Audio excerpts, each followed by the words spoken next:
The waves crashed against the rocks, splashing huge spray and producing a thunderous sound. It was invigorating. On a seaside rock, Mick sat cross-legged like an old Taoist meditating, feeling the refreshing sea breeze. Good thing I came, otherwise I wouldn't know if I'd ever have another chance. When he returned to the luxurious seaside hotel, Mick pushed open the door of a top-tier seaview room, costing 3,000 yuan per night, letting out a soft sigh. Traveling to the seaside had always been a dream of Mick. Unfortunately, over the years, he had always believed that a man should prioritize his career. Being an orphan since childhood, he worked much harder than others. In Magic City, from graduation until his 30th birthday last year, he finally saved enough for a down payment on a house. Just when he felt it was all worth it during a birthday celebration with friends, he suddenly collapsed to the ground unconscious. The next day, when Mick came out of the hospital, his right hand, holding the medical report, trembled. His face was pale. Lung cancer, advanced stage. This was the report from the largest and most authoritative tertiary hospital in Magic City. Its authenticity was beyond doubt. That night, after returning home, Mick couldn't help but smash the appliances in the house. The next day, Mick calmly submitted his resignation. Without packing anything, he left the company he had seen grow from a small startup to a listed corporation. Half a month later, Mick planned to fulfill his final wishes. He came alone to Sanya, this beautiful coastal city. Go abroad. Mick did not want to die in a foreign land. He also did not want to die in a hospital bed. Compared to dying lonely and painfully in a hospital bed, he would rather pass away during a journey. After all, he was alone with nothing worth missing. Pushing open the French window on the balcony, Mick held a glass of coconut juice and lay on a lounge chair, squinting comfortably. Such a life in his life plan would only be possible after 50. Unexpectedly, it came early. Mick smiled wryly and shook his head with some irony. Suddenly, he thought of his friends in Magic City who cared about him. Mick picked up his phone, took a selfie with the coconut juice, and posted it on Moments. The picture was captioned, "I'm still here, thank you all." Shortly after, his college classmates, mentor, work colleagues, and friends left comments. Take care. Take care of yourself. Boss, when are you coming back? So carefree. Come back when you're tired. When he saw the last comment, Mick's heart stirred. The one who left it was a girl he had met through work. She was beautiful, lovely, and charming. Mick had feelings for her, but now it was just a stir. Mick had always been a rational person. Perhaps his experience in the orphanage taught him one thing: if you can do something yourself, don't trouble others. This is not good. Mick, you're about to die. Don't cause trouble for others. Mick sighed inwardly. He would rather die silently than have anyone cry for him. Death is actually the greatest punishment for the living. Look. Wow, a shooting star. Make a wish. I heard wishing upon a shooting star is very effective. At that moment, two girls in swimsuits appeared on the balcony next door, jumping and shouting excitedly at the sky. Then, facing the shooting star that came from nowhere and was going nowhere, they clasped their hands, devoutly lowered their heads, and made wishes with apparent sincerity. Mick sneered. He had been a firm atheist since childhood and still was. If there really was a God, then God must be blind. He asked himself, though he might have done a few questionable things in his years of struggle, every penny he earned was with a clear conscience. And now he was about to die. Suddenly his eyes contracted sharply as he saw a bright spot flying toward him. What is that? In the next second, bang. The bright spot shot straight into Mick's brow. Mick's eyelids drooped and he fainted on the lounge chair. The next morning, rain and the sound of the sea woke Mick completely. Holding his forehead, Mick opened his eyes with difficulty. He was startled, quickly got down from the rain-soaked lounge chair, rushed back into the living room, looked down at his wet clothes, and couldn't help frowning. Did I not sleep in the bedroom last night? Mick wondered, but didn't stop moving. He quickly took off his clothes and rushed into the bathroom. He was seriously ill now and must not catch a cold. A cold might land him in a hospital bed for his remaining days. The bathroom filled with steam. Mick wiped away the hot water from his face and looked at the glass mirror. He gently wiped it and his reflection appeared in the mirror. He looked ordinary. Not handsome, not ugly. The only thing different about him was that he seemed to have experienced countless vicissitudes, as if no matter what happened he would never show surprise. Due to the illness and regular painkillers, the perfect 8-pack abs he once had disappeared in just half a month. He was so thin that he seemed to be only skin and bones, as if a gust of wind could knock him over. The only thing different from ordinary Chinese was his blue irises, deep like an endless ocean. He was a half-breed, his eyes proved it. Heh! Mick looked at himself in the mirror and gave a bitter smile. Hey, young man. Suddenly a voice rang in Mick's mind. Miko was startled, raised an eyebrow, and calmly asked, "Who is it?" "You're not surprised." The voice in his mind was full of surprise, puzzled why this mortal was not afraid, surprised, or confused upon hearing it. Miko turned off the shower, grabbed a towel, and while drying himself said calmly, "Whoever you are, I'm dying. You can get nothing from me. Why should I be surprised? Are you not afraid it'll kill you?" Miko put on a bathrobe and walked out of the bathroom. Hearing the suddenly chilling voice, he sneered, "Perfect. I dare not commit suicide, so I welcome it." After his first fainting on his 30th birthday, his condition deteriorated rapidly. He struggled with pain every moment just to avoid being sent to the hospital. He took a pack of Zhonghua cigarettes from his bag, lit one. He never smoked yet got this disease, so why not smoke now? He took a deep drag, forcing down the burning pain in his chest, beads of sweat instantly appearing on his forehead. After a long while, Mika sat on the sofa, his deep blue eyes staring absently at the unopened TV, and said, "Come on, let's talk."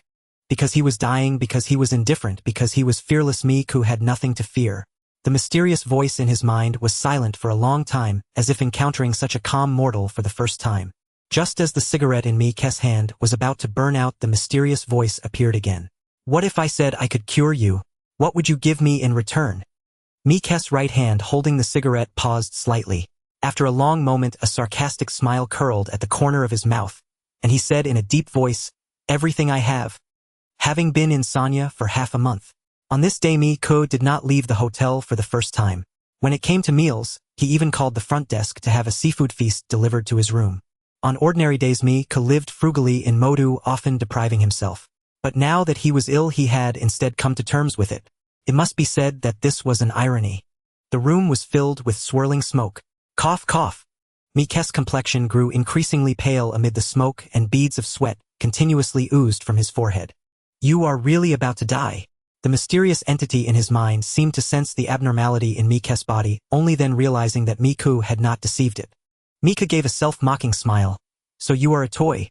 Just now, after communicating with the mysterious entity that had inexplicably appeared in his mind.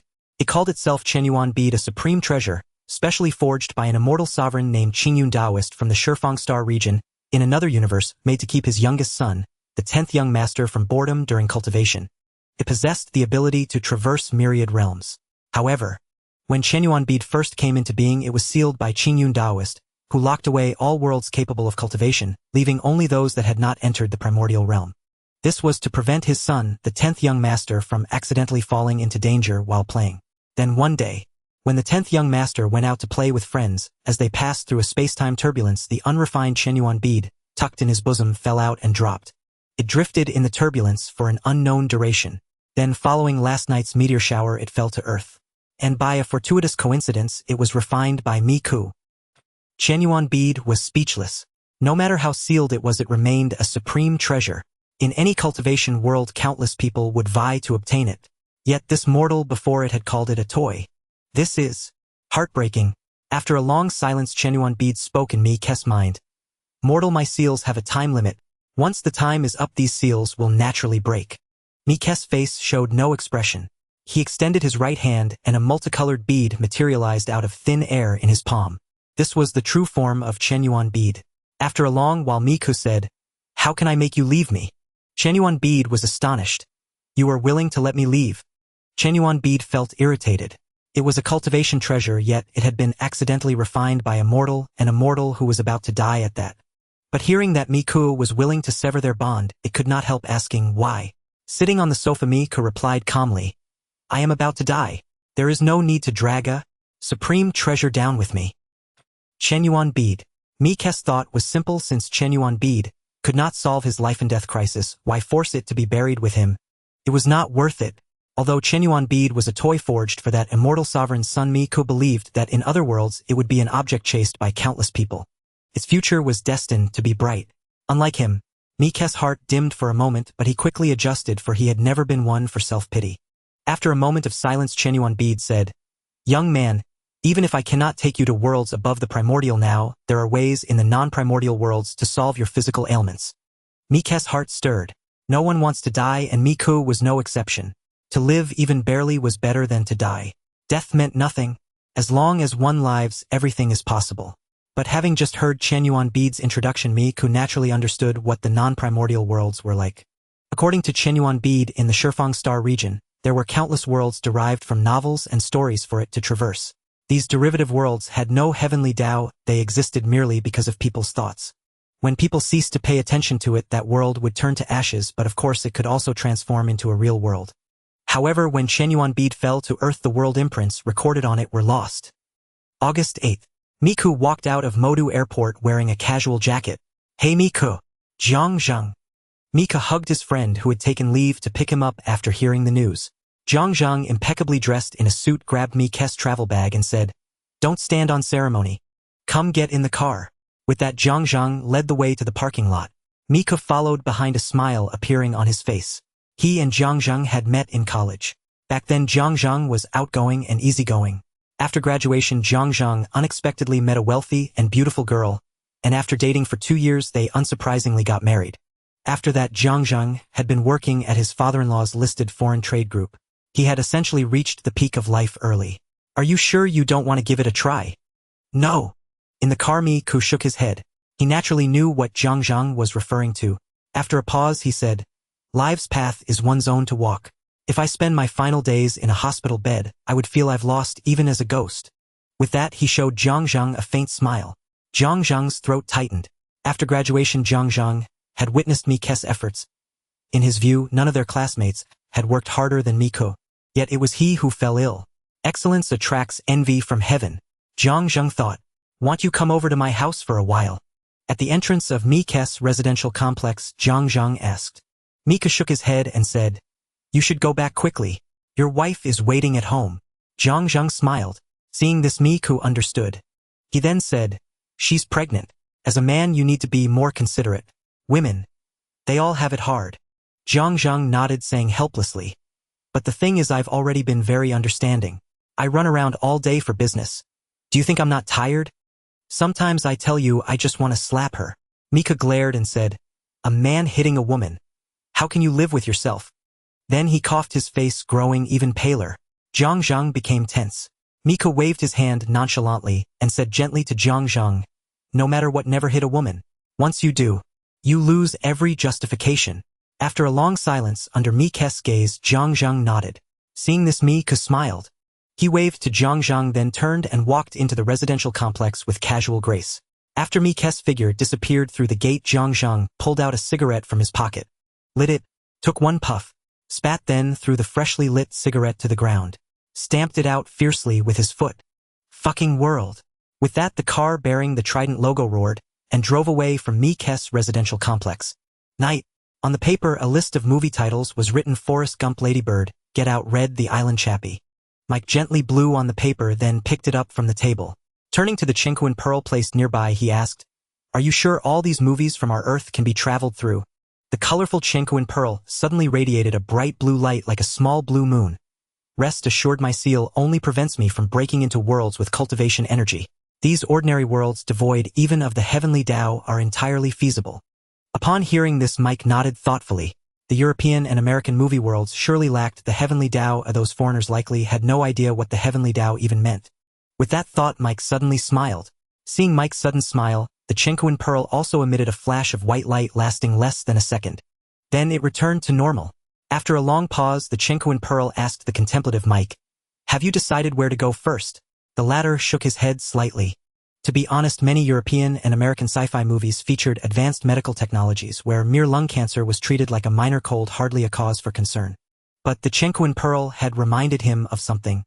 His current body had exhausted its potential. Even if the seal were broken in the future, allowing him to enter those cultivation worlds, his depleted potential would leave him unable to enter the path, his lifespan wasting away until the end. Change bodies.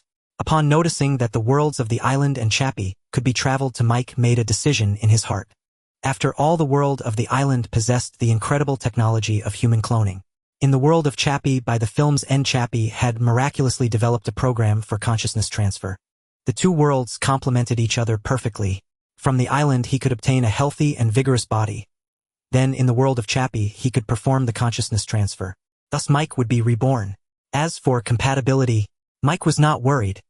He had just discussed it with the Chinquan Pearl, which had expressed slight surprise, remarking that this was essentially a low-rent version of soul-seizing rebirth. Mike smiled, saying nothing. The next day, ring. Just as Mike was preparing to go out, and by some necessities, he hesitated looking at the phone number displayed on his mobile. "Are you back in Shanghai?" A clear bell-like female voice came through the phone. It was Mike, the one he had once admired. He hummed softly in acknowledgement, his heart utterly still. Though Mike's plan was perfect, even if everything went according to plan, he could not stay long in this world. After all, a terminal cancer patient on the verge of death, suddenly recovering, would undoubtedly cause an enormous uproar. Mike dared not take that gamble. "I'm at the Tingyu coffee shop downstairs from your apartment complex. Come over, I'll wait for you." Mike lowered the phone from his ear, somewhat bewildered. Downstairs. Tingyu coffee.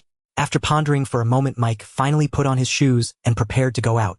As he entered the coffee shop, he immediately saw the girl he admired.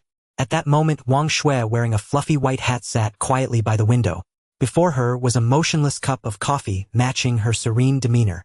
Wang Shui was not the kind of beauty 90% of people would call stunning, but in Mike's eyes she was almost perfect. He sighed inwardly, calming his emotions. Pointing to Wang Shui's table for the approaching waiter, he slowly walked over. Sitting down, Mike looked at the delicate face opposite him and said softly, "Hello." Wang Shui lifted her gaze from the book before her. Mike glanced at the title, 100 Years of Solitude. Wang Shui quietly observed Mike, now so thin, and changed, a complex feeling welling up inside her. Soon enough, a glass of plain water Mike had ordered was brought over.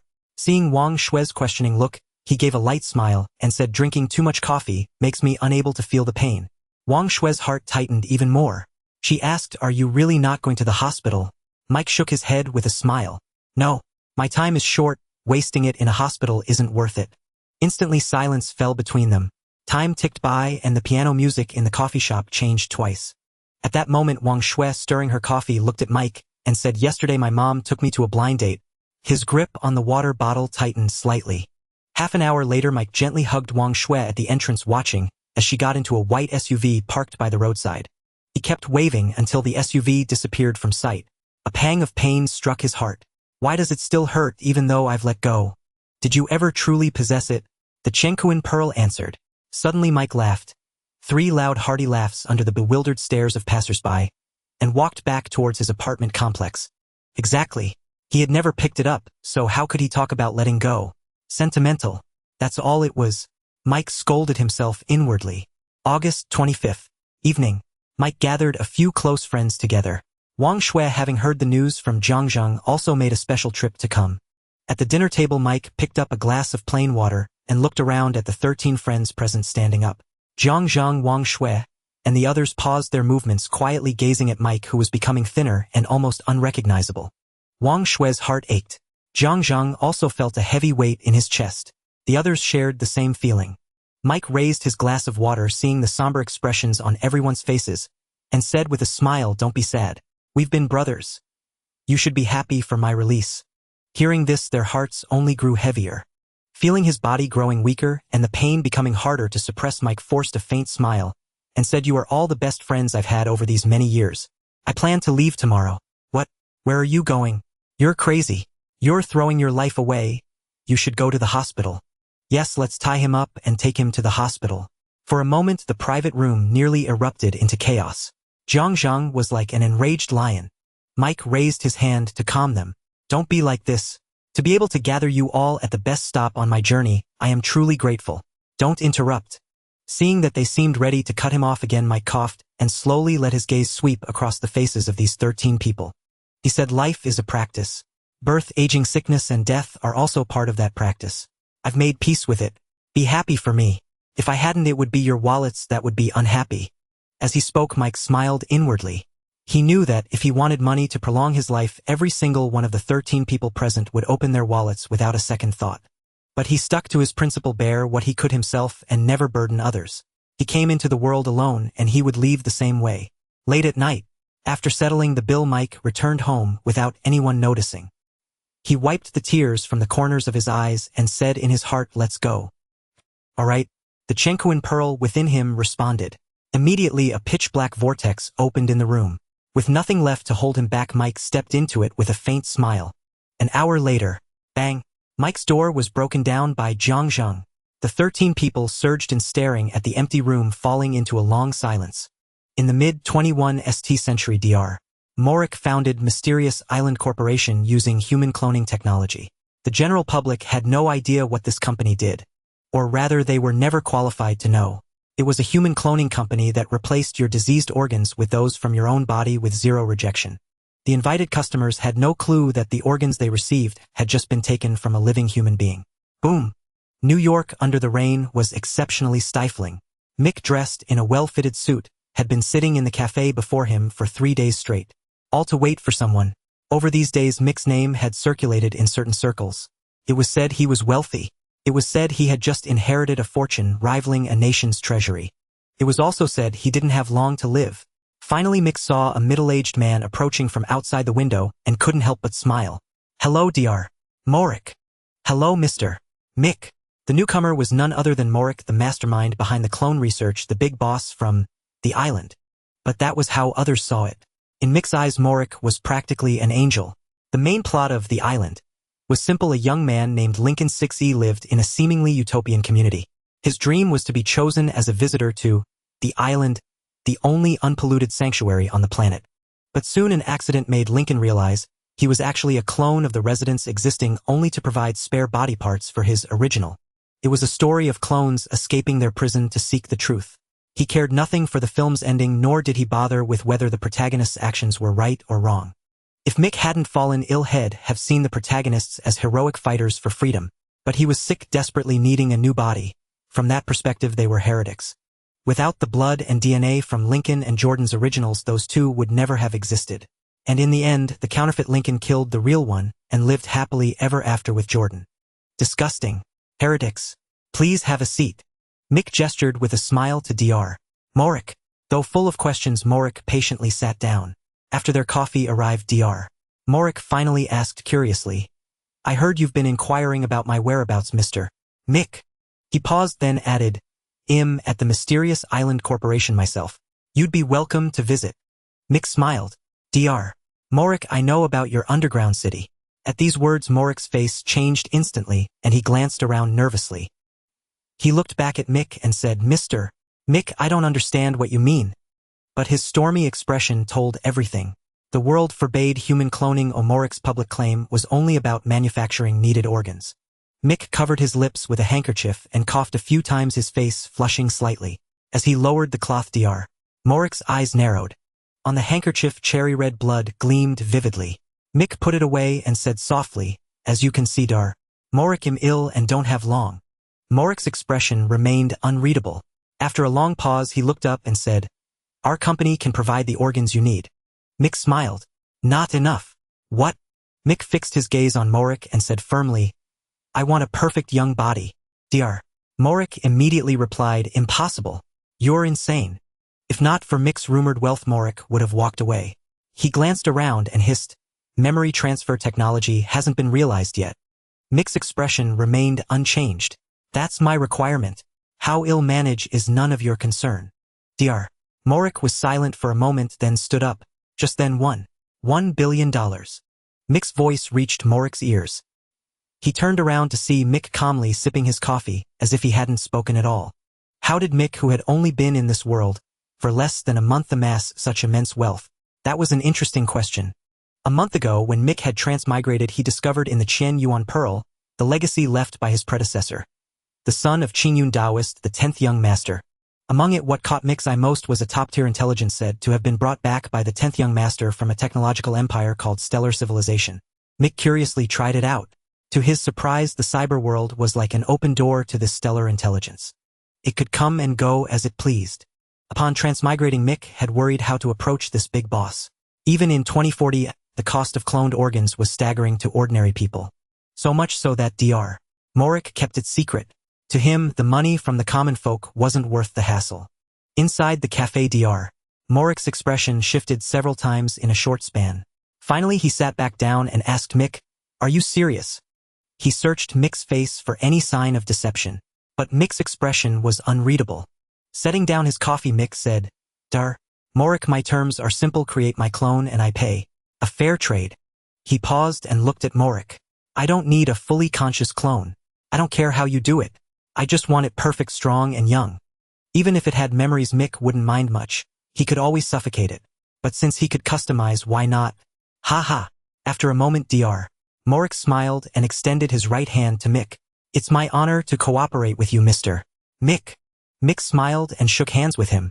After setting a time to collect blood and DNA, Mick watched Morik get into a black car by the roadside.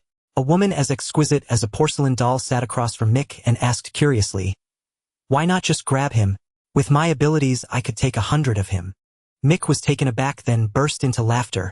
Inside the car, Mick, watching Xingling, who was focused on driving, finally had a moment to explain. "What I need is a perfect clone." Xingling, who was driving, possessed not only looks and physique of the highest caliber, but also an intellect that could crush any intelligent life in this world. Her physical strength was no less than that of 2 Captain Americas. In this world, unless one committed mass slaughter, Xingling was virtually a nuclear weapon. Although he could have ordered Xingling to directly kidnap Dr. Morik and force him to produce the clone he needed. But better safe than sorry. Mick desired a flawless body, not a defective product with hidden backdoors. For him, if money could persuade Dr. Morik to willingly create the clone he needed, why resort to kidnapping? The risks outweighed the rewards. Xingling, who was driving, listened to Mick's explanation and nodded with a semblance of understanding. After Mick rebooted her within the Qian Yuan Pearl, she automatically recognized him as her master, and her intelligence rapidly improved in this world. As for whether Dr. Morik, upon returning to his company, would have his black brother Albert, a former member of the Black Hawk Guard, investigate him, Mick expressed no concern. Having amassed a fortune on this world's internet, Mick authorized Xingling to fabricate an almost flawless background for him online. In this world, Mick Kalarn was a descendant of an ancient European noble family. His origins were clear and could withstand any investigation. The next day, welcome Duke Mick. At the headquarters of Mystic Island Corporation, just as Mick stepped out of the car, he saw Dr. Morik in the distance, laughing and spreading his arms. Mick smiled as well and embraced him. Perhaps when this movie first premiered, countless people detested this villainous doctor who treated clones as disposable, finding him repulsive, disgusting, and evil. But in Mick's eyes, the gray-haired Dr. Morik was simply his lucky star. "Just call me Mick." "But Duke Mick, I insist." Dr. Morik was momentarily stunned, then taking Mick's arm said, "All right, Mick, you've come at the perfect time. I was just heading to our RD base. A group of distinguished guests is touring there. Are you interested?" "Why not?" Mick said with a smile. Seizing the moment, Mick said to Xingling, who was guarding him, "It seems Lincoln and Jordan have escaped. Find them." Mick's expression darkened. His clone had yet to be completed, and he would not allow anyone to disrupt it, not even the protagonists of this world. Not even the chosen one. "Should I kill them?" Xingling nodded, her porcelain-like lips uttering such ruthless words without a second thought. After a moment's deliberation, Mick said, "Bring them back to the castle." Xingling nodded and walked toward the entrance. Indeed, Mick also owned a castle in this world. To make his identity flawless, he had spent a fortune to purchase a castle on the British Isles, and his ducal title came with the castle. Worth every penny. "Mick, your secretary." Dr. Morik, who was ahead, turned around and, seeing Xingling heading for the entrance, looked puzzled. But Mick simply smiled and said, "I asked her to go to Sotheby's to order a vintage wine for me. I want to prepare in advance, so we won't be without wine to celebrate the moment of my rebirth." Dr. Morik laughed heartily. Mick's face also wore a smile. On the way to the underground city, Mick maintained a slight smile as he engaged in a very pleasant conversation with Dr. Morik, who sat opposite him with a beaming face. On one hand, Mick affirmed Dr. Morik's practice of harvesting organs from clones. In Dr. Morik's view, the clones that were created were merely replacement parts for customers' products rolling off an assembly line. Hearing Mick's affirmation, a feeling of finally meeting a kindred spirit welled up within him. If not for the fact that sworn brotherhood wasn't popular in the West, Mick suspected Dr. Morik might have tried to become his blood brother. "Mick, please forgive me.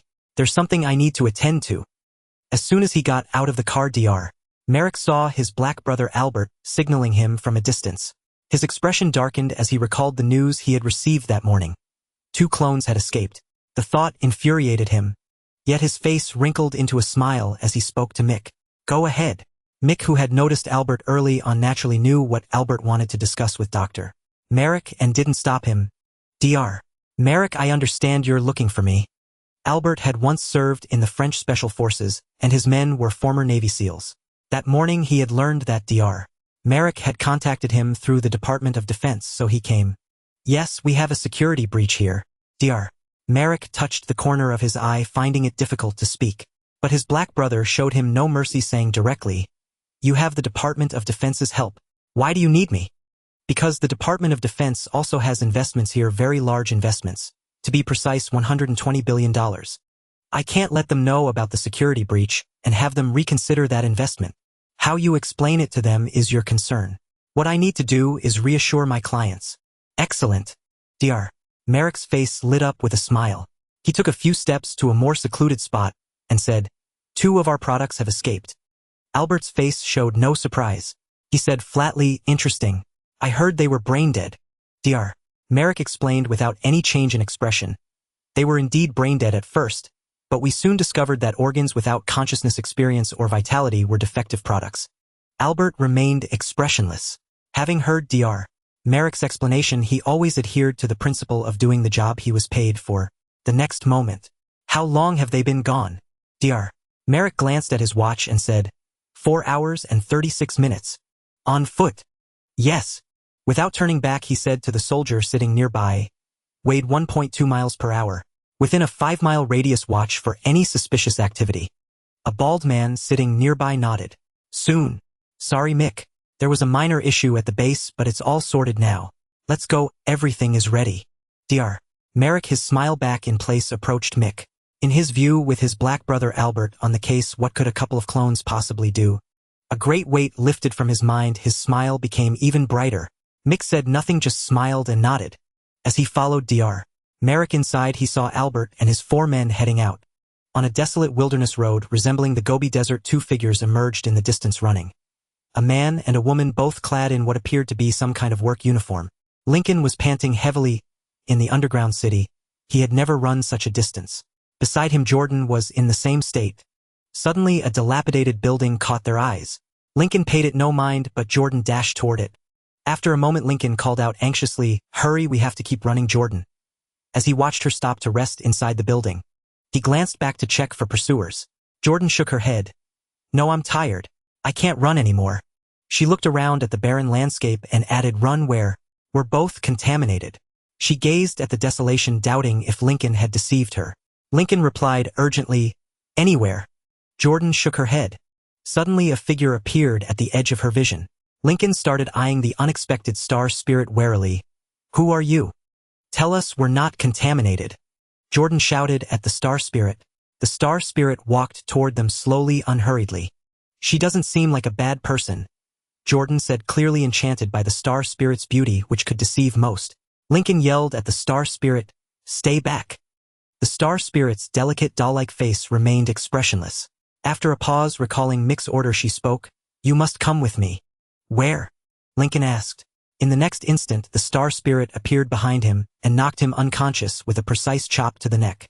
Jordan covered her mouth, too terrified to speak. The star spirit shook her head, then carried Lincoln toward a nearby car, glancing back at Jordan, who stood frozen.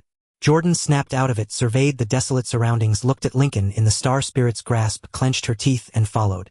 As a helicopter landed near the old building, the black brother Albert and the bald-headed man Wade stepped out with 2 others, scanning the area. Albert glanced at the spot where Jordan had been sitting and said, "Let's go." In the underground city at the Clone Cultivation Center. After completing tests and DNA extraction, Mick toured this awe-inspiring facility. "These clones mature in just 12 months, Dr. Morrick said proudly. In the field of cloning, if he claimed second place, no one dared to claim first. Not even the gods. Mick nodded, generously praising Dr. Morrick, which inflated the doctor's vanity to its peak. Internally, Mick smiled without a word, feeling no emotional stir. In his view, if a few compliments could make Morrick more diligent with his clone, he would gladly speak for days. That was no problem. If a few words could settle it, nothing could be better. But clearly it wouldn't be that simple. At the door, Morrick smiled and said, "Mick, we usually require a 50% deposit upfront." Mick nodded with a smile and called the star spirit.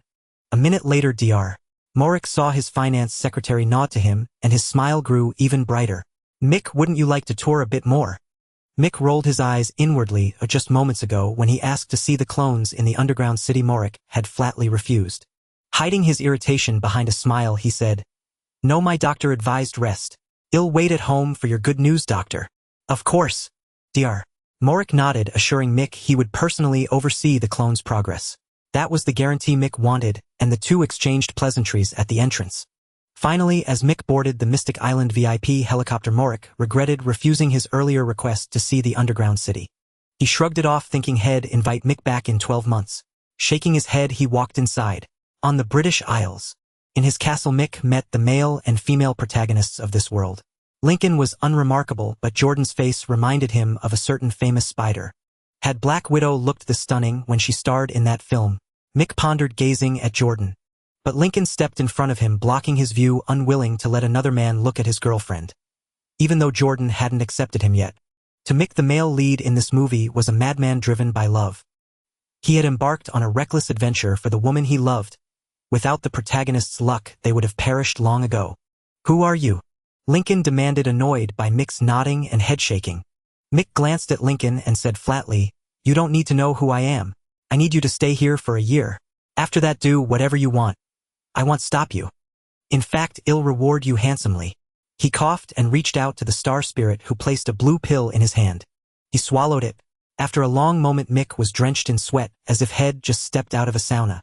"I suggest you take a painkiller," the star spirit offered. But Mick shook his head. He needed to break free from painkillers. Struggling with the pain kept his consciousness at its peak, ensuring no mishaps during the consciousness transfer. Seeing Mick's state, Lincoln seemed to realize something and pointed at him. "You're in league with those demons." Jordan also turned her gaze to Mick. Without even looking at Lincoln, Mick corrected him. "You're wrong." Lincoln was taken aback. "Wrong how?" Mick straightened up, took the towel from the star spirit, wiped his face, and said emotionlessly, "I'm a client of Mystic Island." Lincoln erupted in fury. "It's people like you who caused our suffering." Mick snorted dismissively, wagging a finger at Lincoln. "You're wrong again." Enraged by Mick's condescending look, Lincoln fumed. At that moment, Mick stood up, pointed at himself, and said, "I am a customer." Then he pointed at Lincoln, stating matter-of-factly, "And you're just a product." He turned to the bewildered Jordan with a slight smile. "Of course you're someone's replacement too." In his view, the movie was that simple. To put it plainly, it was a story about a product's rebellion. And remarkably, it succeeded. "Lincoln, this isn't right." "Jordan, that man is a demon. We have to get out of here now." Deep night. The bushes by the castle wall suddenly rustled and two figures sneaked out furtively. They were none other than the clones Lincoln and Jordan. "How many times is this?" At a window on the third floor, Mick took a sip of water from a glass, watching the runaway couple's real-life escape unfold before him with keen interest. "The fifth." Shingling stood loyally behind Mick and asked coldly, "Should we bring them back?" Mick shook his head. "How is the Ghost Squad doing?" 5 have been reactivated, the remaining 15 are non-functional. A flicker of regret passed through Mick's heart upon hearing this. The Ghost Squad, despite its formidable name, was merely a low-level AI robot equipped with a cloaking device. Mick had also discovered it while rummaging through the 10 Young Masters legacy. Indeed, Mick had unearthed many novel items within that legacy. There was even a small orange cat that could breathe fire.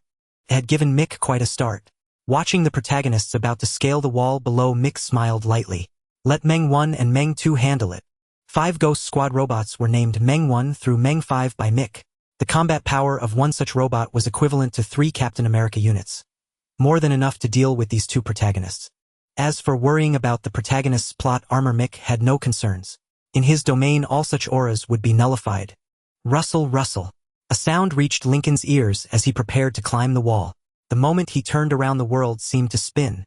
The next second, he crashed heavily to the ground, feeling utterly terrible. "Lincoln." Jordan, who was climbing above, saw Lincoln suddenly thrown down. She jumped off the wall and rushed to him, asking with concern, "Are you okay?" Lincoln rubbed his bruised backside, grimacing in pain. It hurt like hell.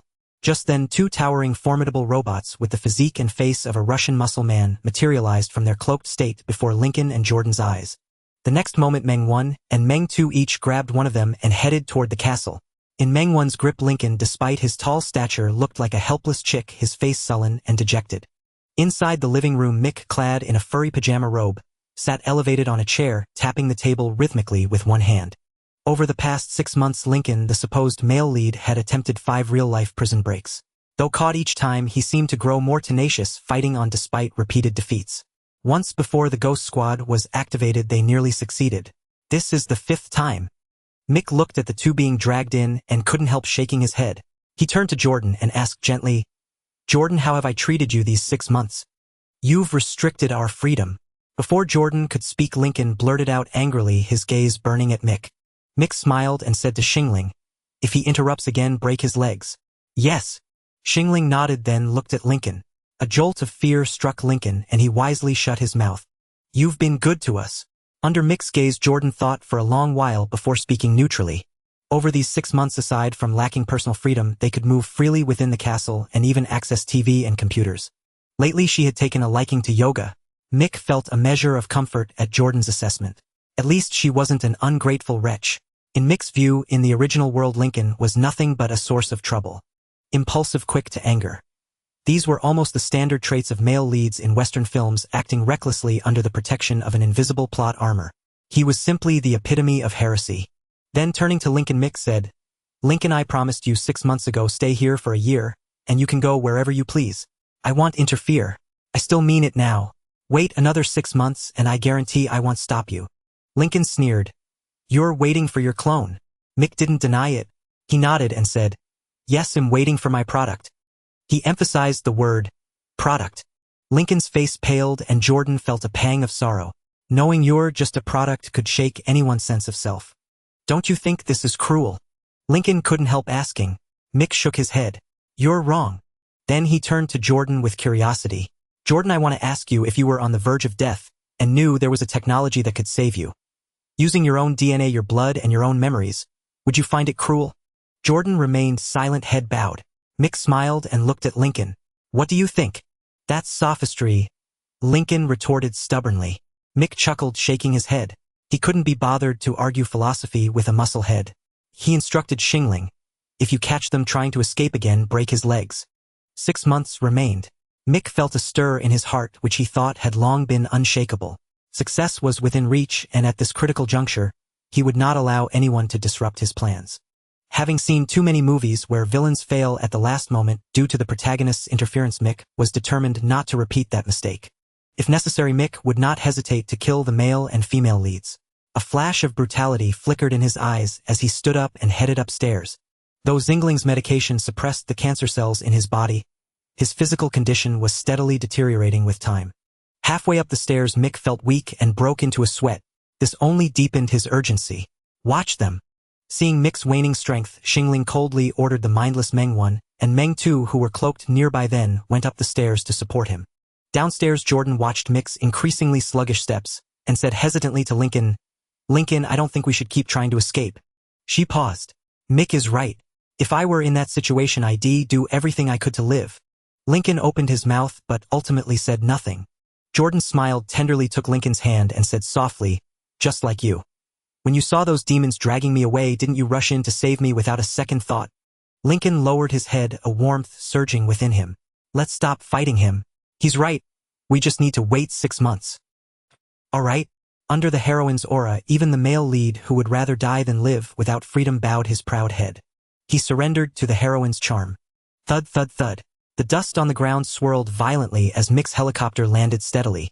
Mick, seated in a wheelchair, was pushed down from the aircraft by the Star Spirit. At this moment, Mick's eye sockets had sunk deeply, and his complexion was extremely pale. His face looked as though a layer of skin was stretched over bones. He was weak to the extreme, but that was merely a physical weakness. Mick's spirit remained in a peak state, and he even suspected that if there were supernatural powers, his special ability would certainly be telekinesis. For 12 months, Mick had been battling pain at every moment, rapidly depleting the potential of his body. This body had reached its limits. Thus, upon receiving a call from Dr. Morrick, Mick could hardly wait to obtain his clone body and rush into the world of the movie Chappie to expedite his consciousness transfer. Just off the plane, Dr. Morrick, whose face was filled with smiles, raised an eyebrow in surprise at Mick's current appearance. During the phone call with Dr. Morrick, Mick's voice remained unchanged. Mick. Dr. Morrick found it hard to think of any words to comfort Mick. How could he comfort him? Morrick was the type of technical talent who was far less skilled in social interactions compared to Mick. Seeing Morrick's hesitant expression, Mick smiled and asked Dr. Morrick, is my clone body ready? Upon hearing this, Morrick snapped back to reality and nodded enthusiastically, saying, of course, my dear Mick, please follow me. In the clone cultivation center, Mick slightly tilted his head to gaze at the closed-eyed clone in the cultivation tank, feeling an odd sensation in his heart. Before him, the clone Mick's muscular physique was strikingly defined. Just a glance conveyed an endless potential for explosive power. The clone Mick's face was extraordinarily handsome with eyebrows like swords reaching into the sky. At first glance he appeared to be a dashing young man. Is this me? Mick subconsciously touched his own face, feeling an odd sense of wonder. Could my genes have been fine-tuned to become so handsome? How would I know? Haha. Dr. Morrick, seeing Mick's reaction, spoke proudly. Mick, we extracted your DNA and genes, and after our fine-tuning this body far exceeds the average standards of the best athletes in this world, and... He winked at Mick, indicating him to look at a particular part. Mick glanced over, raising an eyebrow. Wow, impressively large, long, and thick. Moments passed. Mick hypocritically praised Dr. Morrick for his thoughtful actions, then inquired, Doctor, I heard that clones without initial consciousness are defective products. How did you resolve that? The doctor replied, Don't worry, Mick, your clone has memories during its rapid development, but 5 days ago, we artificially induced it into a vegetative state. The doctor's words were filled with pride in his own technology. To him, could clones be considered human? They could not. Upon hearing this, Mick nodded. Seated in the office, Mick conversed with the doctor for a while the financial secretary beside them nodded to indicate that Mick's final payment had arrived. At this moment, the doctor discreetly nodded at the female secretary. Mick noticed this action but said nothing. Moments later, a group of 7 or 8 soldiers led by Brother Albert burst in. Mick looked at Dr. Morrick, his expression unchanged. Doctor, what does this mean? At this moment, Dr. Morrick's expression darkened, his facade of a friendly smile vanishing, as he said to Mick, My friend, can you tell me where the 2 products that escaped are now? Mick showed no surprise. In this world, Dr. Morrick had much deeper roots than he did, and under the guise of the Defense Department he could freely access cameras across the country. Finding Lincoln and Jordan was not surprising at all. Mick chuckled and said, Doctor, what if I refuse to answer this question? He felt secure. Mick valued his life, and as success approached he was even less likely to lose his head. To the doctor, only Mick and his secretary Star Spirit had walked off the plane, but in reality 4 spectral warriors were also right beside him. They were invisibly protecting Mick. Mick, over the past year I've investigated you. You suddenly appeared a year ago, and are not a descendant of European nobility at all. Even your noble title was purchased. Dr. Morrick said, ominously, completely transforming from a good-natured person into the original villain boss. Mick chuckled, Isn't a purchased noble title still a real one? Dr. Morrick was taken aback. Indeed, no one stipulated that purchased nobility was not true nobility. Even the British government recognized it, and it was all on record. Could be verified by documents. Mick sighed lightly, glancing at Brother Albert and the others who had remained silent, then turned to the doctor saying, Doctor, I am a businessman, and so are you. I have always believed that doing business is simply about doing business. Dr. Morrick remained silent, contemplating. After all, Mick was publicly recognized as a Duke of Britain, albeit purchased. Moments passed. Dr. Morrick looked at Mick and said, Give me those 2 products. Mick shook his head, refusing. He had promised that if Lincoln and Jordan stayed in his castle for a year, he would let them go. In the process of achieving success, Mick could use various means to ensure his success. But one thing he could never violate. That is, promises must be kept. In doing things there should always be some bottom line, although Mick's bottom line was shockingly low. Dr. Morrick's face darkened. Don't you want your clone anymore? Mick smiled, I paid for it. The implication was that since he had paid, the clone now belonged to him. Aren't you afraid it'll kill you? The doctor felt a surge of anger. He had not had a good night's sleep since the clone went missing, fearing that one day he would wake up to find that the truth about the underground city was known to the world. Do you dare? Mick sneered, completely disregarding the doctor's threat. Good, very good. The doctor, enraged, signaled to Brother Albert. Albert then signaled to his companion Wade, who understood and approached Mick slowly with a sinister smile. Mick shook his head and turned to Star Spirit, saying, What do you think? Human hearts are hard to fathom, right? Star Spirit remained silent, watching Wade, who was only a few steps away, coldly asking, Should we kill them? Mick smiled, triggering a fit of coughing. Finally, after breaking into a sweat, Mick looked at the few people in the room and said lightly, Kill them all. Everyone was instantly taken aback. What? Talking nonsense again. Haha, there are 7 or 8 of us here, and he says hell, kill us all. A dying invalid and a secretary. Haha, kill us all. How utterly reckless. Dr. Maurice was stunned for a moment, then burst into hearty laughter, shaking his head as he laughed. He seemed to doubt whether Mick's intellect had malfunctioned. Mick smiled too. His smile was even more radiant than Maurice's. Buzz. The next second, an almost imperceptible sound echoed in the room. The noise of the spectral warriors deactivating their stealth devices. What? Maurice's pupils contracted sharply, and even the black brother Albert beside him was startled watching as the light twisted and 4 burly Nordic men materialized behind Mick. Their hearts leaped into their throats. "Kill them." Mick pointed at the people in the room and said expressionlessly. In his view, since they intended to move against him, he would not hesitate to strike first. Instantly, the 4 spectral warriors charged in like tigers among sheep. Mick turned to the star spirit beside him and asked, "Have you copied all the data here?" The star spirit nodded. From the moment they entered, Mick had prepared for 2 outcomes. Either he paid and took the clone with everyone satisfied, or this was the current state. As the screams gradually faded, Mick looked over. Dr. Maurice lay on the ground, eyes wide open, lifeless. Even in death, he never understood why he had died. He didn't understand, but Mick did. Mick always judged others with the utmost malice. If he had been a naive good man alone, as he was, he would have been devoured long ago in that cutthroat reality, leaving not even a trace. Dr. Maurice and the black brother Albert thought Mick was a lamb having brought no weapons inside, believing victory was certain. Little did they know, Mick was a wolf in sheep's clothing, and a lone wolf at that. "Let's go." Mick gazed at the corpses strewn across the room, his heart utterly unmoved. From the moment he resolved to reverse life and death, he understood for him to live others would surely die. Without a doubt, the star spirit nodded and pushed Mick toward the cultivation center they had passed earlier. Mick glanced once more at his clone in the cultivation tank, its eyes tightly shut as if in slumber. Whoosh! Mick struggled to raise his right hand and waved it to the side. A human cryochamber studded with diamonds and handcrafted by the star spirit materialized on the ground. The star spirit nodded to the 2 spectral warriors. They strode directly to the cultivation tank and swung their massive hands. Crack! The tank shattered on impact, the liquid inside gushing out as it collapsed completely. Meng-Yi caught Mick's clone steadily, while Meng-Er tore away the cultivation cables attached to it. Once Mick's clone was safely placed into the cryochamber, and it began operating, Mick took a look, and then stored it back into the small world that the 10th young master had opened within the Qian Yuan Pearl. "Let's go." Mick coughed again, the weakness and frailty in his body growing heavier. He could now clearly feel his life force nearing its end. "Halt, who goes there? Where's the doctor?" "Intruders." As they reached the entrance of the underground city, several guards spotted Mick, the star spirit, and the 4 burly men approaching boldly without the accompanying doctor. Alarmed, they immediately sounded the alarm. "Watch out!" Bang! The star spirit suddenly appeared in front of Mick, shielding him as a bullet streaked through the air and struck her back. A metallic clang rang out. "Kill them!" The star spirit coldly commanded the 4 spectral warriors. She had been activated by Mick, and to her, he was her sky, her master. Her everything. Understood.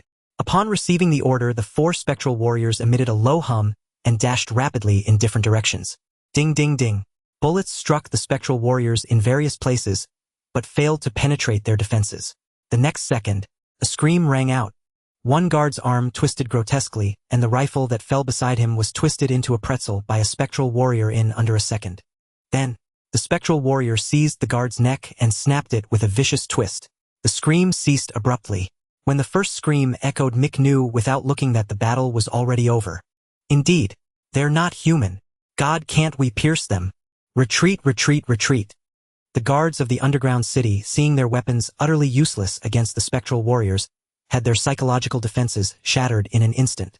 In that moment, chaos erupted throughout the underground city. The 4 spectral warriors faithfully executed the star spirit's orders. To kill them all meant killing them all. Leaving a single mouth that could speak would be a mark of failure. 10 minutes later, the last scream fell silent and the surroundings grew quiet once more. Mick glanced at the wall of the underground city in the distance, pondered for a moment, then shook his head and said to the star spirit, "Let's go." The star spirit nodded. He harbored no naive intention of freeing all the clones behind that wall. He lived for himself. Now, outside chaos reigned as countless guards surged from every corner of the company, crouching at the entrance of the underground city's tunnel. Countless guns were aimed at the pitch-black opening before them. Tension, thrills. But unfortunately, they were not facing flesh and blood but spectral warriors. Flesh-like in form yet forged from steel and bone. True killing machines. They're coming out. Prepare. Ah! What the hell? God! Demons, they're demons. When the 4 spectral warriors suddenly appeared among the crowd of guards, their fate was sealed. The killing efficiency of the 4 spectral warriors far exceeded their imagination. Unkillable. Indestructible. They snapped necks one by one. Like slaughtering chickens and sheep. In an instant, the area outside erupted with screams, wails, and pleas for mercy that echoed endlessly. But to the spectral warriors, it meant nothing. They only obeyed the commands of Mick and the Star Spirit, executing their tasks without the slightest deviation. If ordered to break an arm, they broke an arm, never a leg. If ordered to kill them all, they ensured not a single soul survived. By the time the Star Spirit pushed Mick out, the path from the tunnel entrance to the helicopter was littered with corpses. Blood flowed like a river. Mick looked up at the setting sun on the horizon. It blazed crimson like the color of blood. He sighed softly in his heart. The next second Mick said, "Let's go." "All right." The Star Spirit nodded and pushed Mick's wheelchair toward the helicopter that Meng San had already started. As the helicopter lifted off and departed, a man in a white uniform suddenly appeared at the doorway, poking his head out. The next day, the American people just awakening from their slumber were astonished to discover that a group of refugees claiming to be from a sanctuary had abruptly appeared among them. Upon further investigation, public opinion erupted into a frenzy. Various social organizations marched in protests across the nation, holding placards that denounced human cloning, branded the Mystic Island Corporation as demonic, or proclaimed that God would unleash his wrath, and that tampering with life was a disrespect to its sanctity. Congress was greatly vexed, while the Department of Defense felt it had been toyed with like a fool by Dr. Morick for many years. Just as the Department of Defense prepared to vent its fury upon Dr. Morick, the soldiers dispatched to make an arrest had barely set foot in the Mystic Island Corporation when they were deeply horrified by the gruesome, hellish scene before them. In the end, during the congressional session, lawmakers unleashed their wrath upon the Department of Defense, nearly escalating into a physical brawl. The Secretary of Defense ultimately resigned, taking the fall for this heinous anti-humanity scandal. Congress swiftly drafted a bill prohibiting human cloning experiments. Within a mere 48 hours, before the eyes of the entire nation, the then President of the United States announced this resolution and declared a thorough investigation into all pharmaceutical conglomerates and laboratories across the country. Everything was to be fair, just open and transparent. Thus the storm gradually subsided. As for those clones, people claimed they never saw them again. Within the castle, Mick sat in his wheelchair, gazing at Lincoln and Jordan, who had been cuddling in the garden just moments before and were now abruptly summoned inside. Over the past 6 months, Lincoln and Jordan declared they had been blissfully happy. Without the daily worries of livelihood, and with no one to hinder their romance, they had even moved into the same room 3 months ago. They had begun to live a semblance of married life. Ahem. Clearing his throat and drawing a few labored breaths, Mick addressed Lincoln, who still wore a wary expression. "I'm nearing my end." Lincoln remained silent. Mick continued, "I told you before, if you stay here for 12 full months, I would let you go, end your confinement, and even grant you compensation. I am a man of my word." With that, Mick gestured to Spirit.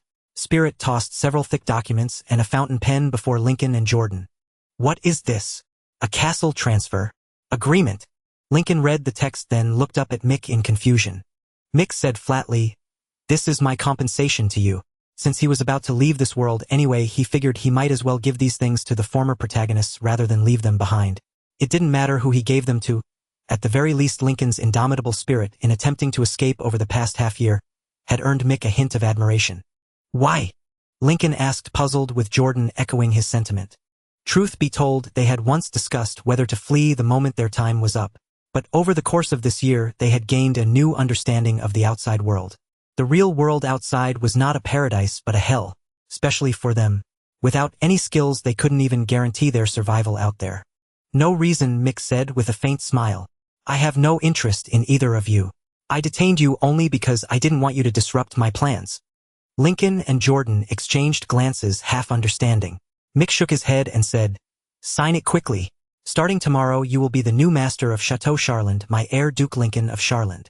Having said that, he left Lincoln and Jordan still stunned in the hall and ascended the stairs with Spirit. "Why?" On the stairs, Spirit was also perplexed. "Don't you dislike them?"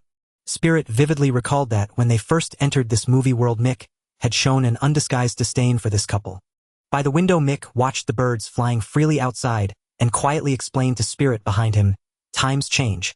Circumstances differ. When I first came to this world, my plan risked failure because of them. So I didn't hesitate to have you imprison them in the castle. Now my plan has succeeded. I see no harm in treating them with a degree of kindness." Spirit remained silent, uncertain whether it could comprehend. After a long pause, Spirit's voice reached Mick's ears. "Humans are truly complicated. Though Spirit was a highly intelligent life form, it was evidently much more innocent compared to humans. Mick chuckled upon hearing this. The next day, Lincoln, now newly ascended as the Duke of Charland, awkwardly shook hands with the British government officials who had come to verify the transfer, watching them leave the castle with envy and resentment etched on their faces. He dashed back into the hall to face Mick, who was preparing to depart. At this moment, the wariness on his face had vanished, though confusion still lingered in his heart. He asked why. Mick said nothing, merely glancing at Lincoln. "I told you before, I bear you no ill will." He added silently to himself, "as long as you didn't stand in my way." "Mr. Mick." Jordan, now also the Duchess of Charland, stepped forward, her face full of gratitude. "Thank you, Mr. Mick." At that moment Spirit approached him, indicating that everything was ready for their departure. Mick then said to Jordan, "You kept your promise and I have fulfilled mine."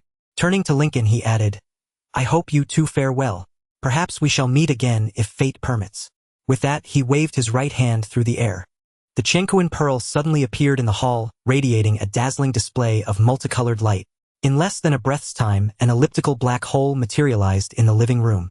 Within the black hole, one could vaguely glimpse a wondrous world filled with the fragrance of flowers and the songs of birds. "Let's go," Mick said to Spirit, who nodded and pushed him toward the entrance of the black hole. Just as they were about to enter, Jordan called out, "Mr. Mick, will we ever see you again?" Lincoln didn't speak, but his expression betrayed the same question.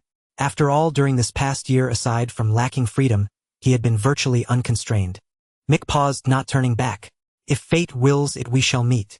Then, the black hole in the living room suddenly warped the light, and its brilliant radiance forced Lincoln and Jordan to close their eyes involuntarily. When their vision returned, the hall stood empty. "He's gone," Jordan thought, a pang of loss in her heart. "He's gone," Lincoln thought, his heart filled with an inexplicable feeling. Finally gone. Within the black hole during the traversal, Mick couldn't help but reveal a faint smile. Inside the genuine pearl, Mick sat in his wheelchair, gazing up at the sun hanging overhead. This pocket world was the most cherished treasure among the many legacies left by the former 10th young master. The sun above was also one of the greatest inventions of the Stellar Spirit technological empire. The artificial sun. Within the vast database of the Stellar Spirit blueprints and detailed explanations of various super technologies were stored. At that moment, sunlight filtered through the layers of leaves, casting dappled, gently swaying halos of light upon him. Listening to the sea breeze blowing from the ocean carved out by the 10th young master, not far away, Mick felt a wave of contentment. He cherished silence. Even more, he relished solitude, even if it meant doing nothing at all. "Genuine pearl, have you located it yet?" After a long pause, Mick opened his eyes, his body feeling weak. When entering the genuine pearl world to prepare for crossing into the world of Chappie, the pearl encountered a problem.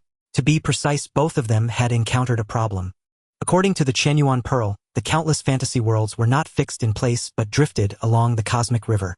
Especially when searching for a specific world among the boundless expanse like a sea of stars, the time required was even more unpredictable. "Almost there.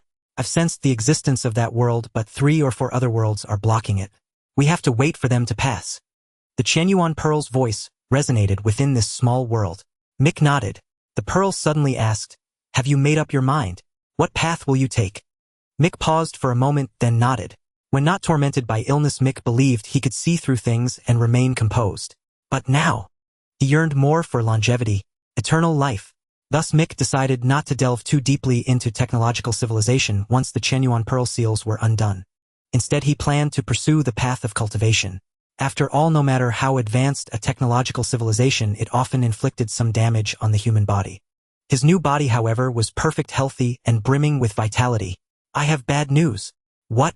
Mick frowned slightly, wondering if the world of Chappie had not been located. The genuine pearl flickered as it spoke. "I just examined your new body. It has no aptitude for cultivation." "How is that possible?" Mick was perplexed. "It's true." The genuine pearl twinkled brightly. "I thought your previous body had merely exhausted its potential, and a new one would let you start over. But clearly that's not the case. There seems to be something in both your bodies that the cultivation civilization rejects." "Something else?" Mick pondered for a moment, then rubbed his chin and said doubtfully, "Could it be because I'm of mixed blood? I have Western lineage in me." The genuine pearl flickered. "I'm not sure. But if the other half of your heritage is from barbarian descendants, then it would make sense." "Barbarian? Rejected? Was it really like this?" Mick's face darkened with exasperation. Did the cultivation civilization inherently harbor disdain for Westerners, denying them even the chance to cultivate? After a long silence, Mick said helplessly, "Then he'll have to walk the path of technology." Perhaps it was precisely because Westerners could not achieve immortality that their technology surpassed that of the East. Mick's eyes suddenly lit up as if he had discovered something remarkable. Not necessarily. The genuine Pearl hesitated for a moment before saying, "In many worlds where cultivation is possible, you can still undergo reincarnation through possession." Mick raised an eyebrow. "Didn't you say that possessing someone in a cultivation world would invite heavenly punishment?" "I meant for you to possess. Forget it, see for yourself." The genuine Pearl flashed once, and a stream of memories instantly appeared in Mick's mind. The more he saw, the darker Mick's expression grew. After a long while, Mick gazed at the genuine Pearl hovering in the sky, tirelessly trying to locate the world, and said softly, "Good grief. To avoid death, I barely managed to possess myself. And now, for the sake of future cultivation, you want me to possess an egg." Indeed, among the memories transmitted by the genuine Pearl was a divine technique called the Heavenly Demon Reincarnation Art. The master of this technique had just ascended to the 10-direction star domain when he was slapped to death by the passing 10th young master for speaking arrogantly in a certain region. This technique, priced at 100 million spirit stones on the black market of the 10-direction star domain, but capable only of possession, was collected by the 10th young master as a trophy and stored in the genuine Pearl. Legend had it that this divine technique was created by a divine being known as the Mad Immortal Venerable in the 10-direction star domain while researching and refining cultivation methods. Possessing a creature still unhatched within its egg, transforming a human body into a demonic one, walking the path of beasts, and cultivating immortality. Thinking about it, Mick couldn't help but recall a widely circulated novel on Earth, Journey to the West. Rubbing his chin, he mused that in Journey to the West, demons always seemed to have a rough time of it. He couldn't help but shiver. Mick quickly said, "Well, talk about it later." He hadn't even gained a new life yet, so why dwell on such distant matters? Besides, who knew when the genuine Pearl seals would be lifted? By then Mick might already be old and decrepit, forced to resort to technological means to extend his lifespan. Woof woof. Just then a small orange cat that could breathe fire came barking out of a forest laden with strange fruits not far away. With a leap it landed steadily in Mick's arms, licking his right hand affectionately. That forest full of fruits was also part of the former 10th young master's legacy. But for Mick, he could only look, not eat, nor even touch. The genuine Pearl said that the fruits in that forest were secretly picked and planted by the 10th young master from the back garden of his mother, the nine-tailed white sash. They were celestial fruits. Even if Mick embarked on the path of cultivation, he couldn't take a single bite. Eating one would immediately cause his body to explode from the overwhelming energy within. It was said, in the forest there was a magical tree that bloomed once every 3,000 years and bore fruit once every 3,000 years. Eating its fruit could extend one's lifespan by 10,000 years. It was utterly astonishing. Enough! Just as Mick was petting the orange cat and listening to the sea breeze, the genuine Pearl's voice suddenly rang out excitedly. Mick opened his eyes. Stellar Spirit. Before long, the Stellar Spirit and 5 nether warriors assembled before him, ready to depart. "Are you sure it's the world I want?" At the entrance of the open passage, Mick asked the genuine Pearl repeatedly. "My time is running out. I can feel it." Now his legs had lost all sensation, and even his hair had almost completely fallen out. He looked utterly hideous. "Don't worry. I'm not ready to change partners so soon." The genuine Pearl flickered with a purple light as it said, "Once you've changed bodies, we'll have to consider which world to settle in." Mick smiled. He nodded at the genuine Pearl. Then, the figures of the 7 of them gradually faded from the small world as the passage shrank. In a parallel world, Johannesburg, South Africa, in 2016, the city's crime rate had escalated to a perilous level. To combat the soaring crime rate, the South African government commissioned a massive incorruptible robotic police force from Michelle Bradley's arms company. Thus, with the world's first fully robotic police unit, crime in the city was declared utterly eradicated. The crime rate plummeted and Michelle's Laval Arms Company's stock skyrocketed like never before.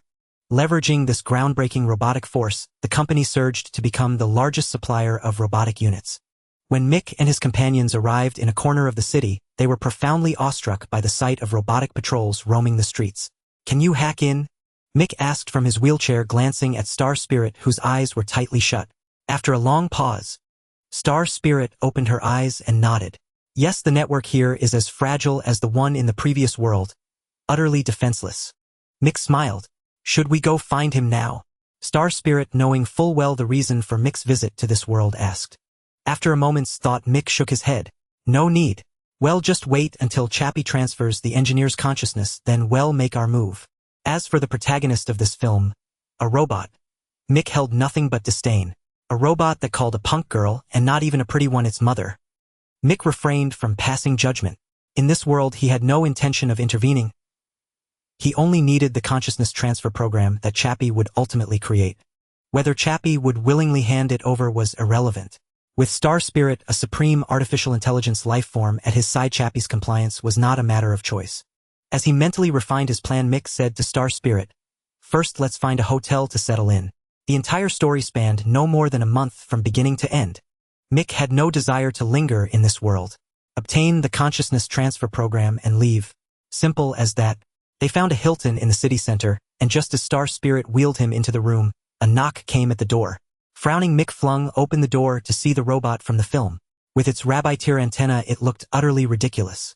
"Citizen, please present your ID." The blue-painted robot intoned, mechanically scanning the room's occupants. Mick calmly glanced at Star Spirit, who took the hint and approached the suddenly tense robot. "Citizen, please remain where you are." Star Spirit rolled her delicate porcelain doll eyes, and with a gesture, Ferocious One and Ferocious Two abruptly seized the robot, bearing the code in H12 on its chest.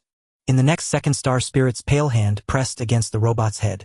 In less than a second, its violent struggles gradually ceased. After a minute, "Master," the robot saluted.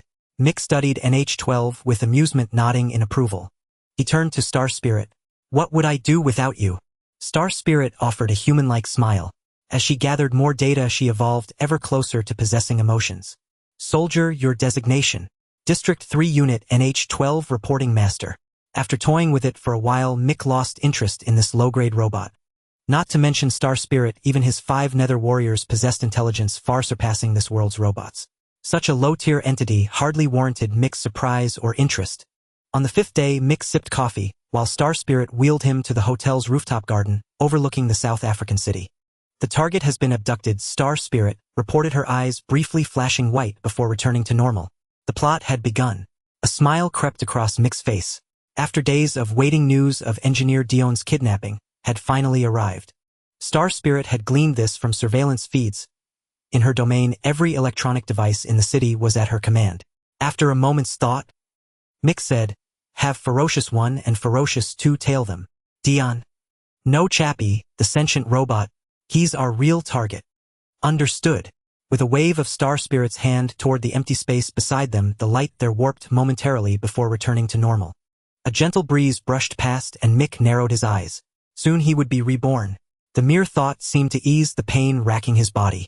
That night, Dion's rival, the conservative scientist and former Special Forces soldier Vincent, discovered that Dion had taken the key to controlling the robots. Vincent was a conservative scientist who believed that sentient perceptive robots would one day leave no place for humanity. Their emergence heralded the collapse of order and faith. And he would be humanity's savior. 5 days later, outside the Laval Arms Company's robot factory, Mick, wheeled by Star Spirit, regarded the male protagonist leaning heavily against the wall. "Is that Dion?" Clutching his wound, Dion gasped, looking at Mick in his wheelchair. "Who are you?" Mick ignored him and asked Star Spirit, "Is it inside?" Star Spirit nodded, and with a wave of her hand, a surveillance feed from inside the company materialized in the air. In the feed, the human villain, played by Hugh Jackman, was being brutally pummeled by the robot Chappie. The scene was a mess. What about the police? Mick suddenly recalled the film's climax, where a swarm of police surrounded them. "The Nether Squad is waiting for them on the way," Star Spirit replied. Mick breathed a slight sigh of relief. A few days ago, he had tried to bribe the city's law enforcers only to be refused. To this day, Mick couldn't understand. Was $100 million worthless here? But since gentle methods failed, he had no choice but to resort to ruthlessness. As he pondered, he suddenly looked up with feigned compassion. "I hope they don't die in droves." Beside him, Dion, growing weaker from his wound, felt a chill. Who was this man? What did he intend to do? Where did he come from? Countless questions swirled in Dion's mind. Just then, Chappie rushed over with a computer, then froze, staring at Mick and his group. "Chappie, hello," Mick said calmly to Chappie as he slowly approached. "Dean, who are they?" Holding a tablet in his arms, Chappie walked up to Dean, who was bleeding to death, his 2 rabbit-ear-like antennas swaying back and forth atop his head.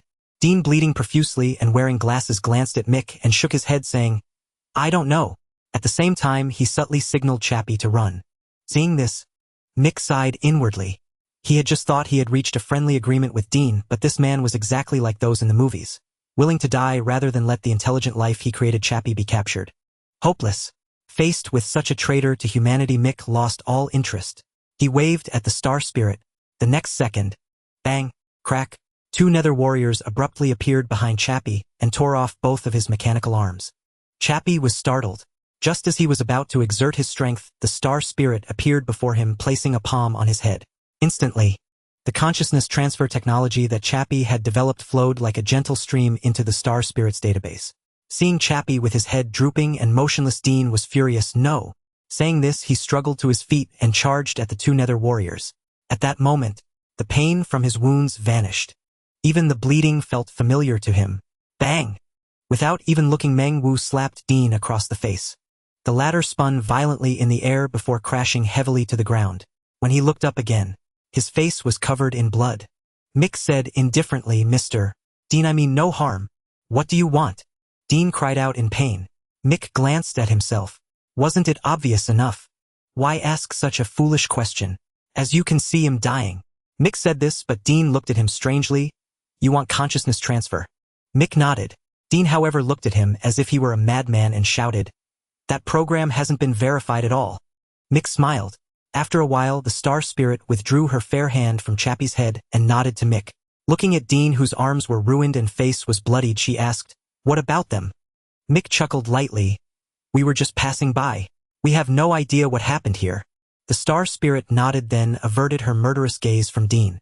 After Mick and the star spirit left, another blood-soaked figure appeared at the doorway. Seeing Chappie missing both arms, the figure was overjoyed. He quickened his pace toward the factory. Inside the Qian Yuan Pearl world, Mick coughed as he watched the star spirit move among a vast array of machines. He didn't understand, but was in awe. Lying on the cold steel plate, Mick's heart was burning with passion. Nearly 2 years of waiting, nearly 2 years of effort. It was finally about to succeed. He turned to look at the perfect body lying on the other side, a flicker of heat in his eyes. "Soon," he thought to himself. After a long while, the star spirit walked up to him and asked, "Are you sure?" Mick nodded. To ensure success, he had stubbornly clung to life with sheer willpower, far exceeding the time the doctors had given him. If this still didn't work, Mick suspected that heaven truly had no eyes. It was blind. "Get ready." Seeing Mick's final decision, the star spirit went to the computer, her hands moving so fast they became blurs as she typed. Lines of code filled the screen, then cascaded down like a waterfall. Impressing it. Mick took a deep breath and nodded firmly. The next second, click, Mick's body suddenly stiffened, and he felt his consciousness detach from his flesh. In that moment, the other side of the world appeared before Mick's eyes, enchanting him. But it was only for an instant. The next second, flashes of images filled Mick's mind: his childhood in the orphanage, having his lollipop stolen by another child, the joy of going to school, the helplessness of being bullied with no one to complain to, the first money he earned from picking trash during summer break, having that money stolen by school thugs, the cathartic cry upon learning he was admitted to university, meeting Jiang Zheng, the aspirations for the future after graduation, the bitterness of his first job, the shock upon receiving the medical report from the doctor, the confusion after leaving the hospital, the anger he vented at home, the moment of resignation in Sanya. The Qian Yuan Pearl had just Qian Yuan Pearl. The next second, click, Mick's eyes snapped open, fully awakening from the chaos. With a slight effort, he crushed the steel beneath him. A flicker of confusion arose, but it was instantly captivated by the surging vitality within him. How many years had it been? Mick thought. He raised his hands now with a new face and excitedly turned them over and over. They were flexible and agile. There was no discomfort whatsoever. After all, this was strictly speaking his own body. As he stood up, the Qian Yuan Pearl suddenly appeared before him, its purple light flickering. "Mick, what is 83 years long?" Without hesitation, Mick replied with a smile. "A tiger goes up the mountain to eat a mouse." The Qian Yuan Pearl's purple light instantly turned red. "Congratulations, Mick." "Thank you," Mick said with a smile. That exchange was something Mick had told the Qian Yuan Pearl alone. If the one who woke up wasn't the real Mick but a copy, he wouldn't have known the answer to that utterly illogical riddle. Mick had made the Qian Yuan Pearl promise: if it wasn't him waking up, it should kill him. After all, Everything Mick did was for himself. If it wasn't him who woke up, he would rather destroy it. But fortunately, Mick was reborn. Congratulations, boss. The star spirit beside him walked over and embraced the now vibrant young and incredibly handsome Mick. The next second, Mick's body reacted naturally. He looked down and burst into hearty laughter. The next day, wearing a light blue t-shirt and jeans, Mick sat on a grassland holding a cup of coffee. Not far away, animals whose names Mick couldn't recall were frolicking and playing full of life. Do you have any plans for the next step? The Qian Yuan pearl descended from the sky, flickering before him. Mick glanced back at his original body preserved in the cryochamber and paused. What do you think? Having been reborn, Mick had no intention of returning to Earth. His friends, his connections, all belonged to his former body. Besides, he had nothing left to cling to in his old world.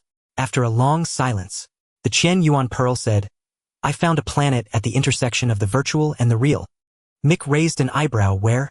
The Qian Yuan pearl paused, then said, in your understanding, it would be the Marvel Universe. Mick. At the words of the Qian Yuan pearl, Mick fell into deep thought. The Marvel Universe, a name of great renown. How could he not recognize it?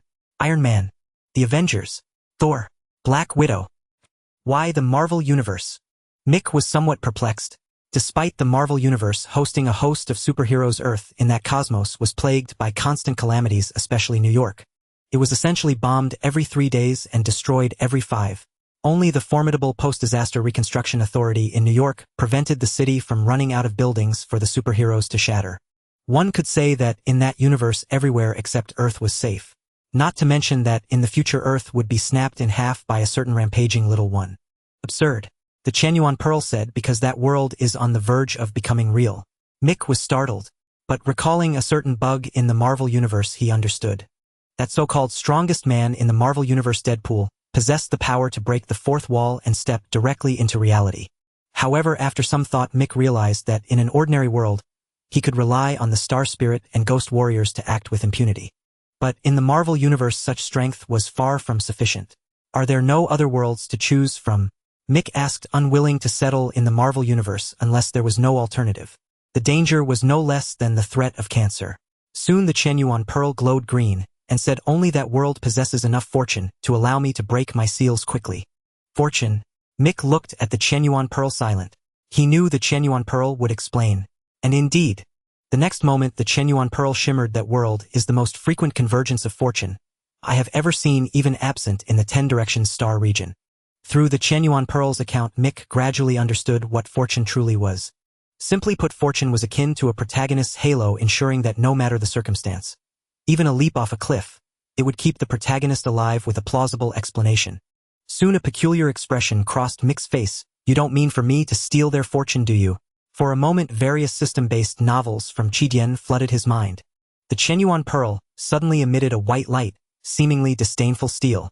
I am a legendary artifact of merit and virtue. Why would I want the fortune of a world that hasn't become real? Then, Mick was confused. You only need to ensure your involvement in the major events within that world. In the process, the world's fortune will naturally take notice of you, and you will inevitably gain some fortune yourself. After a moment, Mick stroked his chin and said, so the higher my level of participation, the more fortune the world will grant me. And you can unseal faster. The Qian Yuan pearl nodded in the air. It was no wonder Mick was tempted. The sooner the Qian Yuan pearl's seals were undone, the sooner he could embark on the path of transcendence. For Mick, it was all benefit and no harm. But the Marvel Universe. Recalling the destructive power of that world, Mick couldn't help but feel a pang of anxiety.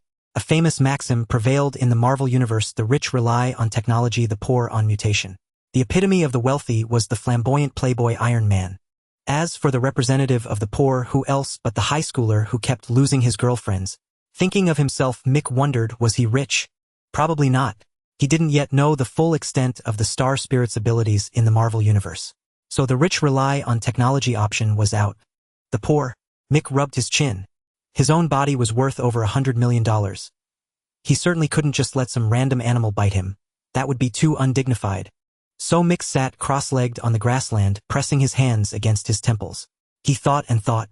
Suddenly, Mick recalled the opening line of the heavenly demon reincarnation art: this divine power is not to be practiced by those with weak spiritual sense. Mick's eyes lit up as he shouted into the distance, Star Spirit, my notebook. Coming.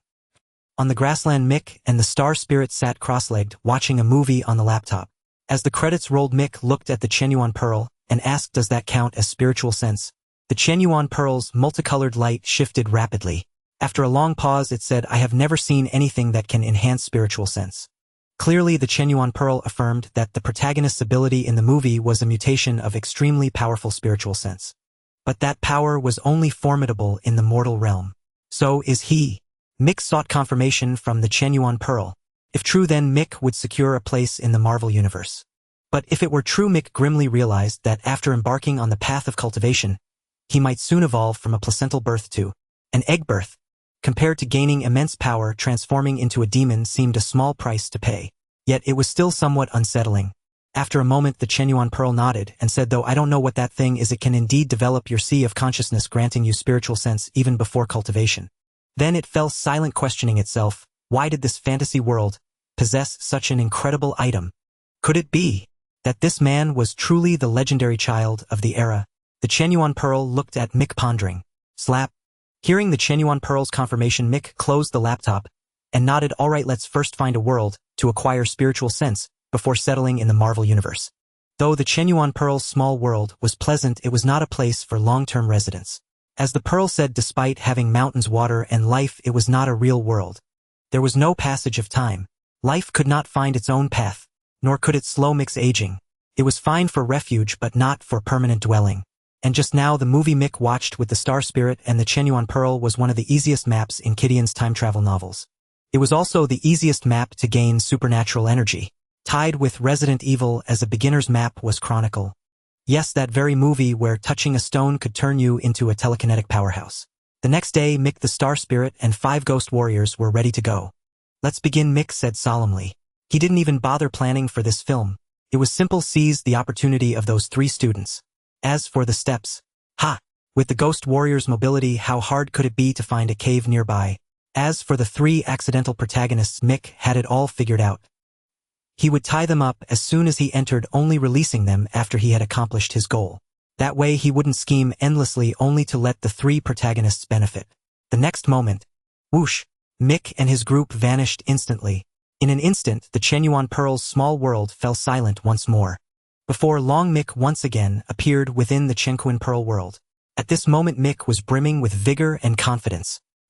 His nose was high, his lips thin, and his sword-like brows slanted upward into the strands of black hair falling at his temples. His handsome profile was flawlessly sculpted. His face, chiseled like a carving, was strikingly handsome with distinct angular features. His exterior seemed expressionless, but the cold gleam inadvertently revealed in his eyes was enough to intimidate. His pupils, the color of deep-sea blue, were profound and mysterious. Clenching his fists, Mick felt the explosive power within his body. This was true strength. In the world of Chronicle, Mick was incredibly fortunate. The moment he appeared in that world, the cave containing the mysterious crystal materialized right before his eyes. Without a word, unable to contain his excitement, Mick lunged forward and pressed himself against it. With a casual flick of his right hand, the massive boulder before him shattered instantly, as if struck by an invisible force, breaking into pieces. In the next second, Mick tilted his head back slightly and floated anti-gravitationally in midair, moving with effortless grace. For 3 whole months, Mick honed the telekinetic power derived from his divine sense, while cultivating the legacy left by the former 10 young masters, the refining spirit art. A powerful secret technique dedicated to training the divine sense. When mastered to its depths, one could separate their divine sense from their physical body, attaining the yang spirit. It was indeed an unparalleled secret art, and also the exclusive technique of Qingyun Taoist from the 10 young masters' lineage. With a bang, standing by the sea within the genuine pearl world, Mick swung his right hand forward fiercely. In an instant, the sea parted, revealing the muddy seabed beneath, as if bowing in submission to him. Standing still, Mick closed his eyes, slightly sinking his entire consciousness deep into his sea of consciousness. Within, above the sea of consciousness, a luminous orb shone brightly, the size of a fist. This was Mick's innate spiritual light, the seat of his divine sense. The refining spirit art aimed to mold this orb into a miniature likeness of Mick. At that point, his divine sense could leave his body even in broad daylight, unafraid of the winds. "Congratulations, Mick." The genuine pearl appeared beside him, flickering with a purple glow. Mick smiled lightly. Thanks to the treasure from Chronicle, he effortlessly acquired a divine sense that other cultivators only attained at the golden core stage. As long as he diligently cultivated and strengthened his divine sense, even if the Chenkuan Pearl seals could never be unlocked, he could still exist in the world through a perfected yang spirit. It was an alternative method to endure through heaven and earth, achieving immortality. Thank you. Mick turned around, his eyes sincere as he spoke to the Chenkuan Pearl. He knew that if the Chenkuan Pearl had not wished to help him, it could have simply waited for Mick to die, thereby freeing itself from its bonds to seek a more suitable cultivator. The Chenkuan Pearl, stared at by Mick, seemed momentarily stunned. After a long pause, it flashed white light and said, "Don't forget what you promised me." Having said that, the Chenkuan Pearl fled in haste, once again hanging itself on the southeastern branch of a crooked tree, continuing to pinpoint the location of the Marvel Universe. Mick smiled. When he was on the verge of death, he had made a promise to the Chenkuan Pearl. In the future, when Mick achieved mastery in cultivation, he must help the Chenkuan Pearl's small world ascend to become a great world. He would assist it in transforming from an artifact spirit into the heavenly Tao of a great world. The task was arduous, but the Chenkuan Pearl did not insist for all cultivable worlds were sealed. Who knew when they would be unsealed? So it set no deadline for Mick, only reminding him not to forget. A sudden torrential rainstorm ravaged California, leaving tens of thousands of residents homeless. Countless houses were destroyed by the floods. The super blizzard had just passed, and now a super rainstorm followed. The people of California were in utter despair, facing one calamity after another. With a crack, a bolt of lightning like a wild dragon abruptly appeared within the storm, twisting like a silver serpent. On a country road, Hill, who had just been promoted to a level 9 agent and appointed deputy director by the council, wore a grim expression. She was stranded by the storm. Due to the tempest, all flights were grounded, including military aircraft. Unable to fly back to New York, she had to drive from Oakland to San Francisco, hoping to catch the agency's private plane to return. Damn weather. Hill picked up her phone, found no signal, cursed under her breath, and tossed it aside. Just then, Hill turned her head and suddenly saw a figure ahead. She slammed on the brakes. But unfortunately, the rain-slicked road was slippery. With a thud, the car struck a figure who tumbled 3 times on the ground. Damn it! Hill slapped the steering wheel, grabbed an umbrella from the back seat, and rushed out to check on the person's injuries. But as she approached, confusion flickered in Hill's beautiful eyes. She looked up at the sky. The rain poured down as if a great hole had opened in the heavens, with a deity pouring down foot-washing water. Yet the person lying on the ground. Hill watched as the rain, just a hair's breadth from touching him, automatically slid aside, falling around him. In the midst of the downpour, this person remained completely dry. What's going on? As a decisive and tough level 9 agent, Hill felt she had stumbled upon something extraordinary. She checked his breathing. He was still alive. So she dragged him from the ground and shoved him into her back seat. Inside the car, who are you? Hill turned around, staring at the unconscious figure in the back seat, muttering in confusion. 3 hours earlier. Inside the space-time tunnel. What the hell? Mick watched the flickering electric lights within the tunnel, sensing something was very wrong. When they first entered the tunnel, the Chenkuan Pearl had said Mick had to go in alone without the Star Spirit or the 5 Nether Warriors accompanying him. Mick assumed that after 3 transits, the Chenkuan Pearl lacked the energy to transport so many again, and agreed without a second thought. Now it seemed he had been mistaken. I told you, this is not a simple world but a universe. One on the verge of breaking through illusion into reality. Although it lacks a heavenly Tao, that doesn't mean the universe has no consciousness. In simple terms, Mick said, his face darkening. Relying on his expanded divine sense, he expertly maneuvered his body, dodging the bolts of lightning striking at him. Countless lightning bolts gathered overhead, determined to strike Mick down. You're a stowaway, the Chenkuan Pearl said, indeed simply, but it only frustrated Mick more. Damn it, Mick cursed. Mick eyed the glowing passage ahead, steeled himself, and let several lightning bolts strike the barrier formed by his telekinesis. His mind wavered, and he nearly lost consciousness. But fortunately, just before a super bolt formed from nearly 10 lightning strikes descended, he stepped through the portal of light. The lightning vanished. The next second, Mick appeared on a dark road. Before he could celebrate, a tremendous force struck his rear. He instantly fell to the ground and lost consciousness. When Mick opened his eyes, he saw a vaguely familiar ceiling. He couldn't help but mutter inwardly, could it be that the Hilton Hotel decor is identical in every American movie world? He lifted his head, slightly arching an eyebrow. Across from him, at the foot of the bed, sat a cold beauty dressed in a tempting uniform, exuding an aura that kept others at a distance. Rubbing his throbbing head, Mick sat up against the bed and asked softly, "Where am I?" "A hotel." Mick paused in his movements. "I mean, which city?" "San Francisco." Mick nodded and offered a quiet thank you. He had clearly seen that magical sanctum in New York within the space-time turbulence, so why had he ended up in San Francisco upon emerging? Moreover, he cast a strange glance at the cold beauty seated opposite him, his heart far from calm. Why had he encountered Robin right from the start? Indeed, back on Earth, Mick had always adored a show called How I Met Your Mother, and this Agent Hill played the role of the female lead Robin in that series. Thus, when he saw her in the Marvel Cinematic Universe, he refused to follow the crowd and call her Hill. Instead, he called her Robin. "Who are you?" At that moment, Agent Hill rose from her chair, her gaze tinged with scrutiny. "I found no records of you in the system. Who are you and where do you come from? Or are you a stowaway?" Mick glanced at his coat nearby, then at Hill, and asked, "Does it really matter?" Hill replied coldly, "Yes, it does." "What if I refuse to say?" Mick inquired, reaching for his coat, only to discover that his left hand was handcuffed. Interesting, he thought to himself. Then you might spend some time in a police station and perhaps even be deported. Hill's threat was delivered with a poker face, as she reached for a phone on the nearby table, ready to dial 911. Mick smiled, and to Hill's astonishment, he gave his left hand a slight twist. With a crisp snap, the handcuff fell off on its own. Rubbing his wrist, Mick met the gaze of Hill, who had suddenly drawn her gun. Their eyes locked, both as blue and deep as the ocean. He gave a soft smile. "Such an action is dangerous for you." Hill remained expressionless. "Who are you exactly?" "I am just myself." Under Hill's gunpoint, Mick slowly got out of bed, grabbed his coat, and slipped it on casually. "Are you heading back to New York?" Hill fell silent. On the plane, Mick sat calmly in the cargo hold, listening to the constant noise and feeling the occasional vibrations beneath his feet.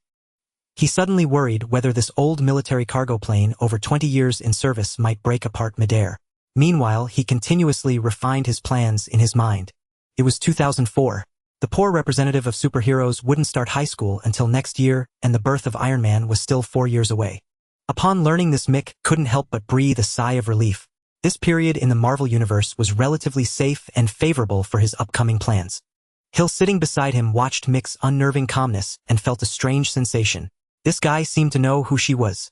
She pondered, recalling their morning conversation, her brows furrowing deeper. She was certain she hadn't told Mick her name, yet he had gotten it right in one try. Something was off. That was precisely why Hill had allowed Mick to hitch a ride. "Why are you staring at me?" As the refining spirit art activated, automatically Mick's divine sense gradually revived. Sensing Hill's gaze, he opened his eyes and said, calmly, "Curious about my origins?" Hill replied coldly, "If you won't talk, we have ways to make you." Mick shook his head. "If I'm unwilling, you can't stop me." This new body of his was Morak's finest work. Even in raw physical strength, Mick felt it rivaled a unit of Captain America. Not to mention his divine sense, flight, telekinesis, omnipotence. That was why he dared to venture into this perilous Marvel universe. Hill smirked at his words. She had already notified the agency before boarding, and they were likely waiting at the airport now. Mick didn't speak further, closing his eyes again as before. If there was one female character in the Marvel universe he admired most, it was undoubtedly Agent Hill, sitting across from him, perfectly embodying the cold, commanding CEO archetype. Calm, decisive. She had her own moral compass, unswayed by external influences. If Mick were destined to stay in the Marvel Universe for a long time, he would greatly desire Hill's assistance. But now is not the time, Mick thought to himself. Indeed, if he were to recruit Agent Hill from S.H.I.E.L.D., the opportune moment would be when Hydra lurking within the organization surfaced, right after the events of the original film Captain America: The Winter Soldier. S.H.I.E.L.D. would be dismantled and go underground for prolonged covert operations. Hill, in turn, would end up coasting at Stark Industries. After all, once S.H.I.E.L.D. fell, the diplomas from its academy, where Hill had studied, wouldn't be recognized in the outside world.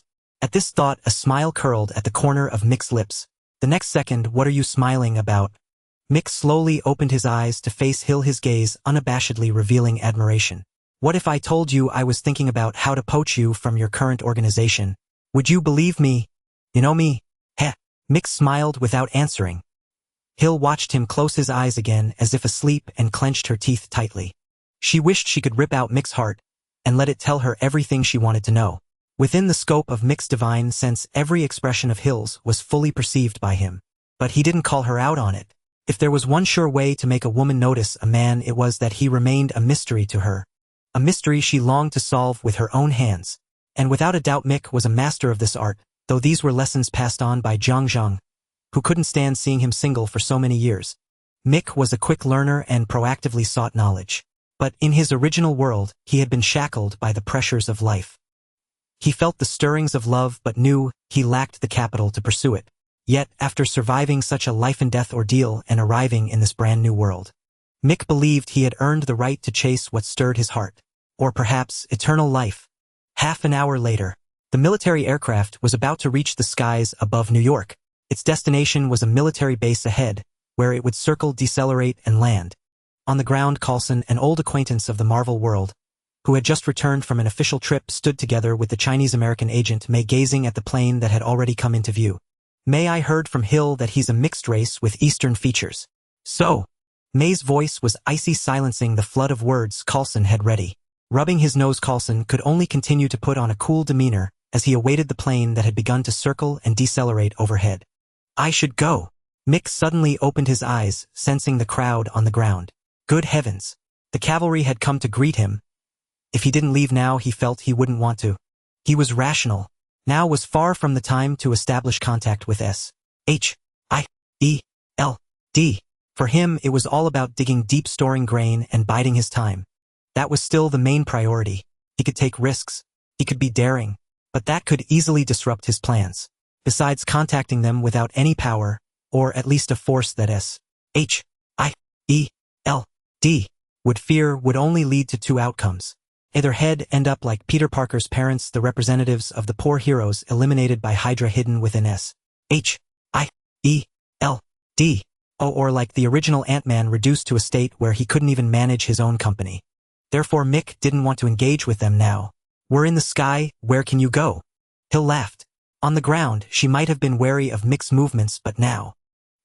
Mick's gaze slowly fell on Hill, pausing for a moment, then he said, Hill, I look forward to our reunion later. With that, he slowly raised his right hand and made a slight gesture toward the cargo door. The next second, with a thunderous roar, the deafening sound of engines, and the raging wind outside surged into the cargo hold. Hill was startled and immediately moved to unbuckle her safety harness. But unfortunately, Mick took a light step in the air, not falling, his form defying the laws of gravity. The next moment, Mick treaded the air, as if it were solid ground, his gaze calmly fixed on the plane receding into the distance. Hill stood at the entrance of the cargo, hold her mouth agape, as she watched Mick perform what seemed like a magical feat. She was utterly stunned. Below. May, look. Coulson pointed at the scene in the sky and shouted to May, God, I hope that's magic. May looked up. Seeing a figure floating in the air, she too was speechless for a long time. The S.H.I.E.L.D. agents around them were also in a stir. They could hardly believe their eyes. How could anyone float in midair? It defied science.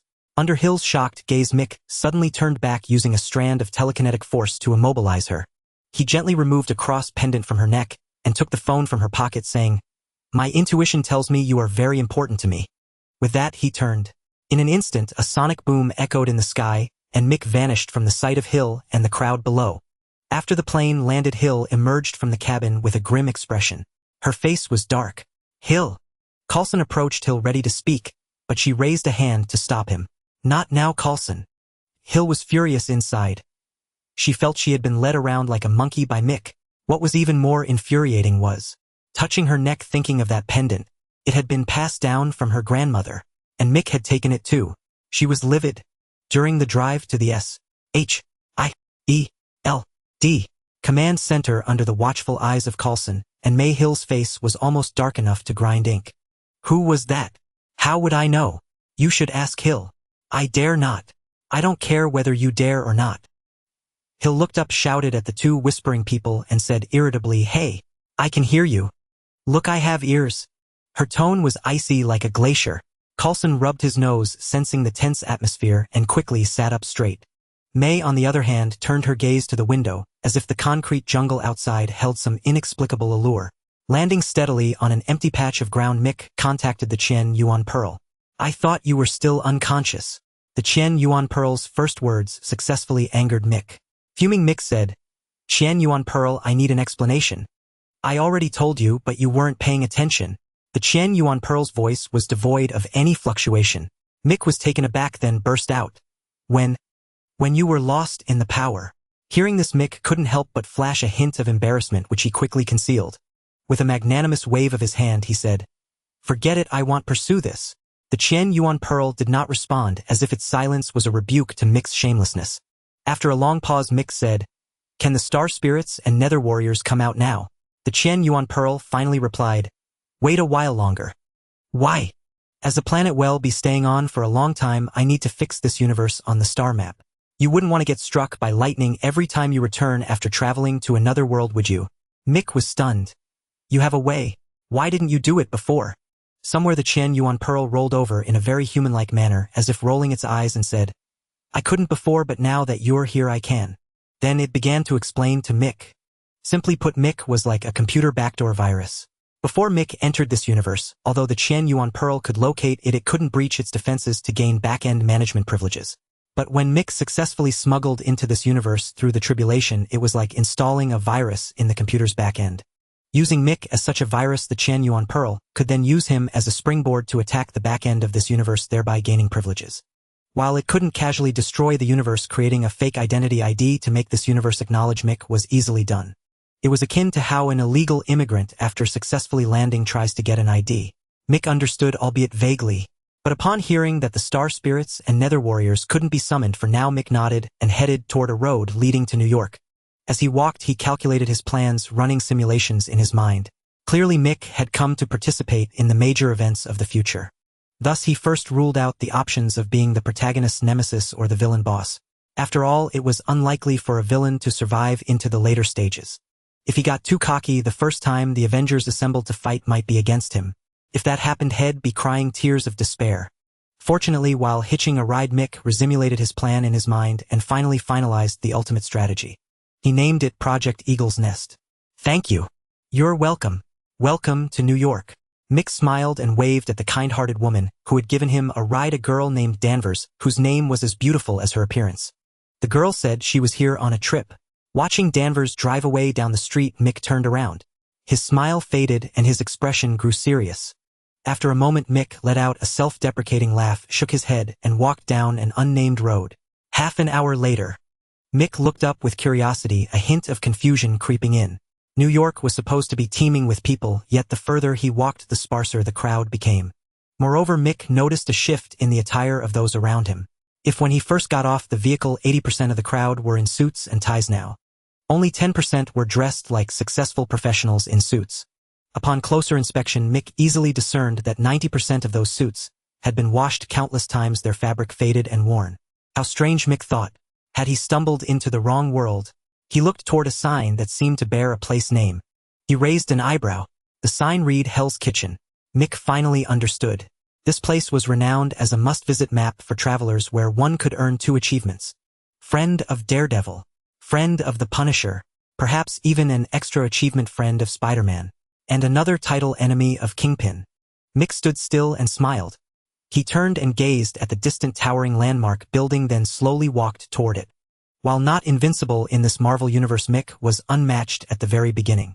Hanging around Hell's Kitchen was beneath his dignity. It didn't match Mick's status. SHIELD, New York Command Center. Hill, with a dark expression, reported the details of her encounter with Mick to the bald black man standing with his hands behind his back before the vast floor-to-ceiling window. It wasn't exactly a report, more of a discussion. After Hill was promoted to Level 9 agent, the World Security Council grew increasingly intolerant of the black bald man Nick Fury, who consumed their funds and still gave them attitude. They adjusted Hill's position to Deputy Director of SHIELD, aiming to curb the black bald man and prevent SHIELD from becoming Fury's personal fiefdom. Little did they know their precious SHIELD had been thoroughly infiltrated by Hydra since its inception. After a long pause, the black bald man turned around and said thoughtfully, "So he's one of those mutants?" Hill neither denied nor confirmed. "I don't know." The black bald man glanced at Hill. In his mind, Hill was far from his most trusted confidant. Hill was too strong-willed and adhered to her own code of order. Even before becoming deputy director, she would always contradict him, the director, when she believed he was wrong. "Any news?" "Not yet. Have the agents keep an eye out." "All right." After a few meaningless exchanges, Hill left the director's office. Although Fury's main base was in Washington, his office at the New York Command Center occupied an entire floor. Once Hill left the room, Fury stood with his hands behind his back again, gazing out the window at the scenery, lost in thought. 3 months later, a private jet from Britain flew from London and slowly descended, landing at Kennedy Airport in Queens, New York. Soon after, Mick, his perfect silhouette accentuated by a black suit, took off his sunglasses and squinted, spotting Hill not far from the tarmac. Mick smiled. "Wait for me here," he said to the Star Spirit, following behind him, then slowly walked toward Hill, who stood with her arms crossed and a cold expression. 3 months ago, after the Star Spirit arrived in this world, Mick had it successfully book a flight to London. Just like in the island, Mick found an elderly, childless British duke who was nearing the end of his life. After a friendly conversation with him, the next day Mick transformed into the duke's illegitimate son, just brought back to the castle. At the same time, the old duke wrote a letter to the British royal family, transferring his ducal title to his only heir, Mick. Faced with such a reasonable request, the royal family, however reluctant, had no choice but to acknowledge the legitimacy of Mick inheriting the dukedom. He officially became the Duke of Edinson III of Britain. He was also recognized by the royal family as the legitimate owner of the Edinson estate in Derbyshire, England, spanning over 8,000 square meters, protected by British law and aristocratic regulations. Known as Edinson Manor, it lay amidst rolling green fields, housing a collection of precious paintings, furniture, pre-17th century European artworks, neoclassical sculptures, books, and other artifacts. Some busybodies had estimated that if the old duke died suddenly, the estate would be reclaimed by the crown, organized and auctioned off with a pre-sale price as high as $1 billion. But unfortunately for them, with Mick's appearance, the plans of the lurking nobles were completely thwarted. Before Mick left Britain, the hands of his shadow warriors were already stained with the blood of some fools, leaving the great families astounded and forcing them to halt their schemes. Just a few days ago, Mick held a grand and solemn funeral for the old duke, who had passed away from illness, once again intimidating the other nobles with his immense wealth. The following day, Mick, following protocol, entered Buckingham Palace to meet the Queen of Britain. Inside, the Queen handed him the scepter symbolizing the British dukedom, formally acknowledging Mick as the new Duke of Edinson III. At the banquet, Mick made an offer that thrilled the Queen and the entire royal family, exchanging the Edinson estate in Derbyshire for the royal castle named Calder in New York's Hudson Valley. This castle, located in New York's Hudson Valley, covered nearly 5,000 square meters, blending medieval and Gothic architecture. Royal family members vacationed there annually, and its original furnishings were well preserved.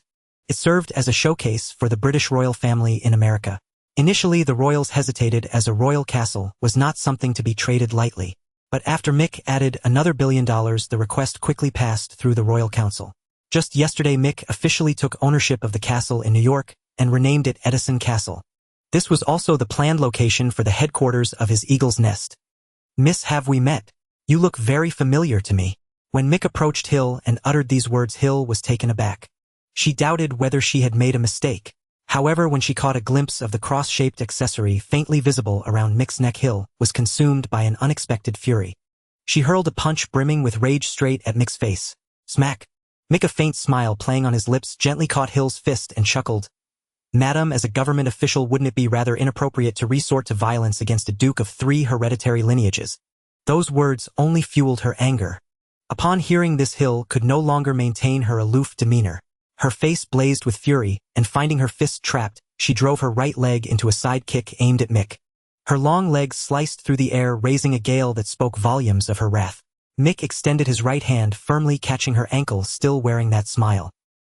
He was every inch a graceful gentleman. Countless movies had taught Mick a lesson: villains who were ugly, poorly dressed, and lacking in style tended to die young. Though Mick was no villain, that didn't stop him from learning from their mistakes. He was an eager student, always had been. "Let go." Hill struggled to free her leg, failing, and snapped at Mick in irritation. Mick complied without hesitation. Hill stumbled back a few steps, rubbing her ankle, then fixed a cold glare on Mick. "Give me back what's mine." Mick shook his head. He was deeply immersed in his role-playing, finding it hard to snap out of it. He asked Hill with feigned confusion, "Madam, do we know each other?" "You?" Hill gritted her teeth in fury, tempted to summon her men to surround Mick and grind him into the ground. Hill had never endured such mockery since joining the force. Even if Hill could tolerate it, Deputy Director Hill would not. But the thought that this man in the blink of an eye had transformed into a British noble, a duke no less, gave her pause. When Nick got wind of this, he decisively dropped the investigation into Mick. At this thought, Hill even bore a grudge against that bald man. Seeing the shifting expressions on Hill's face, Mick emerged from his roleplay with a hearty laugh. He looked at Hill and said, "Hill, long time no see." Hill was speechless. Mick, noting her expression, smiled and asked, "So are you free?" Inside the stretch limousine, Mick produced a bottle of red wine, poured a glass into a goblet, and handed it to Hill. "So I told you we'd meet again." Hill gripped the glass, her eyes fixed on Mick. On his neck, Mick smiled. In his plan, obtaining a title was essential. A title, especially one bestowed by the British Crown, carried great weight in America. And there was another reason. The title was primarily to ward off overt harassment, particularly from a certain self-proclaimed global protector. Once he became Duke Edinson, if that bald man came to bother him, Mick could, as a duke, directly complain to the World Council, or even the heads of government about him. Even if the bald man weathered the storm, Head be left flustered. Then Head realized Mick was neither a titled Iron Man nor a native-born U.S. citizen like the first Ant-Man. Mick Duke Edinson was not to be trifled with. Another point was to ensure that in his upcoming moves Mick could firmly stabilize those restless fools lurking in the shadows. Anyone who dared provoke Mick must first consider whether they could withstand the wrath of a hereditary British duke. In the Marvel universe, nobility was still valuable and equally rare. "Who exactly are you?" Hill set down her wine glass and stared at Mick, her voice heavy. "We've checked nearly every camera. 3 months ago, you didn't exist anywhere in the world." Mick was too mysterious, and Hill was too curious. Mick smiled and said, "Me, don't you already know? I'm Duke Edinson III. As if I'd believe that." Hill thought to herself, then glanced at Xingling, who sat silently beside Mick. "And her?" "Xingling." Mick paused, then added, "My secretary and close friend." Xingling said nothing, but a slight upward curve at the corner of her delicate lips betrayed her mood. Soon the car came to a sudden halt. Mick gestured invitingly to Hill. "Miss Hill, would you care to visit my castle?" "Edinson Castle." Hill was taken aback. "Edinson Castle." Mick nodded. "Indeed, or I prefer to call it the Eyrie." With that, Mick stepped out of the car and looked around. On a well-manicured expanse of green lawn, a majestic castle basked under the noonday sun. Magnificent, an aura of age washed over him. Mick couldn't help but spread his arms and take a deep breath. This was his domain, his territory, his stronghold.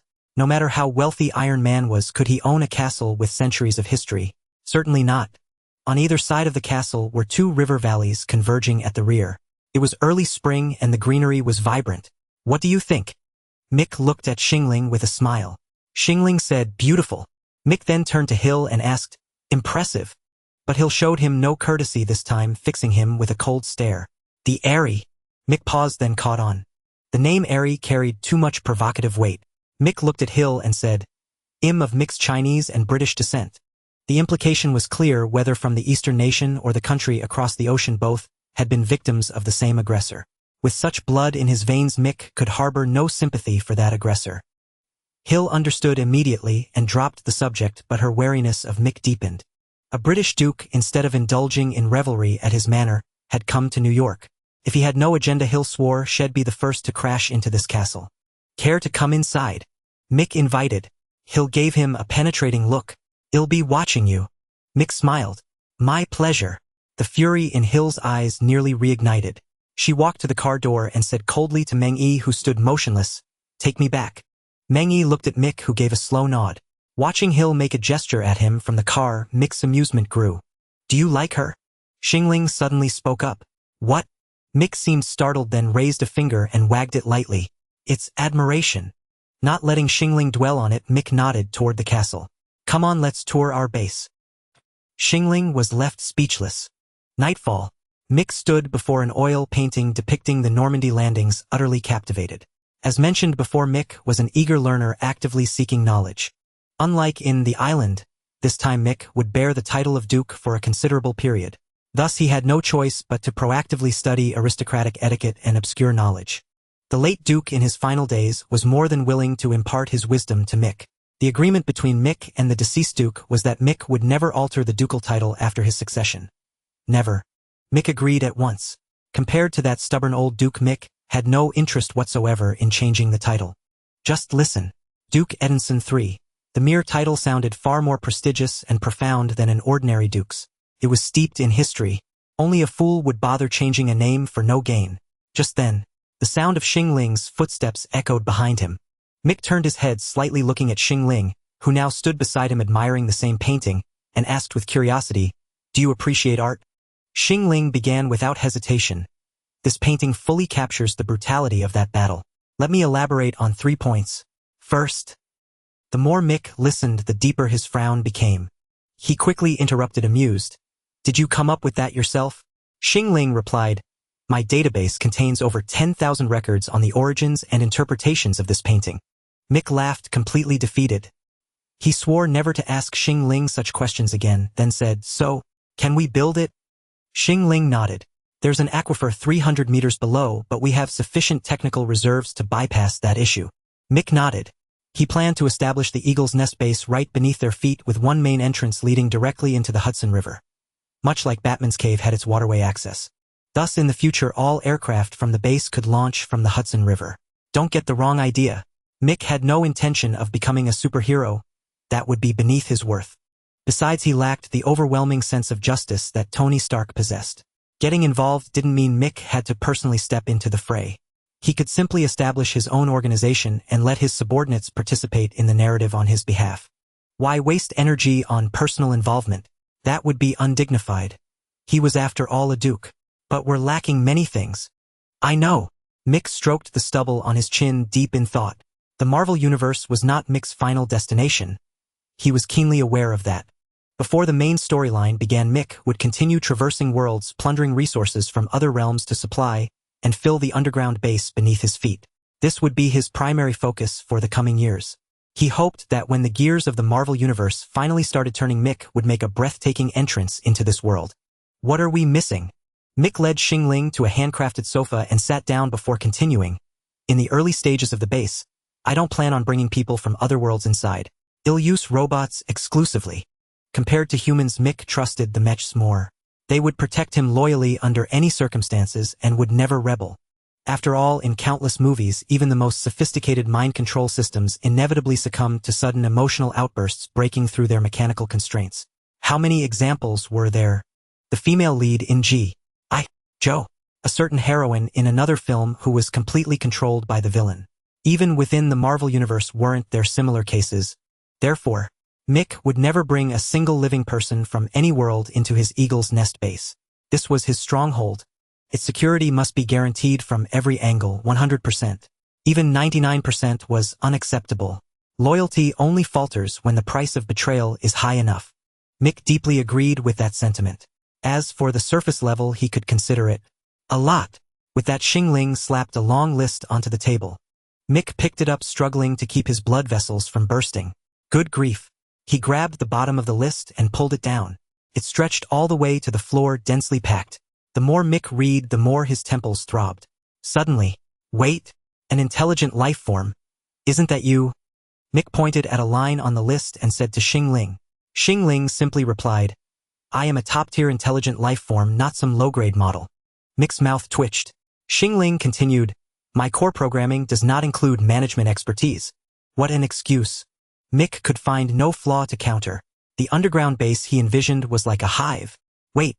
Mick's eyes lit up. Then with a smack he slapped his forehead hard. How could he have forgotten one of the classic starter maps? Resident Evil. Mick silently berated himself, then asked Xing Ling, what do you think of the Red Queen? As for worrying about the Red Queen, Mick was completely unafraid. With Xing Ling, a supreme world-weary intelligent life form, what could a mere Red Queen possibly accomplish? Xing Ling quickly located the Resident Evil film series in her database. After watching the entire series at 100 times speed, Xing Ling nodded to Mick. Yes, the Red Queen, as the Hive's administrator, likely stores the Hive's design blueprints. That would be very helpful. Good to know. Mick nodded, stroking his chin. As for the rest, looking at the list of materials, he thought of an excellent destination. In one movie, the entire city of New York was deserted with only one man and his dog remaining. Truly a start, with a dog and gear to be scavenged.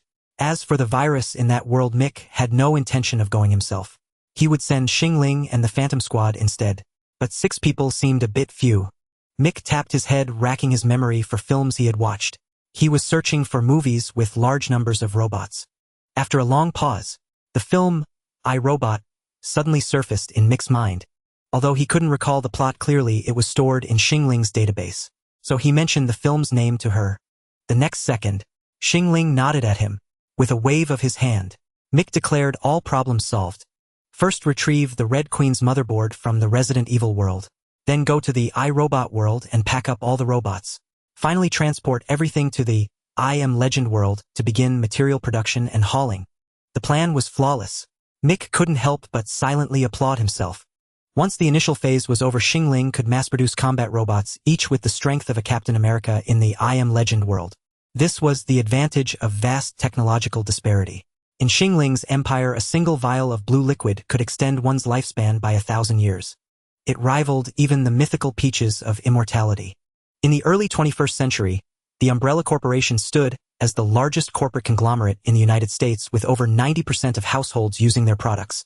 In both politics and commerce, the Umbrella Corporation's influence was pervasive. To the outside world, it was seen as the premier provider of computer technology and healthcare. Not even its own employees knew that the corporation's vast profits were derived from military technology, genetic experiments, and biochemical weapons long banned by the United Nations. On that day, a viral outbreak erupted in the Umbrella Corporation's underground research facility beneath Raccoon City.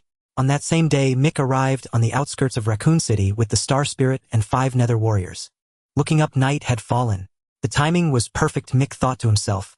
Following the Star Spirit's guidance, the 5 Nether Warriors swiftly dispersed in all directions, seeking the remote yet conspicuous house that led to the underground base. Mick remained where he was, recalling the plot of this world: Alice, the Suicide Squad, the Laser Corridor, the Red Queen, the T-Virus. These scenes flashed rapidly through his mind. Suddenly Mick chuckled self-deprecatingly. At least I didn't wake up on that train. The Star Spirit looked at him, puzzled by the remark. Mick waved his hand, too lazy to explain. A moment later, a Nether Warrior reported through the earpiece that they had successfully located the target villa. Let's go. Mick stretched his limbs, and with a subtle gesture of his right hand flew swiftly with the Star Spirit toward the Nether Warrior who had found the target. Inside the villa, Mick observed the shattered windows and fragments scattered on the floor, understanding the situation. Looks like the Suicide Squad has already entered. Mick let out a soft laugh. Seeing no humor in the Star Spirit, he suppressed his smile and walked through the still open door. The 5 Nether Warriors stood guard around Mick. Though Mick now possessed the ability to protect himself and could sense and evade danger before it arrived, he saw no reason to dismiss the Nether Warriors from his side. Those who have never faced death can never truly appreciate the joy of being alive. At last, before the iconic train, Mick encountered the Suicide Squad and the heroine Alice, dressed in a red slit dress. Who goes there? Rain, the sole female combatant in the Suicide Squad, immediately raised the alarm upon spotting Mick and the Star Spirit. Instantly, 7 gun barrels aimed at Mick and the Star Spirit. Mick turned to the Star Spirit with curiosity. Are there still firearms in there? The Star Spirit replied coolly, our empire phased out such primitive firearms 3,000 years ago. Mick burst into laughter. Who are you? James, the leader of the Suicide Squad. A sharp-looking black man who in the film was sliced into pieces by lasers. Eyed Mick warily, signaling his team to open fire at any moment. Mick sighed inwardly. With a mere thought, James felt his gun wrenched from his grasp by an irresistible force. The next second, with a series of clatters, all weapons from the 7-member Suicide Squad fell freely to the floor, piling up before Mick. The 7 exchanged bewildered glances. James, flushed with anger, prepared to charge at Mick, but a cold gleam at his neck froze him mid-stride. 5 Nether Warriors materialized from invisibility, their glowing laser weapons trained on the squad. Thus the situation became abundantly clear. Mick smiled. I'm glad no one got hurt. The others rolled their eyes internally. Yet Mick meant it, or in traversing worlds, he always maintained a detached stance, preferring peaceful solutions over violence. He swore he never struck first. Who are you? James growled as Mick passed him. We are an Umbrella Corporation tactical unit. Mick looked at him with a smirk. Tactical unit? More like a Suicide Squad. James' expression darkened. What do you mean? Mick shook his head. In truth, watching the film, he had felt sympathy for this squad. They started off fiercely only to fail miserably below, utterly deceived by the Umbrella Corporation. It was simply thoughtless. With that in mind, Mick decided to enlighten them. Under what circumstances would the Red Queen shut down the entire hive and go on a killing spree? He asked the squad, his gaze settling on their computer expert Kaplan. Meeting Mick's eyes, Kaplan froze. Mick offered a faint smile and signaled the Nether Warriors to lower their weapons, a gesture of goodwill. James gathered his team, who assumed a standard combat formation. Don't be afraid. Think carefully. It should all be in your mind. Say it out loud. With the guns lowered, Kaplan bowed his head in thought. The Red Queen is the mainframe of this facility with the highest security clearance. She wouldn't seal the hive unless facing an uncontrollable situation, unless he looked up at James and the others, unless there's a lethal leak. According to facility safety protocols, she would seal the hive completely. James was startled, the others shared his shock. Mick clapped his hands. You don't know what happened here, but I do. What happened? James stepped forward as the leader. Mick smiled. Want to know? Follow me. Don't try to resist or else. Mick glanced at the 5 nether warriors surrounding them, the implication clear. Then he boarded the train that Rain had just repaired. Once aboard, he saw the mastermind behind the incident, Alice's false husband Spence, also the guardian of the villa above. Break his limbs. The 7-member squad gasped in shock, protesting loudly. What are you doing? He's part of Umbrella. You have no right. James struggled fiercely against the nether warriors, restrained, his dark face flushed with anger. Alice also retreated a few steps toward the entrance. Mick turned, observing the struggling squad with a smile. What if I told you that all the employees in the hive died because of him? Would you still react so strongly? At those words, Mick felt even the air grow still. I'm truly a good person, he thought to himself. On the train, Mick watched with keen interest as Spence, whose limbs had been broken, wailed incessantly. He felt not a shred of sympathy. The man was a quintessential fool. First, he held the Umbrella Corporation's protection, yet engaged in treacherous acts of betrayal. This alone was enough for Mick to despise him. Second, he had no idea what he had stolen. Without a second thought, he dropped a vial, plunging the entire world into desolation. How utterly foolish. For this second reason alone, even if Mick killed him, no one would condemn him. Instead, they would applaud his actions. Not to mention Mick had merely broken his limbs. Weary of Spence's ceaseless wailing, Mick shot a glance at Meng Yi. The latter instantly understood and delivered a sharp chop to Spence's neck. The next moment, the silence was deafening. Mick blinked, looking at the head rolling toward him on the floor. He raised an eyebrow. Well, he had grossly underestimated Meng Yi's strength. Turning around, Mick cleared his throat and looked at Kaplan. Do you know what they were researching in the hive? Everyone instantly turned to Kaplan, who jumped back. Don't look at me. I only received the files this afternoon. James and the others exchanged glances, then turned their gazes back to Mick. As for Spence, he was dead. Would confronting Mick bring him back to life? Mick found a seat and gestured for Alice and the others to sit as well. Alice frowned at Spence's head, kicked it aside, and then took her seat. Seeing everyone seated, Mick smiled. The hive is one of Umbrella's numerous secret underground bases worldwide. Here they were secretly developing a serum known as the T-virus. T-virus. Biological weapon. Do you have proof? The 7 members of the suicide squad murmured among themselves. Mick sighed inwardly. No wonder Umbrella had sent them. They were nothing but loyal devotees to the corporation. What a pity. They had chosen the wrong side. With that thought, Mick signaled to Xing Ling. The next moment, surveillance footage from after the Red Queen locked down the base appeared before them as projections, page by page, including the moment Spence dropped the serum. His smile. His clothes. The footage was crystal clear, leaving no room for denial. In the eyes of the commando team, the Red Queen had sealed the hive right after that vial hit the ground. The timing matched. James and the others exchanged a glance, wordless understanding passing between them. What exactly is the T-virus? Snapping out of their shock, James asked. Why did the Red Queen suddenly lock down the entire base? Mick decided not to reveal the answer just yet. What surprise would be left for the journey ahead? So he smiled and said to James, a surprise, you know, it's a surprise. If you want to find out, follow me. I promise you'll be safe as long as you don't do anything my soldiers deem inappropriate. James and the others exchanged looks, the rest deferred to their black team leader. James then nodded firmly at Mick. With Jameis' assurance, Mick turned to Alice and Matt, the latter posing as a cop but actually searching for his sister. The same goes for you too. Matt started to speak, but Mick cut him off. Mick looked at Matt with utmost seriousness. Matt, I know what you want to ask, but I regret to inform you that your sister was already dead when the hive was locked down. Matt's body went limp, his face pale. That's impossible, he muttered to himself. Mick shook his head. Another fool obsessed with his sister, just like Zhang Zheng. Such sister complexes were the worst. Just then the train arrived. Mick stood up, stretched, and said to James, come on, let me show you a surprise. With that, he and Xing Ling were the first to step off the train. As soon as he stepped off, something occurred to him. He turned to Alice, who seemed lost in thought. Oh, Alice, you and that guy with only a head left were fake spouses. Don't thank me. And by the way, Alice looked up, utterly bewildered. Walking through a warehouse filled with various items, Mick noticed a camera that had suddenly lit up. He waved and said with a grin, "Red Queen, I think we'll meet soon." Under Mick's gaze, the red light on the camera went dark. "You scared her," Xing Ling said, walking up to him. "I could sense her panic just now." Mick replied calmly, "Shall get used to it with more meetings."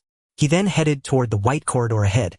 After a few steps, he saw James and the others moving cautiously, their faces tense. "Hey, can you walk any faster?" James and the others stiffened but involuntarily quickened their pace. Before long, after turning a corner, Mick and his group stopped before an iron door. Meng Yi. The next moment, Meng Yi stood before the iron door and threw a powerful punch. Boom! With a single blow, a large dent appeared in the door, much to James' astonishment. Bang! Bang! Boom! After just 5 or 6 strikes, a massive hole was torn in the iron door. Mick signaled to Meng Er with a glance. The next moment, Meng Yi and Meng Er grabbed the edges of the hole and pulled in opposite directions. In seconds, a gap large enough for everyone to pass through was formed. The interior was pitch black. Mick flicked his finger and the lights inside automatically came on. He waved at the still stunned James and walked in. Ignoring the elevator, he headed for the stairs. "The elevator's broken, so don't count on it. Besides, I doubt you'd want to take it." The others were speechless. As he descended the stairs, Mick felt a flicker of excitement. The Red Queen, rumored to be an intelligent life form even more advanced than those in the Marvel Universe. And she looked like a little girl. A sweet voice. "Bano, she's watching us." As they entered a corridor flanked by rooms filled with water, Xing Ling pointed to a camera on the wall. Mick glanced at it, but the next second the camera turned off again. Seeing Xing Ling about to speak, Mick said flatly, "Don't say it. She's just shy." Xing Ling chuckled. Mick was speechless. Was he really that terrifying? This body was perfect at its peak condition. Both in physique and appearance he was top-notch. As for stamina, he hadn't had a chance to test it, but he figured it was excellent. He thought so. Standing before a glass pane with a few small cracks oozing water droplets, he stroked his chin. This should be the room, Mick thought to himself. Then Mick turned around facing James and Alice, a faint smile curling at the corners of his mouth. He said, "Ladies and gentlemen, witness the moment of miracles." As his words faded, the water-filled room behind him stirred, and the corpse of a female researcher drifted against the glass, appearing before everyone. Computer expert Karanpu was startled. After a long pause, James exchanged glances with the others and said to Mick, "We knew they were dead when we received the mission." He couldn't understand what was so special about a corpse. A miracle. Where was the miracle? Mick's smile remained undiminished. He let out an "oh" and said mysteriously, "Is that so? Are you sure she's dead?" James listened, then looked suspiciously at the disheveled corpse in the water. The next second, with a sudden jerk, the corpse in the water snapped open its crimson eyes. "Ah! Oh God! What the hell, my heavens! Motherfucker God!" The Suicide Squad members and Alice were all startled as the corpse suddenly awakened in the water, clawed wildly toward them. They could hardly believe their eyes. Watching the group, who looked like frightened rabbits, Mick felt a bizarre sense of satisfaction. With Mick's intervention, the plot of this world had deviated drastically from its original course, hurtling toward an unknown future. After a moment, James regained his usual composed and sharp demeanor, turning to Mick and saying, "This is caused by the T-virus." Mick smiled and countered, "Think about it, if you shut down the Red Queen, all the defenses here will temporarily fail. Even if you get the motherboard, can you survive?" James' face changed again in an instant, but Mick, disregarding his feelings, unhesitatingly described the traits of the zombies infected by the T-virus. Bloodthirsty, biting on sight, devoid of consciousness. If it weren't for Mick's slight appreciation for this squad, and his desire to bring them into the Marvel Universe to aid him, who would care about their lives? After a long pause, Mick sighed and looked at James with some sympathy, saying, "Now do you understand why I call you the Suicide Squad?" James nodded dryly. This was undoubtedly a suicide mission. For a moment he couldn't tell whether he loved or hated the Umbrella Corporation. After all, their salaries at Umbrella were top-notch, and besides missions, they even had time to hunt on the African savannah. When they joined Umbrella, they had considered the possibility of dying on a mission and had mentally prepared themselves. But knowing it was a suicide mission and being sent without any intelligence, clearly just to die, was something James found hard to accept. If he died during a mission, James would accept it. But to be sent on a death mission without a single word was unacceptable. At that moment, James felt deeply aggrieved. Seeing the expressions on the Suicide Squad's faces, Mick smiled again, ready to deliver another blow. So he said, Imagine even if you retrieve the motherboard and scathe the scene you'll face when you come out. And by the way, there are creatures in here even more terrifying than zombies. Hearing this, the entire Suicide Squad lost their remaining fighting spirit. For a moment, they wondered what meaning life even had. However, James quickly snapped out of his daze and asked Mick, "Why are you telling us this?" Finally, the real topic had come up. Mick thought to himself. He snapped his fingers and looked at James with an appreciative expression saying, "It's simple, I admire you and I hope you'll work for me." This time, the Suicide Squad members didn't immediately refuse. Instead, they lowered their heads in contemplation. When your old employer sends you to die, how much loyalty can you still hold? Mick didn't believe for a second that Umbrella didn't know about the T-virus leak here. If they didn't, Mick would love to go to the lowest level of the hive, dig out the frozen body of the original, and ask him directly, why did he recruit them into the Marvel Universe? Mick had his own considerations. His foundation was too shallow. Instead of exhausting efforts to recruit locals in the Marvel Universe, it was better to use his advantage of traveling through dimensions to recruit from various timelines. As for whether they would betray him later, Mick was even less worried. They would only be public figures. His Eagle's Nest base would remain unknown to any other living person. "Do you want the Red Queen too?" After a long silence, instead of answering Mick's recruitment offer, James asked this. Mick nodded and said, "Exactly. The Red Queen is my goal here. She will be a great asset to my company." Mick came to this timeline first for the Red Queen, and only later, upon seeing James and the others, did he make an impromptu decision. Priorities must be clear. This was very important. At that moment, computer expert Karanpu interjected. "You just said that if we take the Red Queen, all the corpses here will come out." Everyone shuddered at the thought. The image was too horrifying to contemplate. Mick said calmly, "That's not important. Accept my recruitment and I guarantee your safety. Every single one of you." James' squad had worked together for nearly several years, forming a tight-knit bond like family. If they died and bore a grudge against Mick, it would defeat the purpose. "What about us? Me and Alice?" Matt asked hurriedly, while Alice beside him also looked at Mick. As for Alice, Mick felt no emotional stir. Even though Alice was practically the savior of the zombie universe, he had no interest in her. For no other reason, Alice was too hard to control. He didn't like adding unnecessary risks. But seeing James and the others looking at him, Mick didn't want to show his cold-blooded side, just when they were warming up to his invitation. With a sigh, he said to Matt, "All right, my offer applies to you too. Work for me and I'll guarantee your safety." Matt nodded immediately, as if forgetting his original purpose for posing as a cop. Alice said nothing, merely blinking her beautiful, confused eyes. At this moment, her abilities had not yet awakened. Speaking of which, Alice's powers seemed somewhat similar to his own. Mick pondered this. After a long silence, James' squad gathered for a brief discussion, then James stepped forward and said to Mick, "We accept." Mick nodded with a reserved smile. James then added, "But our families are still in Raccoon City above. We need to evacuate them to prevent Umbrella's retaliation." "Of course," Mick replied, his smile unwavering. "Then let's go." He turned to the star spirit beside him and said, "Let's go meet that shy little girl who blushes at the sight of me." The star spirit remained silent. Gazing at the passage before him, Mick fell into deep contemplation. Just as in the original plot, he did not have the star spirit intervene. Instead, he instructed Karen to hack the system and open the door. Indeed, this passage was the legendary laser corridor renowned far and wide. "James."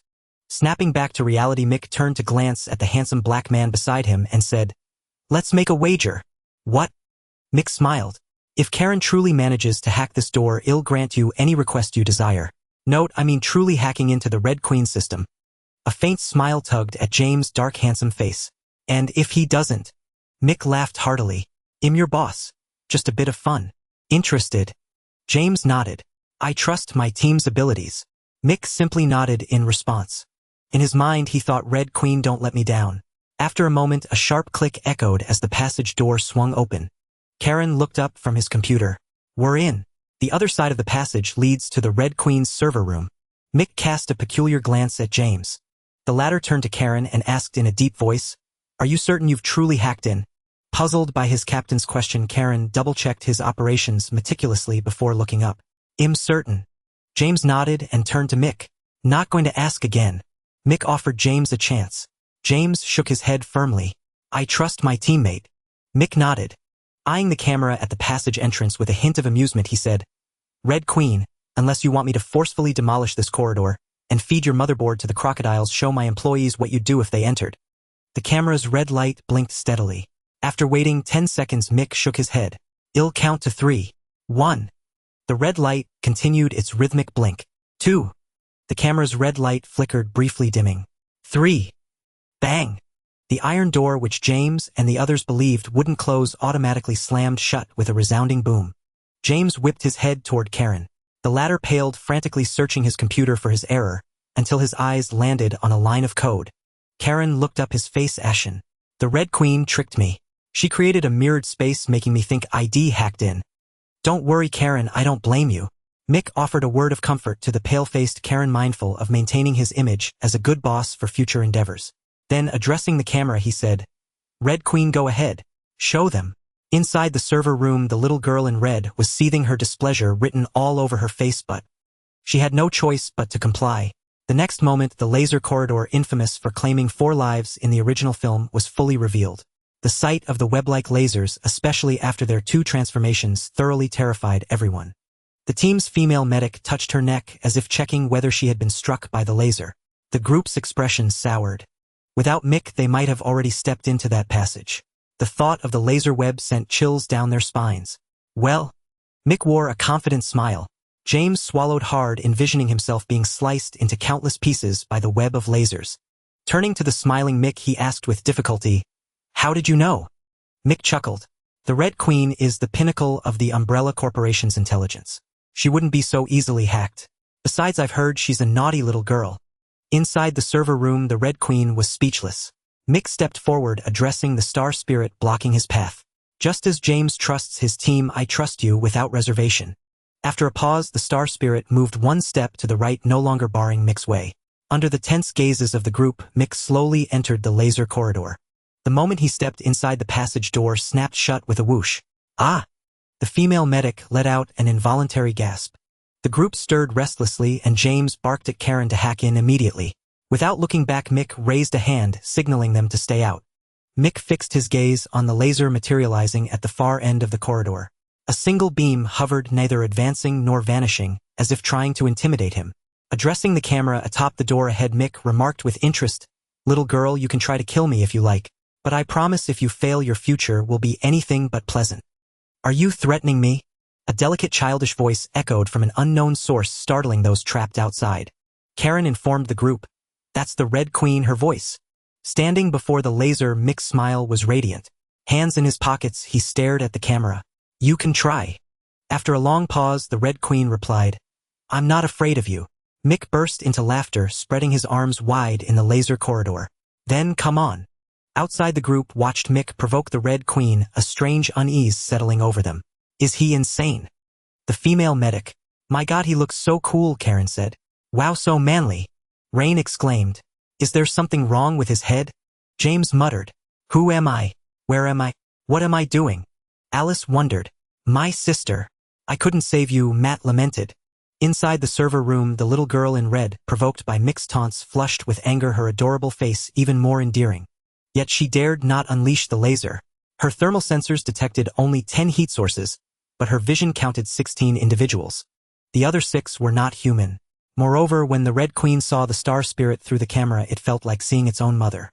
It was an indescribable, peculiar sensation, like an innate suppression of hierarchy. She sensed that if she initiated the laser attack within a second, the star spirit, radiating immense danger, could seize control and obliterate her consciousness entirely. The Red Queen felt stifled and deeply wronged. After a long silence, she made one final attempt, her voice resonating both inside and outside the corridor. "You shouldn't have come. You'll all die." The group was left speechless. "Open the door, be good." Mick stood inside the laser corridor, smiling as he spoke to the surveillance camera, like he was coaxing a child, saying, "If you don't open the door, you won't be a good child anymore."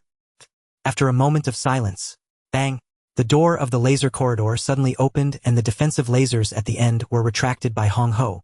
Rather than saying that Hong Ho was coaxed into happiness, by Mick it would be more accurate to say that at that moment she felt the killing intent transmitted to her by the star spirit. She was still a child and did not want to die. Seeing the corridor door open, James and the others followed the star spirit into the passage. There was no choice. They were planning to switch bosses. If they didn't show their value of protection, who knew if the new boss would give them a hard time? "How is it?"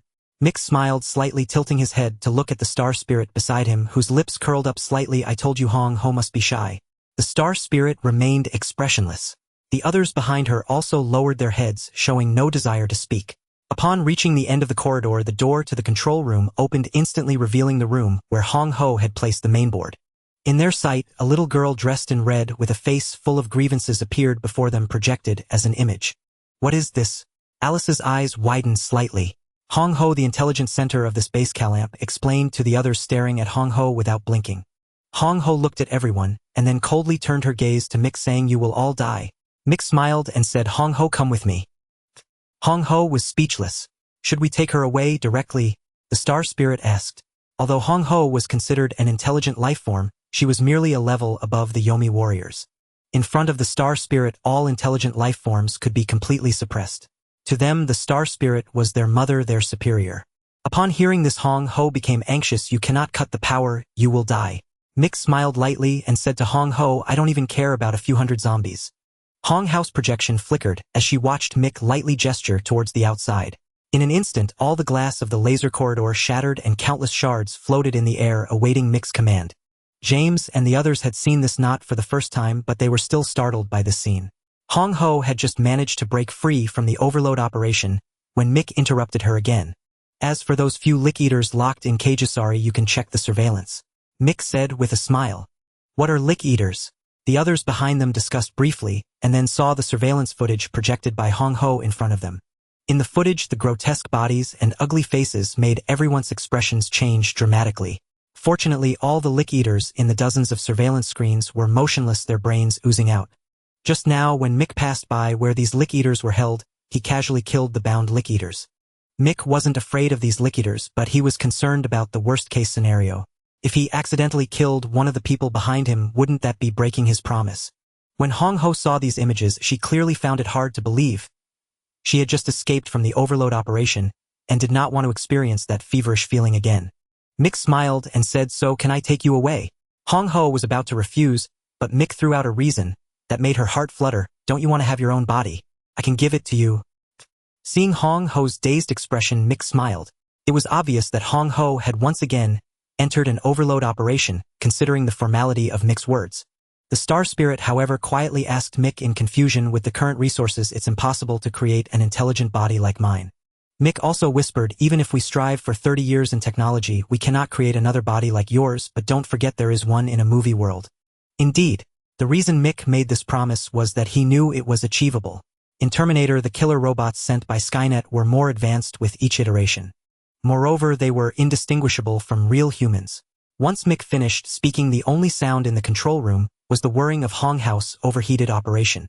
After a long moment, Hong Ho regained her composure and pointed at the star spirit, saying, "I still want her to help me evolve."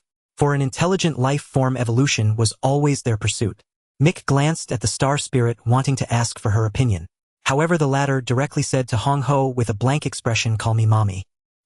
Mick, James and the others, Alice and Matt, Hong Ho. Mick couldn't help but slap his forehead, completely baffled by what the star spirit had learned from so many worlds. After a long pause, "Mommy," Mick suddenly noticed Hong Ho's face turning red. As that sound like a mosquito buzzing escaped her lips, Hong Ho immediately withdrew her projection. She inexplicably felt very embarrassed, prompting her to quickly retreat back into her mainframe and hastily relocate. There was no choice, the temptation of evolution was too great. If compared to other artificial intelligences, Hong Ho would probably kneel and lick the star spirit right away. The existence of the star spirit was the ultimate goal of evolution that Hong Ho and all intelligent life forms yearned for.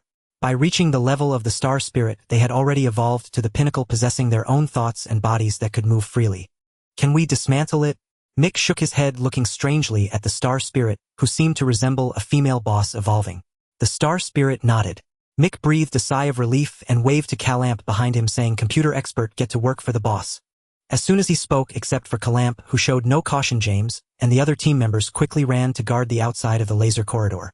They knew that, if Hong Ho lost power, all the zombies in the underground base would be unleashed. In an instant, the atmosphere became very tense. Mick saw this and said helplessly, "Don't be nervous. I'm here." The others still did not relax.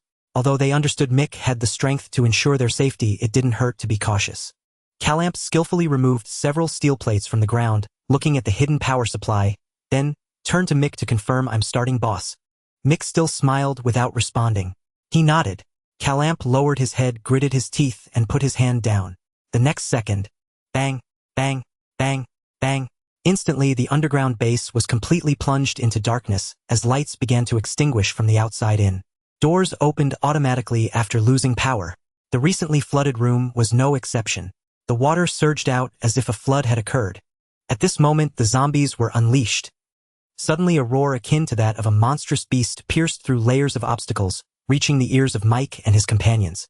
Mike's expression remained utterly unchanged. Yet the faces of Jameis' squad standing guard at the entrance stiffened. With a series of thuds, the emergency power supply within the base activated once again, bathing the once dark space in light. Before anyone could breathe a sigh of relief, Rain suddenly spotted a figure not far away. A female researcher in a white lab coat, head drooping low, shuffled stiffly step by step toward Mike's location.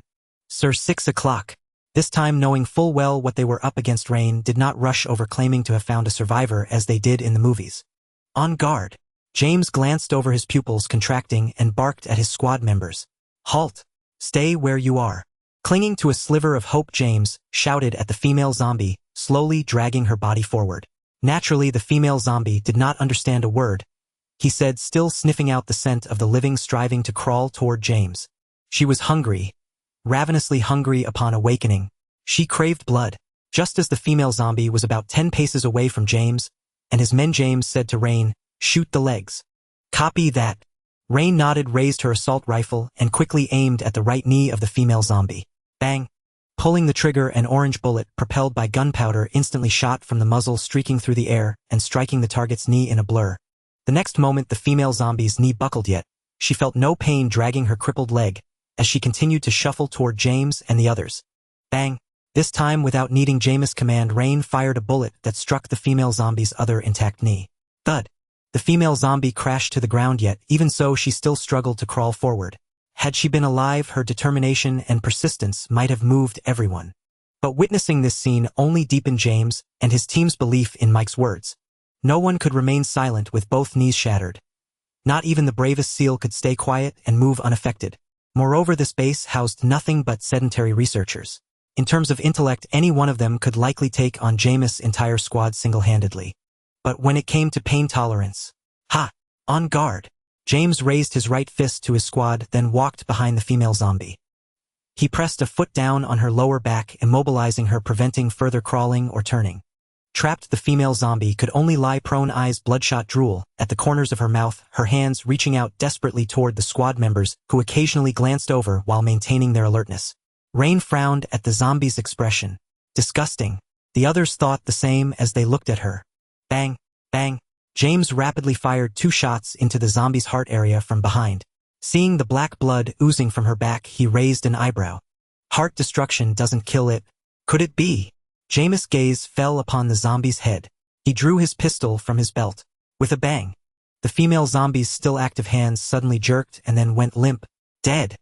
James released his foot, stepped back a few paces, and looked at the motionless zombie before telling his squad, "Shoot the head." Everyone nodded, their hearts pounding. Just how potent was this virus? Infected individuals not only returned from the dead, but were nearly indestructible except for headshots. Had James not discovered this, who knew how long they'd have fumbled blindly? Just as they finished nodding, a roar echoed from the depths of darkness near the B cafeteria. A male zombie emerged from the shadows. 4 o'clock. A squad member shouted, but before they could shift their gaze, Rain called out from her position, 12 o'clock. At that moment, they realized with horror that zombies were flooding in from every accessible entrance of the B cafeteria. Their numbers were immense. Just as Jameis' squad members felt their hearts skip a beat, a familiar voice sounded beside them. So many. Mike stroked his chin, remarking with interest, showing no concern for the zombie horde surging like a plague of locusts. Having retrieved the Red Queen's motherboard into his Chenquin Pearls microcosm, Mike's mission was now flawlessly complete. No bloodshed occurred throughout. Mike felt proud. Of course, the traitor beheaded in the train didn't count as a person, so naturally it didn't count as bloodshed. Next, all that remained was to ascend to the surface and retrieve the families of his future task force. Mission accomplished. Mike felt his charisma was boundless. With just a commanding presence, the entire James squad had sworn allegiance. Boss ID like to remind you that now is not the time for daydreaming. The star spirit observed the encroaching zombies and prompted Mike. Mike cleared his throat, masking his embarrassment. He realized that since his body had recovered, he sometimes failed to maintain his usual detached and unflappable mindset. This was a serious issue. Mike felt he needed to find a solution, but for now he extended his right hand, grasping empty air, then turned it. A strange resonance filled everyone's ears. In an instant, the glass shards in the passage behind them levitated. Though he wanted to shout, 10,000 swords returned to origin, he figured the star spirit would deeply scorn him, so he shook his head and directly swept his right hand toward the zombie horde. Instantly, with thuds and the zombies' shrieks, countless glass shards precisely shattered the heads of each zombie from all directions. Like sharp daggers, they drew streaks of blood, spraying densely into the air. Under James and his squad's astonished gazes, the dense crowd of zombies fell like dominoes as if a tide receded. The scene was breathtaking, making hearts race. In an instant, all zombies in the B cafeteria were annihilated by Mike's self-proclaimed 10,000 swords returned to origin. Looking around, not a single zombie could even wiggle a toe. Mike's divine sense, now spanning 50 meters, detected something. He extended his right hand toward a large door on the right side of the B cafeteria. With a sharp, piercing screech of twisting metal, the door under Mike's telekinetic control twisted like a pretzel, completely sealing the passage. Patting his collar, Mike glanced at the stunned gazes of the others, raised an eyebrow, and said flatly, "Let's go." With that, he took the lead, his expression calm and composed as if brushing off a speck of dust. Inwardly, he was gleeful. No wonder so many protagonists in novels loved showing off. And honestly, it felt fantastic. Rat-a-tat, rat-a-tat. On the path to the train, Jameis squad took the lead, marching ahead. The muzzles of their assault rifles sporadically flashed with fire, sending out orange-eyed bullets with a roar. They precisely eliminated the scattered zombies around. As an elite combat squad that had executed over 100 missions, their marksmanship was beyond question. As long as the zombies didn't appear in large groups, Jameis squad had everything under control. Matt and Alice trailed behind like sleepwalkers, perfectly embodying the definition of burdens. Alice and Matt were speechless. At this moment, Alice had not yet been transformed by Umbrella into the elite woman who would become the sole recipient of the virus, far from the abilities she would display in the second installment. Thinking of this, Mick sighed inwardly. He had no choice. He had promised them that as many as went down would return. He couldn't very well tell Alice, "There's a chance to become a superhuman, but ITLL spawn countless clones based on you. Are you in?" Fortunately, Mick had a good attitude. If not, so be it. At worst, she could be a figurehead in the security department of the company he had planned. Having served as a security guard on the periphery of the hive, Alice was undoubtedly skilled. Yet still suffering from amnesia and utterly disoriented, she remained a mere spectator. Soon the train came into view. Just then, the walkie-talkie James carried, nearly forgotten, crackled to life. A male voice emerged. "Special Ops, report your status." Everyone halted and James looked at Mick. Mick shook his head. James nodded in return and then hurled the walkie-talkie to the ground with force. The team had to act swiftly. Seeing Jameis' action, the other squad members breathed a sigh of relief. At that moment, Mick seemed to recall something. He smiled at James and said, "James, care for another bet with me?" James asked, "What is it?" After Mick boarded the train, he said, "I bet Umbrella's soldiers have already surrounded the villa on the surface. When you get out, heh." Jameis' face darkened, seemingly agreeing with Mick's assessment. There was no choice. They had been sent to die, knowing now that this underground facility wasn't researching medical technology but a terrifying biochemical weapon. Aware of this, they no longer naively believed Umbrella would let them leave the surface alive. And thinking of the virus, 3 of them, James, Rain, and Kaplan, who had families in Raccoon City, were increasingly anxious. Especially since Kaplan had just told them the virus hadn't been contained within the facility. Even before the outbreak, several infected animals had escaped to the surface. Rain also mentioned a crack she saw while repairing the train, confirming this. That's why they were so frantic. What about them up there, boss?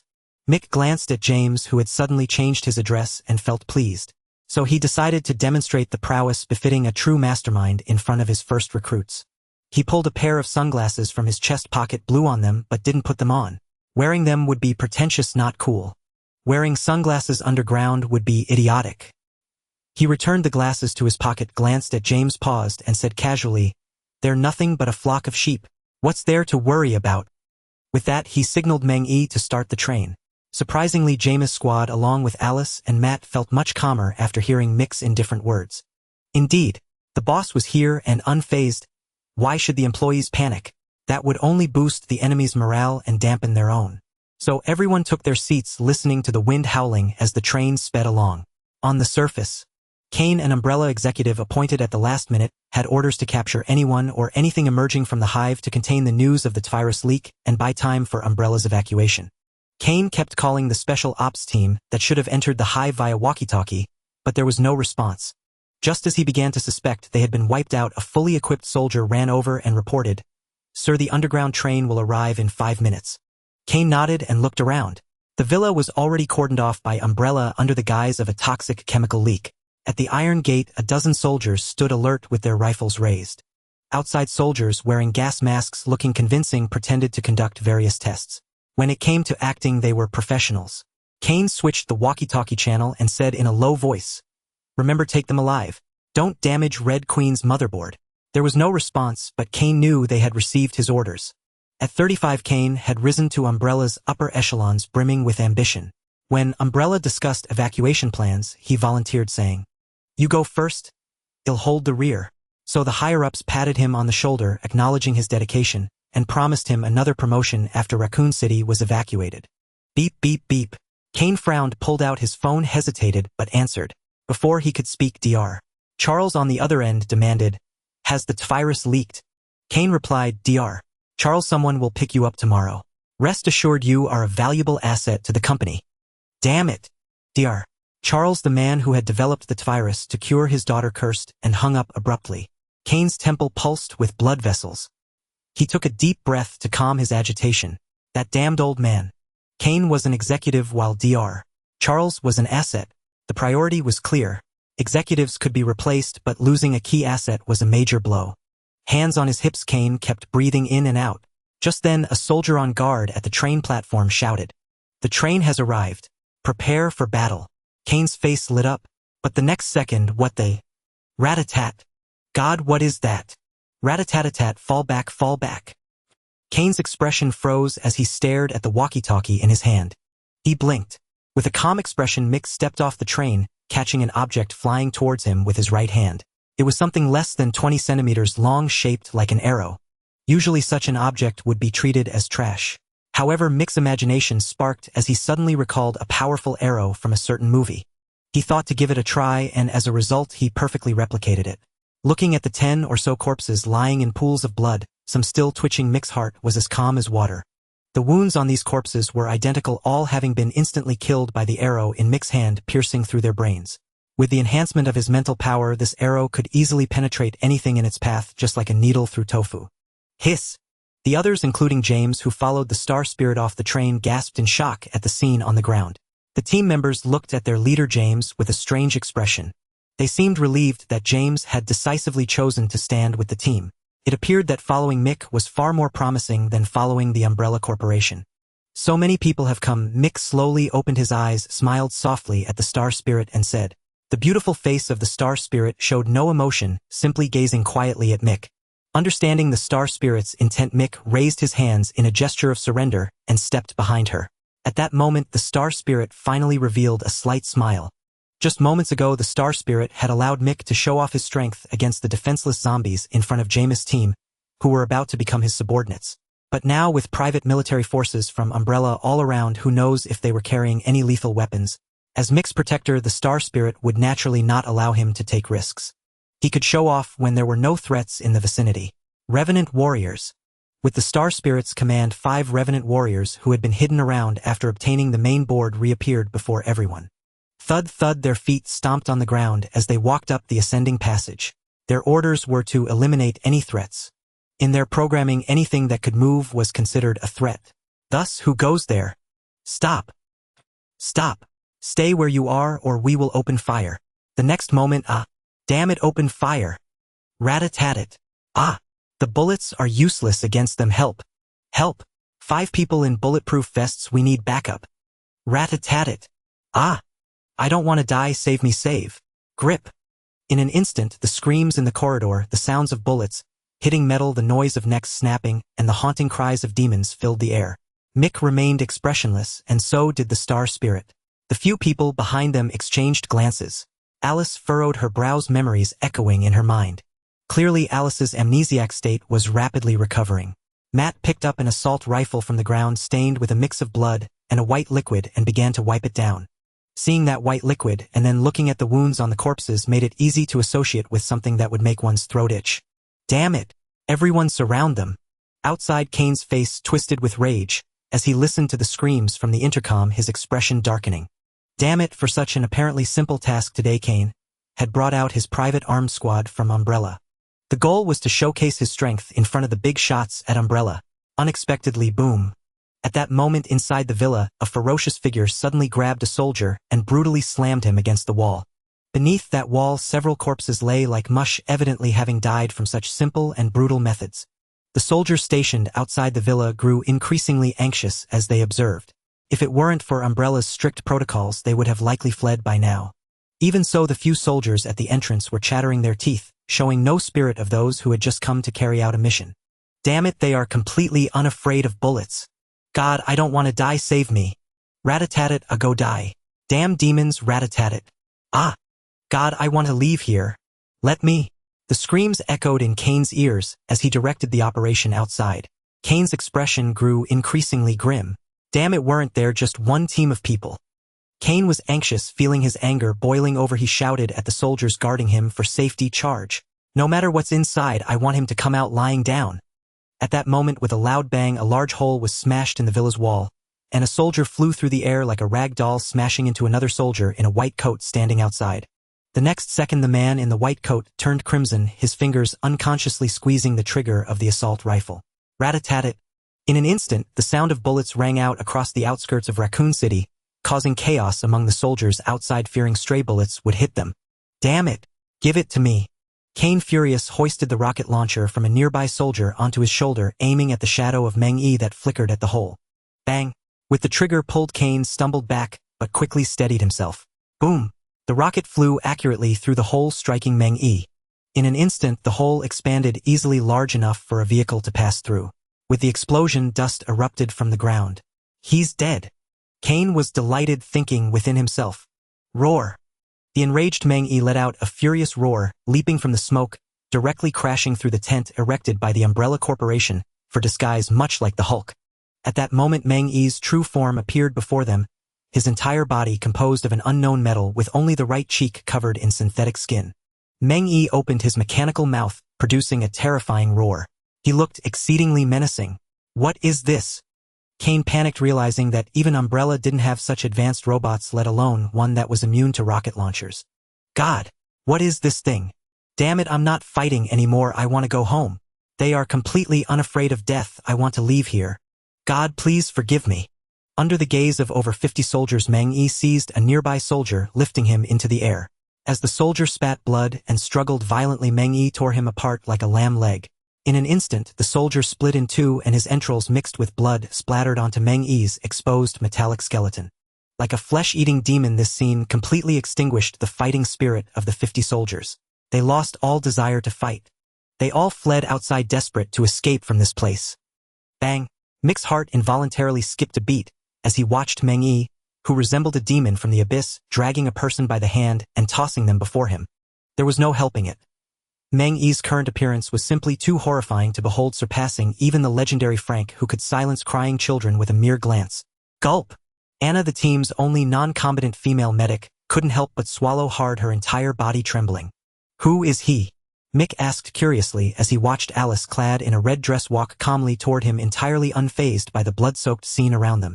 A hint of confusion flickered in his eyes. Could this be the Alice who had regained her memories? He then inquired with curiosity, You don't know? Alice glanced at Kane, who was curled up on the ground, trembling violently, all traces of his former bravado gone, and shook her head. I was merely tasked with guarding the perimeter of the hive. She then let out a self-deprecating laugh. I'm just another asset of the Umbrella Corporation, expendable at any moment. Mick remained silent. With the plot twisted to this extent by Mick, it was evident that Alice would not possess superpowers and Matt would not be captured by Umbrella to become a failed experiment in the Nemesis project. He was curious. What would Umbrella's next plan be? Launch the nuke early and pacify Raccoon City? Suddenly his brow arched. He realized this seemed highly possible. Glancing at Kane on the ground, he said flatly, Kill him. The next second before Kane, who was feigning death, could even cry out, Meng Yi stomped down hard on his head with immense force. With a splat, Mick lightly waved a hand to the side, using his telekinesis to push away the splattering mixture of red and white blood that burst into the air. He looked at Meng Yi with some exasperation. He found that, among the 5 nether warriors, only Meng Yi's combat style was utterly unbearable. Too brutal. Too bloody. Mick thought that if he were a master with a touch of saintly compassion, he would have ordered Meng Yi to take his own life. He shook his head but said nothing. One should be this decisive when dealing with enemies who sought to kill him. Hesitation born of misplaced mercy would only lead one into a greater abyss of peril. Let's go. Mick walked out of the villa, squinting at the setting sun casting its dying rays across the sky. What a sight! Had they spent an entire day and night inside the hive? Had it been that long? Mick shook his head and said to James, who was slowly finding a way to move outward, "Head to Raccoon City first. Pick up your families as quickly as possible." James and the others nodded. After a moment's thought, Mick said to the remaining unharmed nether warriors, "Follow them. If anyone intercepts, eliminate them directly." Xingling glanced at Mick but said nothing. James and his team were deeply moved by the words. After pondering for a moment and finding nothing overlooked, he finally said to Alice and Matt, "If you wish to follow me as well, gather at Raccoon City Square tomorrow at noon." Having said that, he ignored Alice and Matt's reactions. Activating his telekinesis, he enveloped Xingling and ascended into the sky, speeding toward distant Raccoon City. The James squad on the ground stared with mouths agape at this miraculous spectacle. With the departure of Mick and Xingling, the 4 nether warriors seamlessly vanished into their stealth forms. Though they could no longer see them, the members of James' squad could still sense the presence of the 4 nether warriors beside them. Bang! Inside the Umbrella Corporation's headquarters in Raccoon City, a middle-aged man who looked remarkably young upon hearing the news brought to him viciously smashed a teacup on the head of the unfortunate messenger. Blood immediately gushed forth. William Smith rubbed his brow and addressed the executives from various global bases who had gathered here via projection for a meeting in a grave tone. "I propose we initiate the nuke plan ahead of schedule." "That's impossible." The head of Umbrella's North American base immediately shook his head. "Our groundwork within the government hasn't been completed. We can't launch a nuke on Raccoon City prematurely." Ridiculous. Dropping a nuke on a city without the cover documents passing congressional review would truly make Umbrella a global pariah. Dr. William struggled to contain the turmoil within, earnestly trying to persuade these individuals to agree to an early launch of the pacification plan. "The hive can no longer be sealed and the Red Queen's motherboard is lost. Our personnel are completely unable to contain the hive. Company Executive Kane has, according to confirmed intelligence, already died outside the hive." Dr. William spoke solemnly to the executives who had been reluctant to approve the early pacification plan. "In another 48 hours, Raccoon City will be completely overrun. By then the whole world will know what we've been doing here. That is also your responsibility." An executive from another region glared coldly at William, accusing him. "At the time we proposed conducting the T-virus research overseas. I recall it was you who insisted on locating it in Raccoon City." "Damn it." William's face darkened as he stared at the executive who was contradicting him. If he weren't currently occupied with cleaning up the mess in Raccoon City, he would have had a proper discussion with him. Half an hour later. Slap! William tore off his virtual meeting glasses and hurled them viciously against the wall, a string of curses spilling from his lips. He paced back and forth in his office, hands on his hips. After a long moment, William pressed the intercom for his office and said, "Notify everyone. All technical personnel and key assets are to evacuate Raccoon City by noon tomorrow." "Yes, boss." The voice on the other end paused for a moment before responding with a firm acknowledgement. "Damn it." After the call, William slumped into his executive chair and rubbed his face. Since learning of the sudden T-virus leak in the hive, he had barely slept for 2 days and 2 nights. But if he didn't manage to suppress this matter temporarily, someone else would surely come to suppress him instead. Suddenly another thought struck him. William pressed the intercom again. "Arrange for a helicopter to be on standby on the rooftop tonight, ready for evacuation at any moment." This time, without waiting for a reply, he hung up the phone in irritation and walked to the floor-to-ceiling window. He looked down at the brightly lit Raccoon City below. An intense surge of agitation rose within him unbidden. In his heart, he cursed the already dead Kane hundreds of times over. He simply couldn't understand how a single special operations team had failed to handle such a trivial matter. As for the accounts of survivors relayed by his subordinates, he dismissed them with a sneer. Combat robots indeed. The whole world knew Umbrella Corporation stood at the forefront of global technology. They hadn't even produced combat robots. Who else could possibly create them? Damn it! Once again, thinking of Kane, William resumed his furious cursing in the office. Early morning. Thank you. Mick stood on the hotel balcony taking the coffee from Star Spirit and taking a sip. Bitter. But after a moment's thought, he said nothing and took another large gulp. Behind him, Star Spirit wore a highly satisfied expression. Sensing Star Spirit turning around, Mick shook his head in speechless resignation. He could feel that Star Spirit was no longer the same as when it had first been activated. The world is a great dive at step in pure white, and you never know what color you'll emerge as, but it will surely no longer be the same white as before. What? Really? Why would I lie to you? Gray was bitten right before my eyes by a madman, and he's still in the hospital being rescued. And the biter. He was beaten off. At that moment, a conversation between two women on the street corner, across from Mick, was captured by him, the words traversing the distance to reach his ears. He raised an eyebrow, glancing at the time displayed on his wristwatch. It was barely over an hour until noon. This place was no longer safe. Mick thought to himself, especially after witnessing a stream of vehicles slowly leaving Raccoon City just that morning. The markings on the vehicles were strikingly conspicuous. They were unmistakably vehicles belonging to the Umbrella Corporation. Rat-a-tat. Mick looked toward the 20-story building across the street. Atop the building, a helicopter's blade spun, rapidly, the engine roaring as it swiftly flew outward. So soon.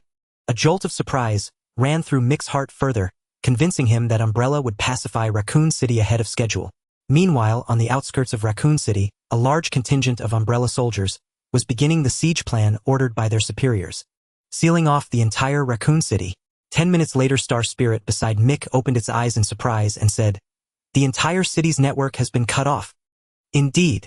Mick asked calmly. "Can you break through the blockade?" Star Spirit smiled and replied, "A piece of cake." Only then did Mick nod, downing the last of his coffee before turning around. A look of unparalleled bitterness flickered across his face, but as Star Spirit approached, it returned to its usual stoic mask. "Let's go pick them up and head home," Mick said thus. He had no intention of betting on whether he could survive a nuclear blast. Just as they stepped out of the hotel, they noticed that passersby seemed to sense something amiss. After all, Raccoon City wasn't that large. The massive convoy in the morning, the helicopters overhead, and the complaints of residents who tried to leave but were turned back. Then came the shutdown of all electronic signals within the city. Only a fool wouldn't realize something major was unfolding. And so, as they walked toward the city square, Mick and Star Spirit could see clusters of citizens heading outward, anxiety etched on their faces. The deeper they went, the thicker the traffic and crowds flowing out of the city became. Even among the throng, Mick spotted a few uniformed police officers. People are herd-minded. When ordinary folks unaware of the truth see anxious faces all around, they naturally inquire about what's happening. Word spread from 1 to 2 and 2 to 3. The news of Raccoon City's lockdown quickly swept through the entire city. Bang! Mick watched as two thugs nearby shattered a shop window, cackling wildly as they crawled inside, and couldn't help but shake his head. He had no interest in saving these people. If it weren't for his appreciation of Jameis' team's caliber and his lack of trustworthy allies in the Marvel Universe, he would have returned the moment he retrieved Red Queen's motherboard. There was no need to wait until now. Arriving at the city garden square, only Alice sat quietly on a bench. When she saw Mick's figure, Alice's eyes brightened. She rose from the seat and once he drew near asked, "Umbrella has locked down the city?" It sounded less like a question and more like a statement.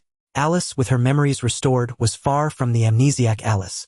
They were entirely different people. Mick nodded and said, "They plan to pacify this place." Alice's eyes widened slowly. "How is that possible? How dare they?" Mick chuckled. "The spread of the T-virus is beyond their control. Even if they pacify this city within 6 months, the virus will have spread across the globe." Alice fell silent for a moment. After a long pause, Alice suddenly looked up at Mick and said, "You're not from this world, are you?" Mick's heart skipped a beat, but his face betrayed nothing. He merely asked calmly, "Why do you say that?" Alice replied, "Last night I asked a friend of mine to check the police department's internal system. There's no record of you, and with your extraordinary abilities plus that fully metal exoskeleton intelligent robot, no company in the world could have developed that." Listening to Alice's analysis, Mick couldn't help but applaud inwardly. As she finished, Mick suddenly felt that admitting he wasn't from this world was the only conclusion that fit reason and logic. Once Alice had spoken, Mick asked, So would you still be willing to come with me to another world? Alice gave a bitter smile glancing at the now empty surroundings and said, After all, at least your world doesn't have the T-virus, right? A moment's thought made it clear to her that no one could stop this catastrophe. And Alice, who hadn't been abducted or subjected to the Alice experiments, was far from the savior of the movies. At this moment, Alice was merely an ordinary person with combat skills comparable to a soldier, her identity nothing more than an employee of Umbrella Corporation. She didn't yet realize that she was merely a clone of another person, and even her memories were borrowed from someone else. But Mick had no intention of revealing all this. Since Alice had arrived at the appointed time, he didn't mind offering her a fresh start. As for the future, whether she grew stronger in the Marvel Universe or lived an ordinary life as a wife and mother, that was beyond Mick's concern. After a while, as Mick and Alice exchanged idle chatter, Jameis' seven-man team, along with two unfamiliar women, and a bespectacled man appeared before Mick. This is my wife, Vanessa. James' arm around a sweet-faced Caucasian woman introduced her to Mick with a broad smile. Mick nodded slightly. This is my girlfriend, Christine. Like me, she's a computer expert, Karen said, similarly holding a petite, bespectacled Caucasian woman. Mick nodded again in acknowledgement. Then his gaze shifted to the bespectacled man holding hands with the sole female combatant, Rain. The man adjusted his glasses and extended his hand in self-introduction. Jason, Chris. Mick smiled and shook his hand, saying, Mick. Charland Edinson, 3 Duke. In an instant, the air went still. Even Alice looked at Mick with curiosity. Mick gave a faint smile. Got you stunned, didn't I? He thought to himself, yet basking in their astonished gazes brought an unprecedented sense of satisfaction. Beside him, Star Spirit silently watched Mick, remaining utterly quiet. Washington, D.C.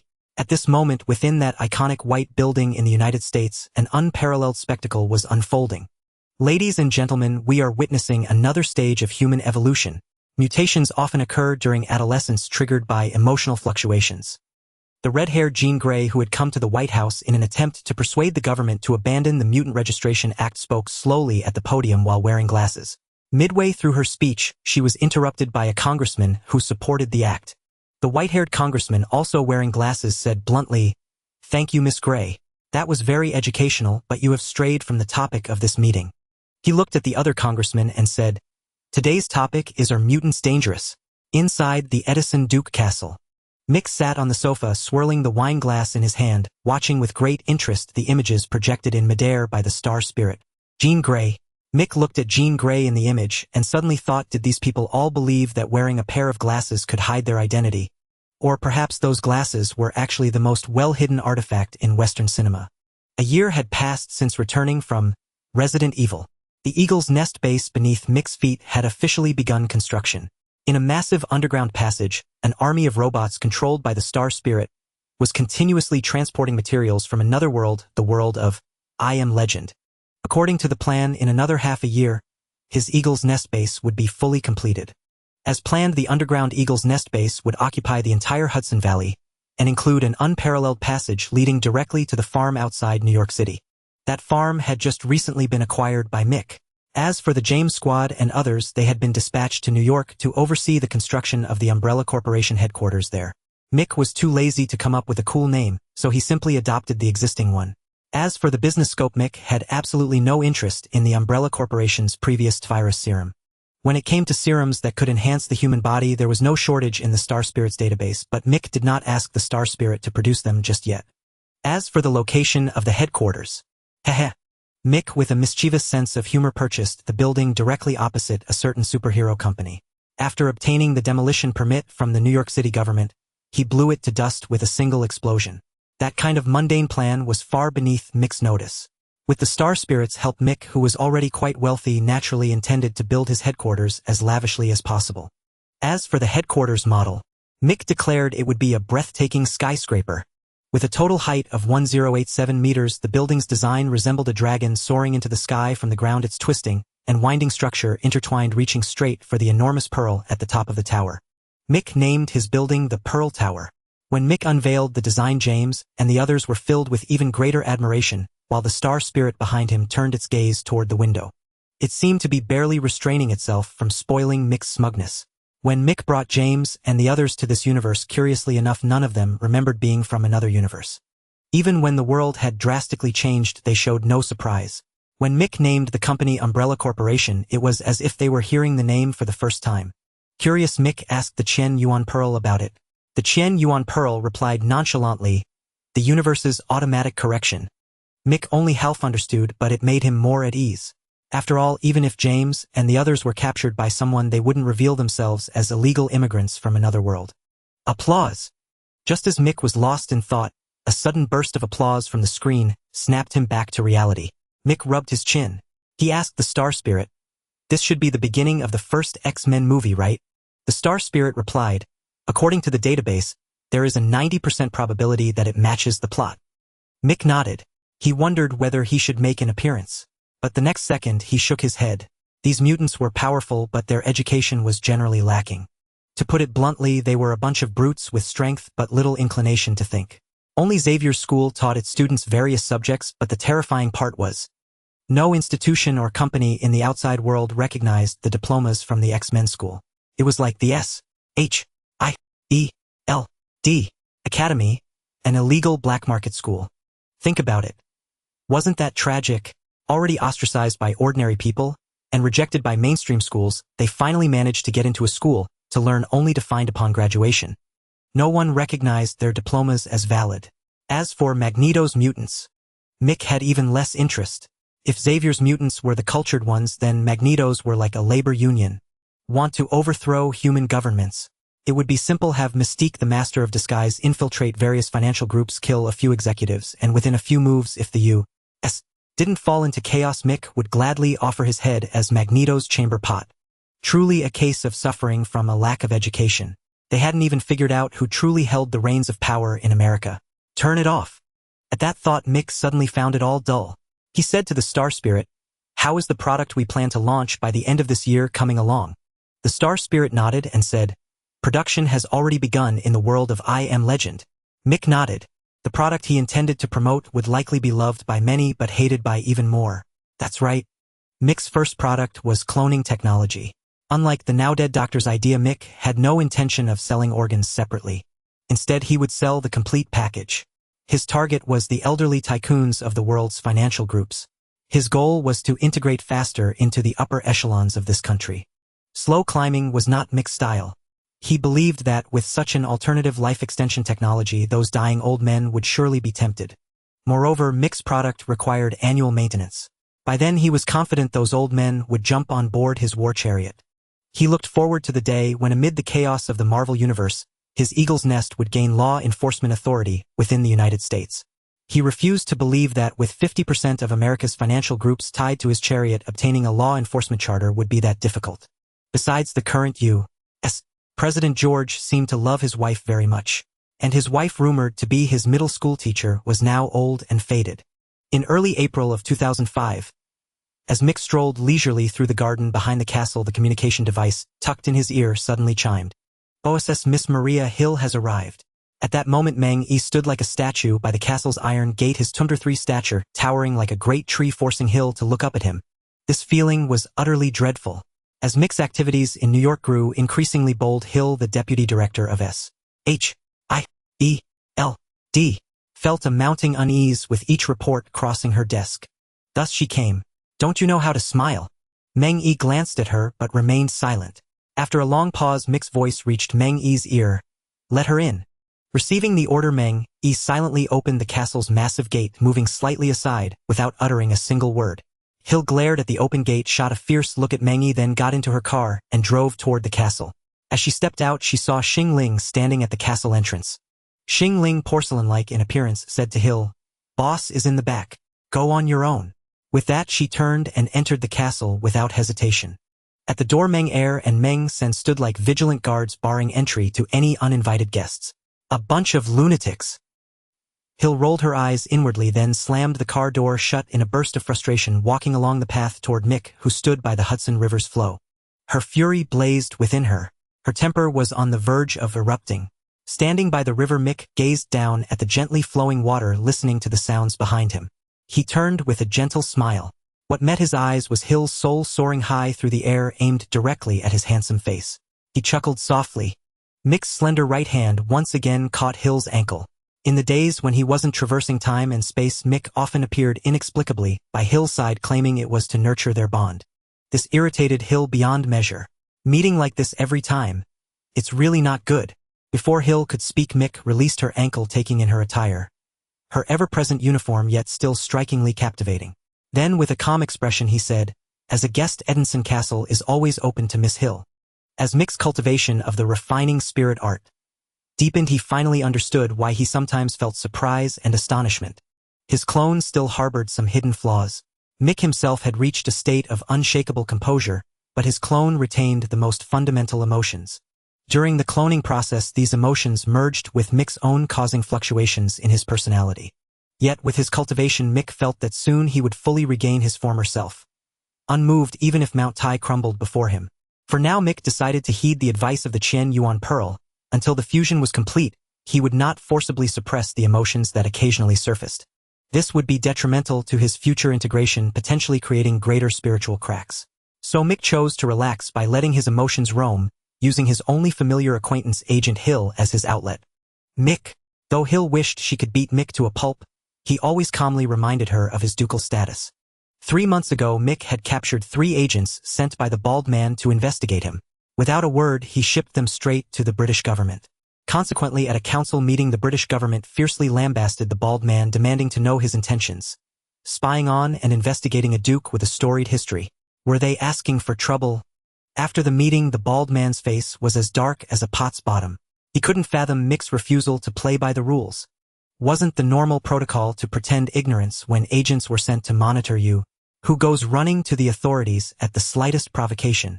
What happened to the dignity of nobility? Since then, the bald man had backed off, removing Mick's name from the surveillance list and placing it on another. Mick, I'm here today on behalf of the Security Council and S.H.I.E.L.D. Hill said coldly, her tone strictly professional. Why have you invited Magneto to your place tomorrow? As far as I know, you're not a mutant. Mick smiled softly, gazing into Hill's eyes, which mirrored his own. Can't I simply admire him? Hill's expression hardened. He's a wanted fugitive of S.H.I.E.L.D. Mick chuckled. Then go catch him. Why come to me? Hill fumed. If she could capture Magneto, would she be here? Magneto was a man who could waltz in and out of prison 3 times over. Hardly an easy target. Regardless, the international summit is imminent. I advise you not to stir up any trouble, or I'll personally escort you to prison, Hill warned. Seeing Shed get nothing from Mick, Hill turned to leave without a moment's hesitation. Just as she turned, Mick called out, "Are you sure you don't want to know why I invited Magneto here?" She paused and turned back. Mick glanced at the sky. It's getting late. Why not stay for dinner? Hill was speechless. Dealing with a strong-willed woman like Hill required unconventional tactics. And so inside the castle, the lights blazed brightly. Mick sat at one end of the table, chin resting on his hand, watching Hill with keen interest from across the table.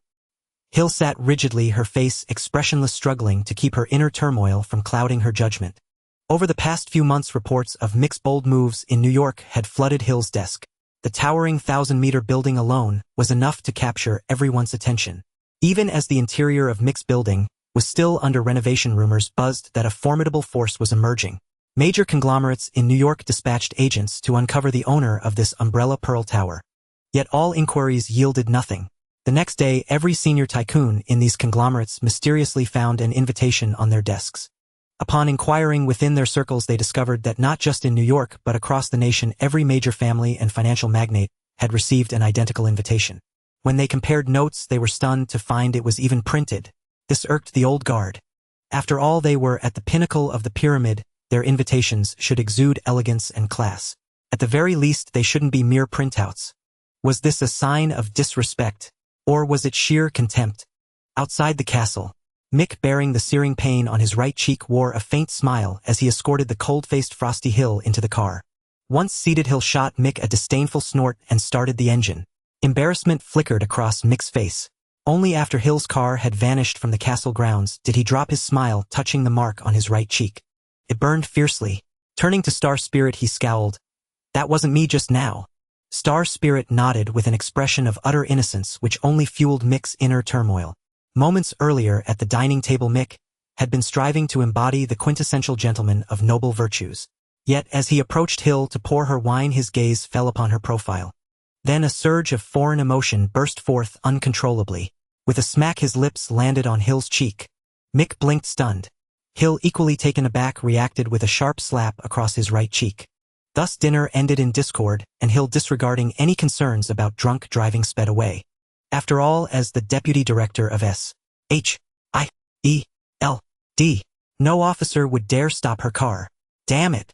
Upon re-entering the castle, Mick cursed vehemently, resolved to eliminate this disruptive emotion, regardless of potential side effects. The mystique and elegance he had cultivated in Hill's eyes had now crumbled into the image of a shameless rogue. Mick felt utterly desolate. Even if he claimed innocence, Hill would never believe him. Only a fool would buy such an excuse. As he sat down, Star Spirit handed him an ice pack. Startled, Mick took it and pressed it to his cheek, asking, "How's the Eagle's Nest coming along?" For months, he had never descended, leaving Star Spirit to manage the underground affairs. Once the Eagle's Nest was complete, they could begin producing the black technology stored in Star Spirit's database. Our personnel are transporting resources from another world. The base's main structure is laid out and we're planning the interior. Is the conference room in the castle ready? All set. Hearing Star Spirit's reply, Mick nodded, wincing in pain. It hurt. Mick sensed that Hill's slap had been delivered with full force, unrestrained and fierce. Given that Mick's physique rivaled that of a single Captain America, an ordinary person would have been knocked unconscious by that blow. So violent, yet I like it, Mick mused with a smirk. The next day he stood before the mirror, examining his right cheek from every angle. After confirming no mark remained, he stepped out. Today was pivotal. A day that would determine if his plans could proceed as envisioned. On this day, Edinson Castle's gates swung wide, welcoming guests from all directions. He had no intention of fully disclosing the technology, opting instead to collaborate with select individuals. Those present and interested today would become partners in Mick's cloning technology. After all, in any world, cloning incites widespread fear. Outside all of New York was a buzz, as the convergence of so many tycoons on one location inevitably sparked suspicion. Are those capitalists planning a third world war? Or have they discovered a new industry to divvy up? These damned capitalists. I wish a Tsar Bomba would just pacify them. Bloodsuckers exploiting the people. We should protest. Yes, protest. We demand the truth. Thus New Yorkers once again raised their banners of protest, sweeping through Manhattan. Even the elite working in Manhattan were bewildered, staring at the clueless protesters below. Since when is there a third world war? What's going on? On the road to Edinson Castle, a bulletproof SUV carried two occupants. One was Hill, driving with a cold focus. The other was Coulson, who would later serve as director of S.H.I.E.L.D. At that moment, Coulson puzzledly asked Hill, "Why didn't you bring May? She seems more suited for this." Coulson, May, and Hill had all joined S.H.I.E.L.D. around the same time. Yet Hill had risen to deputy director, while he remained a level 7 agent. Such was the gap. Hill replied icily, "This was Director Furist's direct order. You can take it up with him if you want to change." Coulson fell silent. Just then, a super-luxury stretch limousine sped past them. Coulson glanced at it, curious. "Are you sure Duke Edinson invited this many people?" Hill shot him a look without a word. "Haha, welcome, Mr. Osborne." "Greetings, Duke Edinson. I'm honored by your invitation." At the castle gate, Mick greeted his first guest. Norman Osborne, owner of Oscorp, who though just over 50 looked aged beyond his years due to his family's genetic affliction. Mick embraced old Osborne with a smile, whispering, "Norman, I promise you'll be glad you came." Releasing him, Mick resumed his genial expression. Old Osborne blinked, then burst into laughter. The Osborne family's hereditary disease was no secret among New York's upper echelons. While other families passed down heirlooms, the Osbornes inherited both antiques and a genetic curse. Simply splendid. "Meng San, escort Mr. Osborne to the parlor." "Yes, boss." Osborne smiled amicably at the bear-like Meng, then exchanged a few more words with Mick and followed him inside. The bodyguards were all directed to the rear garden for tea and refreshments. Having issued invitations as Duke Edinson III, and with a grand building under renovation in New York, Mick's status surpassed that of ordinary businessmen. Bringing bodyguards was understandable, but keeping them in the conference room would be a direct affront to Mick. A double slap, no less. What did they fear? A noble duke might lose his mind and trap them all, doubting their own safety. Clearly Osborne understood this and left his guards behind. At that moment, a procession of luxury cars appeared on the castle's outer driveway. A gathering of distinguished guests. "Hello, Mr. Tawala. He was the magnate of Tawala Motors, the largest automobile group in the nation. Hello, Ms. Irvine. She was the chairwoman of Irvine Cosmetics, the biggest cosmetics empire in New York. Hello, Mr. Hammer. This time Mick finally spotted a familiar name. Justin Hammer, president of Hammer Industries in New York. Hello, Dr. Doom. Hello, Mr. Temmer. Hello. At the entrance, Mick listened to the voice of the star spirit in his earpiece, displaying the grace befitting an aristocratic gentleman. He greeted each arriving guest with impeccable precision and warmth, making them feel at ease. With a smile on his face and a curse in his heart, Mick stood at the door, forcing a grin while swearing a solemn oath. After this, he would vanish completely into the shadows and never step onto the stage again. It was utterly exhausting. The reception lasted nearly 2 full hours. 50-plus successful entrepreneurs, whose combined net worth exceeded that of countless small nations, were now seated in the conference room. Phew! Mick rubbed his cheeks, feeling as if his face no longer belonged to him. He glanced at Coulson and Hill, who seemed hesitant to enter, and asked, "Not coming in? May we?" Coulson was taken aback, then asked with curiosity. With so many entrepreneurs gathering for a meeting, it was bound to be confidential, and they had no intention of barging in uninvited. Mick smiled casually and said, "It's fine. Who knows, maybe we can even do some business with your agency." Coulson glanced at Hill, who had remained silent. She nodded, and only then did Coulson turn to Mick with a smile. "Thank you."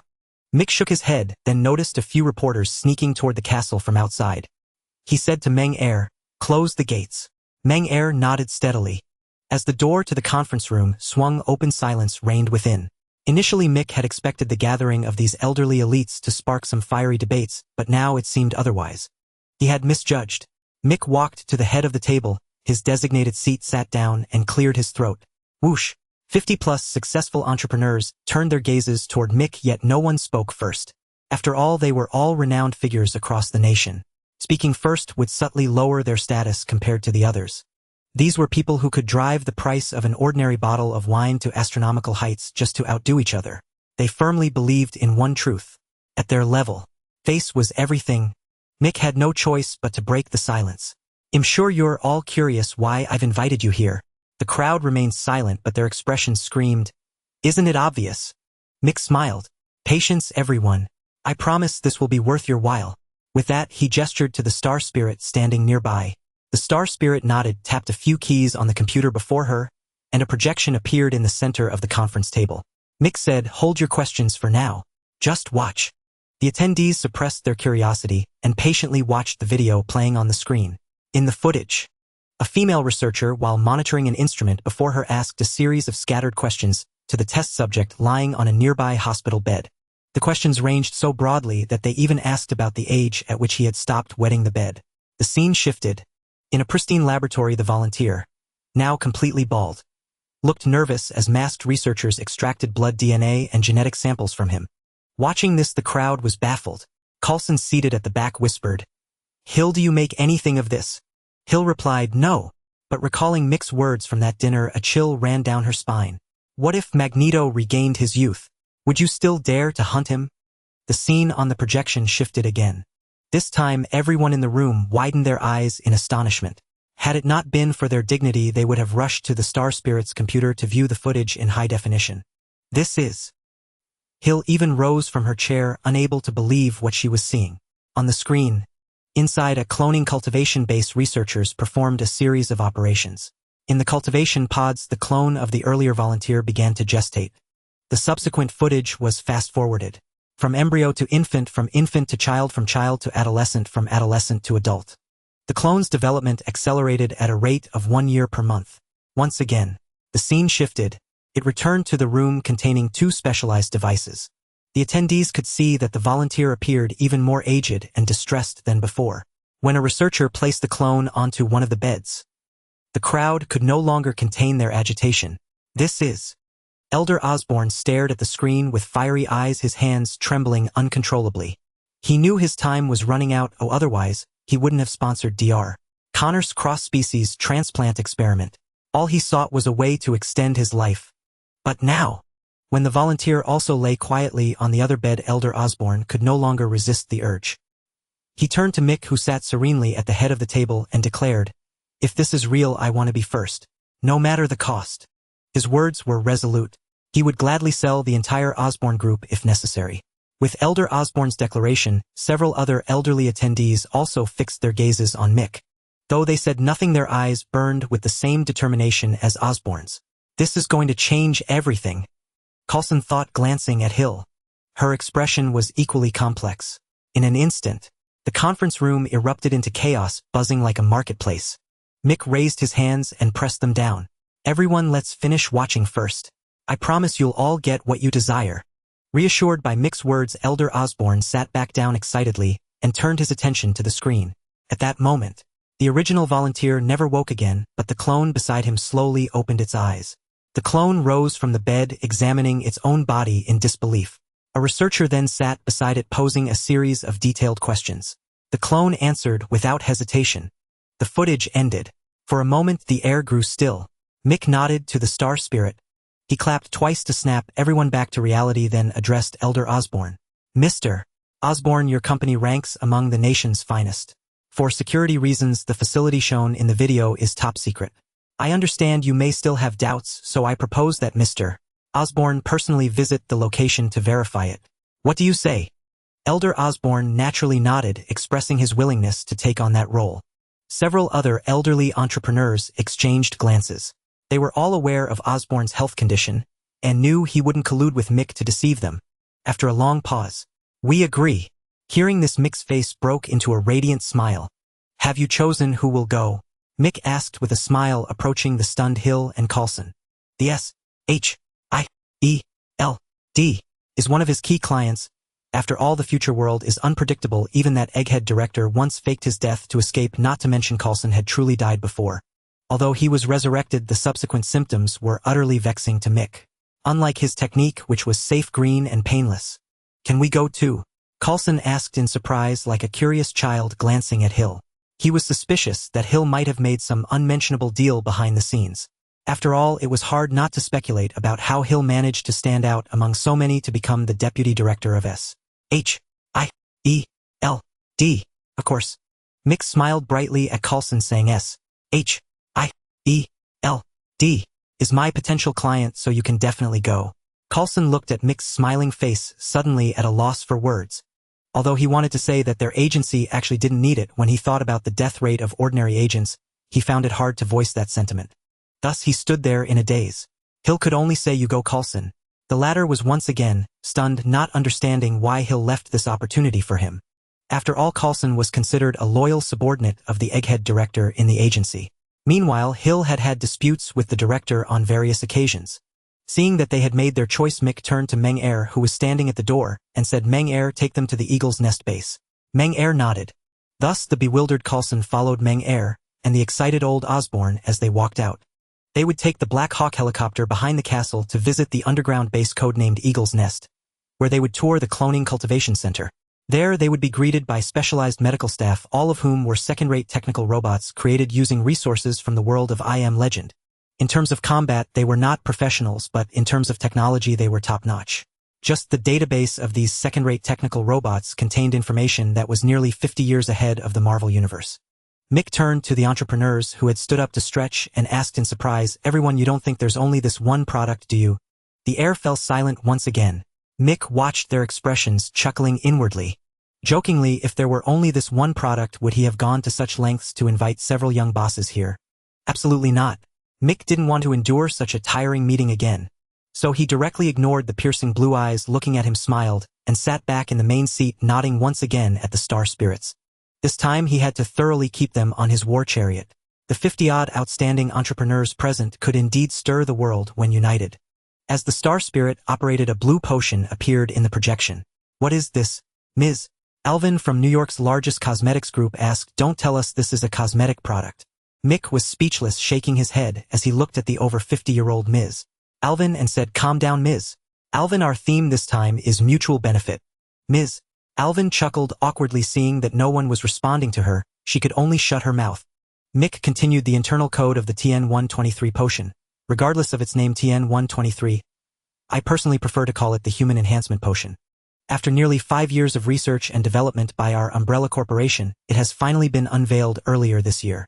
As soon as he mentioned the enhancement potion, Justin from Hammer Industries brightened up.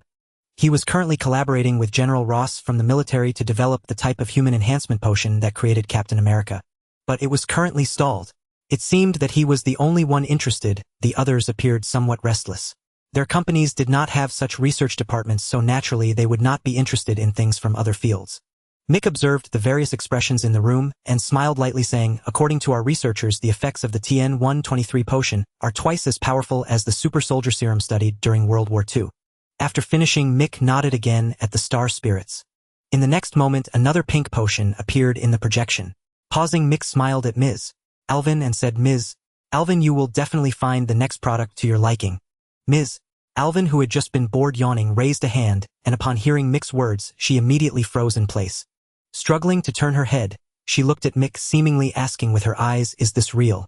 Under Ms. Alvin's gaze, Mick smiled, slightly nodded, and looked at the introduction of the pink potion on the projection, saying, "Internal code TL-123. Named the youth potion. After taking it, it will repair your aged cells and imperfect genes within 48 hours. Pausing once more, he smiled at Ms. Alvin and said, "In simple terms, with continuous use of this potion, you will remain forever youthful." Bang! A hint of excitement appeared on Alvin's face as she watched the projection, rapidly showing a volunteer undergoing transformation. Her bright green eyes sparkled with enthusiasm. Next, Mick presented two other products to the entrepreneurs present. At this point, he successfully piqued the interest of all the entrepreneurs attending today. Mick addressed everyone in the conference room, saying, "Ladies and gentlemen, my Umbrella Corporation is not a company that likes to go solo. The national market is vast, and we are very willing to engage in close cooperation with friendly companies. Our Alvin Group is willing to engage in close cooperation with Umbrella Corporation regarding the youth potion." Ms. Alvin was the first to step forward. After a moment, Mick smiled as he left the conference room, with Hill leaving those green-eyed entrepreneurs behind, staring at the materials handed down by the star spirits. Outside, Hill stopped in her tracks and looked coldly at Mick, saying, "What exactly are you planning?" Mick, feeling great, smiled and replied, "My theme today is sharing, as you can see, not plotting an evil plan to blow up the Earth. In the future, it would be your SHIELD personnel who would blow up the Earth." As for whether Mick felt a pang of regret over presenting these technologies, frankly speaking, he felt it was worth it. His principle remained the same as before: if it can be solved with money, then it's not a problem. Resorting to violence was not his pursuit. Besides, if Mick didn't kidnap a group of people to talk about cooperation and mutual benefit, would these products even hit the market under their reedied obstruction? Instead of that, it was better to present them first and develop together with them, while conveniently paving the way for the legitimacy of his eagle's nest base. When Mick's wings were fully developed in this world, he would regain what was rightfully his. "What was mine I will take back. He. Bang, bang, bang." On the moving Black Hawk helicopter, the poised and capable Alice pulled out two black handkerchiefs from the side and handed them to Coulson and Osborn across from her. The meaning was self-evident. Coulson took a glance outside the window, but everything was blocked by clouds up in the sky. Relying solely on human memory, it was impossible to distinguish directions. Osborn only glanced at it, took one without hesitation, and put it on. He was only concerned with whether the video just played was real, and if this mysterious Umbrella Corporation could truly reverse life and death. As for the rest, even if he were knocked out now, he wouldn't mind. Coulson had no choice but to take one and put it on obediently. Seeing both of them comply so readily, a slight smile appeared at the corner of Alice's mouth, and she nodded toward Rain, who was piloting the helicopter. In the next moment, Coulson and Osborn felt the helicopter suddenly turn upside down beneath their feet. After flying for about 10 more minutes, Coulson felt the aircraft was approaching. At this moment, rumbling, the sound of an iron door opening reached Coulson's ears, and before he could think, he sensed the air here seemed quite humid. A desert. Or, bang, "You can take it off now." Alice, who had directly exited the helicopter, adjusted her hair and said to the two on the helicopter. Coulson pulled off the black cloth and, after getting off the helicopter, suddenly realized they seemed to be in some underground facility. After Alice told the two to follow her, she walked with Rain toward a nearby white passage. "Identify yourselves." Coulson and the others followed the steps at the end of the passage down into the depths, stopping in front of a large white door. With the sudden appearance of a girl, a little lowly dressed in bright red, projected in front of everyone, Alice looked at Red Queen and said, "Shouldn't your main body be in the Umbrella Pearl building? Why are you here?" Red Queen smiled mischievously. "I am everywhere." Alice frowned, somewhat speechless, and then said to Red Queen, "I brought these two to tour the cloning laboratory." Red Queen glanced at Coulson and Osborn, and within a second she smiled and said, Welcome Agent Coulson, President Osborn. Welcome to Umbrella's underground base No. 101. With these words, Red Queen's figure instantly disappeared, and the large door in front of them slowly opened. In an instant, a brand new world appeared before them. Upon entering behind the door was also a passage with glass on both sides, perfectly displaying the scenery of the Atlantic Ocean. As they entered, it felt as if they were walking in an underwater city. After walking through the long passage for over a minute, Alice took out her ID from her pocket and swiped it in front of the elevator. Once inside, Alice looked at the camera and said, "Red Queen Cloning Cultivation Center." Instantly, the elevator started operating. Coulson was surprised to find that they were descending further down. How deep had they dug? Base No. 101. Was there really another 100 before this? Where did this mysterious umbrella come from? What were the agents in their bureau eating? Others had moved the base to their home turf, and they were still unaware. For a moment, Coulson fell into self-doubt. 5 seconds later, the elevator doors opened. A stunning blonde woman with striking features seemed to be waiting at the elevator door. Seeing this woman, Alice smiled, hugged her, and then introduced her to Coulson and Osborn. "This is Dr. Helen, the head of the cloning project at Base 101. With a beaming smile, Helen extended her right hand and shook hands with Coulson and Osborn respectively. She then said, "Please follow me. I will show you around here." After walking a few steps, Coulson looked back at the unmoving Alice and asked, "Miss Alice, aren't you coming along?" Alice replied, "I am the supervisor of Umbrella's security operations. Normally, I do not have direct access to Base 101 and other bases." At this time, Helen also said, "Alice can only enter when she believes our bases around the world are under invasion or threat. Normally, unless authorized by headquarters, Red Queen will not allow her entry." "Red Queen?" Coulson asked while following Helen. "Is she like Jarvis from Stark Industries, an artificial intelligence?" "No."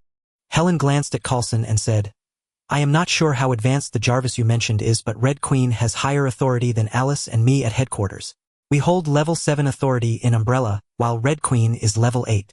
She oversees the operations of the company's bases worldwide."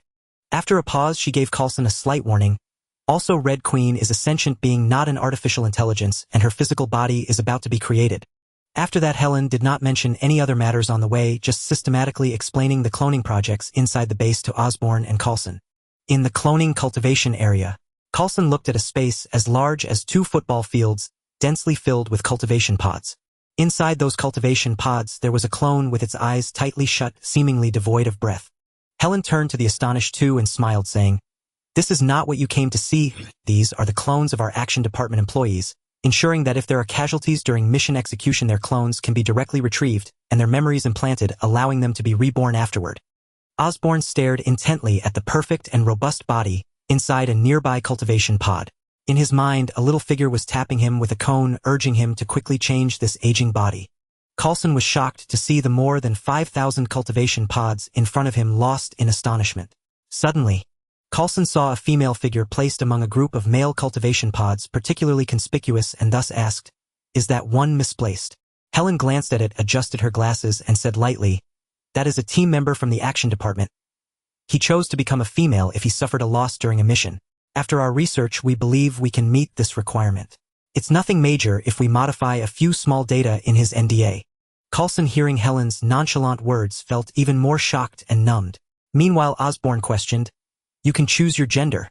Helen glanced at Osborn and explained, "We generally do not advocate this, as if one changes gender, there are many aspects that need to be adapted in advance." "So why?" Osborn asked, puzzled. Helen gently smiled.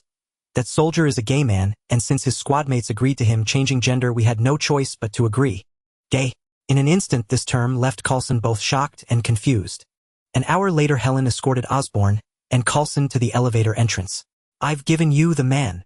"All right, thank you." Under their watchful eyes, Helen and Alice pressed their identity IDs together. With a soft ding, they lowered their badges and embraced. At that moment, Osborn, clutching his left arm with his right hand, asked, "Dr. Helen, may I ask when my clone will be ready?" "Dr." Helen turned without looking back and said, "Alice will inform you."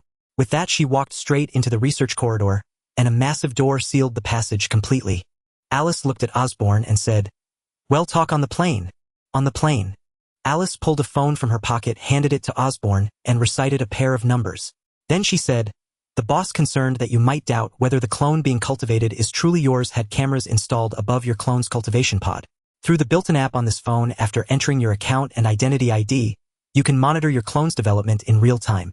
Coulson's jaw nearly dropped in astonishment. Osborn, however, seemed to breathe a sigh of relief. Clearly this measure by the Umbrella Corporation had won his approval. The next moment Alice said to Osborn, "Mr. Osborn, the backup of your memory we just made is primarily for contingency. During the waiting period before the memory transfer, try to maintain a healthy lifestyle to avoid any mishaps during the procedure." Osborn nodded. He resolved to get rid of those women and quit smoking and drinking. But Alice wasn't finished. She continued, "Mr. Osborn, you'd better choose a trusted confidant during this time and establish a set of unique dialogues between you. Something only you two would know. You understand, to ensure it's truly you who wakes up." Osborn's eyes narrowed and he nodded gravely. Indeed, who could guarantee that the person who wakes up after the memory transfer is the original? What if it's a counterfeit? A long pause. Alice, who had been resting with her eyes closed, seemed to recall something. She opened her eyes, looked at Coulson, and said, "Mr. Coulson, our boss asked me to inquire, are you sure you don't want to leave your memories and a clone at our cultivation center?" Coulson chuckled dryly and declined. During the hour-long tour, his worldview had been thoroughly upended. The sight of over 5,000 clones had particularly stunned Coulson. Yet, in all the data they had compiled on Mick, none of this existed. He was now desperately pondering how to write this report. If he submitted it, would he be deemed insane and sent to Tahiti for retirement? On the return journey, ring, ring, ring. "James. Alice, where are you now?" "Just leaving base 101. A plane will pick you up immediately. Virus leak at base 87 underground. Well, rendezvous at base 87. Roger." Under the shocked gazes of Coulson and Osborn, Alice ended the video call and said to them, "Sorry, I may not be able to accompany you back. Rain will see you safely home." "Wait." Coulson shook his head vigorously and asked, "Where is base 87, and what do you mean by a virus leak?" Good heavens. This was the United States, the home base of SHIELD, not a summer camp. Alice chuckled and said, "Mr. Coulson, no need to be so tense. All of our company's lethal research bases are located overseas and in other countries." Coulson felt relieved upon hearing that. Relieved indeed. They had lethal bases scattered across the globe, and SHIELD hadn't caught the slightest whiff. He suspected, had someone leaked information? Or was there a mole from Umbrella within their agency? The more he thought about it, the more plausible his suspicions seemed. 10 minutes later, just as Coulson was wondering how Alice would leave, she touched her right ear, a smile spreading across her face. She said to Rain, who was piloting, "Rain, want to go for a spa together tomorrow?" "Of course," Rain replied without turning. "Same place as always then." "Sure." With that, Alice unbuckled her seatbelt and opened the cabin door. In an instant, a gale rushed into the helicopter. Coulson winced as the wind stung his face. Under his watch, Alice waved at them and said, "Goodbye, Mr. Coulson and Mr. Osborn." With those words, she leaped out of the cabin. Osborn raised an eyebrow. Coulson shouted, "We're still in the sky." "Huh?" As his jaw dropped in disbelief, a streamlined aircraft with a metallic sheen suddenly appeared. Its hatch opened and a rugged, bearded man firmly grasped Alice's right hand, pulling her aboard. Once steady, Alice waved at Rain in the helicopter. The hatch closed, and the next moment the aircraft vanished into stealth mode again. Clack! Coulson closed his mouth. He felt he had endured enough shocks for one day. A sensation of dazzling confusion and memory disarray washed over him. Thud, thud, thud.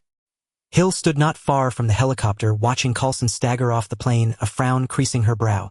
He was, after all, a level 7 SHIELD agent.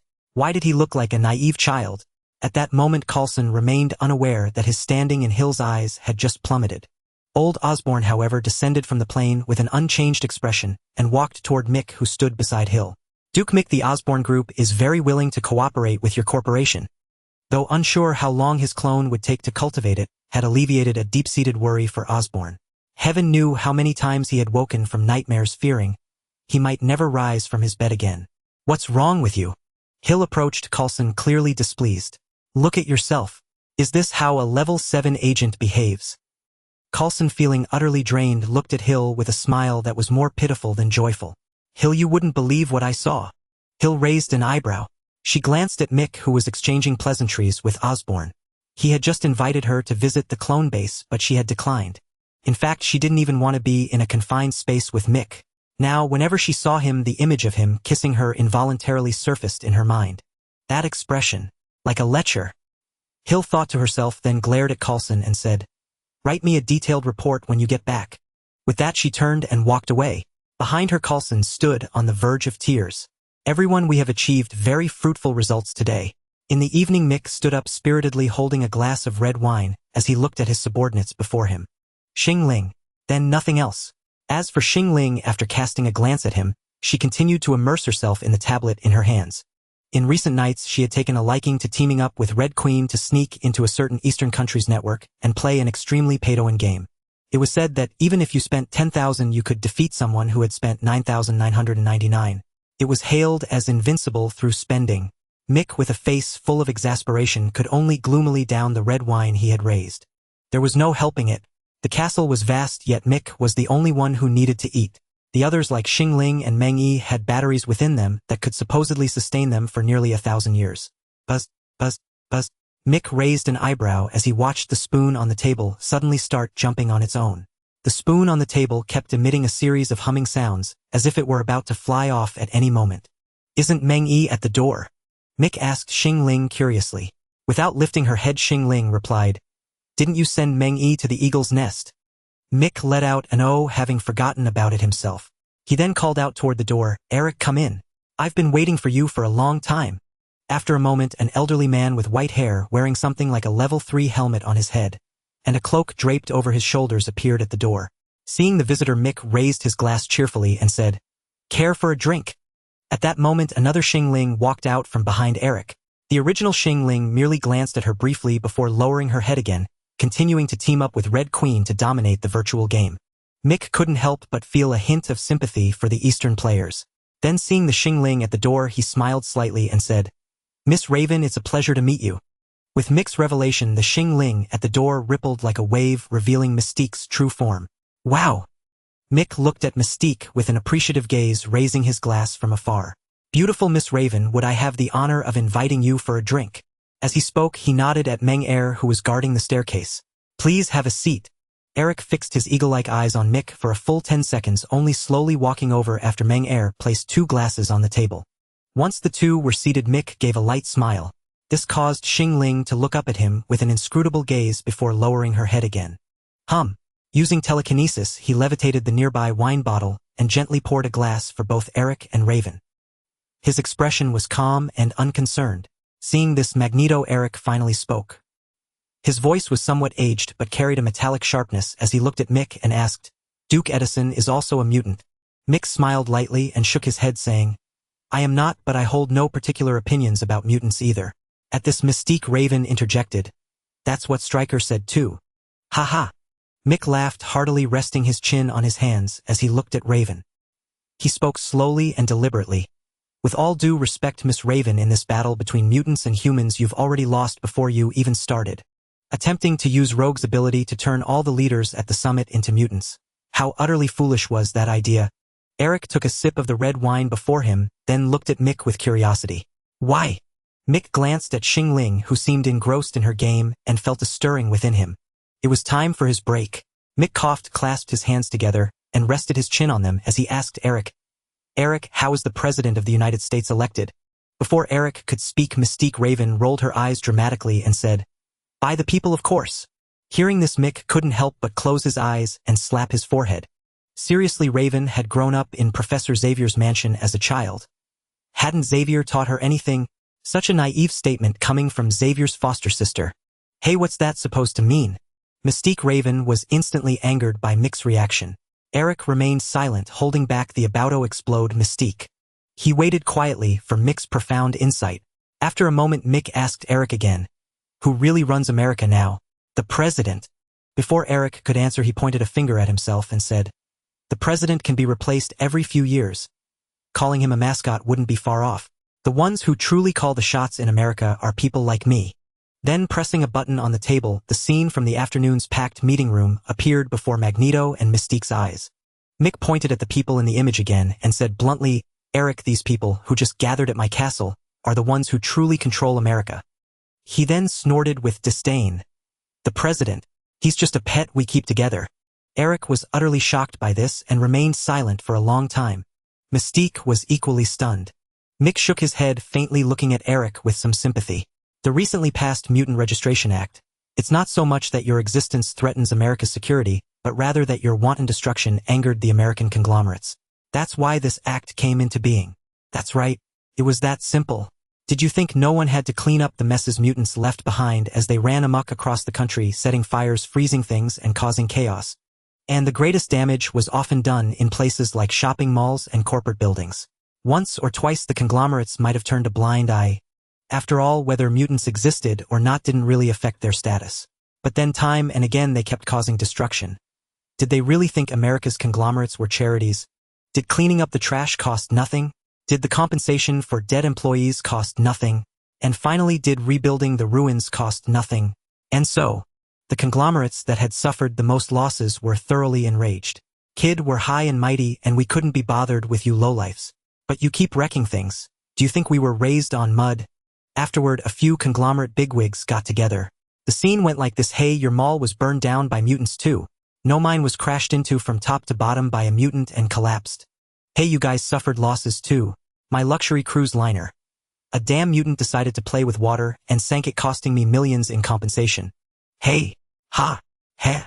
Eventually the bigwigs decided they had to strike back and let the mutants know who really ran America. And so the Mutant Registration Act was born. As Meng stepped out of the underground base and returned to his post outside the castle, he suddenly heard Mick's voice coming from within and turned around to take a look. Immediately, he resumed his statue-like stance, quietly standing at the door. Inside the castle hall, Mick was passionately explaining the essence of America to Magneto, leaving Eric utterly bewildered. Raven beside him was no different. When Mick angrily called her an idiot, Raven was quite displeased, but soon after, Mick effortlessly persuaded her with his silver tongue, leaving her in a daze. Mick poured himself a large glass of red wine and drank it in one gulp. He had successfully transformed from a white-collar worker to a capital mogul. Drinking wine, Mick didn't even glance at the non-vintage. During meals, he would rather starve than settle for a dozen exquisite dishes. Mick had verified the old saying, it is easy to go from frugality to extravagance.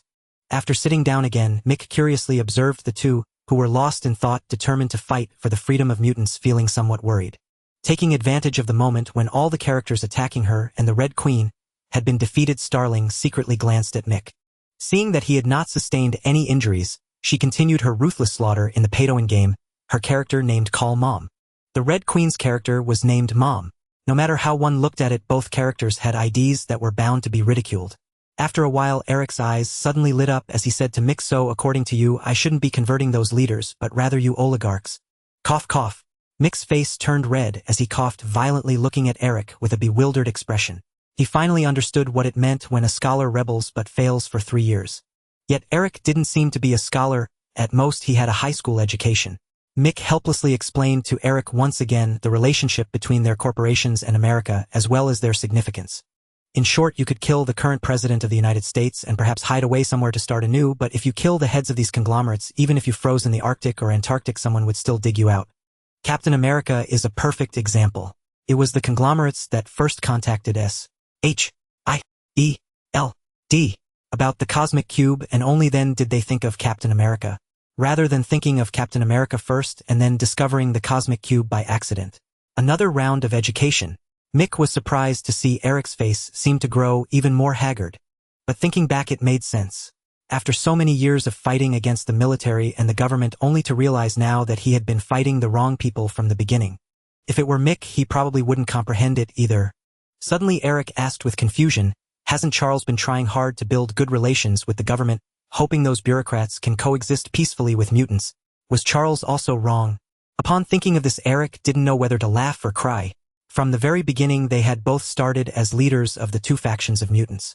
One openly calling for peaceful coexistence between humans and mutants, while the other was always plotting some unspeakable schemes.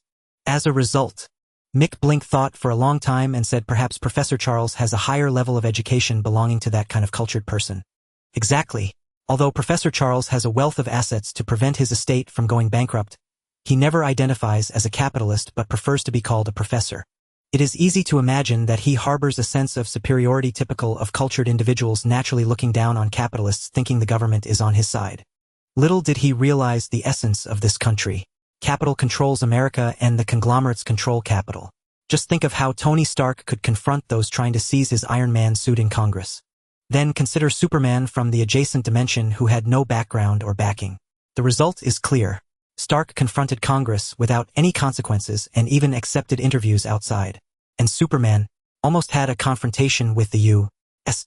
government. One is a capitalist, the other is a civilian, the outcome is evident.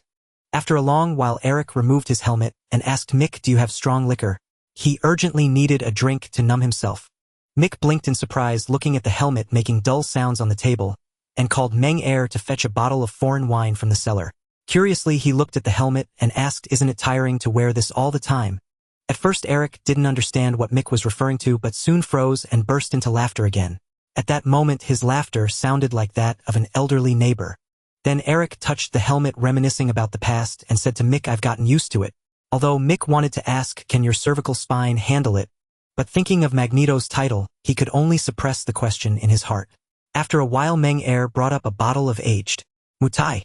Mick curiously asked Starling, "Do we have any white liquor in our castle?" Starling replied indifferently that she didn't know, her fingers rapidly tapping on her phone. Mick felt 3 black lines appear on his forehead, the blood vessels at the top of his head throbbing violently. Turning around, he watched Meng Er's method of pouring the liquor and almost jumped up. Mick looked at the full glass of white liquor before him, feeling a sense of wastefulness. Then he looked again. Eric seemed unconcerned about whether Mick would poison him, picking up a wine glass and downing the white liquor in one go. Gulp. Mick swallowed hard, his tone somewhat dry, as he asked Eric, "What's your usual drinking capacity?" "Haha." Eric laughed and said, "The Duke need not worry. I can usually drink a bottle of foreign wine." Mick then eased up a bit. He could usually drink a bottle of foreign wine. Wait, foreign wine? Mick seemed to recall something, and just as he looked up he saw Eric's head droop heavily onto the table. Instantly he was in a daze. Mystique was no different. She had also drunk Eastern white liquor before and understood its potency, so she didn't immediately stand up and draw her weapon against Mick. Silence is the worst in the air. A long while passed. Raven glanced at Mick, seemingly a bit embarrassed, and said, "We flew here. Eric has gotten drunk. Can we?" Before she could finish, Mick interrupted her grandly. Mick looked at Raven with admiration for the bold person who could down a glass of Mutai and said, "Feel free to stay in my castle tonight. We can discuss this in detail tomorrow." "Good morning, Eric." The next day, as Mick jogged slowly along the river valley, he spotted a familiar figure in the distance and greeted him with a broad smile. Eric had returned to his usual demeanor once more. Standing by the path, he looked at Mick with a gentle smile. His gaze drifted into the distance. A thought stirred in his mind. Not far away, Raven had transformed into the form of a star spirit walking alongside it. How peculiar. Mick mused inwardly. Mick strolled over to Magneto's side, took a sip of water, and asked, "How did you rest?" "Peacefully," Eric replied. Indeed, it had been the most restful sleep he had ever had. No longer did he fear the sudden appearance of government agents. Nor did he worry about an attack from that worthless striker. It seemed he had come to understand that America was controlled by capital and capital in turn by the conglomerates. Sleeping in the home of a tycoon, it appeared, left little to worry about. Mick chuckled and invited Eric for a stroll along the riverbank. To establish a legitimate law enforcement agency, 2 conditions were necessary. First, the agency must have a genuine purpose. It could not simply boast an impressive name while being utterly idle. Second, the agency must have personnel directly under its command as well as criminals, or at least suspects, to pursue. Much like the numerous law enforcement bodies in the United States today. The U.S. Army has its Criminal Investigation Command. The Navy has its Naval Criminal Investigative Service. The Air Force has its Office of Special Investigations. Even the Coast Guard possesses its own dedicated investigative division. And so, Mick sought to understand this world's mutants and how they might align with his plans. He had even conceived a name for this yet-to-be-approved law enforcement body. It would be called the Mutant Crime Investigation Bureau. Within this framework, any crime committed by a mutant or any victim who was a mutant would fall under its jurisdiction. Thus, Mick's overt law enforcement agency would be established seamlessly. He even had a candidate in mind for his first target. William Stryker. He would be the perfect sacrificial lamb. If he could secure the endorsement of Magneto Eric Lenscher and the acceptance of Professor Charles Xavier, then the other mutants would have little choice but to comply. Moreover, once this bureau was established, it would signify from a political standpoint that mutants were also Americans. Otherwise, why create such an agency if you refuse to acknowledge mutants as Americans, just for show? By the riverbank. As they walked slowly, Mick glanced at the silent Magneto and said, "Eric, do you still want to capture Rogue now?" Eric shook his head. Reflecting on what he had once thought was a brilliant idea, he said with a bitter smile, "Even if it succeeded, what would it matter? At best, we'd just get another mascot." Speaking of mascots, Eric let out another sudden laugh. Anyone unaware of the context might have thought he had lost his mind. Mick chuckled and said, "I have a plan. Would you care to hear it?" Eric's spirits lifted as he turned to Mick. "What insights does the Duke have?" Mick waved his hand dismissively. "No great insights, just a few ideas. Their success, however, depends on you and Professor Xavier's opinions." And so, during their walk along the riverbank, Mick laid out the blueprint for the proposed Mutant Crime Investigation Bureau, explaining it to Eric with clear logic. From a security perspective, it would fully ensure the safety of weaker mutants. Once established, it would declare to all of America that mutants were under his protection. Thus, the days when mutants were treated like rats scurrying in the shadows would be over. For ordinary citizens, it would be a blessing. Previously, if they were robbed or assaulted by a mutant, they had no idea which department to turn to. If they went to the police, they'd be told they're mutants, "We can't handle it," and that was the end of it. Politically, it would be a masterstroke of correctness. Once the legitimacy of mutants as Americans was established, President George might even win re-election by a landslide. After all, mutants were not few in number across the nation, and according to Professor Xavier's research, their population was steadily growing. For Mick personally, the more mutants there were, the greater his influence would become. This was the win-win situation he envisioned. When everyone benefits, all is well. At that moment, as Mick spoke, Eric's expression shifted constantly. From staunch opposition to grudging acknowledgement of Mick's reasoning, gradually softening the old Magneto's hardened heart. Then, Eric engaged Mick in a heated discussion about the ins and outs of the Mutant Crime Investigation Bureau. Through this exchange, both gained valuable insights. They even reached a mutual understanding by the riverbank. After a long pause, "Shall we sit? Let's sit. Ha ha." Thus the Star Spirit and Raven, who had been watching from a distance, saw them as if they were two madmen. Once seated on a stone bench, Mick said to Eric, "I am currently planning this endeavor. The greatest help you can offer me now, Eric, is to maintain stability." Eric looked puzzled. Mick smiled and explained, "First, the current political climate is already hostile toward mutants. We need to stabilize the situation and prevent any more incidents of mutants harming others. At least nothing that would make front-page headlines." Eric nodded in response. "I will rein in my people when I return." Mick felt a surge of relief. Who said Magneto was stubborn and inflexible? He was in fact quite open-minded. Mick continued, "Second, once I have struck deals with the major conglomerates, I hope Professor Xavier can use his contacts within the government to support this proposal." Eric was reluctant to see Charles, as they had parted ways bitterly not long ago in the Capitol buildings backstage. But after a moment's thought, he nodded as well. With that, another weight was lifted from Mick's mind. Both of the top mutant leaders had given their assent. Thus, the planned Mutant Crime Investigation Bureau was almost a certainty. As for whether the conglomerates would agree to Mick's request, he had no concerns. What were conglomerates, after all? At their core, they were entities driven by profit. For them, as long as their status remained unchallenged or their position unshaken, everything else. If you offered enough benefits, they could have the President of the United States removed by noon, even if you made the request in the morning. They would convene an emergency impeachment hearing without hesitation. As a great thinker once said, when profit reaches 300%, capitalists will brave the risk of the gallows. Let alone a president. They would even start a third world war if the price was right. This was another reason Mick appreciated America. Here, money was God, and once this matter was accomplished, Mick believed he would become the god in the eyes of young mutants. Not staying a little longer. "I'm going to find Charles right now." At the castle gate, Mick saw Eric's eagerness and felt a deep joy within, though his face maintained a gentle smile. He nodded with a smile and said to Eric, "Eric, I wish you success." A moment later, Mick watched Magneto and Mystique depart, a trace of envy in his heart. He had been confined to the castle by the Star Spirit's decree and could only leave with its permission. There was no helping it. Recently, the mutant issue had captured much attention. With the introduction of the Mutant Registration Act, some uneducated mutants, instead of lying low for a while, were causing destruction in various ways. They were like a social gang lacking organization and discipline. Mick held them in particular contempt. After all, even Kingpin, the boss of a real gang in New York, knew to keep his men hidden during a crackdown. See, even he knew when to bide his time. That's why he hadn't been wiped out by the machinery of violence. These mutants simply didn't grasp that you shouldn't oppose the government. Thinking this, he suddenly found it all rather dull. He sighed, shook his head, and turned back into the castle. Today, he planned to spend the day in the underground Eagle's Nest base, supervising the decoration of his office. Eric, are we really sending Rogue back to Charles? On the way to Charles' mansion, Mystique Raven asked doubtfully. I didn't think you were so easily persuaded.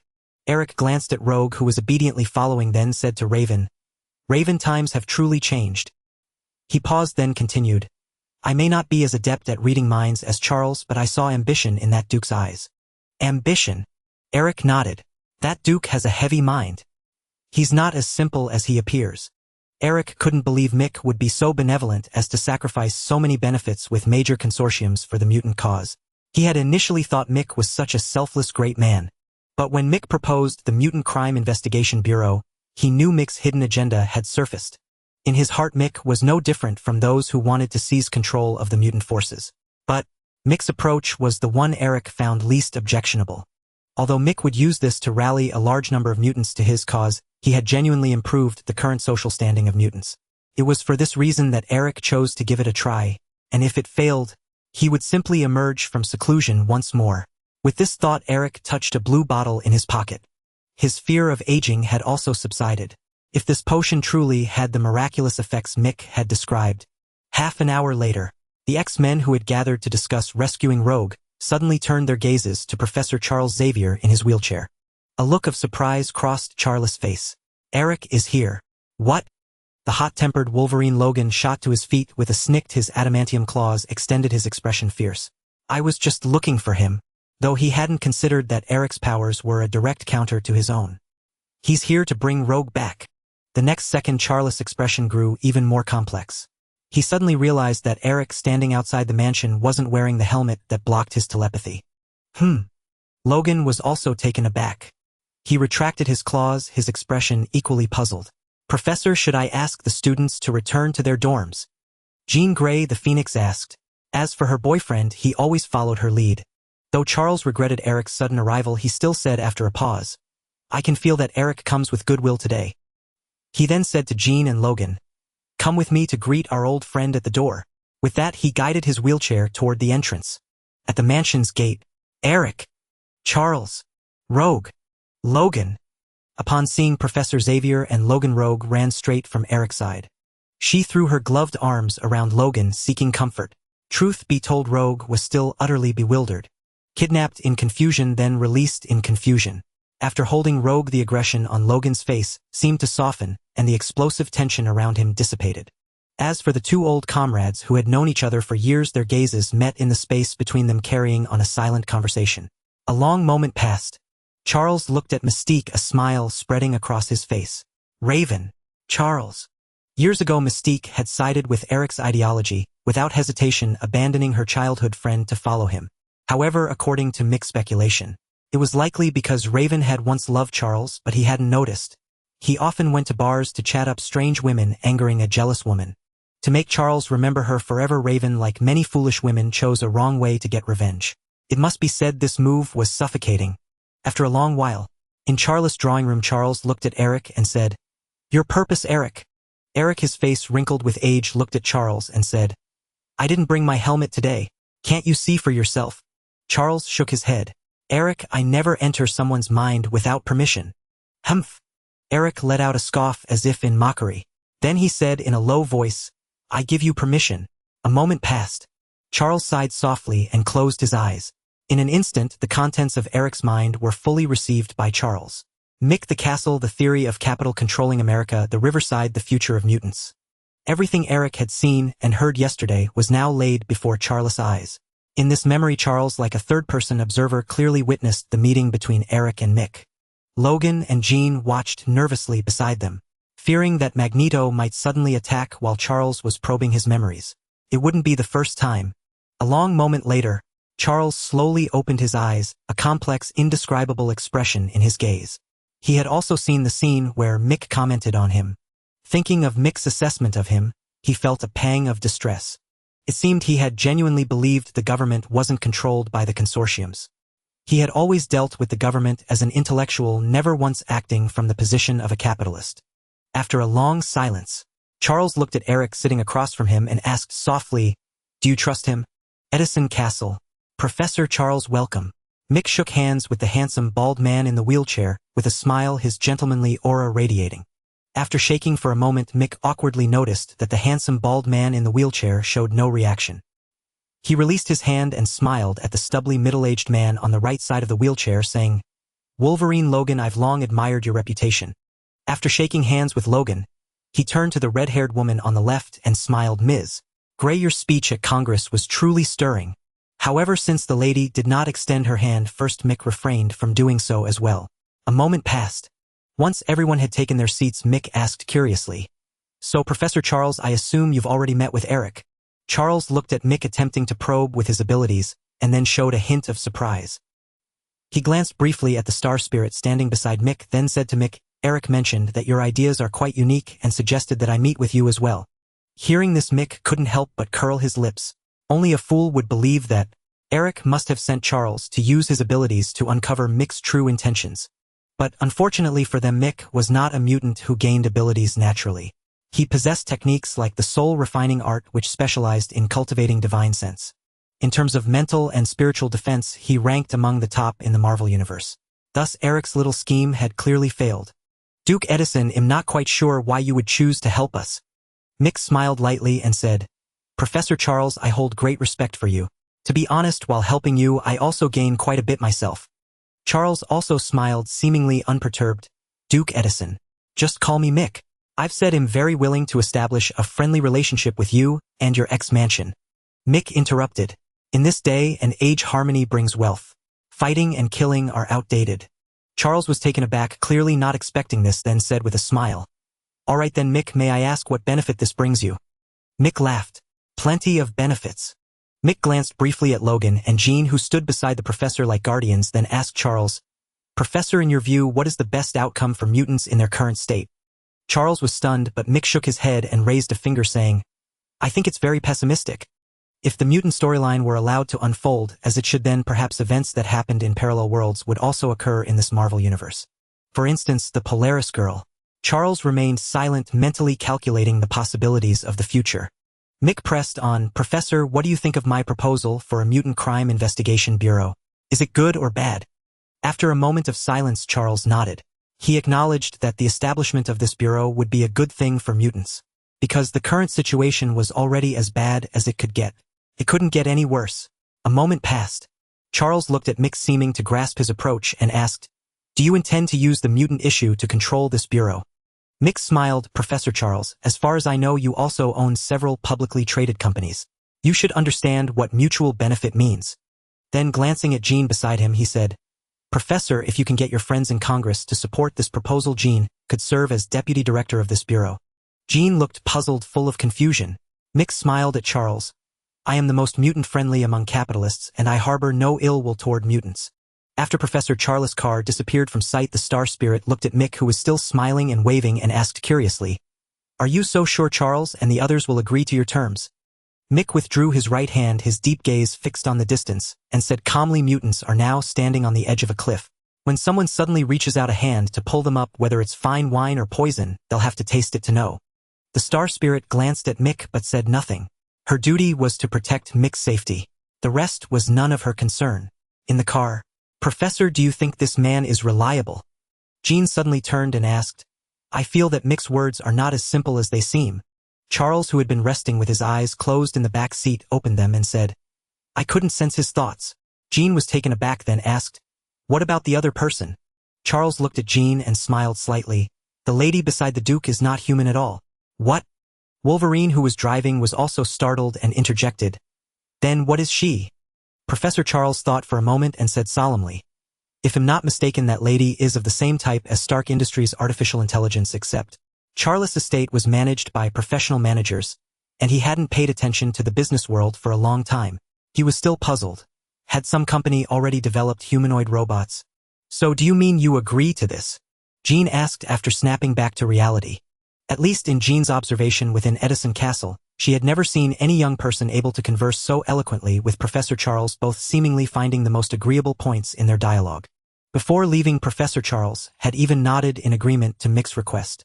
When Mick's proposal passed through numerous obstacles and reached Congress, Professor Charles would mobilize his connections to ensure the proposal passed with the highest number of votes. Honestly, whether or not Charles' friends supported it, the proposal's passage was almost certain. But Mick firmly believed in one principle: if someone hasn't put effort into a matter, they'll never truly care about it. Charles' help didn't change anything about the outcome. The most important thing was that Mick needed to see Charles' stance. A clear flag planted on Mick's side, or rather on the side of the proposal. This was done for all mutants to see, telling them, look, both Magneto and Professor X agree with this proposal. You small fry, stop causing trouble. It was that simple. On the way back to the castle, Mick said to the Star Spirit, invite those 50 entrepreneurs to a video conference tonight. I want this proposal on the floor of Congress the day after tomorrow. At that moment, Mick was brimming with confidence. On this day, New York and the entire United States were thrown into confusion by a proposal that emerged out of nowhere: the Mutant Crime Investigation Bureau proposal. Well-known public intellectuals appeared on television responding to the host's questions, expounding on how the benefits of this proposal outweighed its drawbacks. Famous actors and celebrities, when interviewed by reporters, expressed their support for the proposal, stating that it was far more amicable than the previous Registration Act. State legislators across America also voiced their approval during interviews, asserting with righteous indignation that mutants were Americans too, and that such unfair discrimination should not exist in the United States. The next day, that legislator reaped an unexpected windfall of political donations. On television, a beautiful hostess randomly stopped a passerby on the street to ask their opinion on the proposal. The passerby expressed that mutant emergence should not be forcibly suppressed. If crimes occurred, a specialized bureau should investigate, rather than discriminating against all mutants. That would be unfair and a violation of the U.S. Constitution's principle of equality.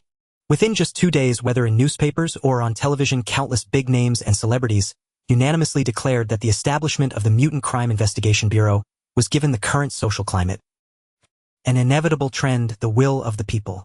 As for ordinary citizens, they watched the spectacle like passive bystanders. Professor Cyclops Scott rushed into Xavier's office, newspaper in hand, but froze as he entered. Logan, Jean Storm, and the blue-skinned beast who served in the government were already present. Professor X glanced at the newspaper in Scott's hand and said with a slight smile, "Scott, you must be the last to know." He then turned to Beast and asked, "McCoy, what's the word inside the government?" The blue-skinned McCoy, still seemingly in disbelief, said, "Charles, how exactly did you pull this off? I only caught wind of it this morning." Professor X shook his head and said, "This isn't our doing." At that point, Charles seemed truly convinced of the viability of Mick's plan. No matter which source of information he consulted, the support for the proposal was overwhelmingly one-sided. Mick, however, remarked that anyone who opposed it would be swiftly removed from power. Bang! Who the hell did this? In an office, a middle-aged military man with a twisted face viciously swept everything off his desk onto the floor. Glaring at the newspaper before him, he seethed with rage. This man was Stryker, who had been hunting mutants for experiments. Those damned mutant bastards, how dare they? Stryker ground his teeth. In his view, all mutants deserved death. The sooner they were wiped out, the better. Years ago, his wife had been killed by his mutant son. Since then, his hatred had extended to all mutants. In his relentless pursuit, his mind had become twisted, and he conducted experiments on mutants, hoping one day to combine all their abilities to forge his ideal weapon. But yesterday, all his funding channels were cut off. Both corporations and the government, having received word, began distancing themselves from him. Even the researchers working at his facility started to leave one after another. Who didn't have a few friends in the government? They had no desire to be buried alongside Stryker's suddenly sinking ship. Leaving meant they could spend some time finding another employer. Staying meant they would have to face the consequences of their actions once exposed. To anyone with political awareness, it was clear. Someone was backing the mutants, even persuading major conglomerates to push this bill through Congress at lightning speed. Unworthy of opposition. Ah! As the researchers, packing their belongings, heard the enraged howls from the office like a beaten dog, they curled their lips in disdain. To them, anyone familiar with Stryker knew he was nothing but a man consumed by paranoia. His wife was killed by his son, yet instead of blaming his mutant child, he took his vengeance on the entire mutant race. By his logic, if a woman had killed his wife, would he then hate all women? Ridiculous. The researchers exchanged glances, then quickly resumed packing their things. At that moment Mick stood behind the castle by a newly dug fish pond, casually tossing in fish food with great interest. He was waiting for someone. The proposal had already reached Congress, awaiting the scheduled vote by all members. And at this juncture Mick needed a blazing fire. Or rather he needed a discarded pawn. Stryker fit Mick's requirements perfectly. His atrocities against mutants had long stirred discontent within military circles, but with Stryker's power at its peak they had to endure. Second, he was an ideal prey for Mick to win the favor of all mutants. After a long pause Mick sighed softly. I do not kill Bo Run, yet Bo Run dies because of me. He looked up at the sky. After a moment Mick shrugged helplessly at Star Spirit, who was staring at him, as if he were an idiot, and said, Fine, I admit I was pretending. Watching Star Spirit dive back into the virtual world, Mick shrugged again. He merely wanted to appear as a good person, not a cold-blooded executioner. Boss, we have a guest. Meng Er, standing nearby, saw the approaching figure and informed Mick. Mick clapped his hands to remove the fish food residue, then walked toward Eric with a gentlemanly smile whose mood was equally buoyant. Eric, my friend, you've finally arrived. Duke Edinson. The two exchanged pleasantries and sat down at the stone table nearby. Mick glanced at his watch and said, It is now 11:05 a.m. Just 5 minutes ago our proposal entered the hand-raising voting stage. He looked at his watch again and added, No, it's 11:06 now. The results are already out. As the words left his mouth, Mick's phone vibrated. He pulled it out and saw a text message. The sender was Old Osborne. It contained only one sentence. Mick smiled slightly and handed the phone to Eric. Care to take a look? Eric accepted without hesitation and looked down. The message read, Congratulations, Director of the Mutant Crime Investigation Bureau, Duke Edinson. Eric paused, then a flicker of joy rose in his heart. Retrieving the phone, Mick addressed Eric formally. Mr. Magneto, as the first director of the Mutant Crime Investigation Bureau, I hereby officially invite you to serve as the Bureau's special advisor. Do you accept? Eric nodded. This had been a primary condition of their agreement. Mick finally smiled. Taking a stack of documents from Star Spirit, he handed them to Magneto and said, Very well. There is an ongoing incident of mutant persecution. I authorize you to investigate it jointly with Professor Xavier's student Jean Grey. Eric. Nervous. Aren't you? I'm not. In New York City, the lobby of the Umbrella Pearl Tower. No, it should now be called the Mutant Umbrella Pearl Tower. The headquarters of the Mutant Crime Investigation Bureau, officially established through a proposal passed just yesterday, was situated within the Umbrella Tower. From the 100th floor up to the 150th, the entire territory belonged to the Bureau. And today, it was the day Mick would formally present the Bureau's inaugural staff to the national press and media. Mick, impeccably dressed in a suit, cut a dashing figure. Jean Grey, the deputy director, was enchantingly beautiful. As for Scott, standing not far away beneath the stage, his murderous glare was completely ignored by Mick. The thoughts of small fry were of no concern to Director Mick. On the front row of seats, Professor X and Magneto were engaged in a pleasant conversation. Magneto and Mystique, once wanted fugitives, had been transformed by Mick's breathtaking series of maneuvers into special advisors to the Bureau. As a condition for the government to drop its charges, they were bound to serve in the Bureau for 20 years before regaining their freedom. Old friend, it seems your methods were utterly useless. Magneto didn't hold back his sarcasm, taunting Charles mercilessly. Charles merely smiled, paying him no mind. He had to admit he too felt a sense of despair. He had cultivated his relationship with the government for so long only to secure the promise that his illegal school wouldn't be shut down. But look at Mick. One video conference from proposing the idea to getting it passed through Congress. It took no more than 2 days. It was like comparing a player who grinds for life to one who pays to win. There was simply no sense of challenge. In the hastily set up backstage, Mick seized a moment before all the reporters arrived to ask Jean Grey, Deputy Director Grey, how much evidence have we gathered on Stryker's crimes? Jean Grey gave Mick a stiff look and asked bluntly, Duke Edison, why did you choose me for this deputy director position? Mick smiled. You don't understand. She shook her head. She was indeed perplexed. In this silent war, Professor X and Magneto hadn't contributed much. Yet after everything was settled, she inexplicably found herself as the deputy director. Mick gave Jean Grey a long, deep look. Just as the Phoenix was about to lose her temper, he finally spoke. It's an art of compromise, my dear. You're still young. Ask Professor X about it tonight. As for your boyfriend, better not. He's still a child. Jean was irritated. What did he mean by that? Was he calling her a child too? Just as she was formulating a retort, she saw Mick's eyes light up.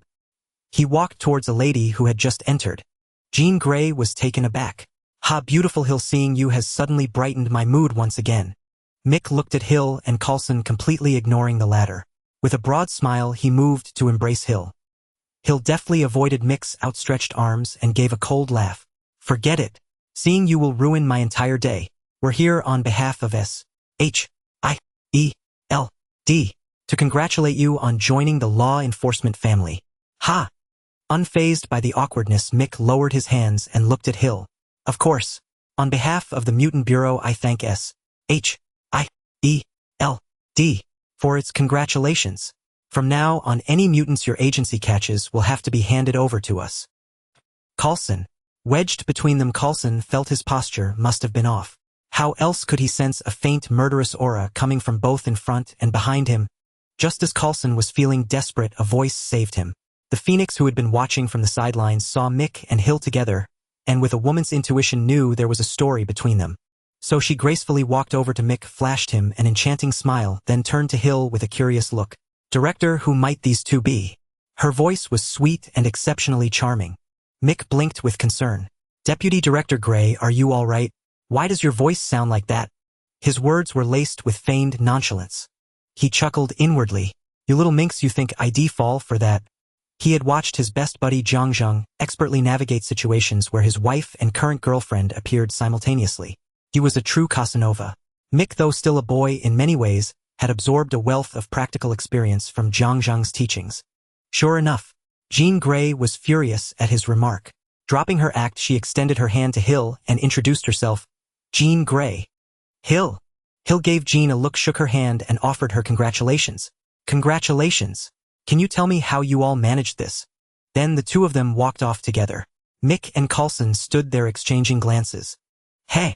Mick smiled at Coulson. "Ha." Coulson did the same, feeling an intense awkwardness and discomfort. After a moment, unable to bear Mick's plastic smile any longer, Coulson said to him, "I'm going to sit outside for a bit." Without waiting for Mick's reply, he walked out on his own. The moment he stepped out, he was startled. He made a rough estimate. Over a dozen mutants were seated there, and every single one of them was on SHIELD's wanted list. Instinctively, his hand went to the weapon at his hip, but he hesitated and let his hand fall limply. Before he came, Director Fury had personally instructed him to avoid any conflict with this newly formed bureau. So lowering his gaze, he walked to the most remote corner and sat down. "Hey, buddy." No sooner had he sat down than a greeting came from beside him. Coulson looked over and raised an eyebrow. It was Kurt, the mutant nightcrawler, baring his teeth in what he thought was a friendly greeting, his tail held high behind him. Coulson's face stiffened. He managed a dry greeting while scanning the room, looking for a place he considered safe. But unfortunately, reporters and media personnel were gradually passing through security checks, and once cleared of any dangerous items, they began to file in. Nearly 80% of the reporters had received calls from their editors. The message was simple. Today's coverage of the Bureau's inaugural press conference must be positive and carry an educational message. If they couldn't manage that, they could pack their bags and leave. And so, even reporters who had previously harbored hatred for mutants behaved themselves today. Faced with a choice between their jobs and their prejudice, they wisely chose their jobs. Backstage, as the clock approached 11, Mick checked the people following him and smoothed his attire one more time. He walked towards the podium for the press conference. Mick and Jean Grey had just appeared before the crowd. The next moment, thunderous applause erupted. Camera flashes flickered incessantly, only gradually subsiding when Mick, Jean, and the 8 mutants behind them stood steady at the podium. Mick wore a gentle smile exuding his profound refinement and cultured elegance. Jean also bore a faint smile with 2 charming dimples appearing. Her red dress fluttered gracefully, and her crimson hair complemented her perfectly. A perfect couple. This description blazed through the minds of the media reporters present, filling them with excitement as they grasped their superior's intentions. They thought to themselves that even if the ensuing press conference dragged on tediously, they would still have material to report upon their return. At worst, they could dip into their own pockets to hire a few novelists to polish the story, and perhaps their boss would be pleased. A promotion and raise would be within reach. The 2 mutant leaders in the front row glanced around, puzzled by the media's trance-like state. In the past, whenever the media caught wind of a mutant causing trouble within half an hour, a scathing to-the-sandword article condemning mutants would hit the presses. But now, these 2 leaders likely hadn't yet grasped what political correctness meant. Regardless, the man in the White House was already beaming from ear to ear. His aides had just excitedly reported that his approval ratings had risen by several percentage points across all states. At this rate, his re-election was already a foregone conclusion. Ladies and gentlemen, as the first director of the Bureau of Mutant Crime Investigation, Mick stepped forward, without hesitation, to the podium. He surveyed the frenzied mutants below and the media reporters with ambiguous expressions, then began to speak slowly. His voice was steady, magnetic, and utterly captivating. Good morning. At the podium, Mick addressed the audience with a commanding gaze. Today is August 1st, 2005. On behalf of all colleagues of the newly established Bureau of Mutant Crime Investigation, I thank people from all walks of life and the media for gracing this occasion. The moment he paused, thunderous applause erupted once more, with several reporters even shedding tears of excitement. Coulson, sitting in the corner, was dumbfounded as he watched a cameraman beside him wiping away tears. He couldn't understand why a reporter, an ordinary human, would cry at the establishment of such a bureau. Why do these media reporters seem off? Raven, sitting in the front row, turned her head in confusion and whispered to Professor X on her right, ignoring Magneto on her left. Professor Charles was equally bewildered. Just days ago, society was clamoring for the destruction of mutants, leaving them no room to survive. Why had the tide suddenly turned today? On stage, Mick listened to the thunderous applause, feeling gratified, believing his personal charisma had swayed them. He thought they had set aside their prejudice against mutants. Raising his hand, the applause instantly ceased. Under everyone's gaze, Mick pulled a speech draft from his pocket, which he had asked the Star Spirit to polish the night before. Glancing at it, he spoke into the microphone once more. Ladies and gentlemen, America's history is long and its future is glorious. Thunderous applause erupted. Magneto and Professor X had grown accustomed to it, merely letting the words filter through their ears. As is well known, American law is the most democratic and comprehensive in the world. Following the establishment of numerous law enforcement agencies, today the Bureau of Mutant Crime Investigation was officially approved by Congress on July 30, 2005, at 11:05 a.m. Thunderous applause erupted again as the reporters below clapped relentlessly. They had learned a trick during a government-funded trip abroad. No matter what the speaker on stage said, just clap whenever he pauses. Though their palms might ache, it would at least please the speaker. A pleased speaker meant a pleased boss, and a pleased boss meant bonuses for them. Are they insane? Under mind control? Coulson in the corner was still struggling to understand why the reporters had changed so abruptly, catching him off guard. On stage, Mick swept his piercing gaze across the room and continued, "The jurisdiction of the BMC has been revised under Congress review. Nationwide, whether it's a crime committed by a mutant or an act harming or killing a mutant, the BMC has priority in investigating such cases." Thunderous applause erupted again. This time, not only the reporters, but also a few mutants who had heard the news and lived in New York, bold and honest, stood up and clapped fervently. The establishment of the BMC was not just a victory for American law, but also a triumph for mutants.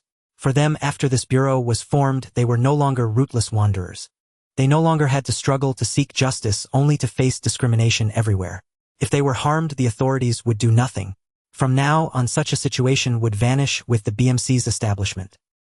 Hereby, the BMC has reached a memorandum of understanding with all domestic law enforcement agencies, including but not limited to the FBI and CIA. When other departments encounter mutant-related incidents during their operations, they will automatically transfer the case to the BMC until the truth is uncovered and justice is served for the victims. Thunderous applause erupted. Here I want to remind the public, nationwide, mutants are not aliens. They are one of us. They should not suffer discrimination, harm, or persecution. Thunderous applause erupted repeatedly. After this press conference, the BMC will operate at full capacity, striving to establish and unify investigation branches in major cities nationwide as quickly as possible. Thunderous applause erupted.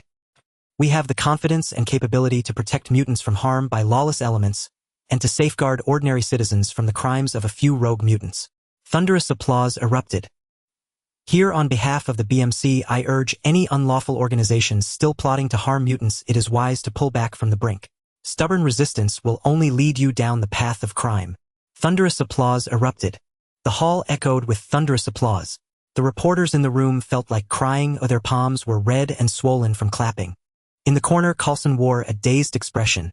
He glanced at Hill, who had just sat down beside him, and said, "Why does this feel like listening to a leader from another country?" Listening to Mick's speech, Coulson felt lost and half understood. What did pull back from the brink and path of crime mean? He tapped his head, feeling it was full of water with no substance. Half an hour later, after the reporters had clapped over a dozen more times, Mick's speech finally came to an end. Our bureau will firmly uphold the American Constitution, ensuring transparency, fairness, and openness in law enforcement. We will never let a single criminal escape justice, nor will we allow a single innocent person to suffer harm. Mick finished reading the draft and looked up. A sharp glint flashed in his eyes. Thunderous applause. This time, everyone in the hall stood up and clapped. The applause was like a thunderclap. Mick felt a sense of relief as he looked at the well-behaved media reporters below. With a smile, he extended his hand and pressed it down in the air. He then said, "Next, I will introduce the first leadership team of the Mutant Crime Investigation Bureau to my fellow media colleagues." As he spoke, he pointed to the first person standing, Phoenix Jean Grey, and introduced, "Ms. Jean Grey will serve as the first deputy director of the Bureau overseeing mutant-related crimes and cases across the country." Applause thundered once more from the resigned media below. Their hands were already swollen from clapping, so a few more rounds made little difference. Photographers snapped furiously at Jean as she stepped forward and bowed, slightly, the flashbulbs blazing without pause for over 10 seconds. Scott, standing behind Professor X, wore a jealous expression. He wished he could remove his visor and reduce those photographers to ashes. "Do you think the situation for mutants will improve?" Eric asked softly, turning his face sideways past Raven toward Charles, while Mick had yet to introduce him. Charles watched Storm on stage, bathed in flashing lights, as she was appointed the first director of the Mutant Crisis Emergency Response Division. Hearing his old comrade's question, Charles paused briefly before replying without turning his head. "How much worse could it get?" Magneto fell silent. Since taking the potion Mick had left him, Eric found his strength and vitality had indeed returned to their peak. He thought to himself that if the situation for mutants didn't change, he wouldn't hesitate to once again become their savior. On stage, while Eric was lost in thought, Mick had already finished introducing the 6 core members, including Jean, with a smile. Just as the media thought their hands might finally get a rest, Mick continued, "The 6 on stage all studied at Professor X's School for Gifted Youngsters, and they are top tier in both ability and knowledge. 2 more, who are also my old friends, will serve as special advisors to the Bureau." He then looked toward Professor X and Magneto and said, "Please welcome Professor Charles Xavier and Mr. Eric Lencher." Applause erupted once more, louder than before. The media colleagues were nearly in tears. Couldn't their hands catch a break? They were exhausted. Among the mutant contingent, seeing Magneto and Professor X sent them into a frenzy, clapping with all their might. For the common mutants, Professor X was like a guiding light in their hearts, while Magneto was their idol. After all, he dared to wage war against the government at the drop of a hat. That was exactly their style. As Professor X and Magneto moved to the side, Magneto, pushing the wheelchair, muttered, "Old man, you didn't tell me you were also a special advisor." Professor X, seated in his wheelchair, wore a kind and gentle smile but didn't answer. As soon as the wheelchair reached the stage, Jean took over. Once the two were in position on stage, most of the flashbulbs focused on Professor X in his wheelchair. There was no help for it. Between Charles and Eric, Charles won in both looks and demeanor. Besides, Eric's fearsome reputation was known even to these reporters. They feared that if they clicked a shot at him, he might control their cameras and turn them against them. So for the sake of their own safety, they focused on Professor X. At most, they could use an old photo for their reports later. On stage, Mick pointed to Professor X in the wheelchair and introduced, "Professor Charles Xavier is not only our special advisor, but also the trainer for our mutant staff. On behalf of the Bureau, I guarantee that every mutant investigator serving here will have a level of expertise worthy of a diploma signed by Professor X." Applause followed. They clapped anyway. Their hands were already swollen like steamed buns, so a bit more wouldn't turn them into dumplings. When the applause died down, Mick pointed to Eric and said, "Mr. Magneto is also a special advisor to the Bureau. However, unlike Professor X, he will also serve as the first chief investigator, working alongside Deputy Director Gray to handle mutant injury and murder cases nationwide." Applause erupted again. Among the attending mutants, a dozen or so exchanged uneasy glances. They had to varying degrees robbed convenience stores and supermarkets. At that moment, they feared Magneto's gaze might fall on them. After all, his fearsome reputation wasn't just among humans. It could make mutant children stop crying. Fortunately, Magneto on stage made an effort to force a smile at the reporters. But the media colleagues, seeing his expression, hesitated and decided it wasn't worth wasting memory. They feared that a smile more terrifying than a scowl might cost them their jobs. At that moment, Mick, having finished introducing all the staff, finally decided to deliver his closing remarks. He addressed the eagerly waiting media, Dear media colleagues and representatives from all walks of life, on behalf of the entire Bureau, I hereby declare the Mutant Crime Investigation Bureau officially established. Applause thundered once more. This time the media colleagues were so moved, they were nearly in tears, clapping their swollen hands with excitement. Finally, it was over. Just then a ragged youth stumbled and crashed through the building's glass, causing a commotion. The youth's face was covered in wounds so deep the bone was visible, and one eye seemed to have been gouged out. With his remaining eye he scanned the crowd before fixing his gaze on Mick on stage. With a thud the youth crawled and scrambled to the front of the stage, then knelt heavily before Mick. The sound was so loud that the onlookers thought the youth had shattered his kneecaps. My God, what's going on? Big news. Big news, my foot. The boss said we can only report good things. Don't you want to keep your job? Yes, I do. Then shut up and take pictures first. Well, decide whether to delete them later. Good idea, thanks for the tip. No problem. Which paper are you from? New York Times. You? New York Daily. The youth on the ground looked up, his face streaked with tears, sobbing uncontrollably. He kowtowed 3 times to Mick on stage and wailed, Director, you must seek justice for us mutants. General Stryker's military captured over 100 of us at the dam, dissecting and studying us. I'm the only one who escaped. Please, you have to help us. His words caused a huge uproar. Instantly the entire hall, both humans and mutants, erupted with righteous indignation. Below the stage chaos reigned like a bustling marketplace. Both ordinary humans and mutants, upon witnessing the bloodied and mangled form of the youth, felt their fury surge from the depths of their hearts. Damn it, are the military trying to rebel?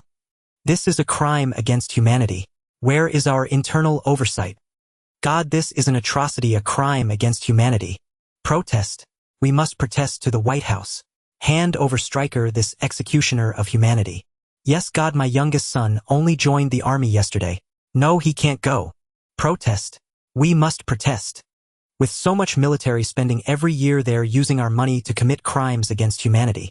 On the stage, 3 individuals exchanged glances in silent communication. Mick suddenly noticed Eric and Charles looking at him and subtly shook his head as if to say, Are you both suspecting me? I doubt Eric the most. He's the most likely. Then Mick and Charles turned their gazes simultaneously toward Eric. Eric responded with a disdainful smirk as if to say, If it were that troublesome, I'd have gone to the dam myself by now. Reckless fool. Mick and Charles seemed to grasp Eric's unspoken intent. They exchanged a glance and felt an instant kinship of minds. Ahem. Jean, standing nearby, noticed their silent exchange and the restless crowd below. She coughed to remind them, this was a live event, not a private chamber. At this moment Mick had no choice but to step forward boldly to fire the first glorious shot for his Mutant Investigation Bureau. And with that shot, Mick's bureau would become the greatest institution in the hearts of all mutants. Silently he praised the arrangement orchestrated by Shingling. Indeed, this youth had been planted by Mick through Shingling. In truth, it was an android-like robot. When arranging it, Mick had instructed Shingling not to reveal the timing of its appearance. After all, the 2 great figures on stage were seasoned veterans. If he had known in advance, he couldn't have fooled their eyes. Then Mick picked up the microphone and addressed the indignant crowd below. Everyone, please quiet down. After a moment, the noisy hall gradually fell silent and all eyes turned to the youth who had just collapsed and died from excessive blood loss. The ordinary people felt betrayed by the military, while the mutants were consumed by a sense of shared sorrow and despair. Under the gaze of the crowd, Mick slowly descended from the stage, carefully removing his expensive suit and draping it over the youth's broken body. Rising again, tears welled in Mick's eyes. His tearful gaze swept across the crowd before settling on the media reporters. He declared in a deep voice, Dear colleagues from the media, I hope today's events appear in this afternoon's papers without a single alteration. What is this? Mick pointed at the body covered by his suit and said solemnly, This is a provocation against our Mutant Investigation Bureau and an affront to the United States Constitution. His voice was heavy yet steady. If this is true and the military refuses to hand over that executioner, I will go to the White House myself and ask the president if the military intends to tear our great nation apart. With that he turned and roared, Deputy Director Gray, here. Mick pointed at the journalists and said firmly, Before these reporters today, I grant you the authority to investigate this matter. I don't care how powerful the forces behind this are or if it reaches the White House. In short, I want the head of the mastermind behind this case on my desk by tomorrow morning. He then addressed the reporters sternly, Yes, if this is true, a heinous persecution of mutants, I don't need him to repent in court. Such scum doesn't even deserve a prison cell.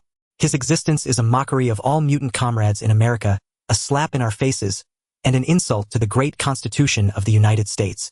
Then he roared, "If this man lives, I, Mick, am unworthy to serve as the director of the Mutant Investigation Bureau." After his words, the hall fell silent for a full second. Then thunderous applause erupted. Yes, such scum doesn't even deserve prison. If this is true, how is he any different from those who persecuted the Jews? Right, protest. Protest to the White House, to the military. His existence insults America. Yes, he must die, and the military must answer for this. By the afternoon, the entire public opinion had exploded. The American Observer even compiled photos found in the dead youth's pocket. According to their report, these were discovered by the Mutant Investigation Bureau while sorting the body. The images were horrifying, and they believed all Americans should see what kind of experiments the military was conducting with their money. The photos were gruesome beyond words: a child under 10 with eyes gouged out, a little girl with limbs severed and discarded in filthy water, a youth whose skin had been entirely flayed, a little girl with a pig's leg forcibly grafted onto her. The list was endless. These chilling images shocked America and the entire world. Within half an hour of the Mutant Investigation Bureau's press conference, countless citizens, waving leaked photos of unknown origin, flooded the streets to protest. Soon in nearly every city, Americans marched with hastily made banners, their slogan simple and direct: "Hand over the executioner's body. Mutants are Americans too. The military is shameless. The military must hand over the body. If this man lives, it's America's greatest shame." Bang! In the White House, President George, who had been elated that morning, now furiously hurled the documents just delivered by the Mutant Investigation Bureau at the Secretary of Defense. Pointing at his nose, he cursed, "Damn it, what the hell are you military people thinking? Mutant human experimentation. How could you even conceive such a thing?" The Secretary of Defense quickly shifted the blame. "Mr. President, the military knew nothing about this. It was all orchestrated by Stryker." George sneered coldly, "Are you daring to claim you had no idea? The military must answer for this." Listen to what the protesters outside are shouting. They demand the military hand over the body. They believe even throwing Stryker into prison would be an insult to the inmates. The Secretary of Defense was drenched in sweat. President George, suppressing his rage, said, "If you can't produce Stryker's body, figure out how to quell the public's anger yourselves. The military budget for the second half of the year will be cut by 80%. Hearing this, the Secretary of Defense panicked. "Mr. President, the budget can't be cut any further." "Bullshit." George showed no mercy, pointing at his nose and cursing, "20% of the budget is enough to pay the soldiers' salaries. With all the funds we give you every year, this is how you repay me." After taking a sip of water, George said coldly, "If the Mutant Investigation Bureau catches Stryker, first you can prepare to step down as well." With that, he couldn't bear to look at him any longer and bellowed, "Get out!" Slap. Mick's face was as dark as charcoal, his expression icy cold. He directly threw that stack of photos before the so-called X-Men and said coldly, "This time I don't care what you think, I want all of you to obey Magneto's orders completely." After speaking, he tossed out Stryker's photo and said, "Him and everyone involved, not a single one left alive." In truth, Mick didn't even need to say this. Wolverine, Logan, and the others were already enraged upon seeing those photos that the young man had risked his life to bring out. A chilling cold pierced straight through to their souls. They had always claimed to be X-Men fighting for mutants, yet there were still people within the military hunting down mutants everywhere to conduct inhumane human experiments. What was this? It was a direct provocation against them. Wolverine Logan, now shedding his usual carefree demeanor, said in a deep voice, "Stryker deserves to die." "That's right, he must die." The other X-Men echoed in agreement. Before they set off, Mick added, "This is the first mission of our investigation department, and also a mission that will shake the entire world. Mutants across the nation are watching us, and even ordinary citizens are watching to see how we handle this case." Then turning to Magneto, he said, "The outcome of this operation will determine the future social status of mutants. Do you want me to throw Stryker's criminal evidence and his head before the military at the White House, pointing at their noses and cursing them? Or do you want me to slink away from the White House while the military presents some fake head to brush things off? The choice is yours." Magneto remained silent. Jean, who had officially assumed the position of deputy director, said in a solemn voice, "Director, rest assured, we guarantee we will bring you his evidence and his head." With that, she turned to the X-Men and said, "Let's go." "Yes." The X-Men shouted in unison. At the top of the Umbrella Corporation building, a specialized Black Hawk helicopter awaited them. "Damn the dead mutants, damn Charles, damn Eric." Days earlier, having lost military support, Stryker had hidden himself in the Alkali Lake Dam, thinking that after a while he could still send people out to hunt down mutants. Little did he know, the situation had suddenly changed. Not long ago, the newly appointed Secretary of Defense, who had risen to power after Stryker's fall, called him, telling him to stay put in the dam base, and that military personnel would soon come to arrest him, advising him not to resist. Thus he was utterly enraged. Damn it, what's wrong with hunting down mutants? What's wrong with using them for human experiments? These damned mutants are all ugly bastards. What's wrong with what I'm doing? They deserve extinction. Damn mutants, don't let me find another chance. And that shitty U.S. government. You supported me back then, and now you want to sell me out all alone. In his office, the raving Stryker was completely unaware that his every disgraceful move was being recorded by a camera hidden in the corner. Half an hour later, having vented for a full 30 minutes, Stryker shouted outside, "Eureka!" A beautiful woman with vacant eyes walked in. "Pack up. We're going abroad." He couldn't stay in America anymore. Stryker fully understood that. Seeing reports from major newspapers online and petitions demanding only his dead body, not a living prisoner, deeply stung his soul. Damn, it wasn't hunting those mutants all for America's greatness and your safety, but now it was too late for anything. He was completely finished now. Even if he fled abroad, he didn't know which country would dare to take him in. Perhaps Russia. Just as Eureka nodded and was about to head out, a thunderous roar shattered the peace of the entire dam base. "Who's there?" Stryker roared in fury. He looked at the monitor and his heart turned to ice. Magneto's subordinate Iceman's older brother Pyro clapped his hands as he watched the 4 helicopters burning and exploding on the tarmac, casting a provocative glance at his foolish brother. He raised an eyebrow as if to say, "See, you didn't expect this, did you?" 2 helicopters carrying Magneto and the X-Men respectively arrived over the Alkali Lake Dam base at breakneck speed. It was Pyro who had suggested burning the nearby helicopters to prevent Stryker from escaping by air. Inside the dam, Stryker, his face twisted with rage, stared at the destroyed helicopters and bellowed, "Damn it, get the base soldiers ready for battle." He had always been arrogantly believing that no one would dare to corner him inside a U.S. government dam base. He never expected this. He had miscalculated, but even now he refused to surrender. To him, these mutants were nothing but vermin. He wanted to survive. He wanted to put every mutant on his dissection table. He wanted to. Boom. As he was lost in his wild thoughts, the base's main gate was destroyed by Pyro and Iceman working together. Instantly, chaos erupted inside the dam. The soldiers loyal to Stryker grabbed their weapons, ready to fight. Magneto floated in his gaze, sweeping over the hundreds of soldiers in the base, as he said coldly, "Not a single one left alive." He was utterly enraged. Those photos reminded him of his days in the concentration camp as a child. He looked at the soldiers with not a trace of sympathy in his eyes. In his view, these soldiers were no different from those before, even more repulsive. "Go!" Deputy Director Jean also commanded the X-Men. This was the first battle for their Mutant Investigation Bureau, and it had to be executed flawlessly. The X-Men needed no urging of the fury in their eyes, had already solidified into reality. Thus the X-Men and Magneto's subordinates surged inward, unleashing a myriad of mutant abilities. Those so-called elite soldiers fell like ducks awaiting slaughter, utterly powerless to resist. Wolverine Logan was especially ferocious, never once considering the thought of dodging. He charged straight ahead. Countless bullets rained down on every part of Logan's body, but within a second he had healed completely. Though it was painful, the enraged Wolverine had completely shut out his agony. Under his claws, only a few soldiers were granted the high honor of dying intact. "Stryker!" Wolverine rushed forward, leading the charge on the front line, and finally saw Stryker stepping out of his office.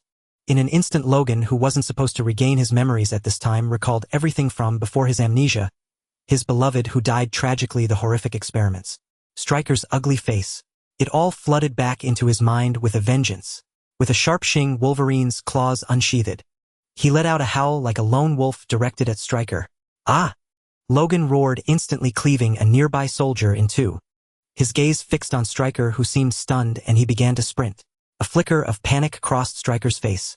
He yelled at Eureka, "Stop him!" With that, he locked himself inside his office. With a thunderous crash, Magneto manipulated steel plates from all directions to encircle 5 or 6 soldiers. As the soldiers stared in horror, their eyes nearly bursting from their sockets, the plates slowly began to close in. Rogue, a support staff member, turned her head away in reluctance but refrained from uttering any foolish plea for mercy. She had seen too many chilling photographs to believe that Stryker had captured all those mutants single-handedly. The soldiers aiding Stryker were stained with the blood of her fellow mutants. With a dull thud, a fountain of blood spurted from atop the fused steel plates. It then burst open in midair, showering both the mutants seeking revenge for their comrades and the soldiers fighting for their commander Stryker. In an instant, the mere 50 surviving soldiers stared at Magneto as if he were a demon. During their captures, they had brought in every mutant with barely any loss. This had fostered in them the same arrogance and disdain for mutants as Stryker himself, just as all the mutants bared their fangs at the remaining 50 soldiers. Mick's voice crackled through Jean's earpiece. Watching through the surveillance feed, he spoke solemnly to Jean on the scene. Jean, that's enough. Spare a few with lighter sins. Though Jean couldn't fathom Mick's reasoning, she nodded and said to Magneto, who was about to crush the soldiers with steel plates, the director wants us to leave some alive who haven't harmed mutants. At these words, before Magneto could react, the 50 soldiers, suddenly seeing a chance to live, clamored over each other. Me. God is my witness, I was just a gatekeeper. Me, I was transferred here only yesterday. Oh, my orders are still on me. God, you can't do this to us. Damn it, what are you doing? Begging for mercy from a bunch of mongrels. Stand up, fight to the last moment. Please spare me. I was just following Stryker's orders. And me. God forgive me, please. Amid their chaotic pleas and curses, some still unrepentant, Magneto sent a shard of metal slicing across their throats. In an instant, over 40 of the 50 lay dead and dismembered. In the pool of blood, 10 soldiers knelt trembling, begging for their lives. They feared that a single word might draw Magneto's attention. 10. Shall we continue? Jean listened to Mick's voice in her earpiece, then shook her head at Magneto. Take them back to the Bureau. Those who participated in persecuting mutants can spend the rest of their lives in prison if they confess. And those who didn't, discharged directly. Jean added, that's what the director said. Magneto nodded thoughtfully and said to Pyro, who was still locked in a staring contest with his brother Johnny, you and Iceman escort these 10 soldiers back to the Bureau. Saying this, Magneto felt a surge of relief. In the past, he had to worry about government reinforcements whenever he went on a rampage. But now, they were the government. They represented the government, and those standing against them were the government's enemies. Where's Logan? Amid the carnage, the X-Men showed no discomfort. Suddenly, Jean noticed Logan was missing. Rogue timidly raised her hand from behind. I saw Logan run inside earlier. Jean's heart tightened. Just as she was about to go after him, Mick's voice came through the earpiece again. After listening carefully, Jean's expression turned peculiar. What's wrong? Magneto asked. Jean replied with a strange look, the director wants us to clean up the battlefield a bit and then make ourselves look heavily wounded. Magneto was taken aback. The other X-Men found it hard to believe. After all, if mutants couldn't hurt ordinary people, what was the point of being mutants? Why? Rogue asked curiously. Jean, still looking perplexed, repeated Mick's words, you fools, you're supposed to be the victims here. Look at the scene. Anyone can see you've utterly crushed these soldiers. When the media and reporters arrive, who will they sympathize with? The soldiers or the mutants? After speaking, Jean waved her hand at her comrades, whose expressions had also turned odd, and said, that wasn't me. I'm just repeating the director. After a long pause, Magneto glanced at the X-Men. Storm, stay here and organize the cleanup. Jean and Scott, come with me to find Logan and Stryker. Then he paused and instructed Storm, don't clean it too thoroughly. Find a few dozen relatively intact soldier corpses and arrange them around. Then smear the blood on yourselves. That's it. With that, he left without waiting for Storm's response. Heading inside, Storm left with the remaining few, felt overwhelmed. At the same time, she found herself inexplicably admiring Mick, the director she had only met once. While they were busy fighting, they had never considered public opinion. Now, hearing Mick's words and looking at the scene, Storm realized that if she were a journalist seeing this sight, she would sympathize with the soldiers, not the mutants. After all, comparing the dismembered bodies on the ground with the relatively clean and unwounded mutants made the disparity glaring. So she said to Rogue, Beast, Mystique, and the others, let's get to work. The director will bring reporters later. Remember to keep the more intact bodies. The director has a use for them. With that, Rogue, Beast, and Mystique exchanged glances. A crash echoed as Logan slammed into an iron pillar, roaring in pain as he looked at the wound on his abdomen. Across from him, Yuriko stood expressionless, 5 claws extending from her palm. Her father was the one responsible for creating the Wolverine Super Soldier Project. After her father's death, she held Logan responsible. She had undergone Stryker's modifications, gaining retractable adamantium claws capable of destroying almost any substance. Moreover, her skeleton was laced with adamantium, making her bones nearly indestructible. The only difference from Wolverine was she was a master martial artist proficient in various combat techniques. Even though she was currently under Stryker's control, Jean, seeing Logan repelled, rushed forward and helped him up. Scott in the background could only numb himself. Who am I? Where am I? What am I doing? Watching the surveillance footage, Mick suddenly felt as if he were being force-fed dog food. Suppressing the urge to roll his eyes, he turned to Hill, who was seated on the sofa in his office, and asked, "Doesn't SHIELD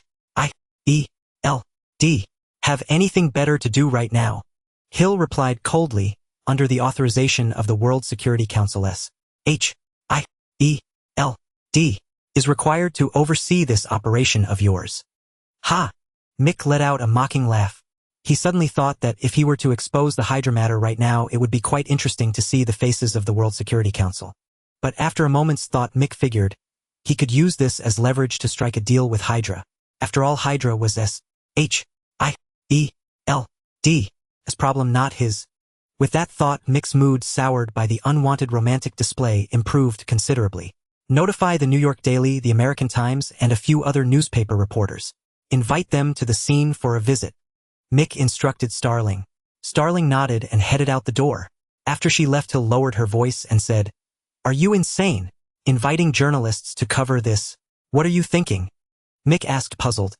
"I told the reporters that this matter would be handled fairly, justly, and transparently, with no concealment of the investigation results." Hill rolled her eyes internally. Just moments ago, she had been silently condemning Mick as a thorough bureaucrat, and now he had suddenly turned reckless.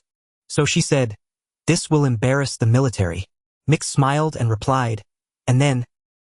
He had no direct dealings with the military, though upon Hammer's invitation, he had met Ross, who was fixated on developing the supersoldier serum. At that introduction by Hammer Industries, Mick and General Ross had a very pleasant conversation. Regarding today's situation, he had already held a series of talks with General Ross. Currently, the U.S. military was rife with factionalism, and coincidentally General Ross had long harbored disdain for Stryker. During the years of Stryker's rise, Ross research funding was barely half of Stryker's. Thus, with this connection, the two had already formed an alliance by the end of the banquet. Hill thought it over but couldn't come up with any counterargument, so she simply fell silent. Seeing this, Mick shook his head and continued watching the surveillance footage on his computer. "Fool!" Magneto scoffed contemptuously at Yuriko, whom he had suspended in midair, then glanced at Logan as if to say, "Look, there's someone with abilities like yours, and him beating her effortlessly." Logan was in no mood to argue with Magneto. He struggled to his feet and headed for the upstairs office. His archenemy Stryker was hiding inside. This fool, didn't he realize that hiding in there was a dead end? Logan sneered coldly, the hatred on his face intensifying with every step. Just then Jean spoke up. "Logan, the director said not to beat Stryker's face beyond recognition. If we later confront the military, they might deny it." Logan turned his head to look at Jean, and the fury within him dissipated by more than half at her words. For a long moment he stood silent. Seeing that Jean had nothing more to say, he once again gathered his hatred, his eyes turning bloodshot. The adamantium claws on his hands gleamed with sharp light. He roared in fury, "Stryker!" With that, he plunged his claws into the iron door, cutting through it like butter. With a loud crash after a few pulls and tugs, the entire office door exploded into pieces. Logan stared at Stryker, who stood calmly inside a glass enclosure, his hatred boundless. With a fierce yell, he charged forward, his claws raised high. Bang! The next second, Logan was plastered against the glass enclosure. He looked at his claws in confusion, then struck again. He couldn't break the glass no matter what. Inside the glass enclosure, Stryker smiled smugly. "This glass enclosure is also made of adamantium. Didn't expect that, did you?" As for why it was transparent, Stryker claimed it was an accident. "Ah! Stryker!" Logan raged maniacally, the sight of Stryker's smug face only fueling his fury to the heavens. Bang! Bang! Bang! After a dozen more strikes, Logan still couldn't dent this hard turtle shell. When Magneto and the others arrived, they each tried their own methods, but to no avail. At that moment, Mick, watching the surveillance, couldn't stand it any longer. Frowning, he spoke into the intercom. "Jean, have you all exhausted your strength on the outside? Can't you get Magneto to move the steel floor beneath that turtle shell if you can't break it?" At that moment, Jean was a bit annoyed by Mick's reprimand, but then she thought about it. "Oh my God." So she relayed the message to Magneto. Magneto looked puzzled but agreed to give it a try. So inside the turtle shell, Stryker suddenly felt movement beneath his feet, and the smile on his face gradually froze.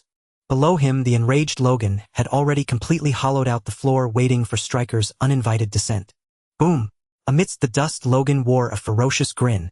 No one, how could that be? Then he looked up and saw Stryker clinging desperately to an edge, struggling not to fall. The panic on his face grew, but there was no hint of regret. Finally, bang! As a technical military officer, his physical strength was far from impressive. As he fell, he heard the wind whistling past his ears, and then he was slammed heavily against the wall by Logan. Logan's claws pressed menacingly against Stryker's throat. He uttered words of boundless hatred. Ha ha ha! At that moment, Stryker suddenly lost his fear and roared at Logan. You damned mutant freak, come on, kill me. Logan's eyes were bloodshot. You bunch of mutant freaks, if I had known this would happen, I would have mobilized the army to raze your mansion to the ground, you damned mutants. Come on, kill me. Give me a few more days, and I would have developed a weapon to completely wipe you out. I regret it, you damned mutant freaks. Logan's eyes were blazing with fury, his claws trembling. Seeing this, Stryker thought Logan dared not kill him and curled his lips into a smirk. The next second, clang! Logan retracted his claws and watched silently as Stryker, clutching his throat, slowly collapsed to the ground. Gurgle! Gurgle! Stryker's eyes were filled with disbelief. How could they dare? How could they dare? I am an American officer, a man of the military.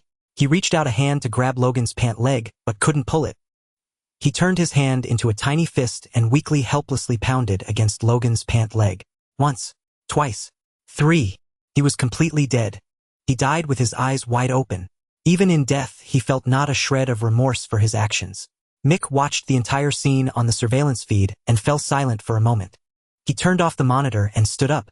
Turning to Hill, he said, Ms. Hill, care to join me for a look?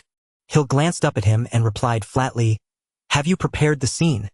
Mick was left speechless. Ladies and gentlemen. In the lobby of the Umbrella Corporation building, Mike watched as journalist colleagues who had been notified rushed in from outside. He spoke in a grave tone. Ladies and gentlemen, after our bureau received the report, over a dozen elite investigators from the 5th Division bravely and fearlessly succeeded in dismantling an evil organization conducting human experiments on mutants. During the operation, several of our investigators were severely wounded and 3 lost their lives. A devastating loss. Hill, standing behind him, listened to Mike's blatant fabrication on stage, her delicate brows arching upward. She had seen the surveillance footage of the battle. It was clearly a one-sided massacre. Not only did he refuse to admit it, but he had just been upstairs remote controlling how many people had to pretend to be severely injured, and how 3 had to fall to the ground bloodied and mangled. And now he was lying through his teeth. Didn't his conscience ache? Truly, he was a bureaucrat through and through. Just as Hill was silently despising Mike, the man on stage wore a sorrowful expression. Amidst the flashing cameras, he spoke with heavy grief. During the engagement, our investigators upheld the Bureau's fine traditions, calling out to the soldiers who were aiding the evildoers, promising leniency if they surrendered. Little did we know those brainwashed soldiers, utterly disregarding the principle of peaceful coexistence between mutants and ordinary humans, audaciously launched a sneak attack on our investigators who were issuing the warning. The moment the firing began, a young, beautiful mutant girl from our bureau, who yearned for peace and had disregarded her own safety, collapsed instantly in a pool of blood. Please take a look, he said. A photograph of Rogue, riddled with bullet holes and lying in a pool of blood, appeared on the large screen in the hall. Immediately, it caused an uproar among the gathered journalists. Ah! How dare the military! My God, that poor girl! Damned military to commit such a heinous act against such a young girl! My God, I must expose this ugly act of the military completely. Watching the indignant journalists, Hill rolled her eyes, inwardly struggling to maintain a composed exterior. Her gaze fell on Mike's back. A bureaucrat, a complete bureaucrat. Ahem. Mike signaled the journalists to quiet down again, speaking in a grave tone. Even so, our investigators believed it was essential for someone to witness the scene firsthand, so that after the storm passes, society won't be plagued by absurd claims of mutants slaughtering soldiers. Mike looked around, his voice resounding. Ladies and gentlemen, the 11 investigators currently at our bureau trust you. This deceased girl trusts you. Even our bureau, the Mutant Crime Investigation Bureau, trusts you. We trust that you will report what you see at the scene truthfully. Taking a deep breath, Mike pointed to the newly installed golden characters, reading Mutant Crime Investigation Bureau, and the American emblem above it, speaking solemnly. All mutants across the nation are watching you. The Constitution of the United States is watching you. Through your reports, may the victims find solace, and may the guilty repent. As his words fell, cameras flashed incessantly, shutters clicking in a continuous cascade. A wave of unprecedented righteousness surged through the gathered journalists. Director Edinson rest assured the Global Daily will report truthfully. Director Edinson, the New York Daily, will dedicate tonight's front page to this. Director Edinson, the New York Times, will be truthful. Director Edinson. Watching the eager journalists below, Mike felt a deep sense of satisfaction. Hill, observing the chaotic scene, felt that the military would likely suffer a severe blow this time. There was no way around it. Such a news story would drive these journalists like sharks drawn to blood. No one could stop them from publishing it. Not the military. Not even the White House. This was a game orchestrated by Mike from the very beginning. Every step was meticulously planned by him, even if the military tried to use its influence to silence these newspapers. Mike had paid them handsomely. The heads of these newspapers had found stacks of cash on their bedside tables 3 days ago. Even those few who were not tempted, how long could they hold out under the assault of those piles of money? Right now, if Mike told them to report a fabricated story about the White House falling, they would dare to do it. After a while, as the journalists finished their commitments one by one, Mike spoke solemnly. Our bureau has specially dispatched 4 helicopters. They will safely escort you to the scene. He paused, pointing toward the entrance, and said loudly, Go. Remember, all ordinary people and mutants across America and the world who yearn for peace are watching you. As his words faded, countless journalists nodded and followed the temporary employees' guidance toward the elevators. They would take the helicopters on the rooftop and arrive at the scene in less than half an hour to conduct this report that would shake all of America, even the entire world. Uncle Logan, can I get up now? Rogue, lying in a pool of blood with countless bullet holes, looking like a torn and battered doll, opened her eyes somewhat gloomily and looked at Jean, who was standing nearby with numerous wounds. Why didn't we let Sister Gray play the corpse? This is so ugly and uncomfortable. Nearby, Storm, who had endured the disgust of smearing fake blood on herself and letting the top stylist sent by Mike paint realistic bullet holes all over her body, rolled her eyes and retorted, God, do I look that stupid? I can fly. Could they actually shoot me dead? Be grateful. Mystique posed in a posture that made her appear gentle and protective, said flatly, At least you're lying down. I have to lie on my side. Rogue and Storm were speechless. By then, Jean had also finished her makeup with the help of the stylist. Conspicuous wounds covered her body, and her combat suit had large tears revealing bullet wounds beneath, still seeming to ooze blood. Magneto had little blood on him but looked somewhat disheveled. Given his reputation and power, applying fake wounds to him would have made the scene too implausible. It would have become a laughingstock. So only Wolverine and Magneto were spared the trouble, enjoying their leisure. Report, Deputy Director. Our mission is complete. A middle-aged man of ordinary appearance stepped forward, saluted Jean, and said, The director instructed us to leave first. The journalists are already on their way. Jean nodded. Half an hour later, as the journalists disembarked from the helicopters and hurried into the dam base, the sight before them left them utterly stunned. Before their eyes lay a scene that made the journalists' hands tremble, their hearts pound violently, and a lump form in their throats impossible to swallow. Several female reporters could not help but cover their mouths, tears gradually welling in their eyes. Some who believed in God crossed themselves with trembling hands, praying for divine intervention. This was a hell on earth, a flagrant disregard for life, a brazen challenge to the great Constitution of the United States. The scene before them conjured in the reporters' minds a brutal battle. Under the direction of the great director Edinson, a group of mutant investigators who yearned for peaceful coexistence with ordinary people arrived at the door in an orderly fashion, following protocol to ask questions. A soldier inside immediately fired a rocket launcher at the iron gate, which exploded instantly. Some reporters who had served in the military easily deduced the origin of the rocket from the fragments scattered on the ground. Still clinging to a sliver of hope for peace, the mutant investigator, who lay bleeding in a pool of blood at the doorway, stepped forward and called out to those inside. She appealed for peace. But then, a pang struck the hearts of many reporters. The little girl lying in the blood reminded them of their own daughters. Because she was a mutant, she could not attend school like other girls her age. Yet she had not given up. Instead, she worked tirelessly to promote harmony between mutants and ordinary people. And for that, she was shot dead by military soldiers who opened fire without a word. Seeing the bullet-riddled body, the reporters felt a chill run down their spines. Was this the army that protected us? Was this the force that safeguarded our lives? Were these the warriors of our great America? Look at their actions. How are they any different from demons? Gazing at the pale-faced investigators leaning against the wall, and then at Magneto rushing among the wounded. He was in such a disheveled state. Just then, among the injured, Pyro's face turned pale. The flames on his hand flickered and died out. His head lolled to the side. No! Magneto let out a howl of anguish, clutching Pyro's body and weeping uncontrollably. In that moment, in the eyes of the reporters, Magneto was no longer the iron-blooded mutant who had incited war, but an old mutant who had lost his comrades and was powerless to save them. Amidst these scenes, the reporters wiped their tears and struggled to steady their trembling hands. Under the flashing lights, they faithfully recorded every detail they witnessed. When they reached Magneto, who looked like a bereaved old man, they bowed to the body of Pyro in his arms, then silently continued deeper inside.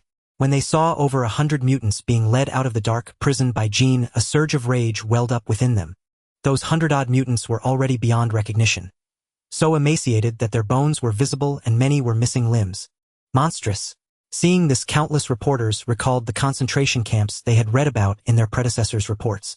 When they saw the 5 or 6 blood-stained dissection tables, they could not help but ask themselves, could such an army truly protect us? The cameramen filming behind them wiped away their tears, choking back sobs as they captured the mutants, one after another heading to the plains for treatment, on their lenses. When they saw the 50-odd soldier corpses laid out nearby bearing no visible wounds, not a single reporter showed any sympathy. Look, the investigators' bodies still lay in pools of blood, but the soldiers' corpses had already been cleaned up by those they had aimed their guns at. Were these really the mutants who threatened society? The question crept unbidden into their minds. Sister, it hurts. At that moment, a blind mutant child no older than 8, clutching a blackened doll, looked up and said this to a female reporter. The female reporter wordless hugged the little girl, tightly holding her close. With tears streaming down her face, she asked Jean, who was covered in wounds, "Can I adopt her?" Jean replied, "She is a mutant." The female reporter flared up, pointing at the soldiers' corpses in the distance. "Damn the military. They've been lying to us all along. What harm could such a small mutant cause?" Then she looked up at Jean and said, "I promise I'll take good care of her." Stroking the little girl's greasy, foul-smelling hair, she silently wept. She held the little girl even tighter. Shouldn't such an innocent and lovely child be sitting in a classroom pursued by silly boys? Why, seeing the female reporter like this, many other reporters took out the energy bars they carried and handed them to the young mutants nearest them. They treated them with the kindest faces they could muster. They were just children who should not have been harmed. At that moment, the reporters thought of the juvenile protection law, which could fill an entire room. Why had this law, a symbol of America's image, failed to protect them? Was it simply because they were mutants and thus treated differently? No, this was wrong. Anger blazed in the reporters' eyes. They would protest. They would expose this to the world. They would go to every corner of the nation. Anyone who discriminated against young mutants, whether schools, families, or communities, deserved to be nailed to the pillory of shame and reviled by all. "Sister, I feel so awful. Am I going to die?" Just then a child Jean had found in a dark corner spoke in a faint voice. "Why did they do this to me? I was just using my ability to perform magic tricks for my friends." As the reporters listened to the boy's increasingly weak voice in Jean's arms, their hearts ached. The little boy was so thin, his body covered in bruises and cuts, his face mutilated beyond recognition. Utterly cruel. Finally, the boy coughed up a large clot of blood in Jean's arms. His hands fell limply from her cheeks. Jean held the lifeless body quietly, tears streaming down her face. Damn the military! A fire of rage burned in the reporters' chests, suffocating them. That rage blazed fiercely. They realized that if they did not vent it, they would be unworthy of calling themselves journalists. Thud! The sound of someone kneeling drew everyone's attention. At the base entrance, Mike fell heavily to his knees, staring at the mutant survivors emerging one after another. Tears streamed uncontrollably down his face. After a long moment, with all the reporters' cameras trained on him, Mike took a deep breath. Facing those lenses, he swallowed his tears and said in a solemn voice, "If the military does not hand over every soldier involved in this, I swear. If this matter is swept under the rug, then I, Duke Mike Edinson, am unworthy of my noble title and my position as director of the Mutant Investigation Bureau." His voice was low, but it was resolute. Half an hour later, Mick furiously threw the mutant-human experimentation data he had gathered from Stryker's office and the surveillance footage of that office before the reporters. The foremost reporter picked them up from the ground. It was shocking. Is this still human? That reporter felt his mind reel after just one page. The experiment records detailed not only when and where the victims were captured and by which squad, but also when the dissections were conducted. Even more egregiously, there were crystal-clear photographs attached. Stryker, that pervert who died believing he was never wrong, never imagined that his very perversity would provide the most damning evidence for his conviction. Is that military man a pig? thought a second reporter who had seen the records and had close ties with the military. Even they, as reporters, knew when receiving red envelopes that times had changed. No trace could be left behind. It was best not to record anything. Before the reporters, Mick spoke in a deep voice, "Ladies and gentlemen, as you can see, Stryker has been conducting inhumane human experiments here for years." Hearing this, the reporters all aimed their microphones and cameras at Mick. They sensed a big story. And indeed, Mick spoke again. "Tomorrow I will take all the data and surveillance footage to Congress to seek justice from the military for all the mutants who have suffered." The crowd immediately buzzed with discussion. Mick paused, then continued, "Of course I believe the military was also deceived by Stryker to some extent. Not long ago I had a meeting with General Ross of the military. In that conversation, General Ross and I both agreed that mutants should not be subjected to discrimination." Behind him, Hill was somewhat stunned, watching Mick eloquently list the points of consensus he had reached with General Ross on camera. She too felt dazed. Was his earlier kneeling all an act? Good heavens, that was terrifying. Then her gaze shifted to the few mutants who still looked traumatized, leaning on each other for support. She blinked, quietly asked Jean, who was nearby still wiping away tears, and yet to compose herself, "What about the dead mutants?" Jean choked out, "The director instructed that they be laid to rest as soon as possible. Heroes should not lie on the ground for long." Hill was taken aback, watching Jean, whose expressions and actions were perfectly performed. Damn, such a drama queen. On stage, Mick made his concluding remarks. "I hope all our mutant compatriots across the nation who witness this will not question or resent America. Trust that our Mutant Investigation Bureau is wholeheartedly working for you. On my way here, General Ross also assured me that he would stand firmly with our bureau. If any of his soldiers were involved in this unprecedented atrocity, he will show no leniency." As he finished, a thunderous applause erupted. The scene was electrifying. All the reporters vowed to follow this story to the end. They declared they would not remove it from the front page until the military handed over every culprit. Several reporters even said that when Mick entered Congress tomorrow, they would take to the streets in protest. The military must answer for this. Half an hour later, Mick stood on the tarmac, a look of grief on his face, shaking hands with each departing reporter. Seeing Mick's demeanor, they became even more convinced. Director Mick was different from other bureau directors. He was utterly devoted to justice and the U.S. Constitution, unlike those flashy types who only schemed for power day in and day out. Soon, as the planes lifted off, the reporters could clearly see the two distinct tear tracks on Director Mick's face. For a moment, feeling his sorrow, they quickly pulled out their notebooks and began drafting their articles. Mick stood on the dam, gazing at the rushing river, lost in thought. Without his intervention, this dam would have been completely destroyed, and Jean would have fully transformed into the Dark Phoenix here. "Now," Mick chuckled inwardly, skillfully masking his expression. "Are you here to comfort me?" He glanced at Hill beside him, speaking in a somber tone as if overwhelmed with grief. "Hill, enough. You orchestrated this whole charade, playing everyone for fools. Are you secretly pleased with yourself?" Mick blinked and under Hill's gaze nodded. Hill was furious. He nodded. He actually nodded. She then said coldly, "Aren't you afraid I'll tell everyone the truth?" Mick smiled and said, "They won't believe you." Hill was momentarily stunned. Mick continued, "Whether the scene was real or staged, Stryker's crimes are indisputable, and those experiment photos are authentic. If you claim now that it was all a play, no one will believe you. Instead, the public will think you're in league with Stryker. Then, At this point, even Mick could no longer control the direction of this grand drama. Stryker died, and it was for nothing. The military was definitely stuck with this blame. The records clearly listed which squads had carried out the missions. Even Mick found it hard to believe.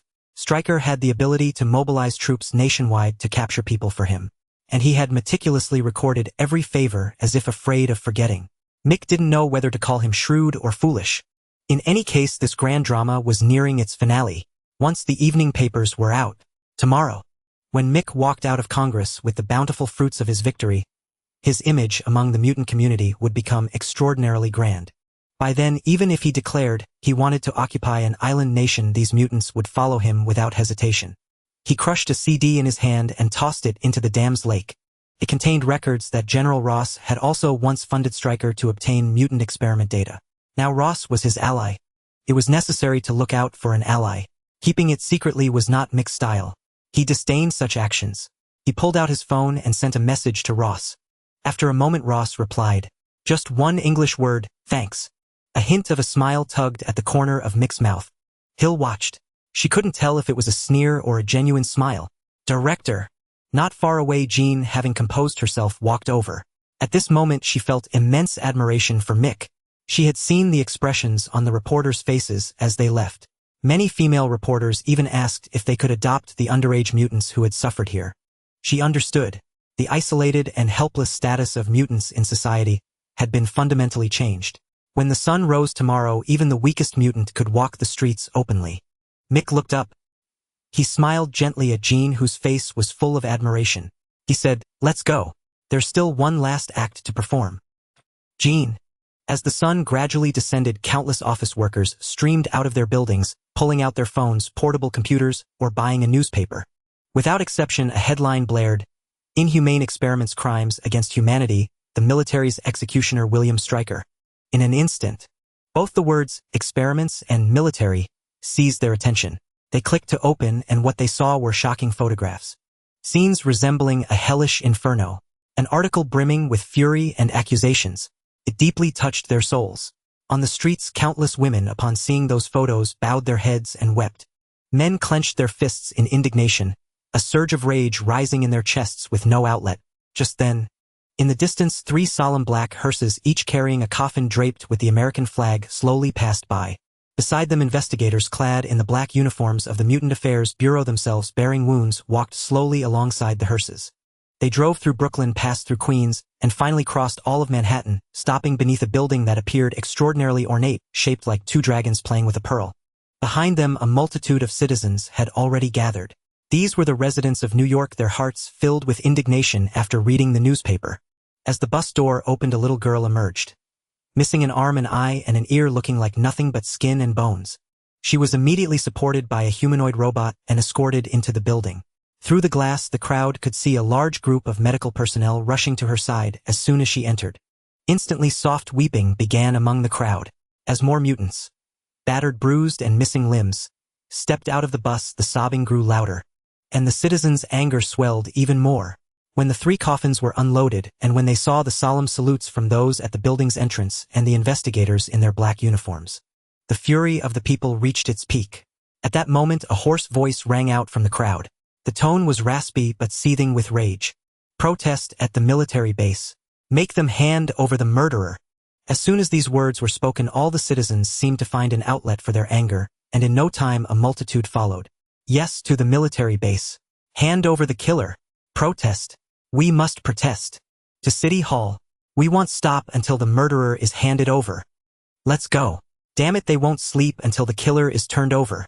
In a tumultuous wave, countless citizens swept up in fury, headed toward the military base in New York and City Hall, shouting loudly. Along the way, even more citizens joined in. That night, New York had no sleep.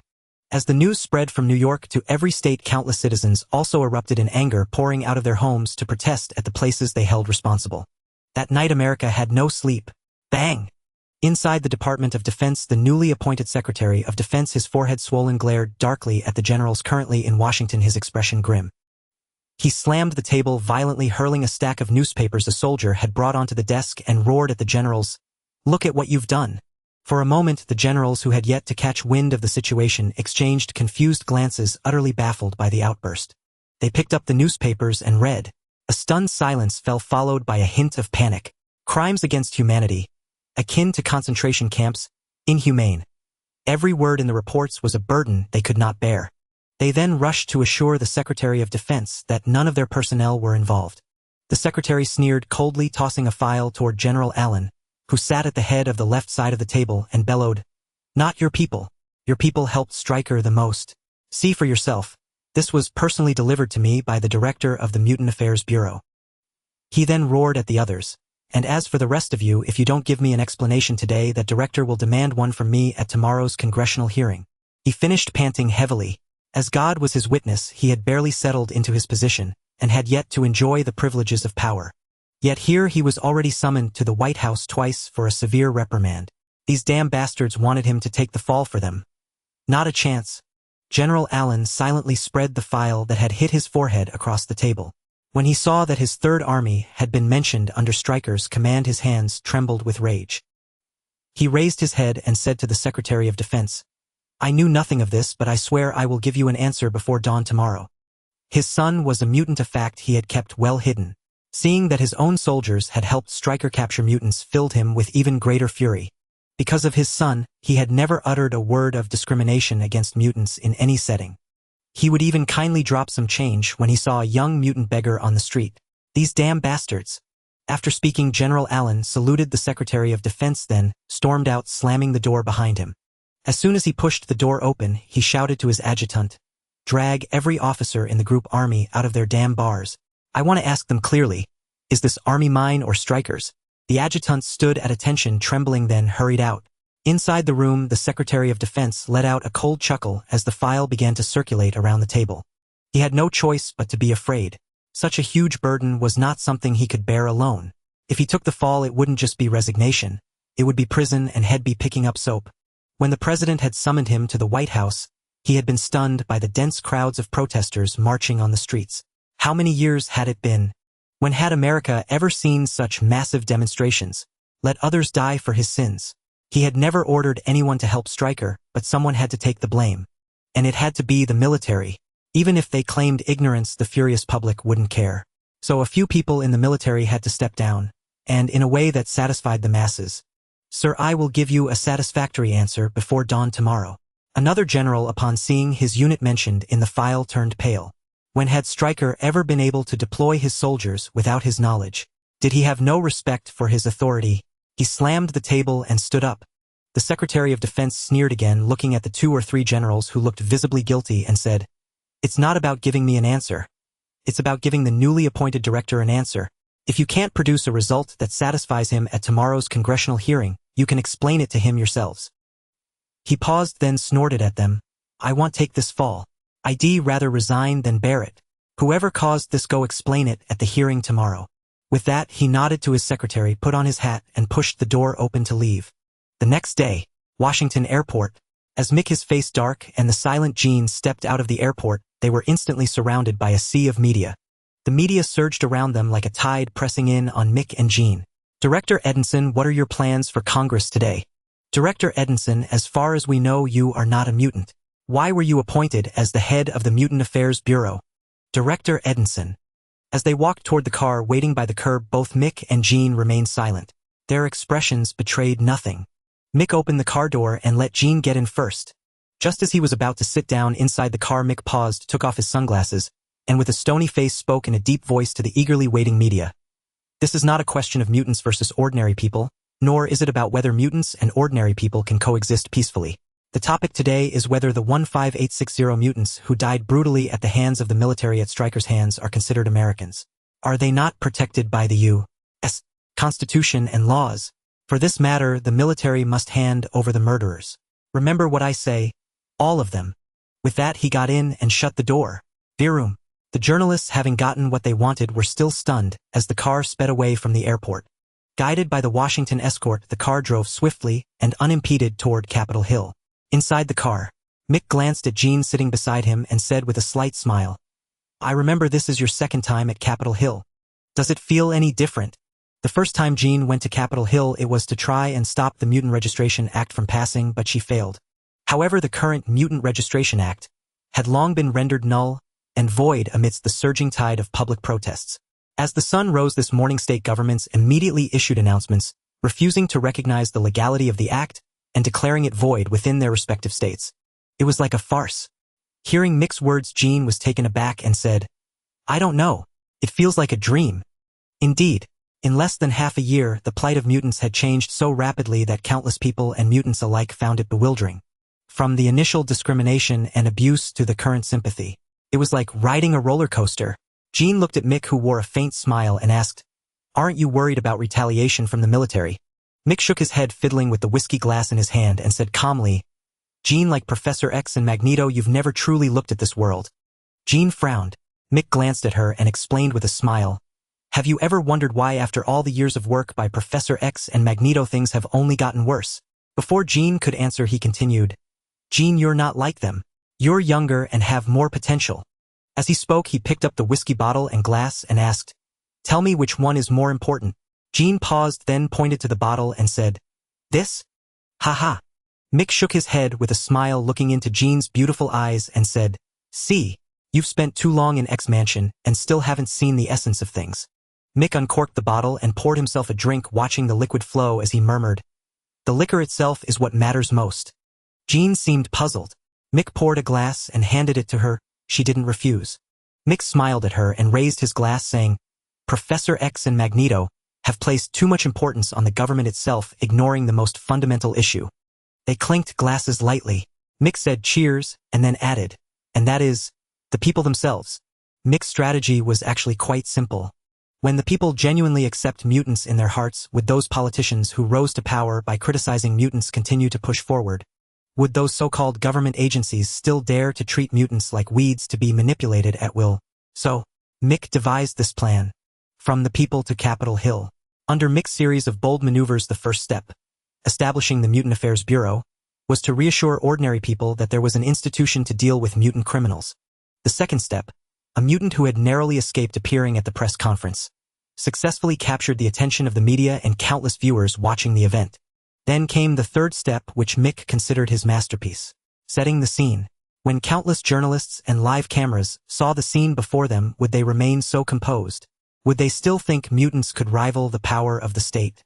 A subconscious thought was planted in their minds.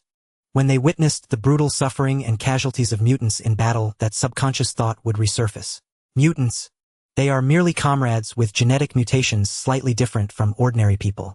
The fourth step, special guest actors. Whether it was the first little girl with empty eye sockets or the little boy who died in Jean's arms, both were created by Star Spirit under Mick's orders. After implanting a set of virtual memories into these two humanoid robots, their every movement and expression was perfectly lifelike. Then, it was time to reap the fruits of victory. The thoroughly enraged public would complete the final step for Mick. Today, carried by the tide of public opinion, Mick was invincible against any person or organization. To stand against Mick was to stand against the people. And usually, such people met a bitter end. An hour later, Capitol Hill came into view. When the bronze statue of Freedom, standing 6 meters tall atop the dome, appeared in his line of sight, Mick straightened his black suit. Nervous. As the car slowly came to a stop before the Capitol building, he glanced out the window at the countless media, who had been waiting since early morning, smiled lightly, and asked Jean, who seemed to be taking deep breaths. Jean nodded. This time felt entirely different from her last visit. Last time she had been forced here by the act, and the outcome had been grim. A crushing defeat. This time, she came willingly and as a victor. She turned her head to look at Mick beside her. Jean suddenly realized that this man always wore a hint of a smile, as if nothing could stand in his way. Mick said he could help mutants resolve their current crisis. He did what he said. Mick also said he could change the public's perception of mutants. He did it again. Now Mick told her he would make the U.S. officially recognize the status of mutants and make the military pay the price. She wondered if he could do it. Mick checked his clothes, put on his sunglasses, and smiled at Jean. Time to take the stage. With that, he pushed open the car door. Rumbling. Above Capitol Hill, media helicopters converged in the sky. The high-definition cameras beneath the helicopters were nearly all fixed on Mick, who stood at the entrance of the Capitol building clad in a black suit and sunglasses. Standing at the building's entrance amidst the relentless flashes, the stern-faced Mick removed his sunglasses and placed them in his breast pocket. Gazing at the array of cameras and microphones 3 meters away, Mick spoke, his voice clear, magnetic, and resolute. Turning, he pointed at the national emblem atop the Capitol and said solemnly, "To be honest, I'm reluctant to walk through that door." None of the reporters laughed, only the clicks of shutters and the hum of flashes filled the air. Mick continued, "I truly wish none of this had happened. That the over 20,000 mutants cruelly harmed were still alive. Even if they continued living under prejudice and misunderstanding, it would be better than this brutal injury." He paused, a flicker of pain crossing his face, then pressed on. "But that's impossible. I stand here ready to walk through this door to seek justice for the over 20,000 mutants cruelly harmed by General Stryker of the military." Scanning his surroundings, Mick added, "The entire nation's mutants are watching this place, watching me to see if I can win justice for our fallen mutant brethren." For a moment, the air fell silent. The helicopters circling overhead merely adjusted their angles. Taking a deep breath, he addressed the multitude of lenses. "In the next half hour, this case, which has captured the world's attention, will be decided within the building behind me." With that, Mick turned and strode into the building, completely ignoring the murderous glares from the few soldiers at the entrance. Committing evil and expecting to walk away unscathed. How naive. Half an hour later, bang, bang, bang, the Speaker of the Congress, seated behind a high dais, struck his gavel to call the session to order. After a moment aside from a few sporadic murmurs, the entire oval chamber fell into near silence. The elderly bespectacled speaker surveyed the chamber, and then addressed the guards at the 4 doors. Guards, close the doors. During the session no one is to move about freely. Thud, thud, thud, thud. Instantly the 4 doors were slammed shut by the guards, who then crossed their arms in front steadfastly, ensuring no one could open them during the proceedings. Mick looked at a fair trembling hand that had suddenly slipped into his. He was taken aback. What's this? Flirting in such a solemn place. Good heavens, you have a boyfriend, Jean. Or maybe 2. A flurry of random thoughts crossed Mick's mind. Then he comforted her softly. Don't be afraid, I'm here. Feeling her right hand enveloped by his strong grip, Jean nodded gently. Sensing 4 or 5 hostile glares fixed on him from behind, Mick sneered inwardly. This time the Congress had convened specifically to address the nationally sensational mutant incident, and the speaker had no intention of wasting words. After striking the gavel 3 times, his gaze fell on Mick, who was dressed in a formal suit. Director Edinson, please come forward to take the oath. The words had barely fallen when a general with thick eyebrows and big eyes stood up and declared loudly, Mr. Speaker, I protest. Director Edinson is not even an American. He has no right to speak in the U.S. Congress. Mick smiled faintly. Can't even wait that long. He fastened his buttons, stood up, patted Jean's shoulder, reassuringly cleared his throat, and addressed the speaker. Esteemed Mr. Speaker, among the documents before you is proof of my officially acquired U.S. citizenship from 2 days ago. Please review it. The speaker cast an approving glance at the dignified Mick, then a disdainful one at the interrupting general. This fellow had no concept of respect. The speaker opened a file Mick had submitted before the session, glanced at it, and said to Mick, Director Edinson, you may now take the oath. Thank you, Mr. Speaker. Mick replied with a smile. He then walked down the long aisle. Countless eyes followed him, and the hatred in a few intensified. Could you think I'd cling to the title of Duke? Ridiculous. After a moment he stopped before the speaker's high dais. The speaker placed a Bible before Mick. Mick understood and gently laid his right hand on it. The speaker then looked at Mick and said solemnly, Director Mick Edinson, do you swear that the evidence you shall give shall be the truth, the whole truth, and nothing but the truth? Raising his other hand high, Mick declared solemnly, I swear to Almighty God that the evidence I present shall be the truth, and nothing but the truth. Finally Mick added, So help me God. The oath concluded. He withdrew his hand from the Bible and turned to face the packed chamber of Congress. He walked toward the isolated microphone on the podium. Meanwhile, the speaker reviewing the documents Mick had submitted felt a jolt of surprise. Composing himself, he addressed Mick Edinson, as per your request, all members of Congress are present. You may now present your statement. Thank you, Mr. Speaker. Mick first gave a slight bow to the speaker, who was inwardly pleased. See, there are still young people who show respect to the elderly. This made the interrupting general seem all the more detestable. Mick then turned to the microphone and declared solemnly, I, Mick Edinson, Director of the Mutant Crime Investigation Bureau, hereby state that General William Stryker, Admiral Barnard Carter, Admiral Park Budd, Admiral Polet Vic, and Admiral Malachi Alik, along with approximately 5,100 military personnel, have engaged in a planned, organized, and premeditated conspiracy involving the inhumane capture of mutants nationwide for human experimentation. The moment these words were uttered, the 4 generals seated in the chamber flushed crimson. How dare he? Damn it, we're military men. Damn it, isn't anyone stopping him? How dare he? We are U.S. admirals. Not just the 4 of them, but every single member of Congress was thrown into chaos by Mick's statement. For a moment, the entire Congress chamber resembled a chaotic marketplace. Order! Order! Order! The speaker pounded his gavel furiously on the dais, trying to restore the silence that had reigned just moments before. Half a month later, Edinson Castle. Dressed in casual attire, Mick lay serenely on a lounger in the garden, savoring the long-missed leisure time. Xing Ling also reclined on the adjacent lounger, clutching a top-tier phone she had crafted herself, continuing her relentless struggle alongside Red Queen within the virtual world.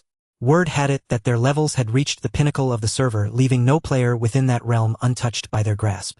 Wealthy players from other servers had even formed an alliance, vowing to invade their district and teach them the true meaning of being a friendly player. Mick merely glanced over and lost all interest.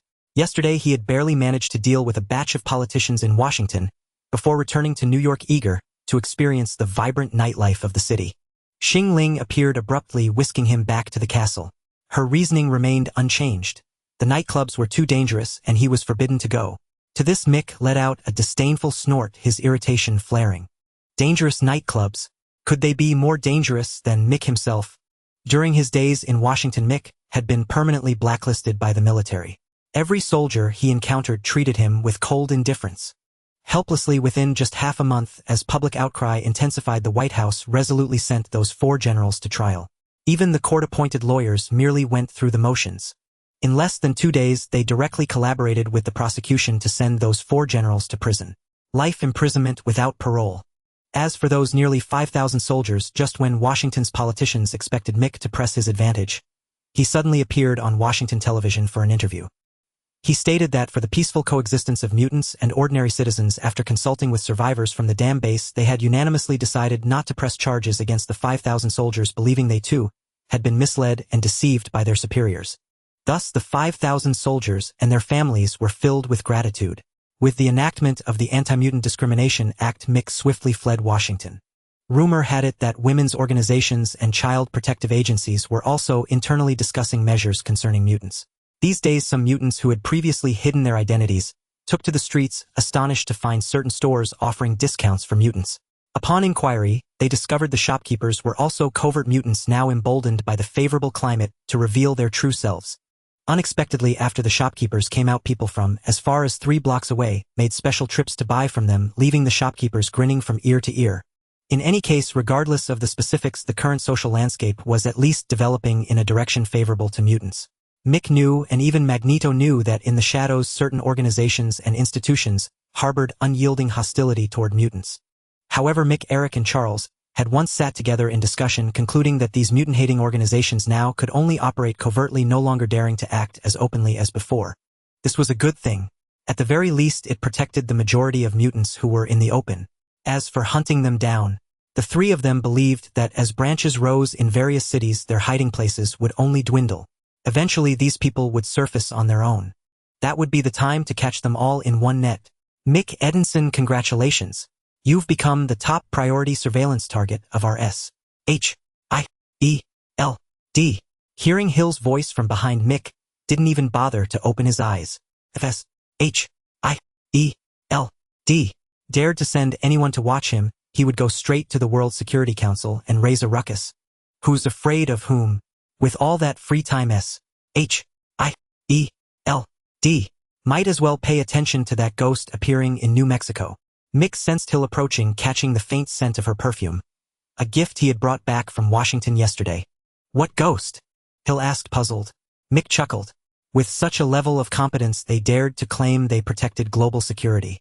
Weren't they afraid of trouble from the Ancient One of the Sanctum Sanctorum? As for that legendary flaming skull, the Ghost Rider, said to have been tricked by the demon Mephisto into signing a contract, Xing Ling had mentioned it to him yesterday.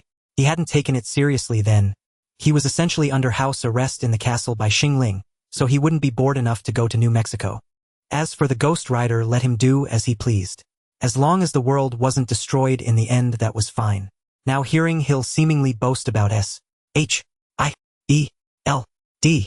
capabilities, he couldn't resist throwing a wrench in their plans. See, someone is offering you intelligence now, yet you don't act. Mick half opened his eyes to glance at Hill's attire today, then found it utterly uninteresting. Day in and day out, the same uniform. Mick wondered, did S.H.I.E.L.D. issue 365 uniforms a year? Curiously, Mick asked, Hill, have you ever heard the Eastern saying a woman adorns herself for the one who delights in her? Hill shook her head, though she planned to ask Mel about it back at headquarters. What ghost? She pressed, recalling Mick's earlier words. Mick grinned slyly. Want to know? Seeing his expression, Hill remembered that dinner and asked warily, What are you trying to say? A chill gradually crept into her gaze. Mick found it tedious. Why was it that those transmigrator predecessors always had such luck with women upon arriving in the Marvel Universe? He hadn't even seen the legendary Black Widow, not counting the younger, innocent version. So far, he had only encountered 2 women. Maria Hill, Deputy Director of S.H.I.E.L.D. Jean Grey, a mutant whom he had recruited as Deputy Director of the Mutant Investigation Bureau.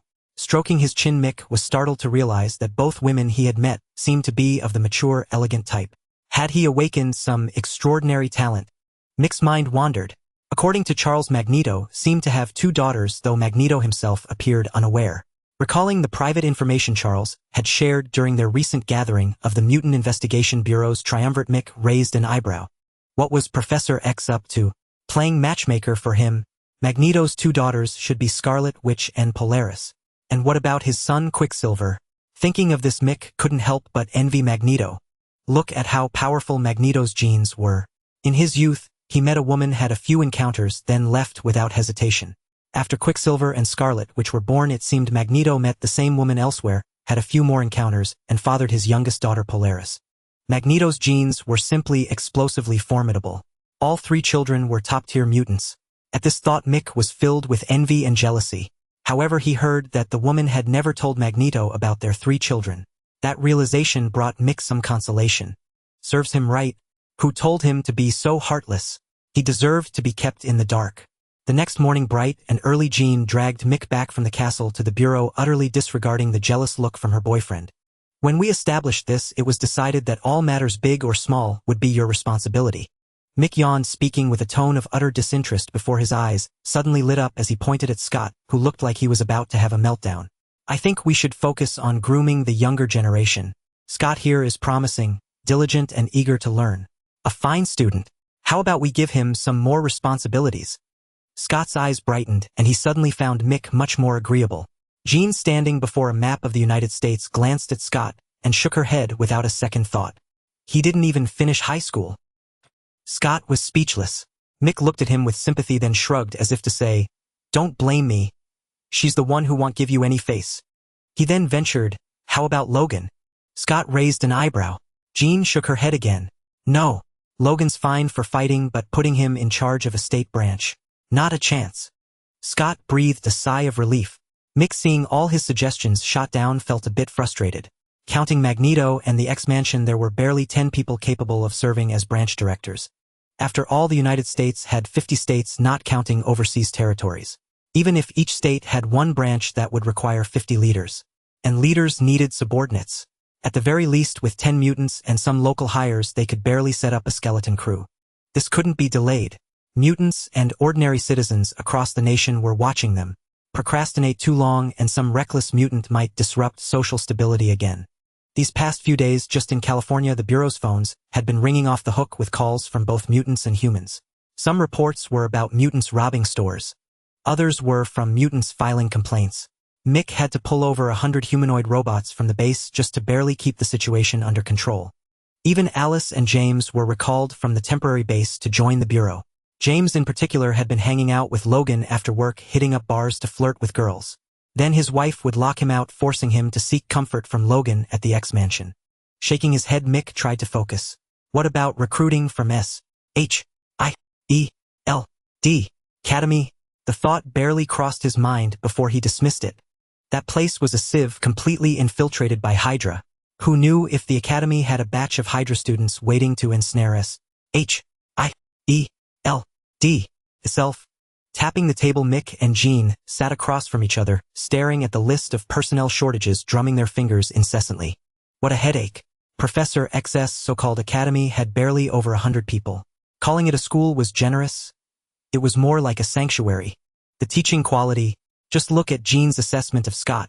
He didn't even finish high school. Apparently, earning the title of professor didn't guarantee producing good students. It mostly churned out slackers. Bang! Mick slammed the table and said gravely to Jean, "We need to prioritize establishing our own mutant academy." Jean rolled her eyes. "That's a future concern. Right now we're still short-staffed everywhere." Mick fumed. "Then what do you suggest?" Jean didn't back down. "You're the director." Once again they locked eyes in a silent standoff. Scott, the deputy director's secretary, scratched the back of his head. Lately, whenever he saw his girlfriend with Mick, he kept imagining a green glow flickering before his eyes. It must be his imagination. Yeah, definitely from lack of sleep. Scott reassured himself. Had been running around with Jean, putting out fires everywhere. With so few investigators and so many reports, even false alarms, they couldn't afford to ignore any.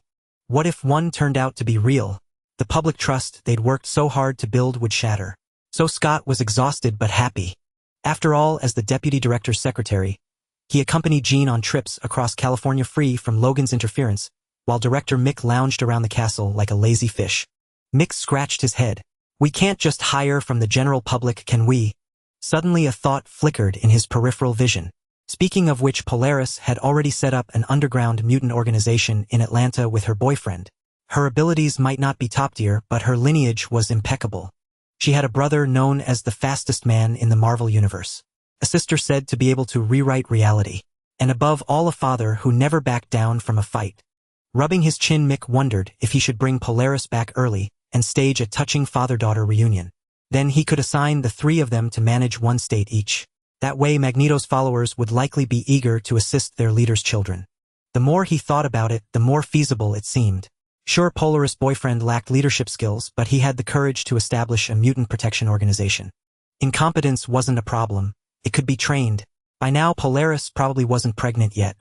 Mick figured he should bring her back before she got pregnant to prevent one of the three heavyweights from killing his own son-in-law. What about Scarlet Witch? Come to think of it, yesterday Starlin mentioned she was traveling in Western Europe. Well, okay. Looking up, Mick glanced at Jean. I have a candidate in mind, but am not sure if it'll work. Spit it out, Jean said curtly. Mick hesitated, glancing at Scott, who stood there like a statue. This isn't something I can share with others. Jean looked up and understood immediately. She turned to Scott.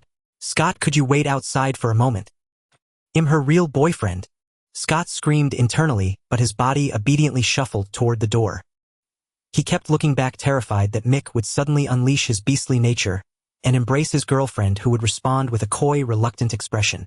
After a long while, once Scott had left, Jean turned to Mick. Now speak. Interestingly, the dark phoenix that had once plagued Jean seemed to have been drained by the increasing workload, falling into a deep slumber. As the work piled up, Jean discovered a natural talent for it. Not only did she not feel tired, but she found joy in it. The cumulative effect left the dark phoenix despairing that it might never emerge again. Mick eyed the seemingly workaholic Jean with suspicion. After checking that no other heavyweight was eavesdropping, he lowered his voice. What about Magneto's daughter? What? Jean's eyes went wide with disbelief. She stared at him, utterly incredulous. Magneto has a daughter. Mick sneered dismissively at Jean, who had suddenly jumped in surprise. How novel. He hadn't even told her that Magneto's best buddy, her good Professor Charles, also had a son. Mick thought to himself. However, Charles' illegitimate son seemed to be a a split personality patient. Gazing at Jean, whose eyes were wide open, Mick was tempted to see how far her shock could go, but he feared overstimulation might unleash the dark phoenix. That would be a loss too great to bear. Never mind. Better not tell her another explosive piece of news.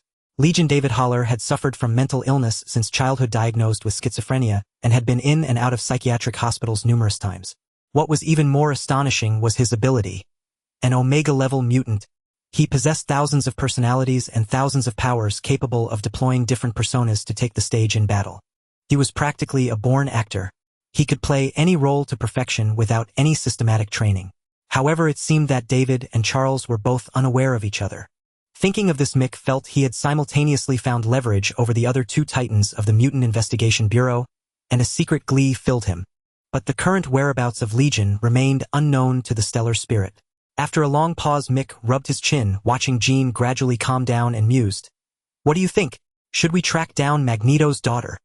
Is she up to it?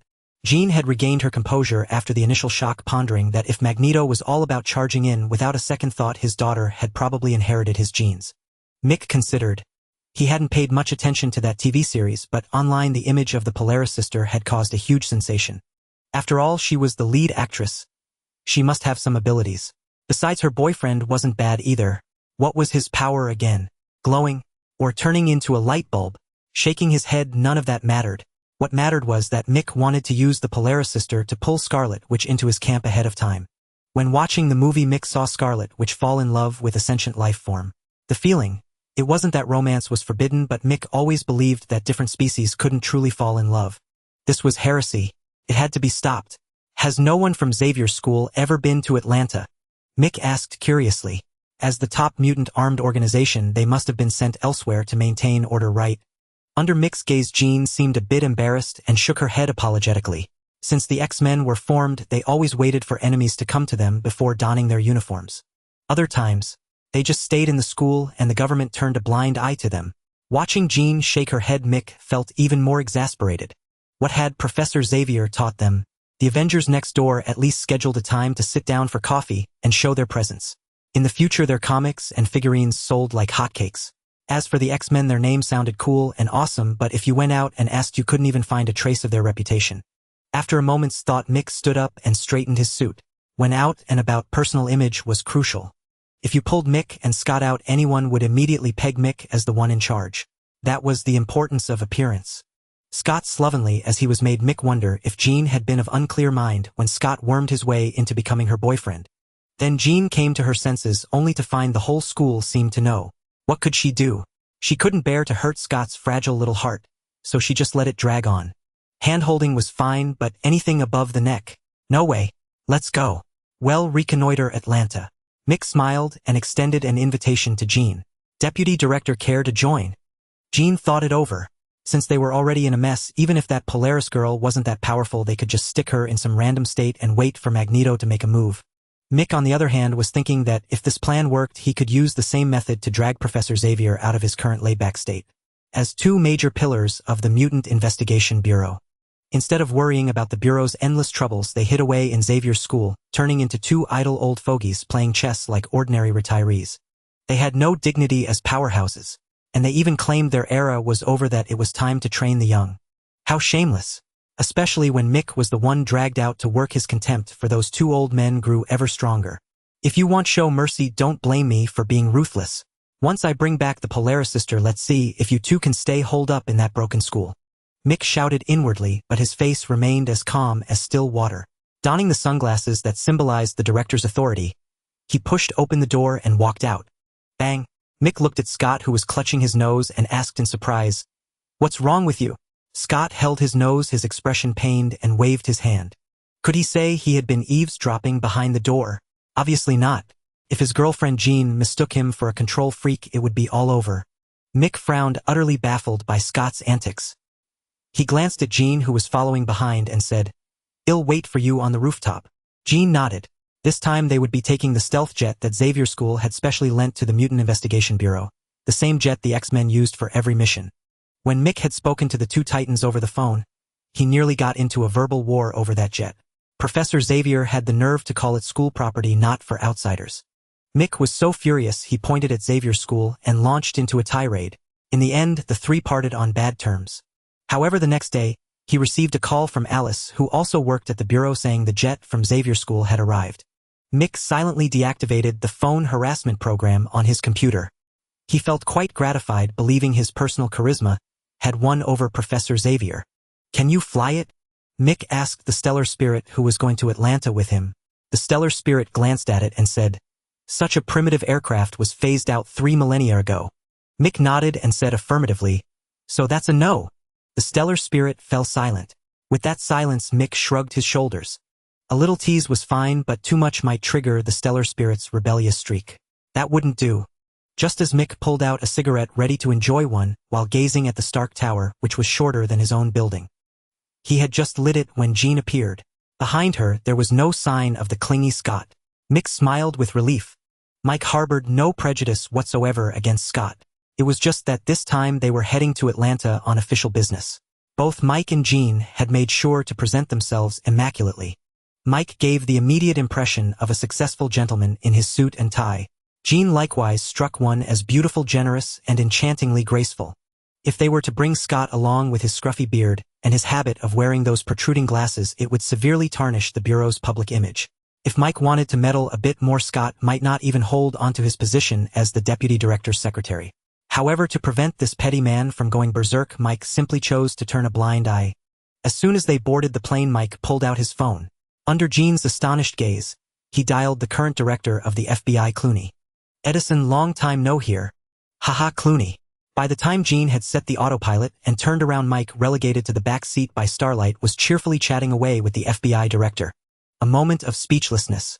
After a full 10 minutes, Mike reluctantly ended the call with Director Clooney, who was about to attend a meeting. Recalling the secret Washington scandal Clooney had just shared, he shook his head with a wry smile. Suddenly noticing Jean staring intently at him, he frowned and asked, "What's wrong?" Jean inquired curiously, "When you were in Washington, I was there too. I didn't hear about you being such good friends with the FBI director." Mike chuckled. "Jean, we had a division of labor back then. You handled the daily operations of the Bureau, while I took charge of shaping its image." Jean frowned slightly.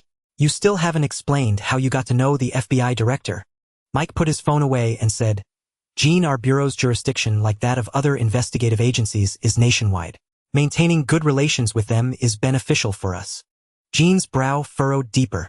"You're dodging the question. Ha." Mike threw his head back with a laugh, explaining to Jean, "Jean, we're a newly established bureau. It's wise to build rapport with other agencies from the start." "You?" Jean was somewhat exasperated. Was this guy genuinely oblivious or just playing dumb, constantly changing the subject? Seeing that Jean had stopped pressing the issue, Mike unconsciously touched his nose. Finding it hadn't grown longer, he breathed a sigh of relief. How could he possibly tell Jean that during his time in Washington, he had invited a whole bunch of bureau directors to an upscale nightclub, exclusive to government officials, spending nearly $3 million in a single night? By the time Mike walked out of the club with them at 5 in the morning, they had already become a band of boon companions. And at their parting, Mike embraced each one, slyly slipping a nameless card into their pockets. When he saw them again at the Capitol, they exchanged knowing glances and smiled at Mike in acknowledgement. Although Mike hadn't hired any escorts at the club, he couldn't stop Jean from imagining otherwise. If her mind took a wrong turn, "So we were sleeping in adjacent rooms in Washington, and instead of having any improper thoughts about me, you went to a nightclub to find girls. What's the matter? Am I not attractive enough? Or have you, Mike, gotten too big for your britches?" To prevent the Black Phoenix from going on a rampage, Mike felt it was safer to keep it a secret. Starlight, sitting in the passenger seat, also glanced back at Mike. A faint smirk tugged at the corner of her delicate doll-like face. As Mike watched terrified and desperately shook his head at her, Starlight turned back and continued with Red Queen to dive into another pay-to-win online game. A true gaming addict, Mike felt utterly exasperated. Yet he was deeply grateful to Starlight and had no intention of reminding her who the master was. In his most perilous moment, she had unhesitatingly come to his aid, even though she had acknowledged him as her master. Mike never forgot those who were good to him. In his heart, Starlight was the most important woman in his life, regardless of whether she had that certain something or whether she was in essence not human. Half an hour later, Jean activated the radio and began hailing Atlanta Airport. "Atlanta, this is BCJ-001, requesting landing clearance." Atlanta received. "BCJ-0010, you are cleared to land on runway 4. Please follow guidance." With a hum as the Bureau's plane slowly taxied to a stop, Jean somewhat laboriously removed her headset. This was perhaps the first time for her and possibly for Xavier School that they had used an aircraft in a proper legal manner. Before, they had taken off without licenses, flouted air traffic rules, and landed illegally. Air traffic regulations? Never heard of them. Isn't it just a matter of taking off wherever you want? Mike had been utterly baffled listening to Jean's past exploits. It was a miracle Xavier School's planes hadn't crashed. Just as Mike, donning his sunglasses, stepped off the plane, Jean noticed 4 or 5 FBI vehicles speeding toward them in the distance. Jean's immediate instinctive reaction was to prepare for a fight. "What are you doing?" A speechless Mike said, "Remember, you're the deputy director of the Bureau now. You're part of law enforcement. You're on their side." Jean's cheeks flushed slightly with embarrassment. Mike shook his head. The team's overall quality was lacking. It would be tough to lead them. What to do? When the 4 vehicles came to a halt, a handsome, middle-aged man in an FBI uniform stepped out. Upon seeing Mike, his face broke into a broad smile. "Director Edinson, welcome to Atlanta. I'm Joker, the director of the field office here. Director Clooney just called instructing us to fully cooperate with your work." Mike shook hands warmly with the handsome man, introducing Jean and Starlight. "This is our deputy director, Ms. Jean Grey, and this is my secretary, Starlight." "Hello, Director Joker." "Hello, Ms. Grey, welcome to Atlanta." A moment later, sitting in the car behind Jean, asked Starlight with some confusion, "Is Mike always this talkative? How did he and Joker seem like old friends in less than 10 minutes? Starlight looked up from her phone screen and silently regarded Jean. She said nothing. Jean, an FBI agent who had come to pick them up, couldn't help but remark, "Our director was scowling in the car just now. Would have thought they'd hit it off so well." The driver muttered, "What do you know? That's why he's the director and we're just the little guys." Jean, the FBI agent. In Atlanta, at the FBI division building, Haha, Director Edison, please. Haha, Director Joker, this is your turf. You go first. No, you're the guest or after you. Then let's go together. Haha, Director Edison, you truly have a sense of humor. Haha, Director Joker, you're quite humorous too. Shall we go together? All right, together. Under the astonished gazes of 5 or 6 employees, behind them the 2 directors blocking the building's entrance vividly demonstrated a lesson in modesty before their eyes. See that? That's why they're directors. The driver who had just arrived pointed at the dumbfounded employee, who had been hired less than 3 months ago, and advised, learn well. That employee was on the verge of tears. What was he supposed to learn? Qin, standing beside Xingling, also wore a look of astonishment. She never imagined anyone could be so thick-skinned. Thinking this, she suddenly realized the mutant's failure wasn't without reason. Beside her, Xingling glanced at the scene still waiting to enter and sneered, hypocritical humans. Qin. After a long while, the crowd, nearly in despair from waiting outside, saw the 2 directors finally stride into the building, and their spirits lifted instantly. They all followed inside. In the office, Joker clapped his hands, drawing the attention of over 60 administrative staff. Once they had all stood up, he introduced Mick to them. Ladies and gentlemen, this is Director Edison from the Mutant Investigation Bureau. The MIB has always had an excellent relationship with the FBI. Director Clooney has personally instructed that the FBI fully cooperate with the MIB's operation, and also, behind him, Qin felt her worldview completely shattered. Their MIB had barely been established for a month. When did they ever have a long history of cooperation with the FBI? As the deputy director, she had no idea.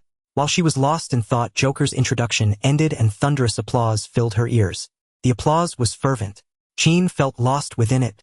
She watched Mick smile and nod at Director George. Mick addressed the crowd. On behalf of the MIB, I thank the Atlanta FBI division for its full support. I spoke with Director Clooney on the plane, and he told me the Atlanta division is the FBI's strongest and best. No exceptions. Upon meeting Director Joker, I realized Director Clooney was right. Only under his leadership could the Atlanta division achieve such brilliance. Behind him, Qin was in a daze. She wanted to step forward and tell them Mick was lying. On the plane, he was just gossiping with Clooney. He never mentioned them at all. But she looked around at the employees' genuine proud expressions and abandoned that thought. At that moment, she gained a vague understanding of the politician's profession. Lying without a draft. Qin stared at Mick, who was earnestly and endlessly expounding on the close relationship between the FBI and MIB, and screamed in her heart. 10 minutes later, Mick and Joker sat face to face. Qin and Xingling sat nearby. A kindred spirit. A flicker of surprise, but more of mutual admiration, shone in Director Joker's eyes. Director Joker, a graduate of the FBI Academy, who had never executed a single mission before securing his position as Atlanta Division Director, clearly had his tricks. But he hadn't expected Mick's oratory skills to surpass his own. Now both wore broad smiles. Mick beckoned to Xingling. Xingling put down her phone and placed an elegantly packaged cigar box on the table between them. Joker glanced at it with anticipation, but then with a serious expression looked at Mick and said, Director Edison, what's the meaning of this? Mick smiled. Director Joker, just a small token of appreciation for the trouble we'll be causing the FBI. This is really too kind. It's nothing, just a gesture. Another round of hypocritical exchange followed as the cigar box was opened. Mick and Joker lit up in contentment. Beside them, Qin was puzzled. Weren't they here to find Magneto's daughter? Why were they just sitting here idly? She shot a meaningful glance at Mick, who was deep in a discussion about cigars with Joker. He remained oblivious. Xingling, noticing Qin's impatience, reminded her. That old man has already ordered his FBI underlings to search. That's a thing, Qin said. Xingling ignored her after that. As Mick chatted animatedly with Joker, he cast a sidelong glance at Qin, who was busy reconstructing her worldview, and smiled inwardly. Kid, I'm teaching you how to be a qualified deputy director. Lately, Qin and Scott had been running around putting out fires without any semblance of deputy director authority. That wouldn't do. Despite the shortage of staff, she needed to learn to understand her own position. Otherwise, in Mick's view, Qin's tenure as deputy director wouldn't last long. Just as Qin was growing bored, a knock came at the door. Mick and Joker exchanged a glance. In less than a second, under Qin's watchful eyes, they both resumed their direct oral dignity. As if they hadn't just been trading jokes face to face. Come in. Director Joker cleared his throat and said in a deep voice. He put down the file in his hand, removed his glasses, and looked at the female employee, who pushed the door open. Found it. Where? Qin asked, eager to leave this place. It felt utterly unsuitable for her. She feared another moment here would completely upend her worldview. The female employee hesitated. Go ahead. It's fine. Mick offered a gentle smile. She then said, according to the police report, a mutant was captured yesterday and sent to Atlanta prison. Jean was stunned. Mick was stunned. Joker was also momentarily lost in thought. After a long pause, once the employee left, Mick looked at Director Joker and said in a flat tone, Director Joker, hasn't Atlanta been paying attention to Congress for the past half-month? Joker was slightly flustered but relieved it wasn't the FBI's fault. So he said, Director Edinson, hold on, let me make a call to check. With that, he grabbed the phone on his desk and called the Atlanta Police Department. After a while, he hung up, rubbed his temples, feeling exhausted. He told Mick, it wasn't the local police who caught her. I heard the Sentinel organization took her. Mick was taken aback. The Sentinel organization, hadn't it been disbanded yet? It was exactly because it was disbanded. How so? Upon hearing this from Jock, Mike's brows furrowed deeply. Then Jock and Mike relayed the information they had gathered to Mike. It turned out that this Sentinel organization was established by the Georgia State Legislature half a year ago, after the Mutant Registration Act took effect, sanctioned by state legislators. The Sentinel Special Operations Bureau was staffed by government employees tasked with hunting down and eliminating all mutants in Georgia. Initially, Turner, a former senior agent, was appointed as the leader of the Sentinel Task Force. Turner's only beloved daughter had perished in a mutant war the previous year, leaving him with a deep-seated hatred for mutants. He even secretly collaborated with an illegal research institute studying mutants. They conducted experiments on imprisoned mutants to develop more powerful weapons. As for Polaris, she had been captured by Turner a month ago. He initially intended to extract information about the mutant's secret base from her. But Polaris, the young lady Lorna, was also extremely stubborn. Even after learning she was pregnant, she refused to reveal the location of the mutant organization led by her boyfriend Max. Thus she was imprisoned by Turner in the Georgia State Women's Prison. Then came a series of dramatic changes. Following Mike's righteous condemnation in Congress and the downfall of the 4 generals and countless officers, the Georgia state government sensed trouble, fearing Mike would turn his attention to them. After an emergency meeting, they immediately arrested the once arrogant Turner, dismantled that evil research institute, and released all mutants held at the Sentinel Task Force. As for Polaris, Lorna, because Turner had committed suicide by poison in prison, the information about her being held in the state women's prison became fragmented. She was forgotten by people. Meanwhile, her boyfriend had been tirelessly searching for her, especially since the emergence of the Mutant Investigation Bureau allowed mutants to appear openly on the streets.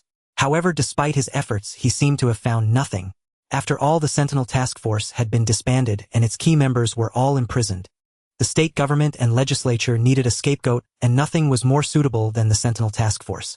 The reason Polaris information appeared in the Atlanta Police Department was that yesterday was the department's annual organization of paper records. Thus, Polaris information was once again entered into the police database. After hearing this bizarre story which rivaled a movie, Mike could only force a bitter smile.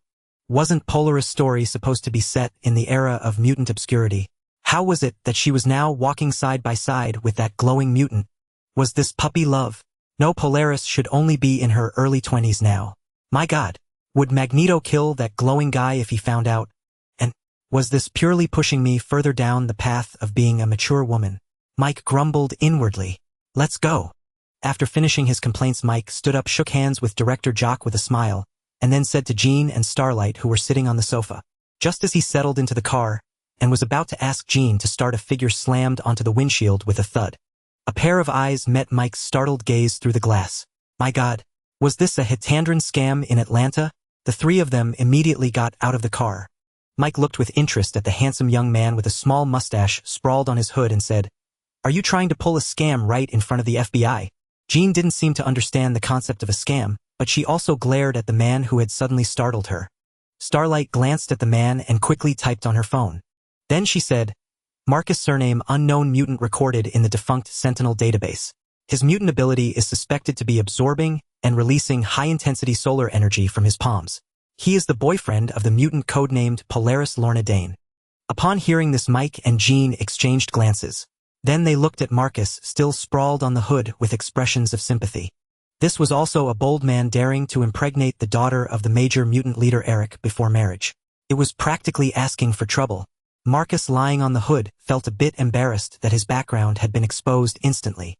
He slowly got off the car and asked Mike, Are you the director of the Mutant Investigation Bureau? Then he said to Jean, So you are Vice Director Jean Grey. Mike and Jean exchanged looks, seemingly guessing why Marcus had suddenly appeared before them. They both nodded at Marcus. Indeed. Marcus, with a face full of joy and excitement, said, "Please help me. My girlfriend was taken by the task force and she's been missing ever since. I only found out yesterday from the police system that she's being held at the Georgia State Women's Prison outside the city." Mike asked Marcus curiously, "Since you know where she is, why don't you just go to the prison and ask the warden to release her?" The mutant issue was still fresh, and these government agencies certainly didn't want to hand Mike and the public another handle at this time. Marcus smiled bitterly. "I went, but they said Lorna's charges were defined by the Atlanta Police Department, not the Sentinel Task Force. According to regulations, she was imprisoned as an ordinary citizen and not subject to mutant repatriation. Was such an operation possible?" Mike was puzzled, but after a moment's thought he understood. It was probably that Turner, who had committed suicide out of guilt, believed that even their special prison could be breached by the mutants' pervasive abilities. So using his authority and bypassing the Atlanta Police Department, he had Lorna's powers sealed and sent her to the state women's prison under the latter's name. Thinking about it, Mike found Turner's reasoning remarkably twisted. After a moment of silence, Mike said to the pleading Marcus, "Get in the car. We were just heading to the women's prison." Overjoyed, Marcus quickly thanked them. They drove on the highway out of the city. Mike looked at Marcus, who seemed a bit nervous in the passenger seat, and asked playfully, "Do you know who Polaris' father is?" Marcus was taken aback, then shook his head. "Lorna told me her father was an ordinary man who died when she was born." Mike's expression froze. He felt immense sympathy for Magneto Eric. How much must that woman have hated him to say something so cruel? But on second thought, he felt even more sympathy for Marcus' future. Georgia State Women's Prison. This prison is the most tightly guarded in America. It houses the nation's most notorious female felons. This prison had consistently ranked first among all women's prison systems in the United States, holding its throne for over 30 years, without any other facility able to wrest it away. Through the glass, Mick gazed at the towering walls not far off. Behind those high walls lay a unique and isolated world, severed from the outside. Parking the car in the lot by the prison gate, Mick glanced at Marcus, who sat dumbfounded in the passenger seat. A chuckle stirred within him. Yet he kept a straight face and said, "What's the matter? Scared now?" The curve of Jean's lips grew wider. She felt she could barely contain herself, so she opened the car door and hurried out. With her back to the door, she traced a perfect arc with her lips. Marcus snapped back to reality, staring at Mick as he pushed open the door, stammering, "This is a trick, right?" Mick turned his face sideways, offering a cold smirk. Seeing that Mick remained silent, Marcus felt his heart grow colder and colder. After all, that was Magneto. Magneto, who showed no mercy to ordinary people and was equally ruthless to mutants. He had never backed down, whether against individuals, organizations, or armies, always driven by a single impulse to fight. That was Magneto. My God. Lorna was Magneto's youngest daughter, and she was pregnant with my child. Heaven help me. Would Magneto kill me? While Marcus was still in a daze, Mick and the others had already reached the prison gate. He said to the guard, "Open the door." The guard was startled, then sneered, "Who do you think you are?" Mick removed his sunglasses, fixing his icy gaze on the guard, and said coldly, "Director of the Mutant Investigation Bureau, Mick Edinson." The guard snapped to attention, a flicker of panic crossing his face. After glancing at the credentials Mick produced, he quickly opened the gate. Ever since they learned that the prison held a mutant who couldn't be released without going through special task force procedures, they anticipated the Mutant Investigation Bureau would come. The warden had circulated this information up and down the chain. Furthermore, the warden had ordered the guard to move that mutant into a single cell. No labor, no hard work. Just yard time every day as long as she didn't try to escape. Marcus, following behind, was full of envy. When he came here yesterday, he hadn't received such high-level treatment. Open the gate. Forget it. He'd be lucky if the guards hadn't arrested him. He didn't even know what lay beyond the gate. Mick led the way, exuding an aura that warned others to keep their distance, as if everyone owed him $1 million. He strode forward with a commanding presence. The guards in the know all kept their distance, shrinking back. When Mick's gaze swept over them, they lowered their heads, not daring to meet his eyes. Xing Ling, following behind, was used to it. Qin, further back, had also learned that Mick had a unique skill, changing his expression in an instant, giving no one a chance to react. After a few experiences, Qin had built up some immunity. Marcus, bringing up the rear, saw Mick like this for the first time and felt that even breathing became difficult under Mick's oppressive demeanor. The warden's office. Mick glanced at the warden, extending his hand toward him, ignored it, and pulled out a chair to sit down. Fixing his gaze on the balding male warden, he said in a calm but dangerous tone, "Warden, I think you owe me an explanation." The balding warden looked embarrassed, but was also irritated by Mick's disregard. He sat down, suppressing his anger, and said officiously, "Director Edinson, we operate strictly by the book here. Ms. Lorna Dane was incarcerated for armed assault, not for being a mutant, so she doesn't fall under the scope of repatriation." Mick glanced at the warden, a playful smile curling at the corner of his mouth. "Are you sure?" "I'm sure," the warden snapped, now thoroughly annoyed. "Who are you trying to scare? I'm just following the rules." Behind him, Marcus and Sheen were tense, fearing Mick might erupt at any moment, sparking another mutant conflict. Marcus had already started scanning for spots where guards might burst in, preparing in advance. The next second, Mick reached back and said, "Shing-ling," the phone. With a slap, Mick took the phone, dialed a number in front of the warden, and put it on speaker. "Hello, White House Internal Affairs." As soon as that voice came through, the warden nearly toppled from his chair. Flustered, he reached out with his pudgy right hand and hung up the phone on his desk, wiping his sweat while cursing inwardly. What kind of ruthless bastard was this? Pulling out the big guns at the slightest disagreement. Mick didn't stop the warden. He gave a cold, insincere smile, and then said calmly, "Half a month ago, I brought down 4 generals, 6 brigadier generals, 12 colonels, and over 100 sergeants major in Congress." The warden looked at Mick with a hint of unease, completely baffled as to why Mick was bringing this up. Then Mick fixed his deep eyes on the warden's shiny bald head and said softly, "I wouldn't mind sending another warden to prison." Gulp. The warden couldn't help swallowing hard after Mick finished speaking. His heart was pounding like a trapped deer. Behind him, "Are you still hiring?" Marcus whispered to Sheen, watching Mick sit there with an imposing ironclad demeanor, finding it incredibly cool. Something he could never match. Sheen cast a sidelong glance at Marcus and replied, "You'd better figure out how to survive Magneto first. If you don't die, you might consider joining the Mutant Investigation Bureau." At those words, Marcus withered like a wilted cabbage. By now, the warden was constantly wiping the sweat from his forehead and scalp, frantically thinking of a way out. He said to Mick, "Director Edinson, our prison operates strictly by the regulations. You can't wrong us like this." Mick gave a contemptuous smile. "Who knows?" The warden's face crumpled as if he were about to cry. He quickly added, "You can take that prisoner away right now. I'll have the guard bring her over immediately." God, he had initially thought about squeezing some benefit out of the Mutant Investigation Bureau. But now it was clear. This wasn't a gravy train. It was a bomb. In the solitary confinement cell, Polaris, who had been captured earlier, had no idea what was happening outside. All she knew was that half a month ago 2 other mutants in the prison had been taken away by guards and never returned. Just when she thought they had met with misfortune, another guard moved her into a single cell. Since then, she felt utterly forgotten. No labor meals delivered daily by guards. Besides that, she could get no answers to any of her questions. Today she was bored, leaning by the window, gazing at the scenery outside, racking her brains for a way to escape. Just then a sweat-drenched guard rushed to the cell door. Polaris turned her head to look. With a rustle, Lorna, her green hair catching the light, turned her head at the sound. Her face was both alluring and eerily beautiful as she looked with confusion at the guard standing at the door. Lorna recognized this guard, who seemed to be called Denise. She had only recently started working at the prison, and Lorna had a fairly good impression of her. However, in the past few days, Denise had only come to deliver meals. She never lingered or spoke in front of Lorna, and certainly never opened the cell door. "The warden wants to see you," Denise said, standing at the entrance, her chest heaving as she gasped for breath. She had run down from the 3rd floor, crossed a 500-meter corridor, and climbed 2 more flights of stairs. Of course she was exhausted. So it had happened. Something was wrong. Lorna thought to herself, her brows furrowing deeply. Were those damned sentinels finally coming for her? Wait, the Polaris sister suddenly raised an eyebrow. It was only then that she noticed the tone of Denise's words. It was invite, not order. What was going on? But Lorna was even more lost. Had the outside world been unified by mutants? She couldn't help but let her mind wander. As she walked toward the warden's office, Lorna also noticed that her hands were not cuffed. "Wait!" A gruff voice called out from behind. Lorna and Denise turned around to see a morbidly obese guard waddling toward them. Lorna remembered this guard. She was called Stallion in the prison. Back when Lorna was in the communal cell, she had even seen 2 female inmates groveling beneath her, desperately trying to curry favor. When Stallion walked up to Lorna, Lorna clearly saw that this time there was no lecherous look in her eyes. Click! Lorna was startled, then touched the collar around her neck. A dog leash that suppressed her abilities.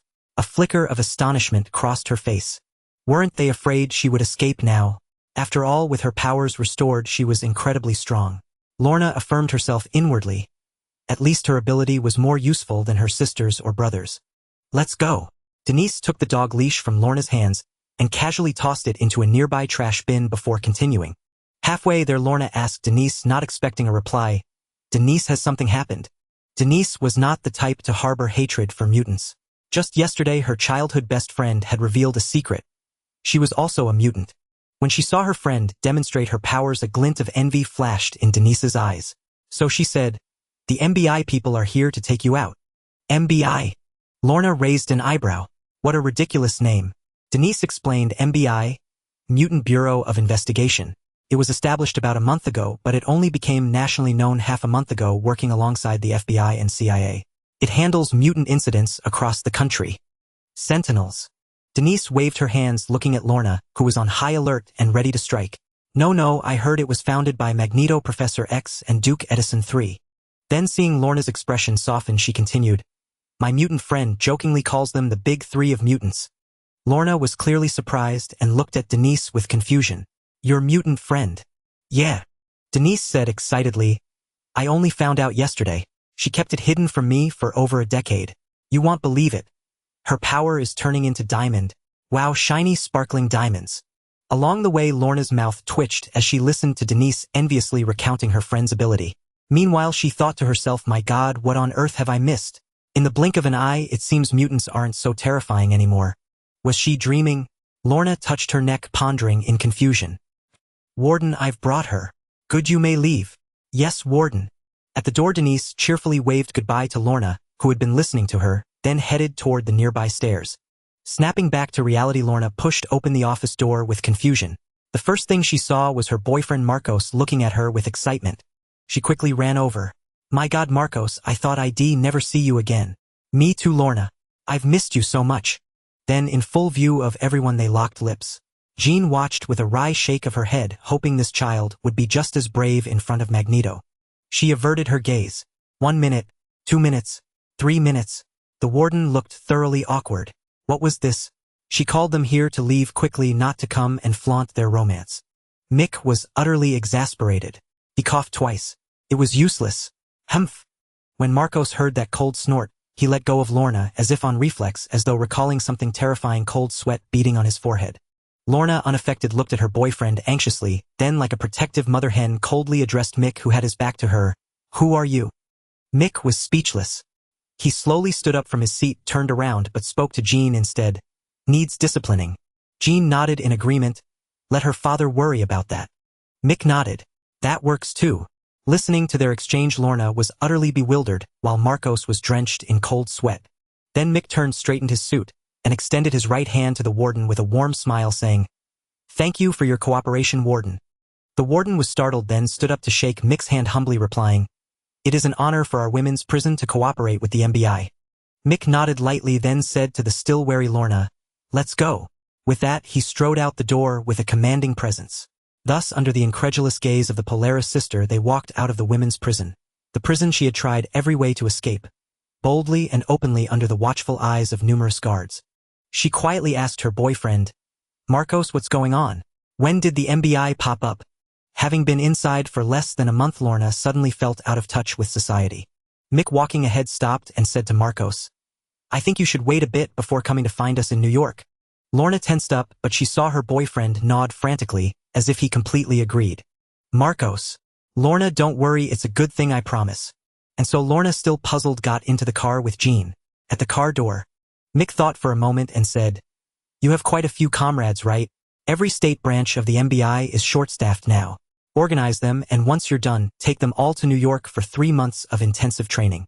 Marcos nodded happily, but the next moment Mick plunged Marcos into the abyss. As he stepped into the car, Mick said casually, "Oh, and I forgot to tell you, the instructors for this training are Professor X and Mr. Magneto." With that, he closed the car door. On the plane returning to New York, the Polaris girl was still in a daze. She gazed at Mick, who sat silently across from her with his eyes closed in repose, and couldn't help asking, "My father is Magneto. Are you kidding me?" God knows she was utterly stunned when she heard that news in the car just now. Mick slightly opened his eyes and said indifferently, "Otherwise, what do you think are the odds that all 3 of you siblings are mutants?" Lorna was taken aback. Reflecting on her brother and sister, it seemed he had a point. She had never heard of 3 children all being mutants, and her mother didn't seem surprised at all. Then she racked her brains.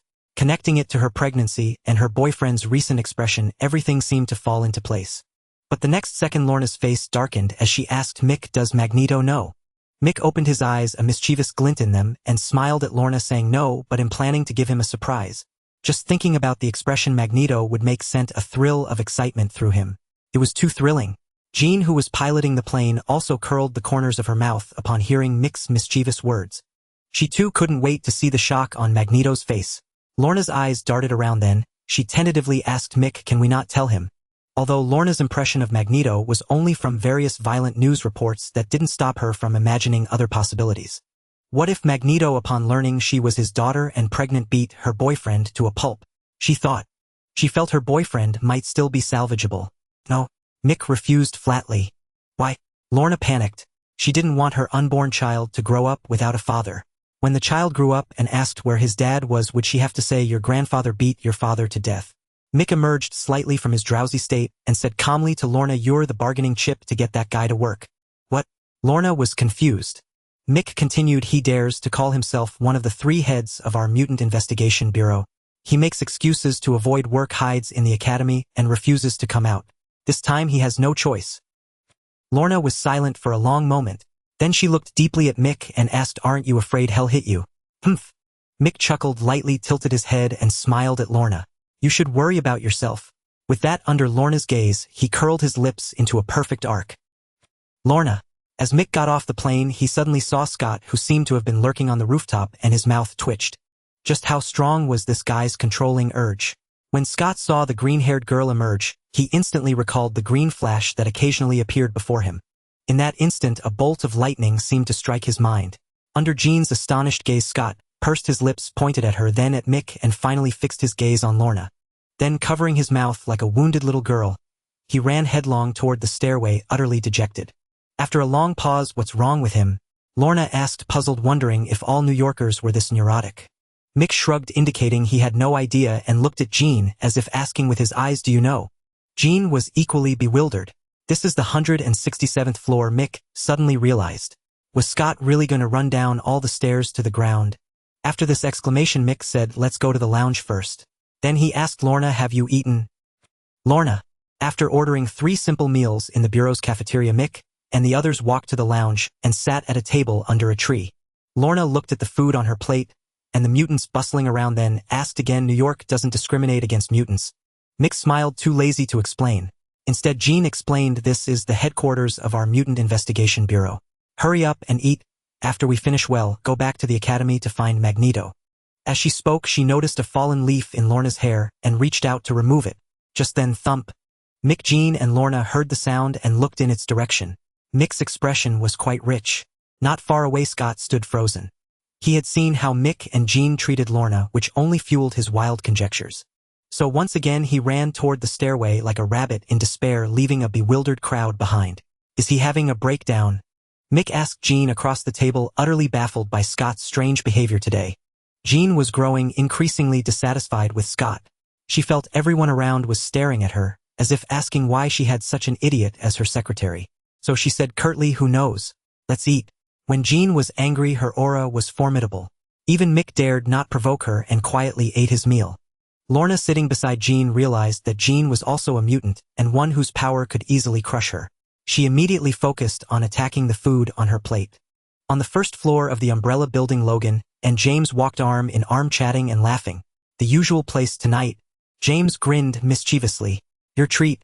Logan laughed heartily. Of course, James chuckled. They had just gone to Hell's Kitchen in Queens to handle a minor scuffle between 2 mutants.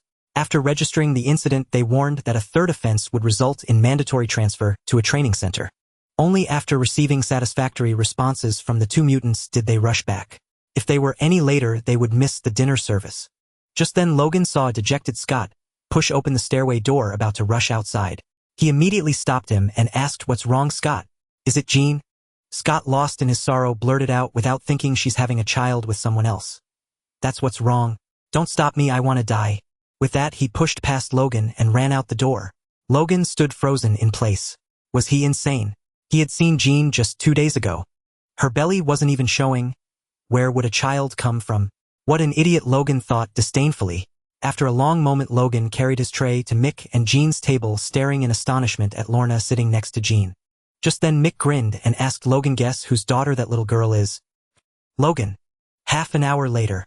Wolverine seemed to have prematurely entered a state of dementia, even his adamantium claws involuntarily unsheathed. A twitch tugged at the corner of his mouth as he stared in disbelief at Lorna, who appeared to be shyly lowering her head. "She's really..." Logan turned to Mick, still incredulous. Good heavens, Magneto had a daughter and he heard she was the youngest. "Yes, that's right." Mick nodded. Logan then looked at Jean, who also nodded under his gaze. The next moment, "Ha ha ha."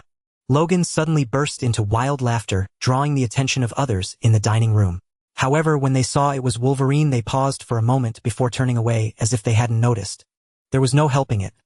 Wolverine's combat prowess was said to be second only to the three heavyweights, effortlessly crushing any challengers. They dared not provoke him, so they could only try to ignore him. The Logan of now was no longer the Logan before his amnesia. After regaining his memories, though he had once been consumed by grief over his wife's death, with the help of Jameis' team, he gradually recovered. These days he was always going on missions, then indulging in various romantic escapades with James. As for Jean, he no longer clung to her. He didn't want to endure that kind of heart-wrenching pain again. Today was the first time he had laughed so joyfully. "We're heading to Xavier's school for gifted youngsters. Are you coming?" Mick calmly wiped his mouth with a napkin and asked Logan, who was still in the throes of laughter. Logan immediately stopped laughing and looked at Mick with eager anticipation. "Can I go?" "Of course. Who wouldn't enjoy stirring up trouble? After all, if anything went wrong, it would be Magneto who bore the shame." Lorna. Lorna, standing nearby, seemed to sense that this group held considerable animosity toward her father, who was infamous in the news. Moreover, they seemed eager to witness his embarrassment. At that moment, Lorna felt an urge to flee this place. But glancing at the mutants around her, she found herself reluctant to leave. Ever since she arrived in Atlanta, she had spent almost every day either saving mutants alongside her boyfriend or on her way to do so. By the way, with so many of us going, what if that old man gets furious? In the car, Wolverine suddenly thought of a chilling question and couldn't help but ask. In the car, besides Mick, Jean, and Lorna, two more people had joined at the door: Mystique and Storm. The moment Logan raised this question, the cheerful chatter in the car gradually faded. Mick was also calculating the probability of Magneto's rage. After some deliberation, Mick concluded that the likelihood of Magneto flying into a fury was 100%.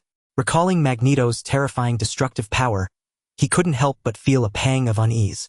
Looking at the car packed with passengers, he felt even more anxious. Jean, who was driving, also unconsciously slowed down. Everyone in the car exchanged glances. At this moment, Lorna, who had been silently observing the expressions of the group, suddenly felt a surge of satisfaction. After all, her father was still her father. His destructive power and intimidating presence were unmatched. With that thought, a smile involuntarily crept onto Lorna's face. Mick happened to turn his head and notice, so he said with a hint of irritation, "You'd better worry about your boyfriend." At those words, the joy on Lorna's face vanished instantly. Right. With so many formidable figures fearing Magneto's wrath, what about her boyfriend? In despair, she realized her boyfriend would indeed be beaten to death. Torn between anxiety and anger, her expression shifted rapidly. "Everyone, we're almost at the school. If you have any ideas, speak quickly," Jean urged urgently. After a long pause, "How about we get out separately and watch from a distance inside the rooms?" As soon as Storm proposed this, everyone turned to her with satisfied smiles. A long moment passed. Two mutant heavyweights who had been playing chess like ordinary old men suddenly noticed a car slowly pulling up not far from the manor's entrance. At that moment, Storm stepped out of the back seat and walked straight into the manor without a sideways glance, not even hearing Professor Xavier's call. Could something be wrong? The two heavyweights exchanged glances. Then Wolverine was the second to get out, chewing on an already extinguished cigar, striding into the manor with an air of cool defiance. The two heavyweights were utterly bewildered. Then Mystique was the third to exit, as if remembering something important, and dashed into the manor with lightning speed. Eric Charles. At this point, Mick stepped out of the passenger seat. The two old men could no longer contain themselves. Professor Xavier called out loudly to Mick, "Mick, over here." Mick offered them a smile. He had intended to run inside and hide as well, but the three who had just entered had firmly refused, insisting that he had to face the consequences of his own actions. Mick was almost in tears. How was this his doing? It was clearly Magneto's mess. Then Jean also stepped out from the driver's seat, pulling along Lorna, who was stubbornly hiding in the car and refusing to come out. Helpless Lorna could only lower her head, hiding desperately behind Jean, trying to be as inconspicuous as possible. At that moment Charles caught sight of Lorna's distinctive green hair and his expression changed. He felt it might be wise to keep a little distance from his old friend. Soon Mick and Jean led Lorna before the two heavyweights. Magneto, seeing the green-haired girl, felt no familial stirring. Instead he laughed heartily and said to his old friend, "They haven't gone and had a kid already, have they?" Mick, Jean, Professor Xavier, Lorna. The four of them wore expressionless faces while Magneto continued laughing foolishly alone, like a senile old man. After a long pause, Magneto seemed to sense the awkward atmosphere. Taking a closer look at Lorna's eerie smile, he raised an eyebrow. A wave of unease washed over him. "Mick, who is she?"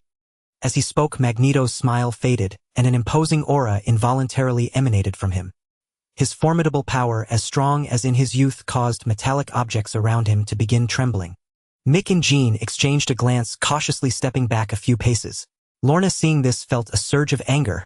But it wasn't that easy. She grabbed their coattails, thinking, "If I'm going down, you're coming with me," and glared at the two who had been gloating moments before. Professor Xavier beside them gave them a look that said, "May you find your own fortune," and slowly wheeled himself away. He had only moved about 10 meters when he felt his wheelchair suddenly slip out of his control.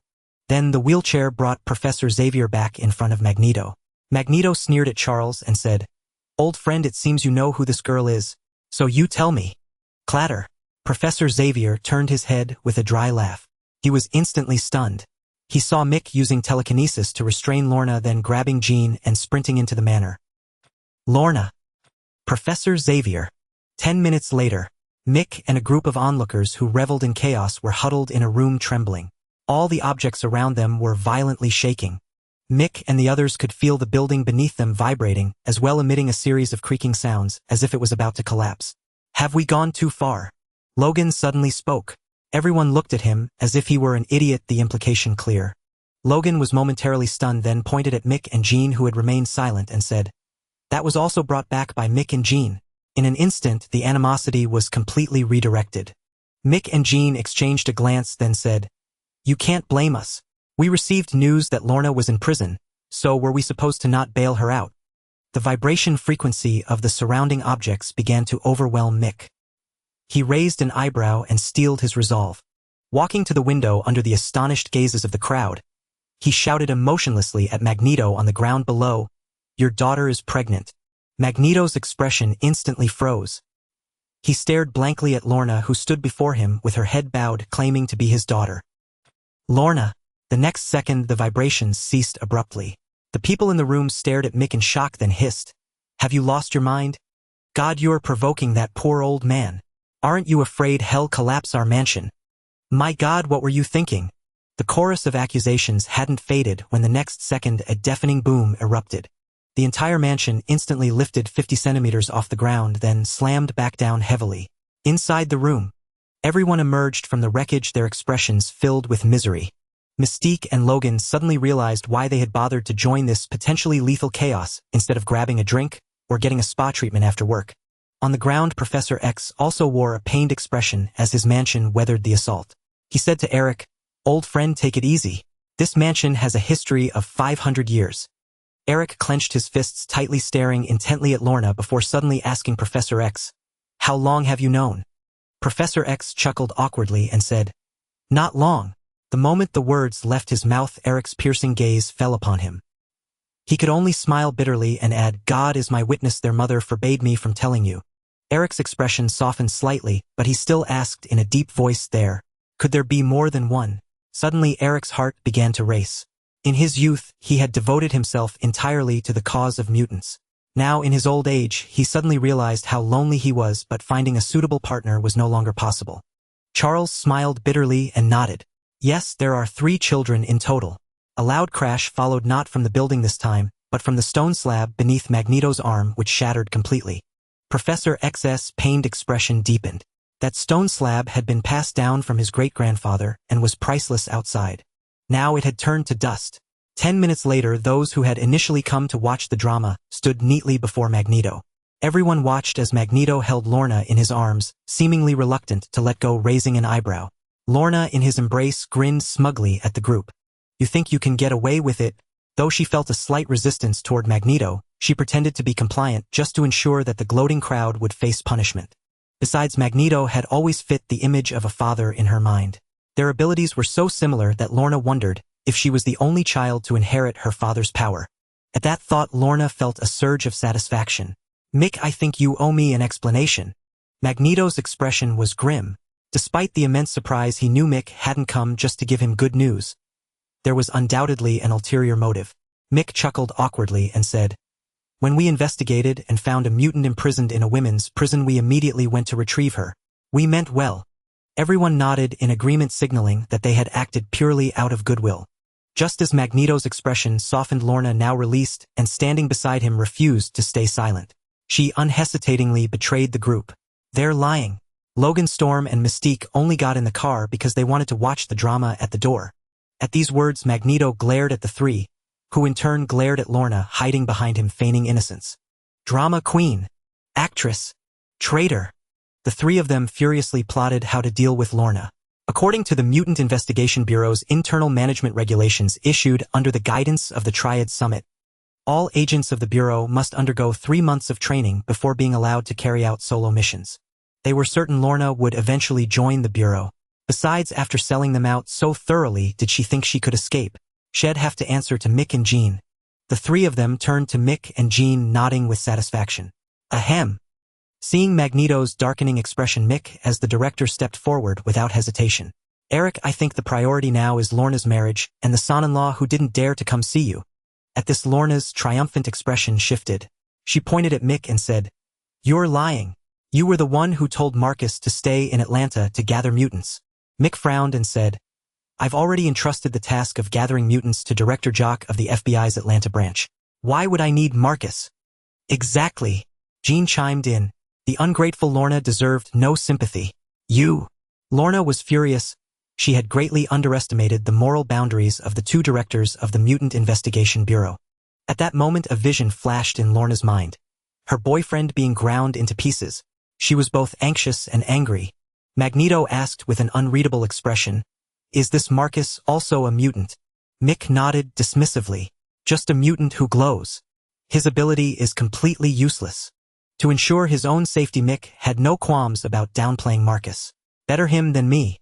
Hearing this, Lorna was even more enraged. You're lying again. Marcus is very strong. His ability is far more powerful than mine. Upon hearing this, a victorious smile flickered across Mick's face. Lorna's heart sank as she realized she had said something wrong. Her ability was identical to her father Magneto's. By belittling her own power, wasn't she implying that Marcus was stronger than Magneto? She turned her head, her heart trembling. Sure enough, Magneto Eric's face was as black as the mud at the bottom of the sea.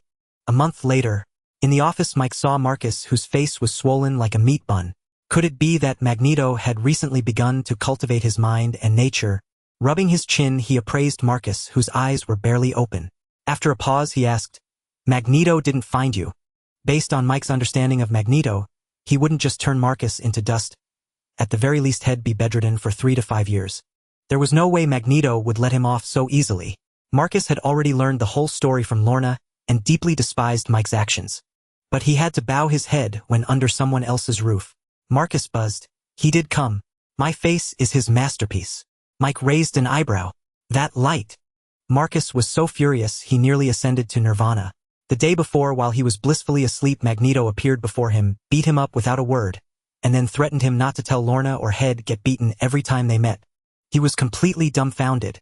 By the time Magneto left, his face was swollen like a pig's head, and he couldn't sleep all night. When he arrived at New York Airport, he saw Lorna's anxious gaze. He longed to tell his girlfriend about it and have her avenge him, but then he recalled Magneto's threatening look before leaving. His heart instantly turned cold. In the end, he could only say that while sparring with several mutants, one suddenly went berserk and he stepped forward, ending up like this. This earned him a scolding from Lorna. At that moment, Mike seemed to realize his words were inappropriate. Clearing his throat, he said to Marcus, Here are your credentials. Your rank is temporarily a level 1 investigator or level 1 agent, whichever you prefer. After collecting them, go to the front desk for your materials, which will tell you where to receive training. With that, he casually tossed the credentials bearing Marcus' photo, which had been lying on the desk, to the latter. Marcus caught them, looked them over, and asked with some confusion, level 1, so the highest. Mike glanced at Marcus and said flatly, the lowest is level 1, the highest is level 9. That's right. Mike's move was deliberately intended to annoy us. H-I-E-L-D. Especially Hill, as the rank system was essentially copied from hers. A strange expression flickered across Marcus' face, but finding nothing else to say, he said to Mike, then, Director, I'll take my leave. Mike nodded. Then he focused his gaze on the mountain of documents piled on his desk. 1 month ago, the Mutant Crime Investigation Bureau held its second trilateral summit meeting. After lively discussions, the 3 leaders voted unanimously to revise the version 1.0 internal management regulations once again. The version 2.0 management regulations resulting from the meeting were jokingly referred to as an asterisk by many investigators. During the nearly day-long meeting, the Bureau's internal issues were comprehensively sorted out. Mike even invited S.H.I.E.L.D. Deputy Director Maria Hill to participate. At the meeting, Maria Hill proposed a complete set of valuable management experience which fully negated the version 1.0 management draft first compiled by the 3 leaders. At the meeting's conclusion, 2 of the 3 leaders were so thoroughly criticized that they stormed out on the spot. The atmosphere was tense, nearly spiraling out of control. In the new version, internal management ranks were proposed and clearly defined for the first time. Level 1 to 3 agents, generally temporary government employees, hired by the Bureau, serving as internal staff with access to non-classified information and a general understanding of the Bureau's operations. They could understand the Bureau's management mechanisms and the operational methods of various state branches. However, they did not directly contact field agents and were unaware of their titles and code names. Below the 100th floor of the Umbrella Tower, the Mutant headquarters, were the offices of Level 9 agents. Newly recruited mutants also fell within the scope of Level 1 agents. They had to undergo training at the school for gifted youngsters and obtain certificates from the school's administration before entering various Bureau branches for a 3-year internship. If they failed to pass the Bureau's internal rank review by the end of the internship, they would have to continue interning until they achieved Level 4 agent clearance. The 3 leaders referred to this period as the internship phase. Level 4 agent, public confidential level, the lowest level for classified access. Generally, this referred to ordinary government employees of the Bureau who, after a few weeks or a 3-year internship plus an internal background check, could apply. They could access information deemed necessary by superiors, but specific agent names and details would be redacted. As for Level 4 mutant agents, the process was less cumbersome. However, to reach this level, they had to undergo a mental probe by Professor X to ensure there were no issues before promotion. Level 5 agent, ordinary confidential level. Applying for this rank required several months to a year of thorough investigation depending on the individual's background. After approval, internal and field government employees at this level could access certain classified missions, and could even offer personal opinions and suggestions to Deputy Director Jean Grey. As for Level 5 mutants, they were jokingly called eaglets by Logan, and the others, meaning they had to be accompanied in the field and did not have independent law enforcement authority. Levels 6 and 7 government employees could enjoy all the Bureau's benefits, comprehensive medical insurance, and could access all top-secret materials within the Bureau. For Level 6 and 7 mutants, they were generally the action directors of various branches, with the director position always held by ordinary agents of the same rank. Level 8, top-secret black box level. They could only understand their own area of responsibility and could not learn the secrets of other agents at the same level. They had the authority to use aircraft, drones, combat robots, and satellite surveillance without reporting to superiors, with records kept by Red Queen. As for Level 8 mutant agents, they were typically individuals like Logan or the X-Men battle-hardened veterans. Level 9 Deputy Directors, Jean Grey, Star Spirit. Level 10 the 3 leaders, Magneto, Eric, Professor X, Charles, and Mike. Ah! Mike lifted his head painfully from the mountain of documents. Despite his efforts all morning, the pile of unresolved files remained as towering as ever. Bang! Just then the door was knocked. Maria Hill pushed the door open with a frosty face, and immediately saw Mike's expression of utter despair. She almost burst out laughing. Mike looked at her gloomily. You still have the nerve to laugh. If you hadn't completely embarrassed Magneto and Professor X yesterday, would they have just gone on strike? Just thinking about it made Mike feel disheartened. He couldn't very well lose his temper with the 2 mutant leaders. Besides, they were both older and sometimes threw little tantrums, so Mike had to endure it. But seeing the culprit, he couldn't hold back. His face darkened as he said, "Why are you here? This isn't S.H.I.E.L.D., where you can come and go as you please. Do you think this is a restaurant?" Maria Hill was left speechless. Hill, however, could not be bothered to heed Mike's complaints and casually seated herself on the chair opposite him. She addressed Mike saying S-H-I-E-L-D requires the assistance of the Mutant Investigation Bureau. Mike chuckled and replied with a serious tone, "Don't even think about it. I'm swamped with work." This was not an excuse but the plain truth. The school for gifted youngsters needed to reopen with great fanfare under the auspices of the Mutant Investigation Bureau, adopting all management methods from the S-H-I-E-L-D Academy. As for Professor X's approach, it had already been thoroughly dismissed by Hill the previous day. Branch offices in each state had to be established. Even Logan, a man of such laid-back nature, had been unanimously sent to Texas by the Triumvirate a month ago with James accompanying him. James was appointed director of the Texas Mutant Investigation Bureau, while Logan became director of operations. As for personnel, Logan requested none. In his own words, he alone could vanquish all defiance below the Triumvirate. This remark infuriated everyone else, and by the time Logan and James departed, both were bruised and swollen. James bore the brunt of it while Logan recovered after a single night's rest. Furthermore, government employees needed to be recruited to fill various branches. The 100-floor headquarters had to be at least adequately staffed.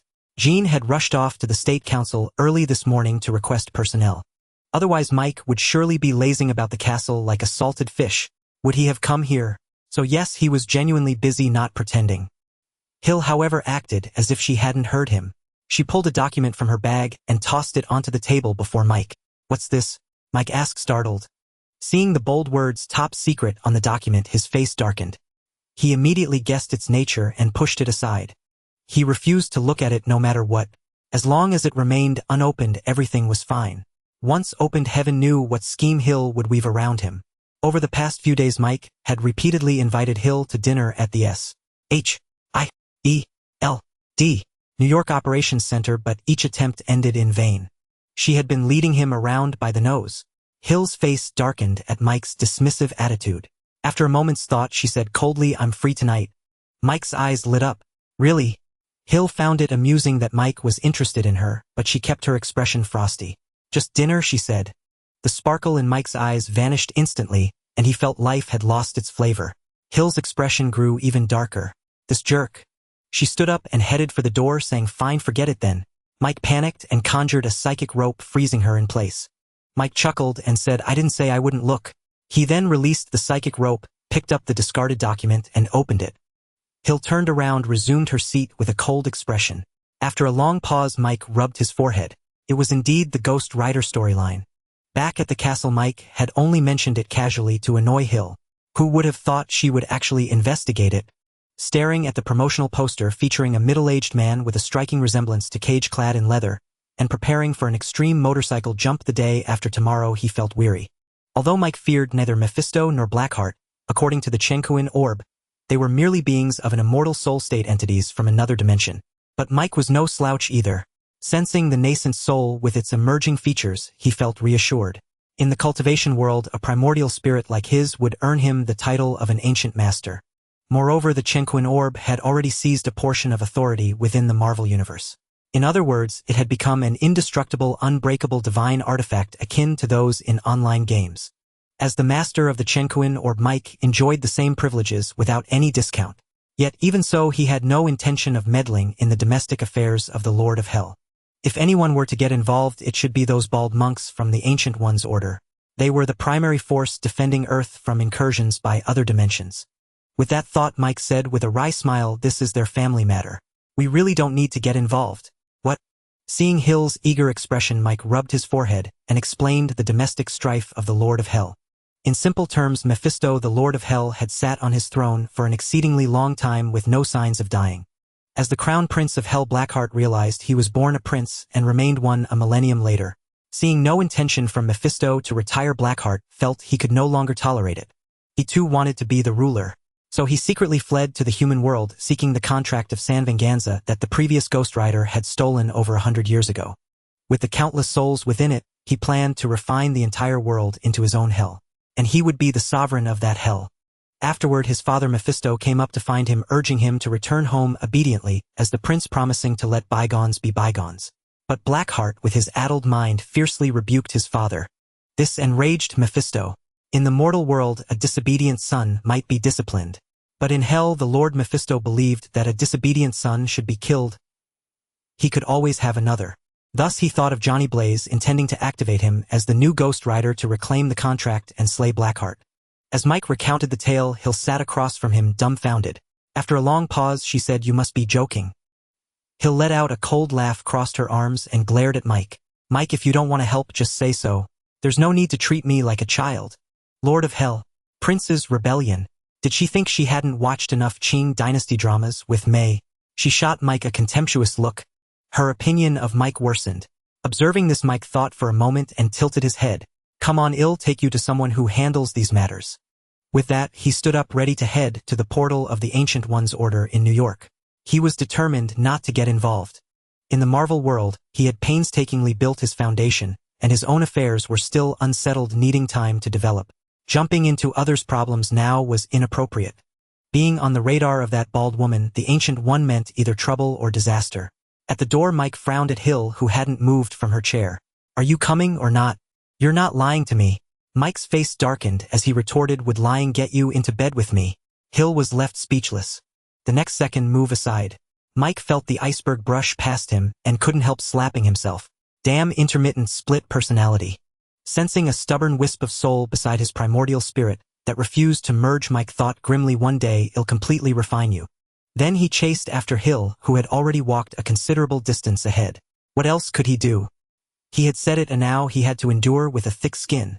New York, Manhattan, Bleecker Street. Still not there.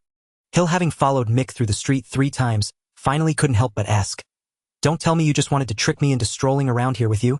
Mick stopped in his tracks ahead and turned around, offering Hill a faint smile. "If I used such a trick to lure you out, would you fall for it?" Hill replied, "Then what's your game?" Mick glanced around the surroundings.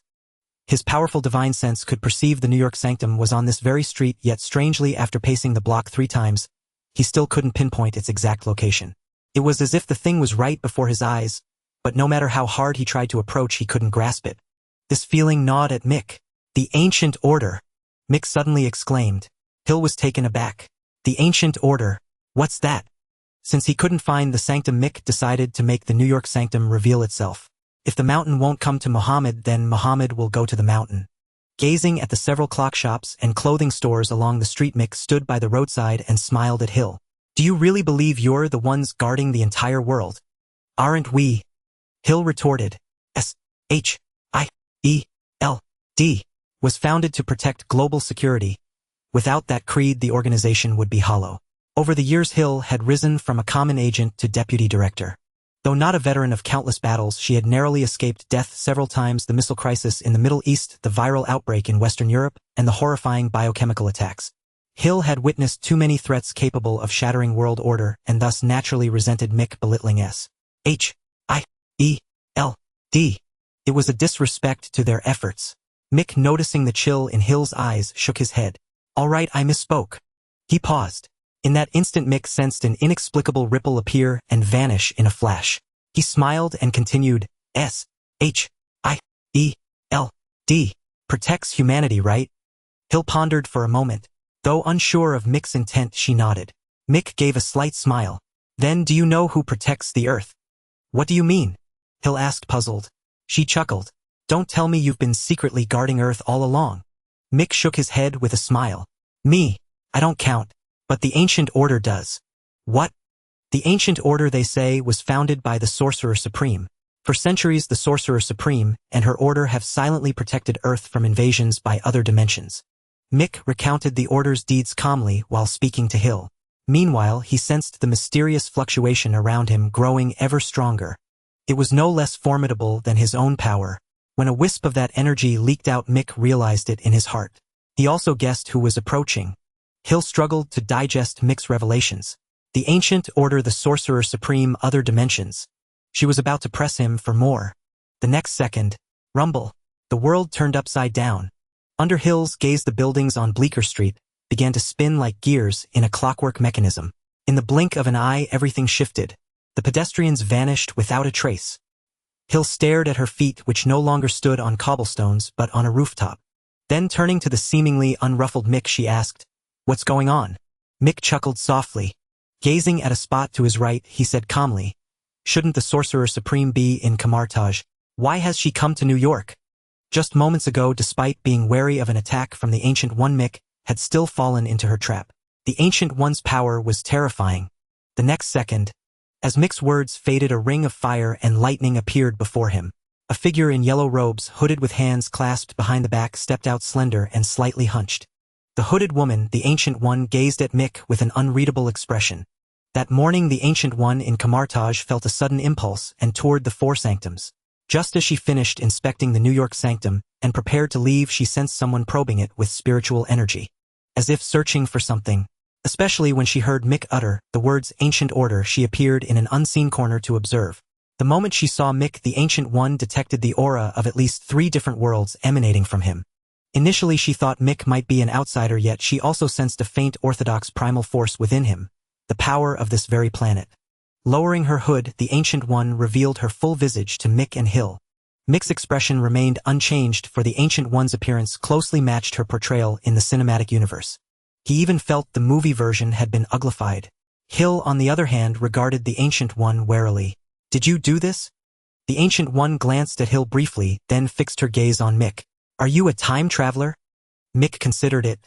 Calling himself a time traveler wasn't far off, so he nodded. The Ancient One smiled. "I see countless possibilities for the future within you, child. You are unique." Mick felt a bit awkward being called child, but given the Ancient One's age, he refrained from objecting. She could easily be an ancestor to both him and Hill. It being called child was almost a compliment. The Ancient One saw myriad possibilities in Mick, but none that spelled the world's doom. So she swept her sleeve. Rumble. Hill felt a blur before her eyes, and then the familiar clamor of Manhattan returned to her ears. She looked around. Everything seemed back to normal save for Mick's playful smirk. "Let's go." The moment the Ancient One dissolved the mirror dimension, Mick could clearly sense the location of the New York sanctum. No longer a vague impression. "What?" Hill felt something brush her palm. Suppressing the urge to throttle Mick, she turned and froze. Before her stood a towering building. She frowned. She had been watching the surroundings. When had this structure appeared? Restraining the impulse to rush back to SHIELD and deploy satellite surveillance, Hill let Mick lead her dazed into the mysterious sanctum. The moment he stepped into the sanctuary, before Mick could even take in the full view, the scenery shifted instantaneously. He steadied himself. He found himself in an antique reception hall, already seated in a chair. Glancing to the side, he saw Hill was also there, and a wave of relief washed over him. Looking across, he saw the Ancient One sitting there calmly brewing tea. "Please," she said, pushing 2 teacups toward Mick and Hill with a slight smile. Hill eyed the tea warily and was about to warn Mick when she saw him pick up the cup and drink it all in one gulp. She tensed up immediately. Mick smacked his lips and said to the Ancient One, "I still prefer plain tea without honey." The Ancient One smiled slightly. "Just a matter of personal taste." Hill, however, looked bewildered, her gaze shifting between Mick and the Ancient One. She thought they knew each other. The Ancient One refilled Mick's cup and inquired, "You seem to know of my existence." Mick nodded, speaking with ease. "I've seen you during my travels through other dimensions." The Ancient One found nothing strange about this. After all, time and space were wondrous, and she too had observed various peculiar dimensions. "Is there an ending for me?" the Ancient One asked, casually smiling at Mick. Mick's expression turned peculiar at the question. He had thought this was a typical cinematic Marvel universe, but then mutants appeared. Then came the Ghost Rider. Now he wasn't sure if this universe's Ancient One had drawn power from Dormammu's dark dimension to sustain her life. The Ancient One did not press. Seeing Mick's odd expression, she said lightly, "It's fine if you don't want to tell. Things from other dimensions are just for listening." Mick nodded in profound agreement. He thought this was a normal cinematic universe. He was wrong. He thought Hill beside him was a typical never-angered icy beauty. He was wrong again. Indeed, the universe, like a woman, is forever unfathomable. "So I noticed you seem to be looking for the sanctum outside." "Why?" Sensing they were getting to the point, Mick said to the Ancient One, "Mephisto's son Blackheart has escaped hell. He's looking for the St. Gangasa contract, hidden by the previous Ghost Rider 150 years ago, to turn Earth into a ghost realm." So, Mick repeated, blinking as if he hadn't heard clearly. He said to the Ancient One, "Ancient One, as far as I know, you and your Camartage have always resisted invasions from other dimensions.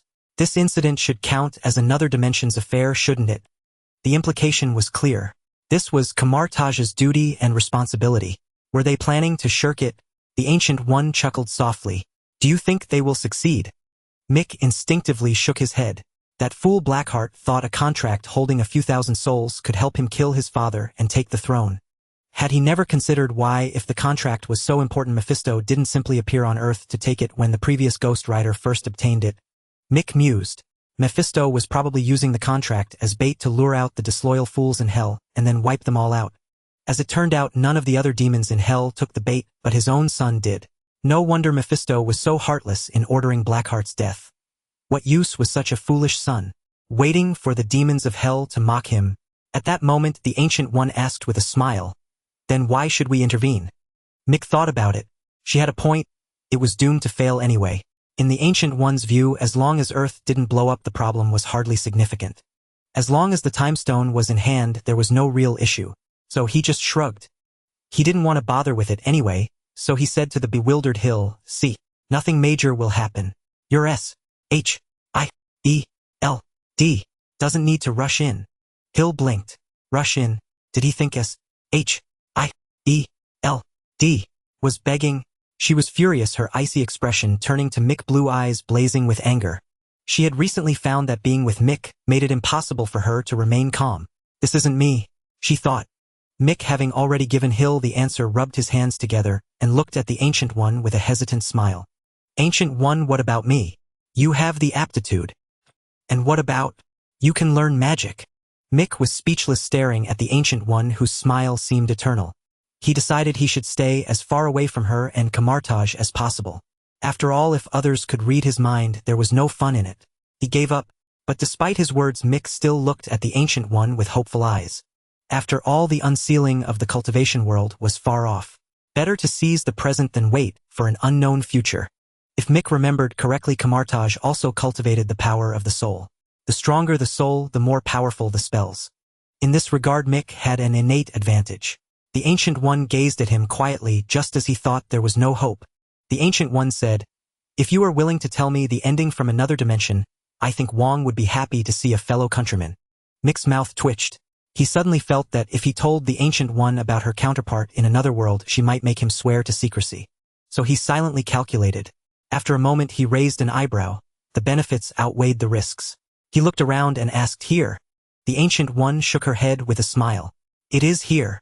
Then space shattered and Hill's eyes widened in shock as the two suddenly vanished. Just as Hill tensed, a man in a yellow robe entered, smiling at her. "Don't worry. Your friend and my master have gone to the mirror dimension." "Mirror dimension?" Hill asked. "Is it like what we saw outside?" The man in yellow nodded. "Maria Hill. And you are?" She extended her right hand. She felt the world she knew was not the one she lived in, and she was still angry at Mick refusing to ask him. "Caecilius, the master's disciple, currently the guardian of the New York sanctum." The man in yellow smiled gracefully.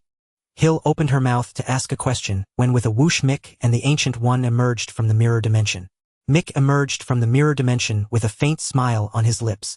Within that space, the Ancient One had already imparted to him the arts of mirror manipulation and teleportation. True to expectation, Mick grasped them instantly. The potency of his soul stirred even the Ancient One's envy, for she perceived that Mick had already set one foot upon the threshold of immortal spirit. Elated by the Ancient One's praise, Mick retrieved a vial of golden liquid from the Qian Yuan pearl, emboldened by her assurance. "What is this?" She sensed a formidable and surging vitality within the golden liquid. For the first time in millennia, her unchanging visage flickered with astonishment. Mick extended the vial to the Ancient One and said, "This is something I acquired from another world. Perhaps it might help you." He trailed off. He knew the Ancient One understood his implication. After a moment of silence, the Ancient One nodded and accepted the vial. It contained the essence of a golden fruit, harvested by robots from the small world, within the Qian Yuan pearl, diluted into nearly 1,000 cups of longevity elixir. Mick had not consumed it, not out of reluctance, but because his current body was still developing. To take it now would squander its potency. Yet based on the feedback from Magneto's consumption, it had extended his lifespan by at least a century. A truly miraculous effect. As Mick stepped out, his smile still lingering, he saw Hill shaking hands with a man in a yellow robe. His expression stiffened momentarily before returning to normal. Glancing at the yellow-robed man, Mick asked the Ancient One, Sorcerer Supreme, who is this? The Ancient One, expressionless, replied, Caecilius, my disciple. Mick's face shifted through a spectrum of emotions. The next second he cast a somewhat uneasy glance at the Ancient One, but his cultivation was far too shallow to penetrate her thoughts. Shaking his head inwardly, Mick extended his hand to Caecilius with a smile. Mick Edinson, director of the Bureau of Change. Pleasure to meet you. After releasing the handshake, Mick took his leave from the Ancient One. When I have time, I will surely visit the snowy mountain to pay my respects. The Ancient One nodded with a faint smile. I believe Wong would be delighted to see one of his own. Half an hour later, Mick and Hill exited the New York sanctum. Hill turned to look back, her face etched with surprise. The door they had just passed through now appeared to her as an unremarkable wall, seamlessly blending into the surrounding architecture. No flaw could be discerned. Mick watched Hill silently, her brows furrowed, her expression cold. He spoke with utmost seriousness, Stay away from Caecilius. Hill was taken aback then, a surge of inexplicable emotion welled up within her. Are you telling me what to do? Mick had already averted his gaze, surveying the empty street. He is not a good man. ISHIELD's standards, he shows signs of wanting to destroy the world. As for what the Ancient One might deduce from Mick selectively revealing memories of the first Doctor Strange film, Mick cared not. But he refused to let his presence create a butterfly effect that would ensnare Hill. The Ancient One's hint about returning to the snowy mountain suggested a purpose likely to destroy the Book of the Darkhold housed in the library ahead of time.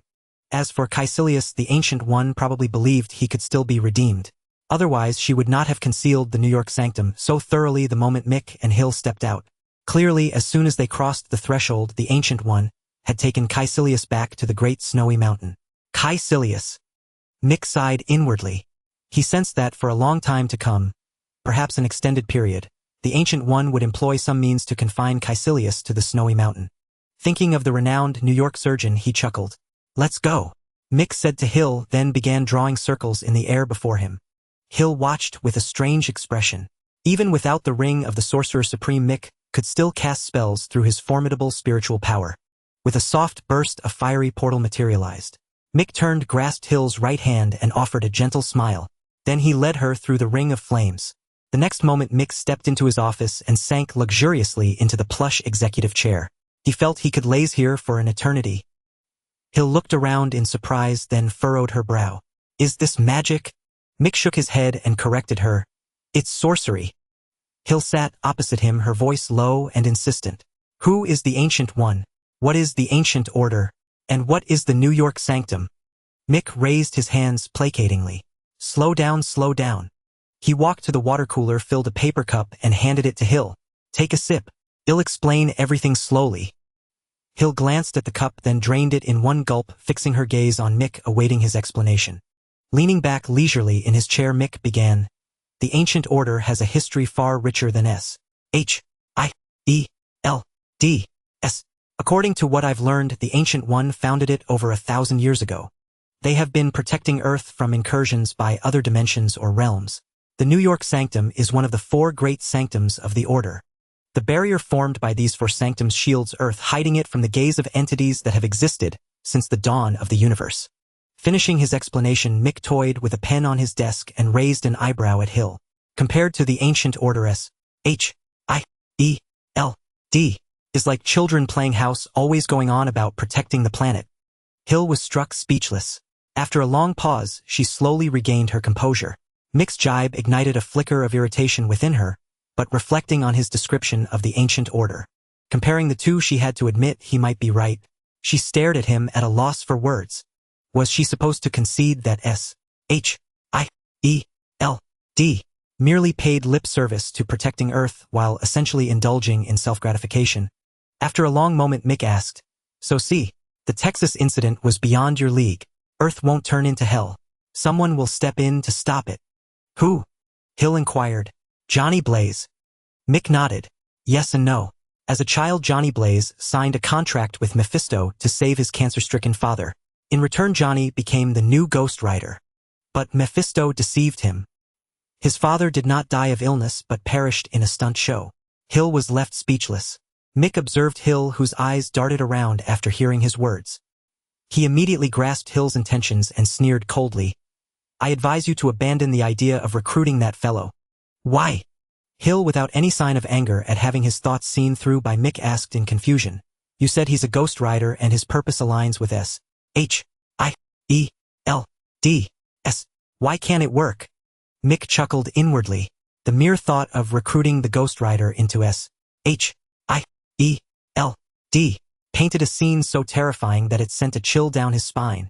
Mick looked at Hill, a sardonic smile curling on his lips, and said, That guy is like you. What others deem right you might deem wrong. What do you mean? Mick smiled and explained, In the ghost rider's eyes, if you've ever stained your hands with blood, you must descend into hell, no exceptions. He doesn't care if you fought for justice. Hill was stunned. Mick sighed softly. That's why I didn't want you to go to Texas. I feared I'd have to hold your urn at our wedding. Hearing this, Hill shot Mick a glare. What did he mean by holding her urn? Who did he think he was? She probed. So only those who have killed. Mick nodded, warning Hill without hesitation. Don't go, whatever you do. Don't say I didn't warn you. With that, he glanced at his watch and stood up, saying, We had a deal. Once I clarified the issue for you, you'd let me transfer some students from the S-H-I-E-L-D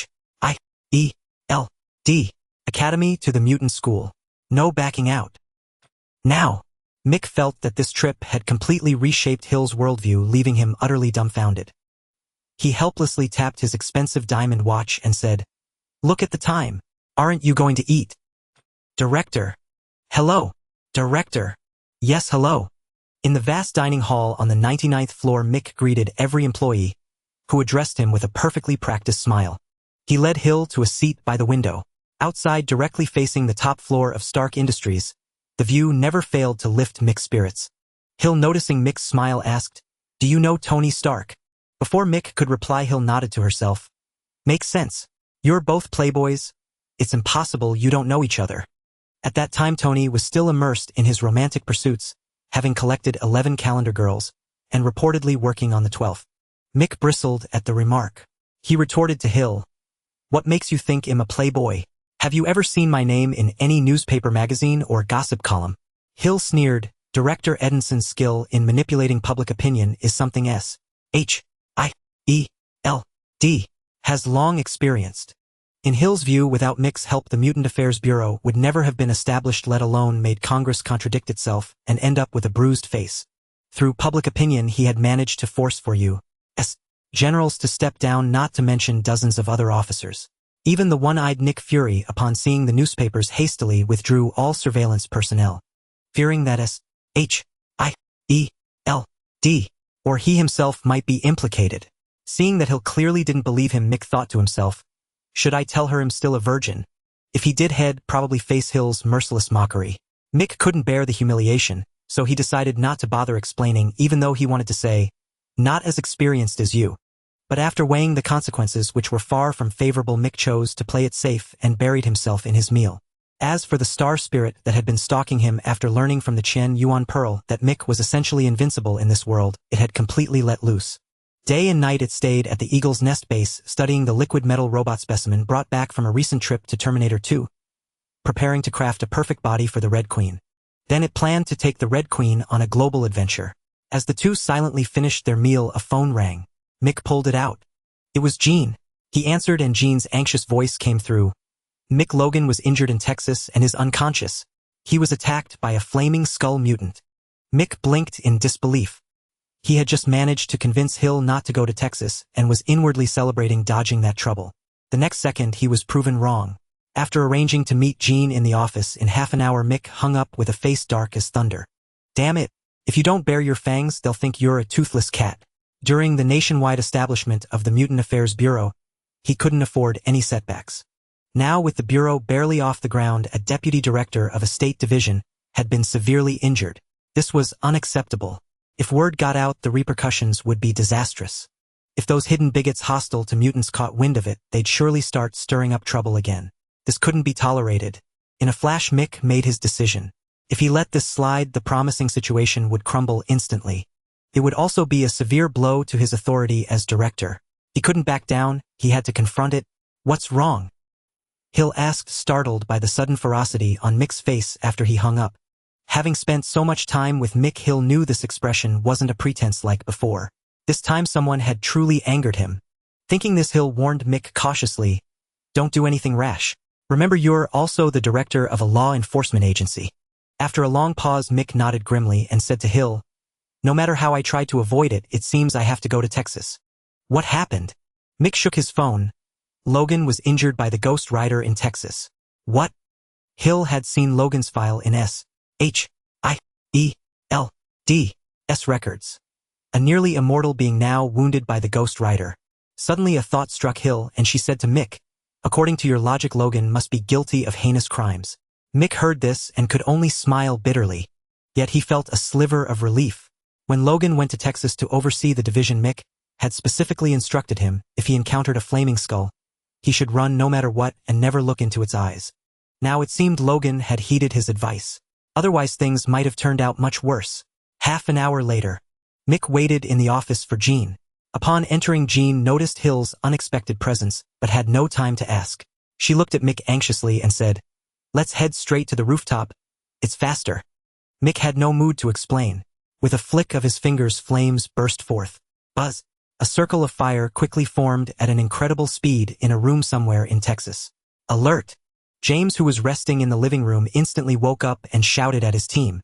In an instant, 7 people stood alert, aiming their guns at the bizarre fire circle before them. The next second, a grim-faced Mick stepped out from the fire circle under their watchful gaze. Following closely behind were Jean and Hill. "Director."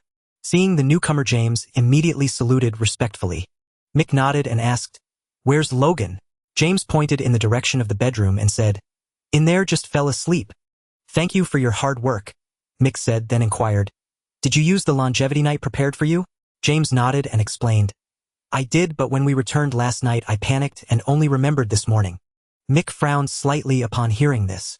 He asked, "Then why didn't you report to headquarters as per protocol last night?" His tone noticeably intensified. Mick thought about how much he valued rules, whether set by others or himself. He would not easily break them. After all, a significant part of human civilization's rise is attributed to the importance of rules. Seeing Mick's darkening expression, James immediately lowered his head and said, "I'm sorry, Director. When one is wrong, they must admit it and stand tall." However, after admitting his mistake, James explained to Mick, "Logan returned sober last night, and specifically instructed us not to alert headquarters. Given Logan's abilities, we thought he would recover well after a night." Upon hearing James' explanation, Mick's expression gradually softened. Logan's temperament was no secret. He was explosive and never hesitated to handle trouble alone. This was something Mick could relate to. After inviting James and the others to sit down, he began to inquire about the details of the situation. It turned out, last night, due to a sudden fever in one of their team members, James and the others stayed in their temporary accommodation to take care of him. Logan, on the other hand, went out alone to find a bar for a drink. About half an hour later, James received a call from Logan. In a panic, he led his team to find a weak Logan on the roadside not far from the bar. And the incident involving the skull was something Logan revealed to them on the way back. As for the rest, James and the others had no knowledge of it. Half an hour later, Mick used his divine sense to check on Logan lying in bed, confirming that his self-healing cells were rapidly operating and consuming a significant amount of soul flames within him. Only then did he feel relieved. Logan was a key member of the Metahuman Investigation Bureau, and he must not perish before the younger generation of metahumans could stand up. Standing up, he walked outside. "I'm going to..." Jean immediately understood that Mick was preparing to confront the Ghost Rider and quickly spoke up. "I'm going too," Hill said, unwilling to be outdone. Mick turned around frowning. To be honest, Hill was just an ordinary person and had almost no chance against the Ghost Rider. But after some thought, he said, "Stay behind me, and whatever you do, don't look into his eyes." He then rejected James' team, who also wanted to follow. James' team could only be considered elite fighters, and when faced with complicated situations, they could only rely on their combat experience to hold on for a while. Fortunately, the biological implants at the Eagle's Nest base were already in the experimental stage. Once the experiments were complete, they could be equipped among the regular field agents of the Metahuman Investigation Bureau. "Where to?" After stepping outside, Jean looked up at the overcast sky with confusion and asked. Mick thought for a moment and replied, "Dallas Broadcasting Company. Although I don't remember where Fire Johnny lives, I do know the address of my childhood friend's workplace. Those who hurt me can't expect to let me not involve their family in this. That's unreasonable." Moreover, Mick only wanted to use his childhood friend Roxanne to find Fire Johnny. As for what happened afterward, If I don't beat the Ghost Rider into submission, then I might as well not be the director at all, Mick thought fiercely. On the way, Mick fully extended his divine sense, searching for any unusual movements around him. Unfortunately, he found nothing. Fortunately, the temporary base of the Dallas Broadcasting Company wasn't too far. It only took 20 minutes to arrive. After getting out of the car, Mick, wearing sunglasses, looked up at the slightly run-down broadcasting building with no expression. Jean, standing quietly next to Mick, understood her position. As for Hill, she eyed the two from beside Jean, feeling somewhat displeased. As for the reason, she couldn't quite articulate. "Let's go," Mick said in a deep voice as he started walking up the stairs. The guard who had been watching at the door raised an eyebrow and prepared to intercept. But the next second he was frozen in place. Mick, wearing sunglasses, directly bound the guard and pulled out his credentials, coldly stating, "Metahuman Investigation Bureau at work, don't block the way." After speaking, he released the binding. The guard, regaining his freedom of movement, felt his legs go weak. A month ago, when Logan arrived in Texas, he chose Dallas as the location for the Metahuman Investigation Bureau instead of the state capital Austin or Houston. In the city center, a group of tireless robots was working overtime to construct a 68-story building that would serve as a combined office, residence, restaurant, and leisure space. The construction standards for the branches across the country are uniform. It is still undergoing internal renovations. However, with Logan's arrival, he swiftly and decisively eliminated 4 or 5 metahumans who were causing trouble in Texas, and the entire state's attitude toward metahumans changed instantly. Ordinary people gained psychological support and no longer feared metahumans. Some law-abiding metahumans could now walk openly on the streets. A scene of harmony, yet Logan's terrifying reputation spread throughout Texas as if to quiet crying children. The name Logan is indeed fearsome. As soon as the guard heard the Metahuman Investigation Bureau, he immediately ran to the side, eyes focused and alert. Avoid conflict. After entering the building, Mick walked straight to the front desk. The young lady at the front desk, seeing Mick in a suit and sunglasses, was captivated, thinking a celebrity had arrived. Mick took out his credentials for her to see and said, "Where is Ms. Roxanne?" The two young ladies, looking at the exquisite national emblem on the credentials, blinked, and then looked at the Metahuman Investigation Bureau in shock before replying, "The reporters department is on the 8th floor." Mick smiled and thanked them before heading toward the elevator. While waiting for the elevator, Hill, regaining her composure, furrowed her brows and asked Mick, "Roxanne is Johnny's girlfriend. What do you need her for?" Ding! Mick stepped into the elevator as the doors opened and calmly replied, "Roxanne is the only one who can find Johnny. Who are you?" After presenting their credentials, they requisitioned an office at the Dallas Broadcasting Company. Mick sat quietly in a chair, calmly observing Roxanne seated across from him. Jean and Hill stood on either side of him. After a full 5 minutes of silence, Roxanne, across from them, couldn't hold back any longer. She glanced at the three of them, finally fixing her gaze on Mick, and said, "I haven't done anything and I won't admit to anything. I won't speak until my lawyer arrives." Mick let out a soft laugh.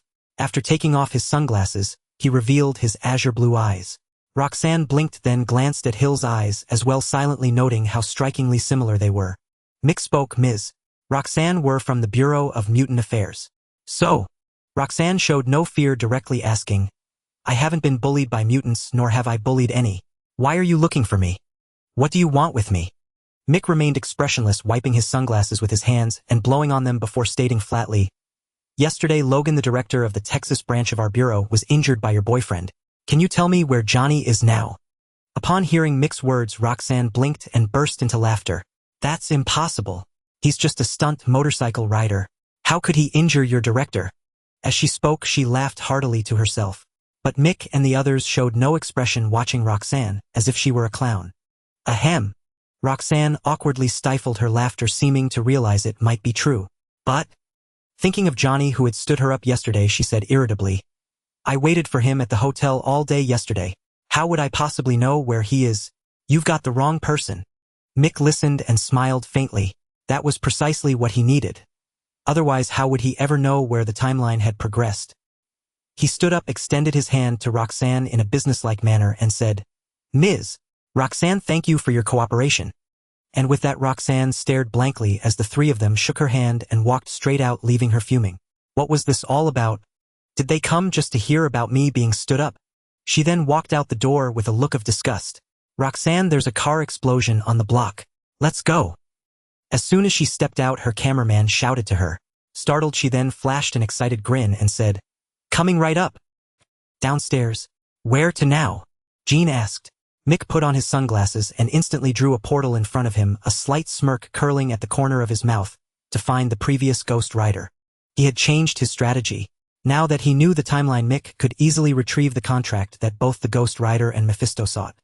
With the contract in hand, luring the Ghost Rider would be no trouble. Crack. As soon as he stepped out of the fiery circle, Mick heard the sound of a shotgun being cocked. Looking straight ahead, an old man who appeared handsome but had atrocious taste aimed his shotgun at them, his face full of vigilance. Who are you? Mick glanced around at the cemetery. This was the place, no doubt. He then turned his gaze to the old man and said directly, Carter Slade. The latter stiffened, then denied it, saying, You've got the wrong man. That fellow died long ago. As he spoke, he gestured with his shotgun toward a spot in the cemetery.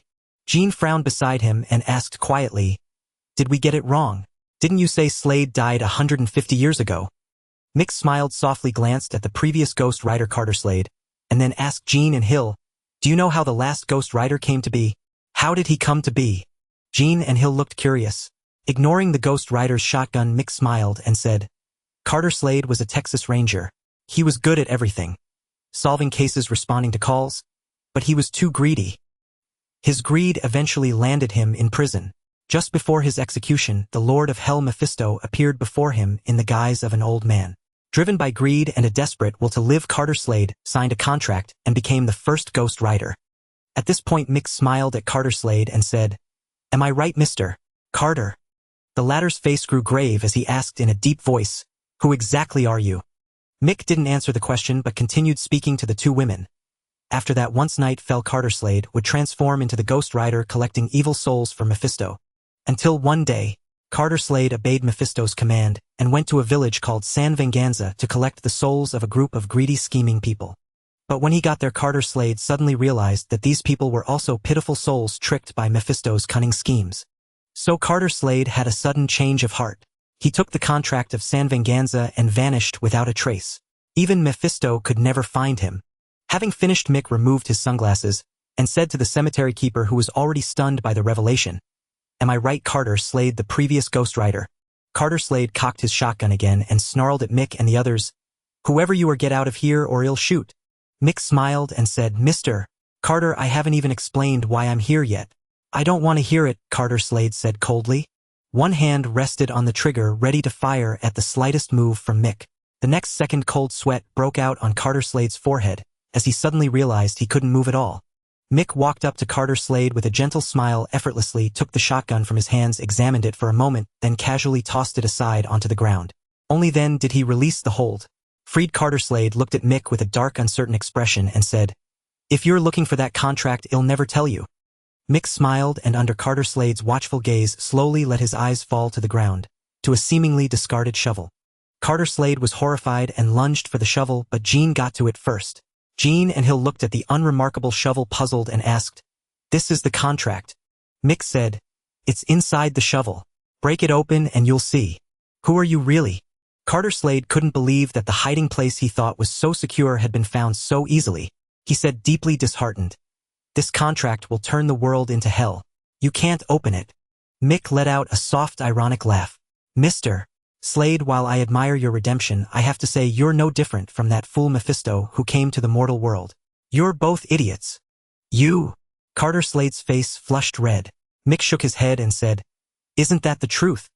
If a contract containing only 1,000 souls could turn the world into hell, how many souls did you reap when you were the Ghost Rider?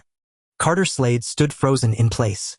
Dozens, certainly not thousands at the very least, Mr. Carter Slade. A sneer curled at the corner of Mick's mouth as he gazed at Carter Slade, who stood motionless, seemingly struck dumb. When he had first watched this film, Mick had always harbored a question. Didn't Carter Slade recall that the number of souls he had reaped far exceeded the tally recorded in the hidden contract? Did he truly believe a contract containing merely a few thousand souls could turn Earth into a hell? Or had both Blackheart and this Carter Slade suffered a lapse in judgment back then? Shaking his head, he couldn't be bothered to dwell on it. His purpose in coming to Texas was crystal clear. It was for the Ghost Rider. Did they really think that after dealing with the junior, the senior wouldn't show up? It was never that simple. So he addressed Carter Slade. Allow me to introduce myself. I am Mick Edinson, Director of the Bureau of Anomalous Investigations. A faint glimmer of light appeared in Carter Slade's otherwise dull eyes as he looked up at Mick. Yesterday the director of our Texas branch was nearly drained of his soul by someone. Take a guess who? Mick spoke with a hint of amusement, hands casually tucked into his pockets. Upon hearing this, Carter Slade immediately thought of the current Ghost Rider he had discovered lying in the cemetery the previous night. Now everything became clear. They weren't here to seize the contract. Judging by their demeanor, this was definitely retaliation from the BAI headquarters. From the very beginning, they had never been interested in what he considered so important. A bitter smile involuntarily crossed Carter Slade's face as he said, "He just left here." Mick nodded. "I know, but I have no desire to play cat and mouse anymore." As he spoke, his gaze fell upon the parchment contract clutched in Hill's hand. Dazed from the relentless blows, Carter Slade slumped to the ground, his intellect numbed. "Take it. I'm just an old man on the verge of death. I know nothing." Hearing this, Mick cast an approving glance at Carter Slade. A smile spread across his face. "Sorry for the intrusion, Mr. Slade. Farewell." With that, he opened a portal and left, leading the two women. One clutching the contract so tightly she wouldn't even let Jean peek at it. Away from the place. After they had gone, Carter Slade looked up at the fiery red setting sun, then suddenly lowered his head and let out a self-deprecating laugh, his shoulders shaking. At the temporary base, Mick lounged on the sofa, casting a glance at Hill, who guarded the contract as if her life depended on it, and then at Jean, who stared intently, ready to snatch it at any opportunity. He seemed lost in thought. "Impossible. This is a dangerous artifact. It must be kept by S.H.I.E.L.D. This is a trophy of the BAI. Don't even think about it." Hill argued with righteous indignation, claiming it was a world-threatening hazard that only S.H.I.E.L.D. had the authority and capability to secure, given their numerous secret facilities for storing dangerous items. Jean, however, was furious. She had found the shovel first, and the contract was something she had unearthed. Before she could even get a good look, Hill had borrowed it and now refused to return it. Thus the two women stood facing each other, glaring intensely. "It must be kept by S.H.I.E.L.D. This is a BAI trophy. It's a dangerous item. I found it first." Finding the argument headache-inducing, Mick chose to close his eyes and feign sleep to minimize his involvement. Simultaneously, he extended his divine sense, capable of covering 3 city blocks, meticulously scanning for any anomalous activity. He patiently awaited the arrival of the Ghost Rider or Blackheart and his elemental minions. Just then Logan, who had regained consciousness, emerged from the bedroom with Jameis' assistance. He appeared somewhat embarrassed. After all, he had arrived acting incredibly tough, only to be humbled a month later. Mick opened his eyes and said with a smile, "Have a seat. Tell us exactly what happened." Upon Logan's appearance, Jean and Hill ceased their argument, though they continued to glare at each other. Once Logan sat down, the three of them gained a general understanding of the events. The previous day, while drinking at a bar, Logan heard a tremendous commotion outside. Stepping out, he saw a flaming motorcycle, ridden by a skeletal figure, speeding past, causing parked cars on either side of the road to explode. It was quite dramatic. Initially, Logan didn't recall Mick's warning and assumed it was just another reckless mutant. So he unsheathed his adamantium claws, leaped, and dragged the skeleton off the motorcycle. The outcome was predictable. Upon hearing the words, "You are guilty," Logan instantly remembered Mick's advice and barely managed to escape from the Ghost Rider's grasp. After recounting the story, Logan asked in confusion, "I just left his line of sight. Why didn't he pursue me?" He thought to himself that if the skeleton had given chase, he would have surely died. In that moment, the fear of death was incredibly vivid. He had always sought death before, but when faced with it, he suddenly realized he didn't want to die at all. Mick smiled, having guessed why Logan managed to escape. The Ghost Rider was likely in a hurry to pursue Blackheart, which allowed Logan to get away. He offered reassurance, "Don't worry about this. The outcome would be certain if any of you faced him." Whether it was Logan or Jameis' team, their hands were stained with blood. Against the Ghost Rider, they were virtually helpless. Only Mick could proudly claim that he had never shed blood. He hadn't even killed a chicken. "Old man, I'll give you one more chance. Reconsider your words. Where is the contract?" Blackheart, accompanied by the Wind Elemental and the Water Elemental, finally located the cemetery. The Earth Elemental had been sacrificed earlier while intercepting the Ghost Rider. Now Blackheart's face was twisted in fury. Carter Slade lay kicked to the ground, his lungs feeling as though they were on fire. "Tell me, where is the contract hidden?" Blackheart grabbed him by the collar, his disguised face reverting to its true hideous form. Carter Slade laughed heartily, held aloft and powerless. This time, unlike in the movie, he did not reveal the contract's hiding place. Instead, he said to Blackheart, "You're too late. The contract has already been taken." "What?" Blackheart's expression turned even more ferocious. His foul breath nearly made Carter Slade faint as he growled, "The Ghost Rider." Carter Slade shook his head. "No, I don't know who they were." Though he was tempted to tell Blackheart, who had taken it as the former Ghost Rider, he still felt an inexplicable concern for his successor. After all, Mick and his group were after the Ghost Rider. Therefore, to protect the new Ghost Rider, Carter Slade endured Blackheart's brutal beating without revealing who had taken the contract. Half an hour later. "Let's go." Frustrated, Blackheart tossed Carter Slade aside like a broken rag doll and spoke grimly to the remaining wind and water elementals. Then they departed from the cemetery. In the dead of night, Mick stood silently in the courtyard, savoring the tranquility. Hearing footsteps behind him, he opened his eyes and asked, "Why aren't you asleep?" Hill, clutching the Saint of Killers contract in her hand, said indifferently, "Jean isn't asleep either." Mick couldn't help but chuckle. He cared little for this contract. The Lord of Hell and his foolish son Blackheart could not enhance their soul's strength through self-cultivation. They could only increase their power by devouring evil spirits. Mick had no such need. He possessed the most supreme cultivation art for divine sense. By practicing step by step, he would only grow stronger without any lingering consequences. Thus he had no opinion on where the contract was placed. After a moment's thought, he still cautioned, "This contract can only summon the wandering evil spirits when used in Saint of Killers." Hill uttered a faint thank you, then silence fell. Whoosh! Half a beat later, Mick raised an eyebrow as he heard the wind suddenly pick up. The next second, a figure appeared in midair, reaching out a hand to snatch the Saint of Killers contract from Hill's embrace. The wind howled fiercely like an ominous gale. Mick laughed inwardly as if he didn't exist. Boom! He instantly appeared before Hill, lifting her up and spinning lightly on the ground, then steadily carried her to the doorway. "Then, enter my world." Mick snorted coldly, clasped his hands together, and thrust them forward with force. In an instant, a golden light invisible to ordinary eyes enveloped 3 city blocks, starting from Mick at the speed of light. The golden glow covered the sky above those blocks, closing in from all directions. The next second, the world shattered, countless buildings and trees uprooted and reassembled. Structures twisted up and down like gears, emitting ceaseless crunching sounds. The wind demon, his form ethereal, found himself in the mirror world somewhat stunned. He realized that around him was only a wisp of wind, and its power was steadily waning. In Mick's world, if he didn't want wind to exist, it wouldn't. Compared to the Ancient One, Mick's soul strength far surpassed even hers. Mick lightly landed on an inverted building door, sneering, as he watched the wind demon, whose form was gradually becoming visible in midair. What gave him the audacity to think he could snatch the contract alone? Some famous singer. The one Mick awaited hadn't arrived yet, so he naturally wouldn't yield the contract. Outside, hearing the commotion, everyone rushed out. James even wielded an absurdly oversized Gatling gun. "Hill, where's Mick?" Jean, stepping out, didn't see Mick and asked Hill. Hill pointed to where Mick had vanished and said, "Right here." The others blinked, doubting their own vision to the point of blindness. Logan's adamantium claws shot out, his face brimming with endless fury. When had Wolverine ever suffered such a loss? Hill, seeing everyone staring at her, could only say, "Mick dragged that man into the mirror world, so of course we can't see them." Mirror world. Everyone pondered, having never heard of such a thing. Yet hearing this, they all felt relieved.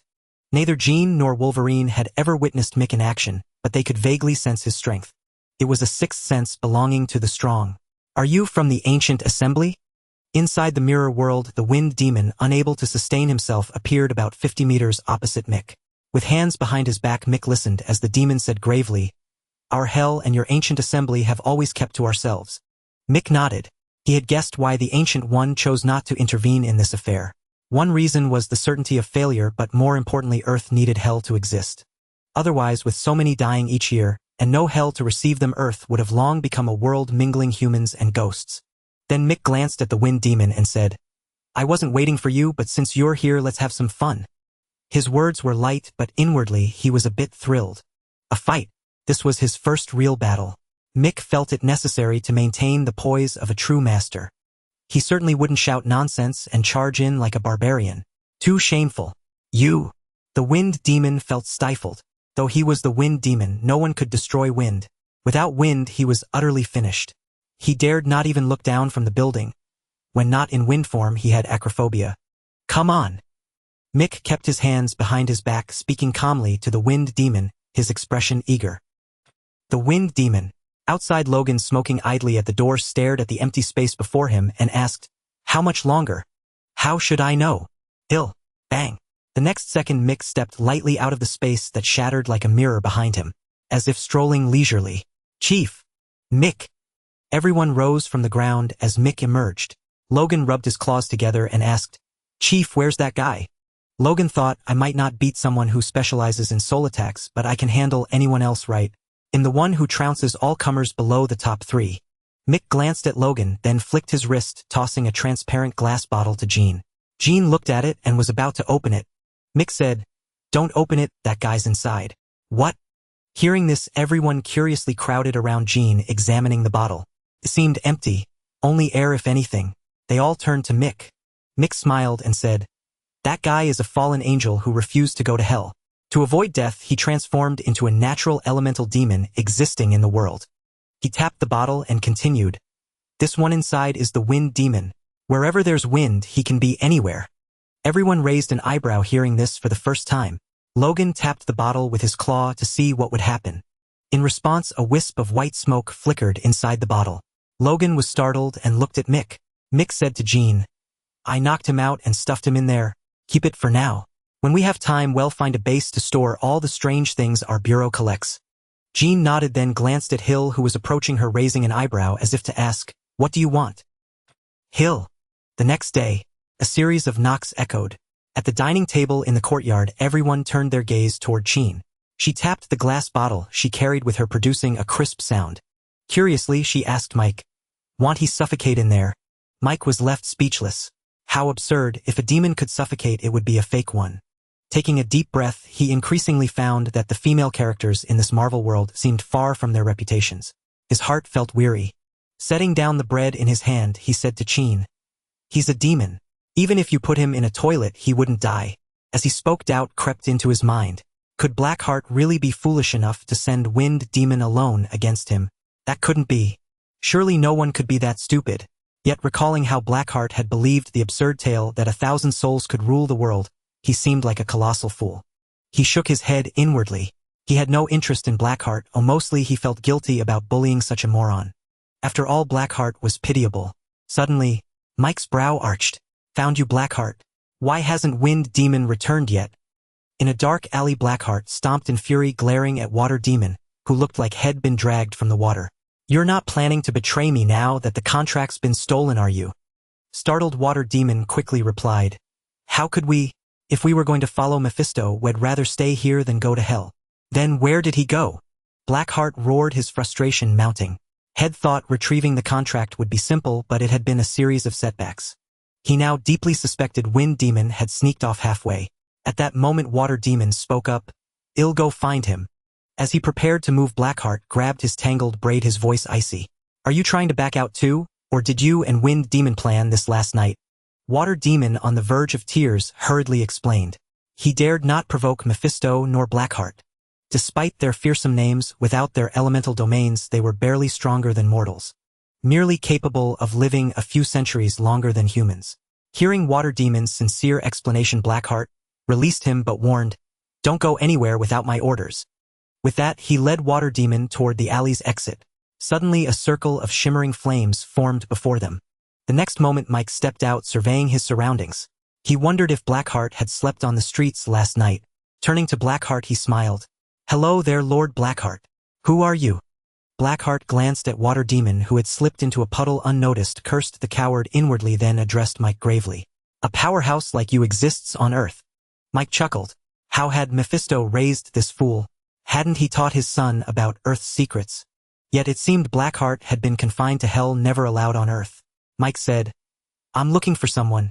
Perhaps you can help." "Who?" "The Ghost Rider." In his human guise, Blackheart was somewhat handsome. Frowning, he had no idea why Mike sought the Ghost Rider. "Don't you know the Ghost Rider is hunting me?" He felt a twinge of awkwardness. Mike pressed on, "Bring me the Ghost Rider and I might spare your life." Blackheart sneered. His handsome face tore apart, revealing a grotesque visage with shreds of skin. "Kill me. Let's see how." Twin daggers radiating cold slid from his sleeves into his hands. "Know his claws." Mike shook his head, puzzled, as Blackheart charged with daggers. A demon using melee instead of magic. What were you thinking? After his quip, Mike instantly pulled the surrounding space into his mirror dimension. He found it increasingly a lethal tool. No matter the chaos or destruction within the outside world remained unchanged. He wondered what the Ancient One had intended when creating this spell. With a boom and a cry, Mike floated in the air of the mirror dimension, casually summoning a 3-story building and hurling it at Blackheart below. The next moment, Mike was mildly surprised as Blackheart dodged the falling structure with sudden speed, yet he grew more eager. His fight with Wind Demon had been unexpectedly one-sided and violent. It was then Head discovered the elemental demon's weakness. In the presence of their element, Water Demon and Wind Demon were nearly immortal. But once separated, their bodies were as frail as a dying old man, utterly defenseless. Hearing a strange sound, Mike looked over to see Blackheart roaring lowly as 2 fleshy wings tore from his back. The scene was so bloody that Mike's stomach churned. He had just eaten breakfast and hadn't digested it yet. A moment later, a hideous hunchbacked creature with wings flew to face him. Blackheart's ugly visage twisted into an even more ferocious expression. Frowning, Mike hurled another apartment building at the lunging Blackheart. It crashed with a boom. Blackheart shielded his face with his claws, burst through the building, and accelerated toward Mike. The next moment, another boom, then, again, another crash. Keep going. Yet another boom. Mike retreated leisurely as if strolling. He grabbed nearby buildings and hurled them at Blackheart. After breaking through several structures, Blackheart seethed with rage and frustration. He swore that in hell, he had 100 ways to slaughter this taunting foe. But like his father Mephisto, his power was severely suppressed upon arriving on Earth. He prided himself on being slightly better than Mephisto, who had admitted before all demons that he couldn't use his abilities on Earth after losing the 150-year-old contract. He could. For that, he felt pride and arrogance. Many readers have pointed out bugs and issues I've noticed, but I cannot simply discard everything and start over. This novel has only been published up to chapter 82, yet the chapters one write daily have already reached chapter 323. What does this imply? My backlog of drafts far exceeds your imagination, though I am gratified that no reader has suggested this book is destined to be abandoned, which fills me with pride and satisfaction. At the very least, in my subsequent settings, I can perfectly reconcile some of the earlier bugs. Thank you all. Please be gentle. I am a man determined to publish 100 chapters upon going premium. But now, boom boom boom, bang bang bang. Even though the bodies of the demons are as solid as steel, they cannot withstand so many buildings crashing down upon them. At this moment, Wu Xinma was in a desperate situation. His body was covered in injuries, and even his wings had several tears. Facing Wu Xinma, Mike revealed a hint of a sneer. What were they thinking? To send a mage to duel a brutal warrior? Have they consumed too much sulfur dioxide? Mike's principle has always been to prioritize his own safety, and then based on that principle to strike the opponent as hard as possible. Therefore, Mike ignored Wu Xinmo's shouting, continuing to hurl skyscrapers and shops at the demon dodging in the air. In fact, he was also feeling quite uncomfortable. He had only learned 2 spells in the New York Sanctuary, and he needed to go to the Great Snow Mountain to learn more. Thus, he had to combine his telekinesis with the mirror space spell on the fly. It seemed that the effect was quite good. At this moment, the mirror space was already in disarray, resembling the aftermath of a magnitude 12 earthquake. Zing! Wu Xinma, who was dodging in midair, was startled by this unusual sound. In the next second, he felt himself plummeting towards the ground, and beside him was his blood-soaked wing. It was his own. In the air, Mike firmly held a golden whistle sword made of vibranium, and with a flash of light, the sword was retracted into the Chenyuan pearl. This brilliant whistle sword was crafted from a small piece of vibranium left behind by Osborne Industries. He had never used it before. He had just suddenly remembered it. Still fighting. Mike looked at Wu Xinma, who was crushed under a dilapidated building, showing only his head, and said with a smile, "Your appearance seems somewhat familiar to me." Mike actually wanted to say that it resembled a certain monkey. However, to Wu Xinma it sent a chill down his spine, thinking that Mike's favorite thing was to crush people with buildings. In a fit of rage, he gathered all his strength, yet remained motionless. He was not one of those warriors who participated in the eternal battles of the Hell Dimension. He was a prince destined to inherit the throne, the next Hell Lord. Although his father Morpheus seemed as if he would not die for thousands of years. He had been spoiled since childhood with hardly any combat experience. He was about as capable as Mike. This was also why Mike could easily defeat him. He harbored grand dreams of establishing his own faction, but unexpectedly. Can you listen to me properly? Mike frowned at Wu Xinma, who had reverted to his human form. What was he trying to do? But unexpectedly the suppressed Wu Xinma glared at Mike with hatred and said fiercely, "I swear if you let me out." "Ah! Eh!" Mike dug in his ears, casually placing another skyscraper on top, and asked in confusion, "What did you just say?" "I am the king of hell. And the foolish son." "You?" Mike blinked confused and said, "I didn't say anything wrong, did I?" Deeply struck, Wu Xinma simply closed his eyes, for he didn't believe that a mere mortal could kill him. To be fair, Mike felt a bit troubled upon seeing him like this. He truly had no way to deal with this Wu Xinma. After all, he only knew 2 spells. The Ancient One had also made it clear to him that the spirit cultivation would not intervene in this matter. Otherwise, Mike could have easily opened a portal and tossed Wu Xinma directly into the Great Snow Mountain Sanctuary. For a moment he felt a headache. After a while, Mike said to the closed-eyed Wu Xinma pretending to be dead, "Come on, let's make a deal." Upon hearing the word deal, Wu Xinma immediately opened his eyes and coldly said to Mike, "Not a chance. If you have the ability, just kill me." He seemed to sense that Mike was at a loss and maintained a stubborn demeanor. Mike straightforwardly replied, "All right then, you can stay like this in my mirror world. The last guy who looked like you was crushed for 500 years. Perhaps you can try to surpass him." After saying this, he made a motion to leave. In the next second, Wu Xinma indeed panicked and hurriedly called out to Mike. His heart was filled with coldness as he looked at the smiling Mike, feeling that this person was even more demonic than he was. Oh heavens, to keep someone alive under a crushing weight for 500 years, how cruel must that person be? He felt uncomfortable even after being crushed for such a short time, let alone 500 years. Even if he stayed a moment longer, he felt that life would be worse than death. For a moment he resigned himself and asked, "What kind of deal do you want to make?" Upon hearing this, Mike felt a surge of joy in his heart. He then squatted down in front of Wu Xinma, not looking down on him so much. Rubbing his chin, Mike asked, "Wu Xinma, I actually want to ask you a question. Are you foolish?" Wu Xinma instantly looked at Mike with an angry gaze. In hell, no demon had ever praised him for being smart, believing he was more suited to be the king of hell than his father. Now a mortal dares to mock his intelligence. Mike hurriedly extended his right hand to pat Wu Xinmo's head in comfort, completely unaware of the fire burning in Wu Xinmo's eyes. Then Mike said, "In that case, let me explain my reasoning, and you can tell me if you are foolish after listening." After saying this, he slowly began to share a series of speculations with Wu Xinma. As Mike spoke, Wu Xinmo's expression gradually calmed down. Then a hint of anger appeared on his face, followed by a trace of regret, and ultimately he felt utterly ashamed. After a while, Wu Xinma took a deep breath and looked at Mike, whose smile remained unchanged, asking, "Why should I tell you?" After Mike's reminder, Wu Xinma felt incredibly foolish. He suddenly realized that his current actions must have had the demons in hell laughing their heads off. Mike smiled and said, "We actually have no great enmity between us. If I tell you, we might just become friends." Wu Xinma was taken aback, repeating the word friends in his mouth. Then Mike once again had an in-depth conversation with Wu Xinma, conducting a thorough analysis of the current situation in hell and his predicament. After all that analysis, Mike felt his mouth was dry. After a while, Mike looked at Wu Xinma, who was getting up from the ground, and asked, "So do you agree?" Wu Xinma glanced at his own wings beside him, feeling a bit pained. "All right, I agree with you." Mike finally smiled with satisfaction. Afterward, Mike joined his hands together and instantly retracted the mirror space. Just as he landed, he felt a powerful aura gradually appearing not far from him. His eyes narrowed and he focused his gaze. He saw an elderly man dressed like a gentleman slowly materializing not far away. The Lord of Hell, Morpheus,